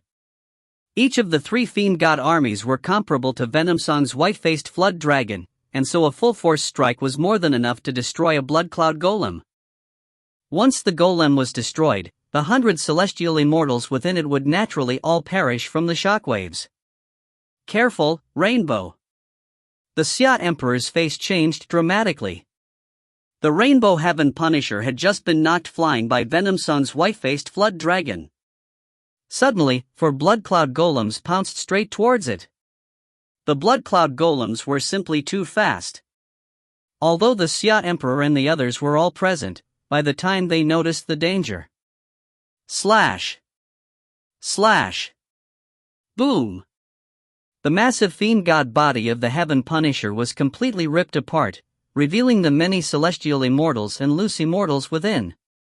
If you find any errors, ads pop up, ads redirect, broken links, non-standard content, etc., please let us know. Report chapter so we can fix it as soon as possible. Book 18, Chapter 20, The Grand Xiao's World Guard Formation. Chapter 20, The Grand Xiao's World Guard Formation. The celestial immortals and loose immortals fled like mad. Ha ha ha ha. Fleeing? Die. The 4 blood cloud golems butchered the surviving celestial immortals and loose immortals. In the past, when a Heaven Punisher was destroyed by a white-faced flood dragon, only a single one of them would be available to butcher the survivors. Now, however, 4 blood cloud golems were massacring them together. Although the blood cloud golems were somewhat weaker than the white-faced flood dragons, they were much faster and possessed more than enough power to effortlessly murder these celestial immortals. Given that there were 4 of them, in but the blink of an eye, all 1,000 celestial immortals were completely wiped out.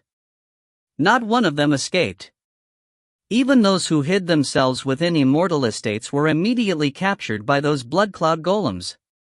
Damn! Empyrean godkind Water let out a furious roar as he led his massive fiend god army in an attack. Rainbow! Sixth brother! The eyes of the other Heaven Punishers became bloodshot. It had all happened too fast. Previously, when they encountered dangerous situations while battling against the white-faced flood dragons, the Xia Emperor and the others would have enough time to intervene and help out. However, when the Rainbow Heaven Punisher suffered attacks from 4 blood cloud golems, there wasn't even a chance to rescue them. The Rainbow Heaven Punisher was shattered in the blink of an eye, and in the next blink its immortals were all massacred. It was far, far too fast. 6th brother. Ning's eyes were bloodshot as well. It had all happened too fast. No one had been able to intervene. Damn! Ning brandished the Anunda world swords with his 2 hands, wildly assaulting the black chains around him. The distant true immortal Crimson Joy continued to strive to maintain the spell. Grinding his teeth, he thought to himself, this Ji Ning really is a madman. He knows he can't break out, but he continues to attack in such wild fashion.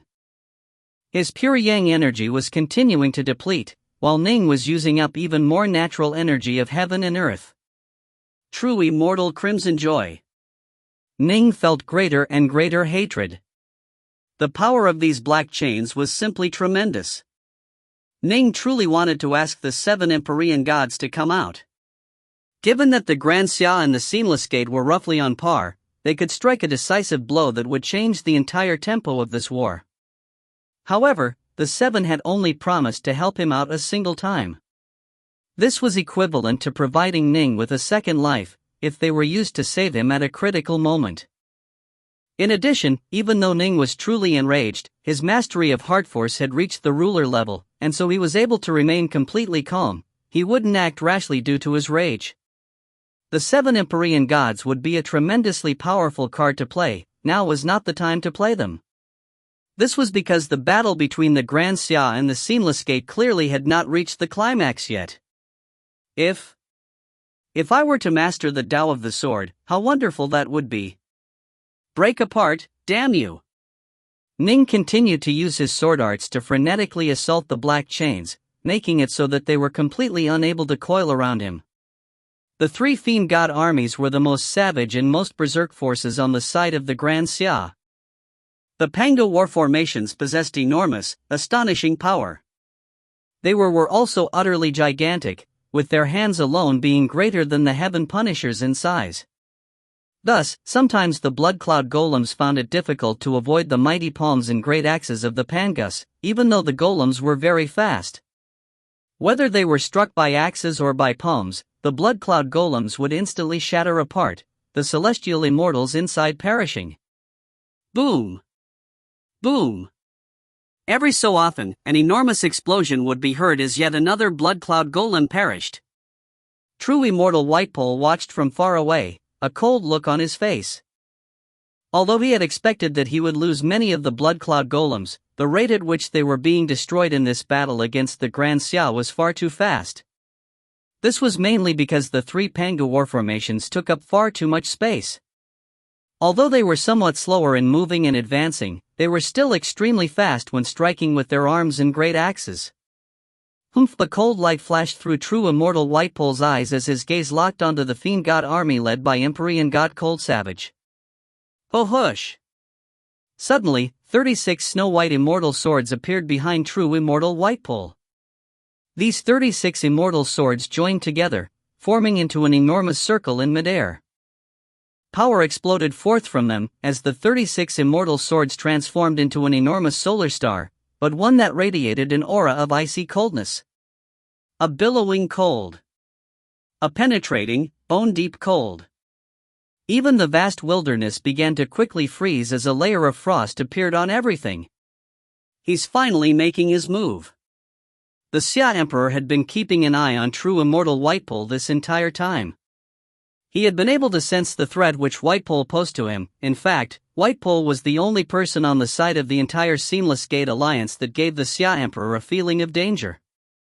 Thus, the Xia Emperor understood that True Immortal Whitepole, who had always been so low-key, was the most powerful member of the Seamless Gate. Although the Xia Emperor had cast some supportive spells as well, he had mainly been focusing on True Immortal Whitepole. Now that True Immortal Whitepole was making his move was sure to be shocking. Whitepole's world. True Immortal Whitepole was at the very center of this icy sun, as though he was its master. He then pointed at the distant fiend god army led by Empyrean god Cold Savage. Swish! A freezing lance of light instantly shot through the skies, flying straight towards Empyrean god Cold Savage's army. Empyrean god Cold Savage raised his head, letting out a savage bellow. Instead, the towering Panga figure above his fiend god army also let out a furious roar as it swung its great axe. Boom! Although a layer of frost appeared on the surface of the great axe, the attack was still blocked. Humph! True Immortal Cold Savage smirked. Swish! Swish! Swish! Swish! Swish! Swish! Instantly, countless lances of silvery white light shot through the air, assaulting the fiend god army of Empyrean god Cold Savage. The area around the fiend god army transformed into an icy helltrap. Even space itself began to freeze, and a layer of ice appeared on the towering body of Pangu as well. However, all of the fiend gods roared in response, summoning their divine power to resist. All of their power had been fully merged together, they were completely fearless. Roar! Empyrean god Cold Savage went berserk. The Pangu above him cleaved downwards with the great axe, using its terrifying power to block the countless lances of light. For now, this fiend god army had been completely stalemated by True Immortal Whitepole. Formidable! A single pure yang true immortal, all by himself, is actually able to stalemate a Panga war formation led by an Empyrean god commanding countless fiend gods. The forces of the Grand Xia were shocked. It must be understood that nobody on the side of the Grand Xia dared to claim that they could single-handedly stop the white-faced flood dragon led by Venom Song. Even the likes of Empyrean god Firecloud, who had once managed to tie down Venom Song's terror beast, had been sent flying with each clash. But true immortal Whitepole had done it. Perfect. The Xia Emperor's eyes lit up. This is the moment. Rumble. The empty space around the black-robed Xia Emperor seemed to implode. With him at the center, an area of 300 meters around him became covered in absolute darkness. The space within this region began to collapse, twist, and swirl about. And then, from the field of absolute darkness, a black dragon began to crawl outwards. When this black dragon emerged, it blinked its golden eyes and stared at its surroundings. Roar! An earth-shaking draconic howl. And then, one black dragon after another came crawling out of the field of absolute darkness. Dawn of all creatures. The black-robed Xia Emperor growled out, his gaze turning savage. Boom! Boom! Boom! Dot. A total of 9 black dragons came crawling out from the darkness, filled with auras of tremendous power. They then began to sinuously slither forward, moving at high speed as they assaulted the distant blood cloud golems. This was a secret art that the primordial Imperial clan never taught to outsiders. At his current level of power, the Xia Emperor was just barely able to use the first level of this technique. If it were the major powers of the primordial Imperial clan who used this art, they would be able to release 10,000 black dragons at once. Azure Fox, go help those blood cloud golems. Seeing the situation, true immortal Whitepole immediately sent a mental message. He was quite shocked upon seeing the Xia Emperor use this secret art. It must be understood that his intelligence reports hadn't included a list of all techniques which the Xia Emperor used. As for this secret art, the dawn of all creatures, it was incredibly difficult to learn, and the primordial Imperial clan never taught it to outsiders. He hadn't expected that the Xia Emperor would actually be able to use the first level. Those 9 black dragons were comparable to 9 Empyrean god golems, and incredibly fast ones at that. Once the blood cloud golems were tied down, then the 2 active fiend god armies and the various heaven punishers would be able to destroy them with ease. Alright. Seeing the situation, Azure Fox didn't dare hesitate. She immediately went all out, transforming into an enormous Azure Fox. The Azure Fox stood there in the air, blue light billowing from its body. Transform. Her tail suddenly divided from 1 tail into 9 tails. The 9 enormous Azure Fox tails suddenly blasted out in each direction, chasing after those 9 black dragons. Gatemaster Azure Fox wasn't actually one of the legendary 9-tailed foxes, the most exalted of all foxes. As an Empyrean god, however, she could temporarily change into a 9-tailed form, although her power was still a bit weaker than that of the true, legendary 9-tailed foxes. Still, she was able to die down the Xia Emperor for a time and give the blood cloud golems some breathing space. If she was a true 9-tailed fox, and an Empyrean god at that, she'd probably be able to rely on her natural abilities alone to give the Xia Emperor a run for his money. In reality, she wasn't quite there yet. The imperial capital of the Grand Xia. The main hall of the Imperial Skylight Palace. The white-robed Xia Emperor stood at the highest point of the Skylight Palace, staring down at the vast world. Thus far, the Seamless Gate has sent in less than 10,000 celestial immortals into battle, including the ones already killed. They've mainly been relying on their Empyrean god golems and their blood cloud golems, which is why they've been able to stalemate my Grand Xia. The white-robed Xia Emperor murmured softly to himself, these 10,000 celestial immortals, 3,000 of them joined them from my Grand Xia. In other words, the total number of celestial immortals that originally belonged to the Seamless Gate was actually even less, perhaps only around 6 or 7,000. And this can't be the full power the Seamless Gate possesses. To assault my Grand Xia, the Seamless Gate led by Azure Fox must have prepared many celestial immortals. Since you aren't willing to bring them out, I'll force them out. The white-robed Xia Emperor knew quite well that if a dagger remained hidden in the darkness, it might appear at any moment in a lethal strike. Only by forcing the dagger out into the open could he feel at ease. Arise, Dot. The white-robed Xia Emperor reached out with his right hand, spots of glimmering black light appearing with it. Rumble. The entire Skylight Palace, in fact, the entire Imperial Citadel, began to shake. The runes and ley lines of the plaza that had existed for countless years began to glow, and the Skylight Palace itself began to be covered with dazzling, flowing black light. Stillwater City. Although the Grand Xia was at war, the ancient city of Stillwater was quite calm. This wasn't the place where the war was going on. But suddenly, the entire Stillwater City began to shake. Rumble. The entirety of Stillwater City suddenly began to glow with light. The countless rays of light circulated in the air above Stillwater City as an aura of absolute might soared into the heavens. Flamedoor City saw the same pillar of light surge into the skies. Countless cities throughout the 3,600 commanderies of the entire Grand Xia suddenly began to unleash an unearthly amount of power. This power was even beginning to emanate from White Pole City, which was located directly below the Seamless City. The Skylight Palace of the Imperial Citadel is the core, and the 3,600 capitals of the various commanderies as the formation bases. Long ago, Taofather Raindragon had personally crafted the Grand Xia's World Guard formation, and now, it had been truly activated. This was a formation which the Xia Emperor had asked Taofather Raindragon to create after the Marquis-led rebellions. Ever since its creation, no one in the Grand Xia had ever dared to rebel again, until this time, that is. After countless years of silence, the Grand Xia's World Guard formation was once more revealing its might. Go! The white-robed Xia Emperor stood guard at the Skylight Palace over the core of the World Guard formation, summoning its power and sending it towards the field of battle in White Pole Commandery. If you find any errors, ads pop up, ads redirect, broken links, non-standard content, etc., please let us know. Report chapter so we can fix it as soon as possible. Book 18, Chapter 21, Pulling Out All the Stops. Book 18, Kiri Yang, Chapter 21, Pulling Out All the Stops. White Pole Commandery. The vast, wild field of battle.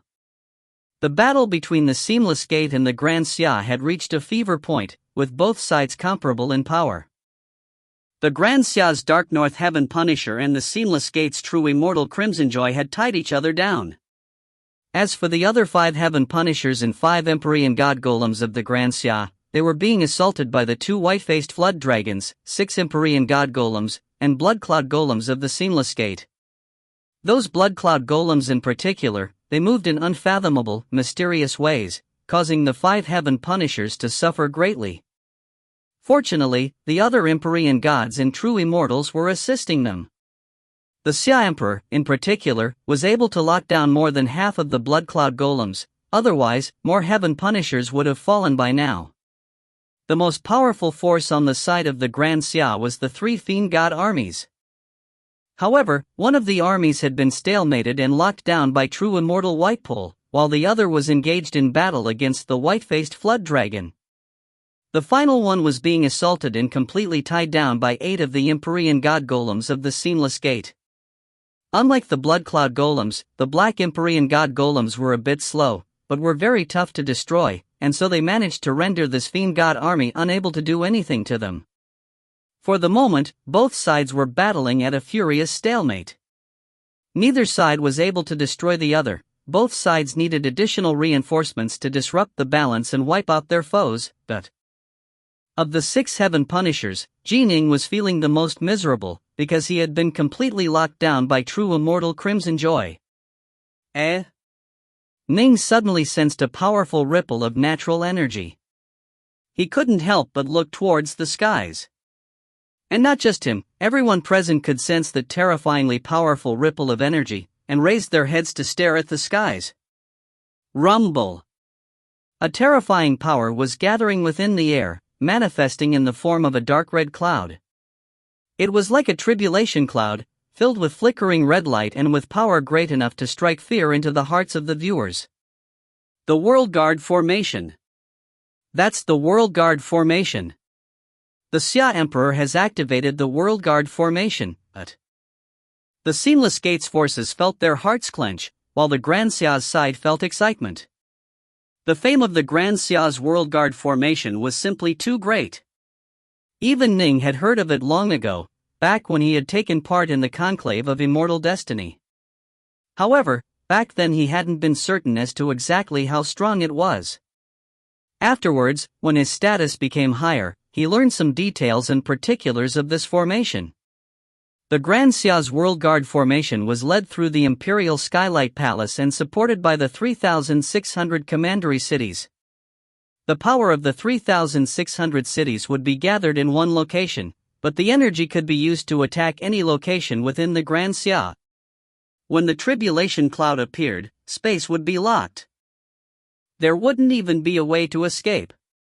As for its power, celestial immortals would definitely perish. As for Empyrean gods and true immortals, Empyrean gods with powerful bodies and protective divine abilities might be able to survive, but pure Yang true immortals were almost guaranteed to perish. The power of this formation vastly outstripped the Xia Emperor's own power. It was precisely because the World Guard Formation was created that the various marquises no longer dared to ever rebel again. So long as they were within the world of the Grand Xia, there would be no way for them to avoid the attacks of the World Guard Formation. They were unable to forget that time when they saw the World Guard Formation release its power. It had immediately slain the leader of the rebels, a pure Yang true immortal known as True Immortal Xuhai. It's about time. True Immortal Whitepole raised his head, watching with a cold smile on his face. In his hands, however, a gray fruit suddenly appeared. He crushed the gray fruit with his hand. Whoosh! Suddenly, a large amount of gray gas flew out of the gray fruit. Instantly, the vast flood of gray gas began to soar into the heavens, wrapping itself around the dark red tribulation clouds in the air. Eh? The Xia Emperor frowned, then smiled coldly and barked, "The power of primordial chaos? Whitepole, do you think that a tiny bit of chaos power, diluted into gaseous state, is capable of withstanding my formation? The power of primordial chaos.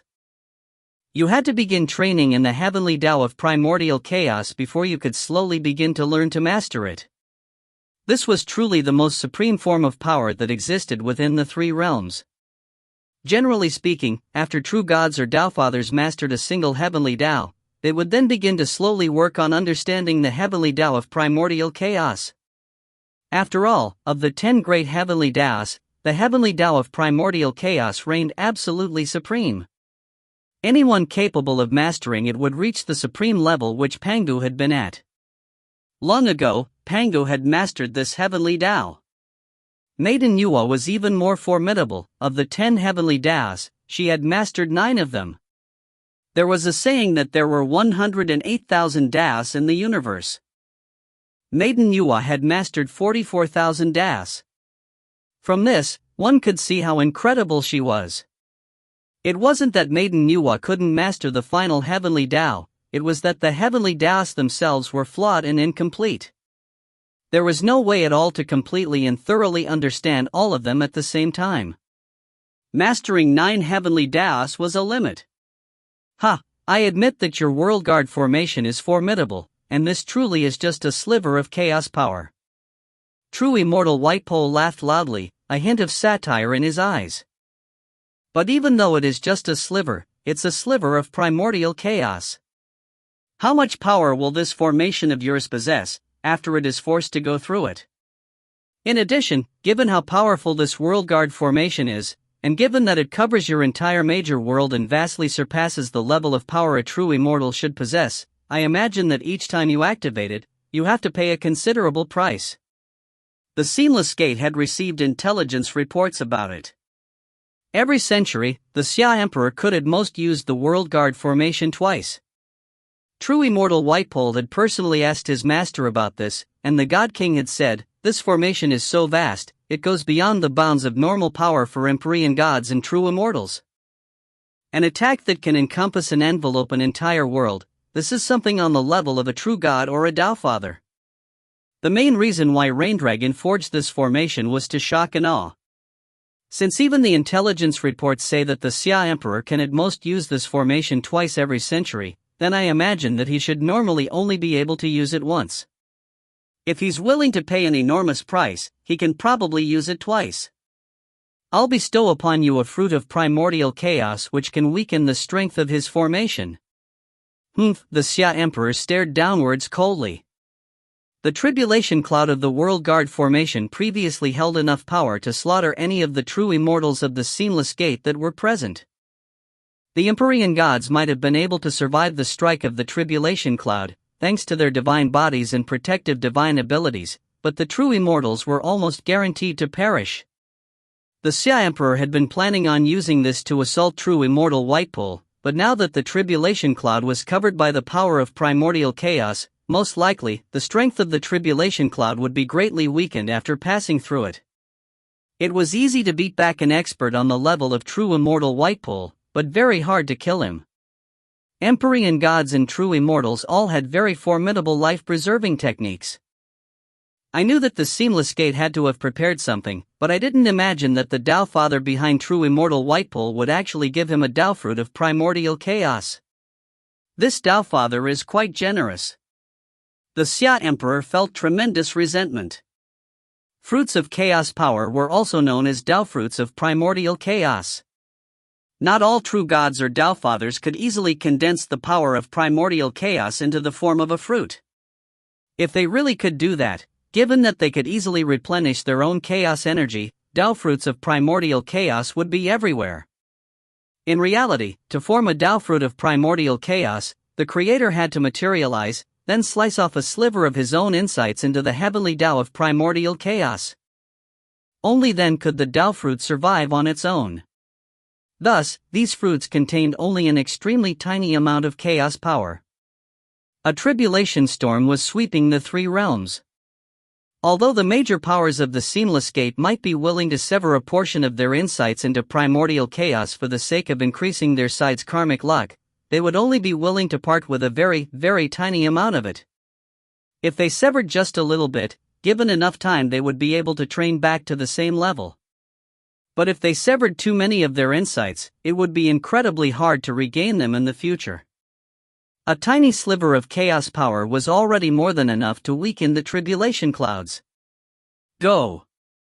A cold light flashed through the Xia Emperor's eyes. The tribulation cloud in the sky suddenly transformed into a rainbow of light that shot downwards. Crackle! The gray gas crackled as it blocked part of the energy. It was just the manifestation of a tiny amount of chaos power, although it was qualitatively on a superior level. Its power was depleted in the blink of an eye. The rainbow of light, originally more than 300 meters thick, had been whittled down until it was nearly 30 meters thick. It now only possessed a tenth of its former power, but it moved lightning fast. Swish! One of the white-faced flood dragons that was battling against the Heaven Punishers suddenly let out a roar of terror and rage as it raised up its claws to block. Boom! Dot! The rainbow of light pierced straight through it, punching a hole in its chest.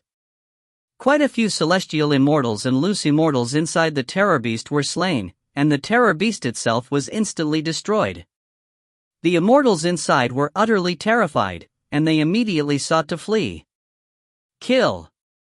The Unity Heaven Punisher that was closest to it naturally moved to massacre the survivors. The distant true immortal Whitepool, however, just watched this happen coldly. All of this was within the realm of his expectations. 400s of celestial immortals to die as a result of the activation of the Grand Xiao's World Guard formation was an excellent bargain. If it hadn't been for the Tao fruit of primordial chaos, he himself probably would have perished from the attack. The power of that formation was simply far too frightening. It contained power that was close to that of a Tao Father's.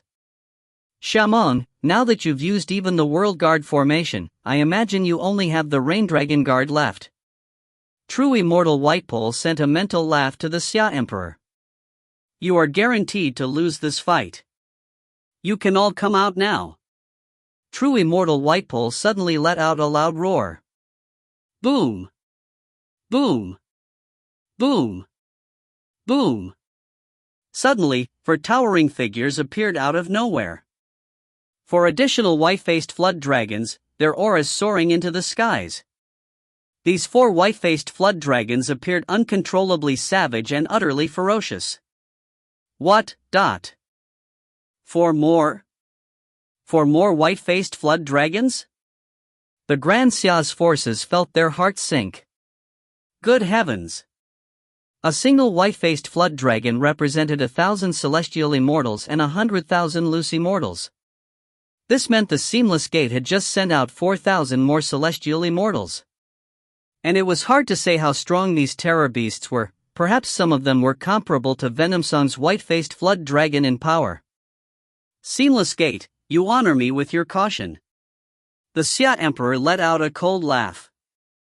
Since you wish for the Seamless Gate to come out, then I'll grant you your wish. Whoosh! Instantly, an incomparably massive divine dragon appeared in midair. This divine dragon was rather special.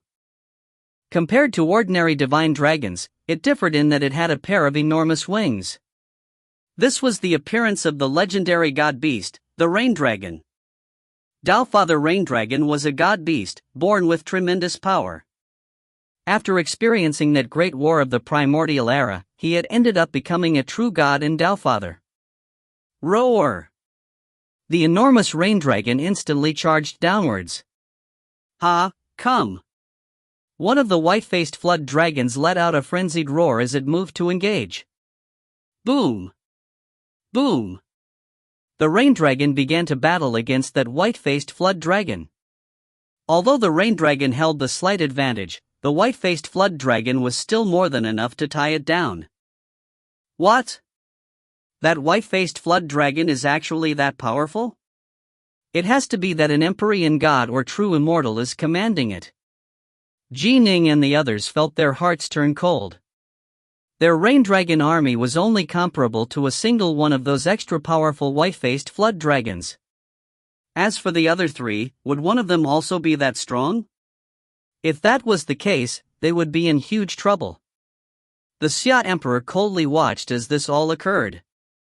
He knew very well that this battle against the Seamless Gate would be a hard one, because the Seamless Gate's intelligence network was simply far too powerful.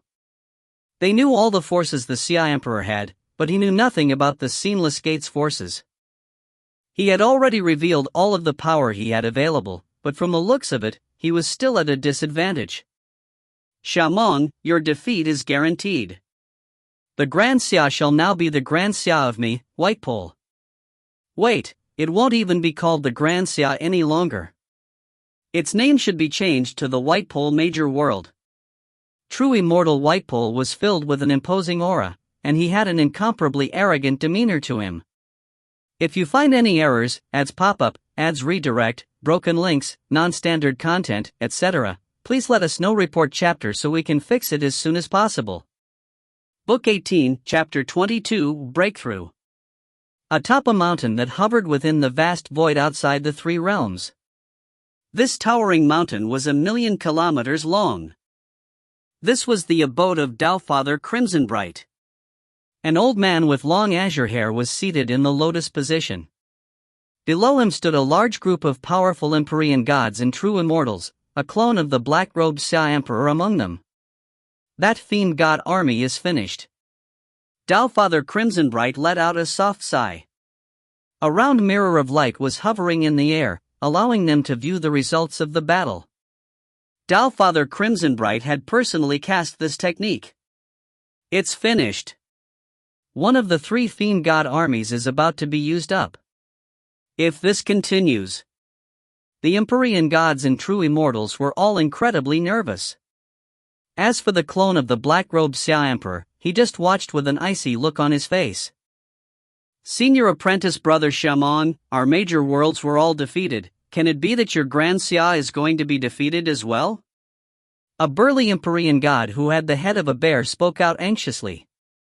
Our side has lost some fiend gods, true, but Empyrean god Cold Savage is still alive, at least. The Xia Emperor said coldly, our losses aren't that severe, and the Seamless Gate has lost 8 of their blood cloud golems. Senior apprentice brother Xiamong, no need to be reluctant to admit to the truth, the nearby sword Immortal Evergreen said calmly. By now, I imagine you must be able to see that the Seamless Gate has clearly seized the upper hand. As this battle continues, your side will suffer even heavier losses. Although the Seamless Gate has lost 8 blood cloud golems, the 8 of them caused you to lose a Heaven Punisher and a Fiend God army. The strong will grow stronger, while the weak will grow weaker. The distance in power between you and the Seamless Gate will continue to grow, until the end comes where your Grand Xia is unable to keep fighting and completely collapses. The Xia Emperor frowned. Sword Immortal Evergreen's words were unpleasant to hear, but he spoke the truth. True Immortal Whitepole of the Seamless Gate had been tying down the Fiend God army led by Empyrean God Cold Savage, and so when the new white-faced Flood Dragons arrived, Whitepole had immediately ordered them to assault Cold Savage's Fiend God army. An entire host of Blood Cloud Golems had thrown themselves into the fray as well. They had focused all of their extra power on that single Fiend God army. Just a short while later, after suffering the loss of 4 Blood Cloud Golems, making for a total of 8 losses in this battle, the Seamless Gate succeeded. The only thing the Xia Emperor had been able to do was to take out a protocosmic spirit treasure, a red gourd, and draw all of the fleeing Fiend Gods into his gourd. However, there were still many Fiend Gods who ended up being massacred by the Blood Cloud Golems. Am I going to lose? The Xia Emperor sighed to himself. Right now, the only idea he had was to ask his master, Crimsonbright, for help. He could also ask for Daofather Raindragon or the primordial Imperial clan to intercede. However, the entirety of the 3 realms was in quite an ugly state. Would the Daofathers be willing to intercede and send out their own forces? The Xia Emperor didn't feel certain of the answer. Daofather Crimsonbright and Daofather Raindragon had to know of his needed, but whether or not they would help out, that was their decision. If Master, my big brother, and the primordial Imperial clan all refuse to intervene, then this war will have been lost. The Xia Emperor was unwilling to accept this outcome. He truly was not. This was a world which he had established. It was the foundation he had built after he had set up his Xiamong clan. Was he now going to be kicked out, like sorry-looking mutt being beaten off by a stick? Senior apprentice brother Xiamong still has a very important military force on his side. A muscular, golden-eyed man dressed in dragon robes looked towards the Midair Mirror of Light, pondering to himself. The most powerful Heaven Punisher, the one Ning leads. All by himself, he can deal with 2 white-faced flood dragons at the same time. However, he's been forcibly restrained by true immortal Crimson Joy. Senior apprentice brother Xiamong, those black chains trapping Ning, is there no way to break them? There's no way. The Xia Emperor shook his head, resigned. Both sides are battling all out right now. The amount of help we can provide Ning is limited. Unless we can send out an overwhelming amount of power, there's no way we can break through those black chains. What spell is that? How can it be so powerful? Right, those black chains, I've never even seen such a spell. Nor have I. They seem like the black chains that are anchoring the Seamless City in the air, but I always thought that those were just part of that war city. I didn't expect that there was a similar sort of spell as well. The many Empyrean gods and true immortals present had been gathered here from the dozens of major worlds commanded by Daofather Crimsonbright. They collectively possessed tremendous experience, but none of them had ever seen this. The Xia Emperor just closed his eyes. This was agony. He didn't want to take another look. His true body was within the field of battle, he knew exactly what was going on. The situation was turning increasingly grim.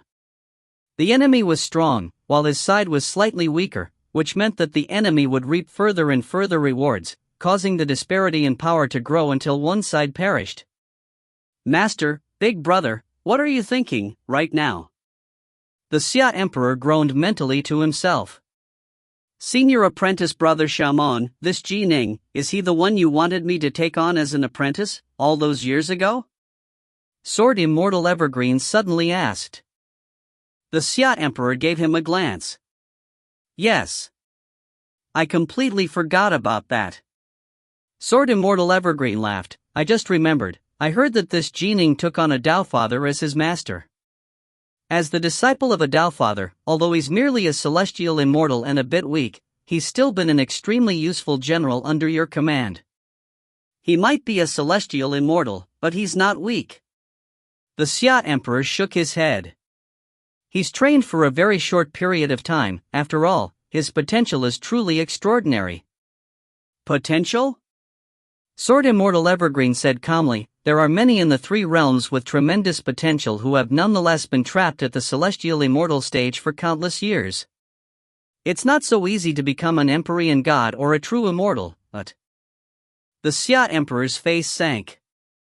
This junior apprentice brother of his, Sword Immortal Evergreen, if one wanted to put it nicely, he was a figure who transcended worldly concerns, but if one wanted to put it bluntly, he was incredibly selfish. He didn't care about the feelings of his fellow disciples at all. He said what he wanted to say, not caring about their face at all. In a normal situation, everyone was magnanimous about it, but this was during a time of war, and the Xia Emperor's Grand Xia was about to be destroyed. Although Evergreen's words were true, why did he have to insist on saying such depressing things? Didn't he know that the Xia Emperor had a belly full of fire right now? Oh? The Xia Emperor said calmly, then junior apprentice brother Evergreen, when you were merely 100 years old, had you already become a celestial immortal? Sword Immortal Evergreen's face instantly changed, but he then smirked. What's the point of putting up a tough verbal facade? Senior apprentice brother Xiamong, it's time to face reality. The Xia Emperor was currently in a terrible mood. He couldn't be bothered to reply. The Grand Xia. The Xia Emperor felt miserable in his heart. Is it really finished? As Dao Father Crimsonbright led his Empyrean gods and true immortals in watching the battle from outside the three realms, a massive, black-robed figure was also silently watching from a completely different location. The God King was paying very close attention to this fight.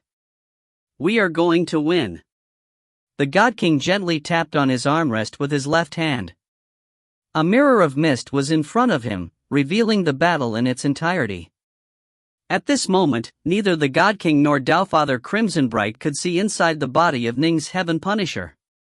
None of them could see the change in Ning, Immortal Dark North. Within the world of the Grand Xia. White Pole Commandery.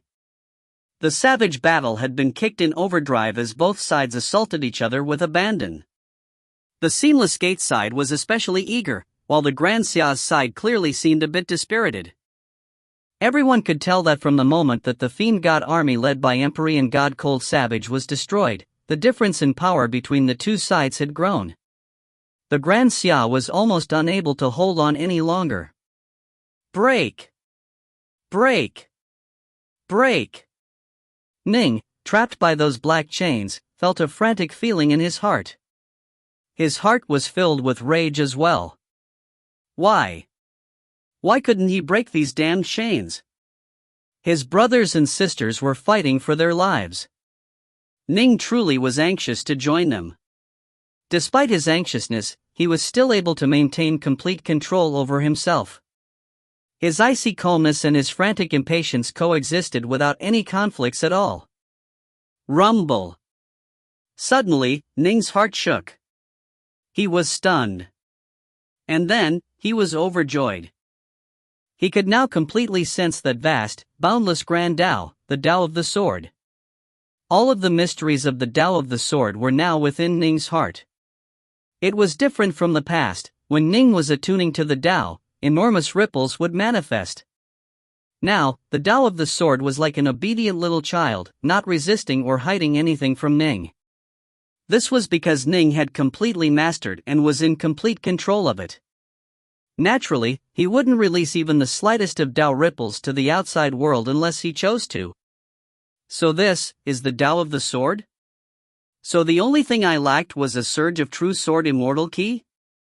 After breaking through the final bottleneck, Ning instantly understood where his problem had lain.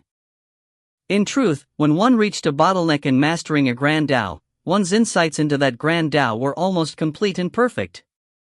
The only thing that was lacking was the final merging and fusing of all those insights, to blend them all together into one thing, the entire Tao of the sword.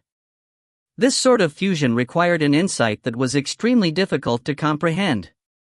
However, Ning had a very pure sword heart, and had even mastered a strand of sword force. In addition, he had once had a chance to personally sense the entire Grand Tao of the sword, thanks to the 1,000-year dream. Thus, the only thing Ning lacked was that final surge of ki, the sword immortal ki, which every single peerless sword immortal possessed. Every single sword immortal had their own special qualities to them. Lu Dongbin was transcendent and non-interventional. Sword Immortal Evergreen was supremely self-centered, viewing everything through the cold lens of pragmatism. He didn't deign to cloak his words and pleasantries when dealing with people of the same level. He knew that his words were unpleasant to hear, but he didn't care. Perhaps he might be respectful when in the presence of a Tao Father, but he couldn't be bothered to do so for other Empyrean gods and true immortals. He knew very well the thing which mattered the most to him was his own strength. Ji Ning, sword in hand, chopped through all thistles and thorns that sought to bar his path as he walked towards the true peak of power. Although he knew everything, simply put, Ning was missing that final surge of ki. However, Ning had been tempered and trained through years of battles. In fact, black chains were surrounding and assaulting him right now, giving him tremendous pressure. As a result, the pressure caused a rebound effect, allowing Ning to seize the opportunity to make a breakthrough. Upon making the breakthrough, the look in Ning's eyes changed. Although his eyes looked similar to how they did in the past, deep within them one could see a sword intent that was absolutely harrowing. The Tao of the sword is now complete. As for manifesting the 5 types of ki within my chest, I've always been able to do that, Ning murmured to himself. What were the 5 types of ki? Metal, wood, water, fire, earth, the 5 elements. The most important part of a celestial immortal becoming a pure young true immortal lay in the mastery of a Grand Tao. A secondary component was in separately mastering 5 ordinary Taos of the 5 elements. These Taos of the 5 elements could allow one to link together with the infrastructure of heaven and earth, because the 3 realms were themselves formed from the 5 elements. When manifesting the 5 types of ki within the body, one would receive a resonance with the essential 5 elements of the universe itself. After the Jindan absorbed an enormous amount of elemental energy, it would then evolve and transform into a pure Yang Jindan. Only then would it possess pure Yang power, allowing one to become a true pure Yang true immortal. We're in a fight right now. I don't have the time to slowly absorb elemental energy. Ning immediately pulled out an enormous amount of pure Yang immortal pills, throwing all of them into his mouth. Right now, his Jindan needed to absorb a nigh infinite amount of elemental energy, and so there was no worry at all about an accidental self-detonation due to excess power. If you find any errors, ads pop up, ads redirect, broken links, non-standard content, etc., please let us know. Report chapter so we can fix it as soon as possible. Book 18, Chapter 23, The Power of a Pure Young True Immortal. Book 18, Pure Yang, Chapter 23, The Power of a Pure Young True Immortal. Rumble. The elemental energy contained with pure Yang immortal pills was of incredible purity. It instantly transformed into a tidal wave of elemental energy within Ji Ning's Jindan region.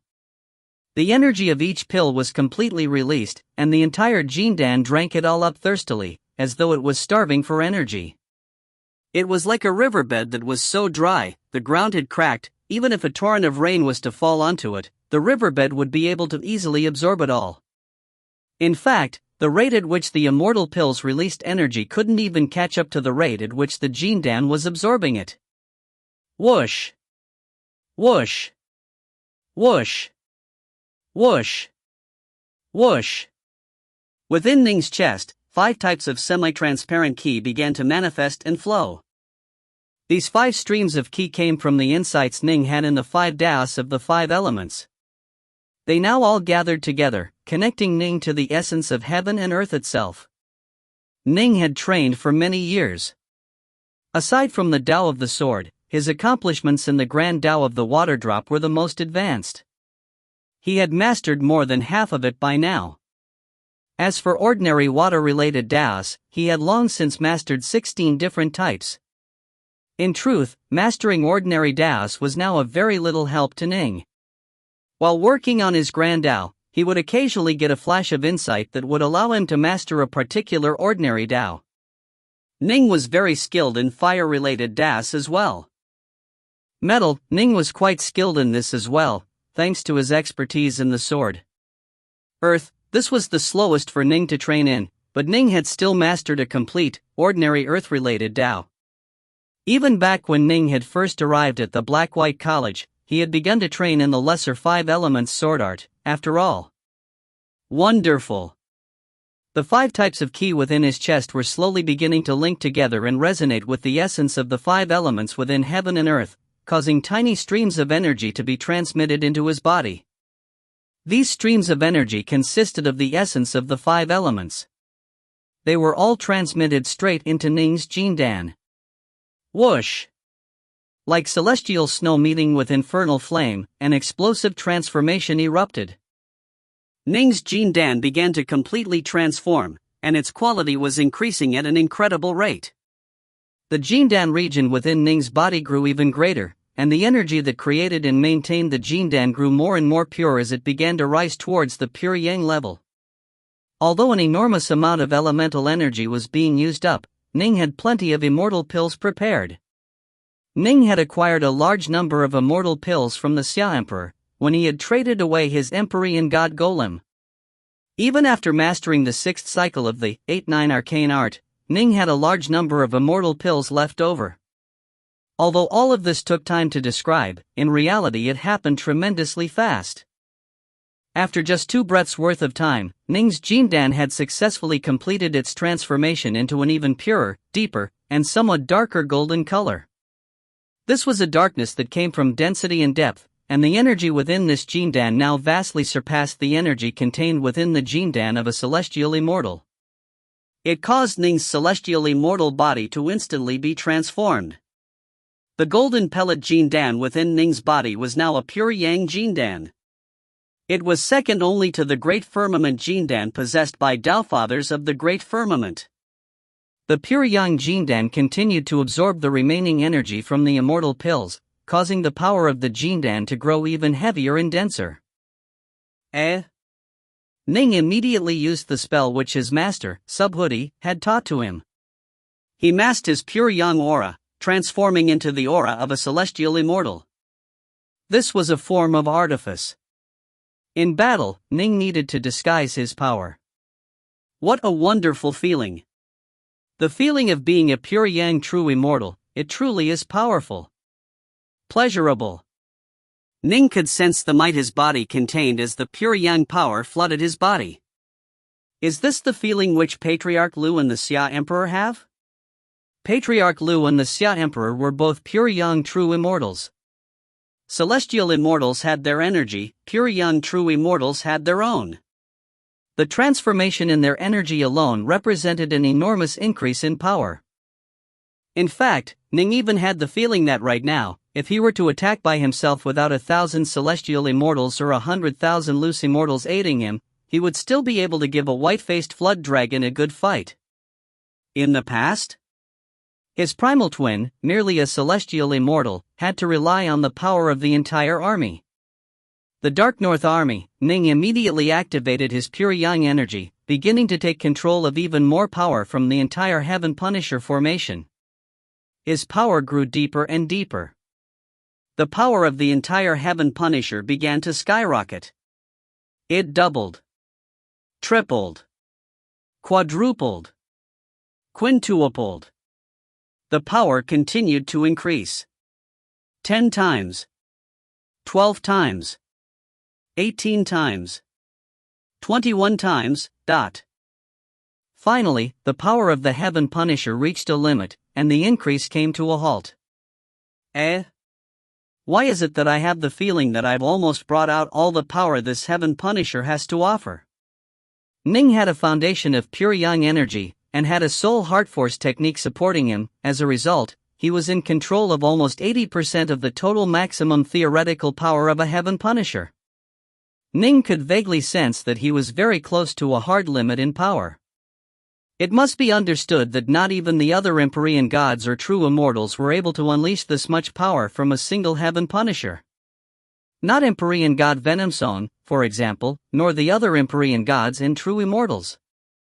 Although there were some Empyrean gods and true immortals in the three realms who had gained insight into heart force, the overall ratio was low. It could be said that less than 1 in 10 practiced heart force. For example, in this current battle within the Grand Xia, aside from Ning, there were 2 others who had gained a basic level of expertise into heart force. One was the Xia Emperor, who had reached the 2nd stage in heart force. The other was Gate Master Azure Fox, who had also reached the 2nd stage in heart force. The most important thing was, even someone who had powerful heart force had to come up with a way to apply it to the soul as well. Ning was incredibly talented in this regard. Previously, all by himself, he had come up with a way to apply it to his sword fingers, then had come up with a way to apply it to actual immortal swords. After being transmitted the Heart Sutra by Old Man Yuan, he had slowly begun to reach towards a way to apply heart force to the soul. A pure young true immortal whose heart force had reached the peak of the 3rd stage, and who had a basic level of expertise in soul heart force. This was the reason why Ning was able to command 80% of the maximum power of the Heaven Punisher. It could be said that Ning was now far, far superior to anyone else on either side in terms of controlling a Heaven Punisher. Even when he was a celestial immortal, Ning was capable of giving Venomsong's white-faced flood dragon a good fight. He was just slightly weaker than it, that was all. Boom! Boom! Boom! Ning's Heaven Punisher brandished the Anunda World swords, chopping down against the black chains. He still used the same amount of power he had in the past, before making his breakthrough. But Ning now had a feeling that if he was to unleash his full power, the black chains would be completely unable to stop him. Ning swept the field of battle with his gaze. The current situation is extremely unfavorable towards the Grand Xia. From the looks of things, if no one else arrives to help out, the only result will be a defeated retreat. Because my breakthrough was within the Heaven Punisher's body, most likely no one knows of it. Then, Ning stared at the distant True Immortal Crimson Joy. True Immortal Crimson Joy had been maintaining this spell the entire time. This used up a shocking amount of energy, and so he had been constantly using immortal pills to replenish it. Ideally, I should kill True Immortal Crimson Joy in a single blow, Ning secretly calculated to himself. Even though I should currently be the most powerful figure on this battlefield, it's still quite hard to actually kill a pure young true immortal. The supreme powers on this field of battle were the Fiend God armies, Venomsong's white-faced Flood Dragon, and the Rain Dragon army. Of course, the Xia Emperor and true immortal Whitepole were on this level of power as well. Both the Xia Emperor and true immortal Whitepole were very powerful in and of themselves. As for Empyrean God Cold Savage, Empyrean God Kind Water, Empyrean God Venomsong, and the others, they all had to rely on armies in order to release this level of power. Ning, by himself, was naturally no match for the Xia Emperor or true immortal Whitepole. However, he had the Dark North Army, Heart Force, and a Soul Heart Force technique. This made his Heaven Punisher the most powerful force present, vastly stronger than Venomsong's white-faced Flood Dragon. Right now, not a single Empyrean God or true immortal has perished. Not even the Xia Emperor's usage of the Grand Xia's World Guard formation was enough to kill one of them. Ning knew very well that killing one would be very hard, but he had to give it a try. On this battlefield, the Xia Emperor and true immortal Whitepole were the field marshals for their respective armies. Is it all over? The Xia Emperor stared at the field of battle. Daofather Rain Dragon, Daofather Crimsonbright, and the primordial Imperial clan, none of them had sent reinforcements. The Xia Emperor felt powerless. He now understood that his master and the others probably had other concerns, precluding them from reinforcing him. The Xia Emperor, however, still found it hard to accept this. Retreat, the Xia Emperor ordered in a hoarse, unwilling shout, one which rang out by the ears of everyone on his side. Rumble. The enormous 8 Dragons Cloud City began to appear as well, pressing downwards. Hurry and retreat into the 8 Dragons Cloud City, the Xia Emperor ordered. Imperial Majesty. Imperial Majesty? They all looked towards the Xia Emperor. The Xia Emperor, however, just shook his head. He didn't want to admit it, but he could tell that their defeat was guaranteed. There was no way for them to change the situation. If this continued, the Grand Xia's forces would probably be completely destroyed. Forget it, forget it. If I lose, I lose. There's never been such a thing as an eternal empire within this universe. Even my primordial imperial clan, its current status cannot compare to its status during the primordial era. The Xia Emperor sighed mentally, completely giving up. He would no longer fight. It was time to prepare to flee. If they fled, they would at least stay alive. If they continued to fight head-on, death would be the result. I, Xiaomong, have done all I can. But alas, I have nothing more to give, now. He couldn't forget he had arrived within this world with high spirits, roaming across it and nurturing it, defeating all challengers until he finally unified the entire Grand Xia. He felt deep attachments towards this world of his, but alas, it was now time to leave. This world would now belong to the Seamless Gate. Ah, don't let them just escape like that. Kill them all. True Immortal Whitepole roared with laughter. He felt utter excitement, right now, because he could sense that the Xia Emperor no longer had any plans to fight back and was most likely going to escape. This world's name was going to be changed to the Whitepole Major World. He would be its master. If Xiaomong wishes to flee, he needs to first consider whether or not I, Whitepole, shall permit it. Kill. Kill. Kill. True Immortal Whitepole's eyes were filled with a shocking desire to kill, and the morale of the Seamless Gate's forces swelled up to a crescendo. But suddenly... boom! A strange explosion. This explosion came from a part of the battlefield which had been fairly calm and silent this entire time. It was the place where Ning's Heaven Punisher had been trapped.